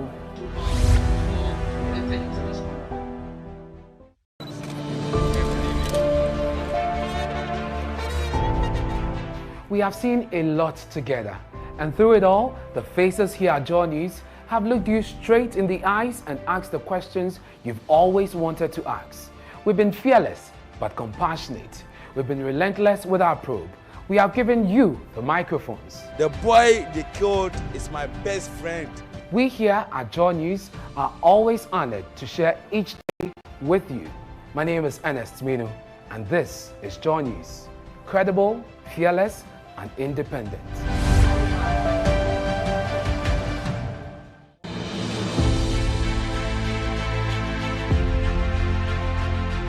Bold, credible, and fearless journalism. That is what we stand for.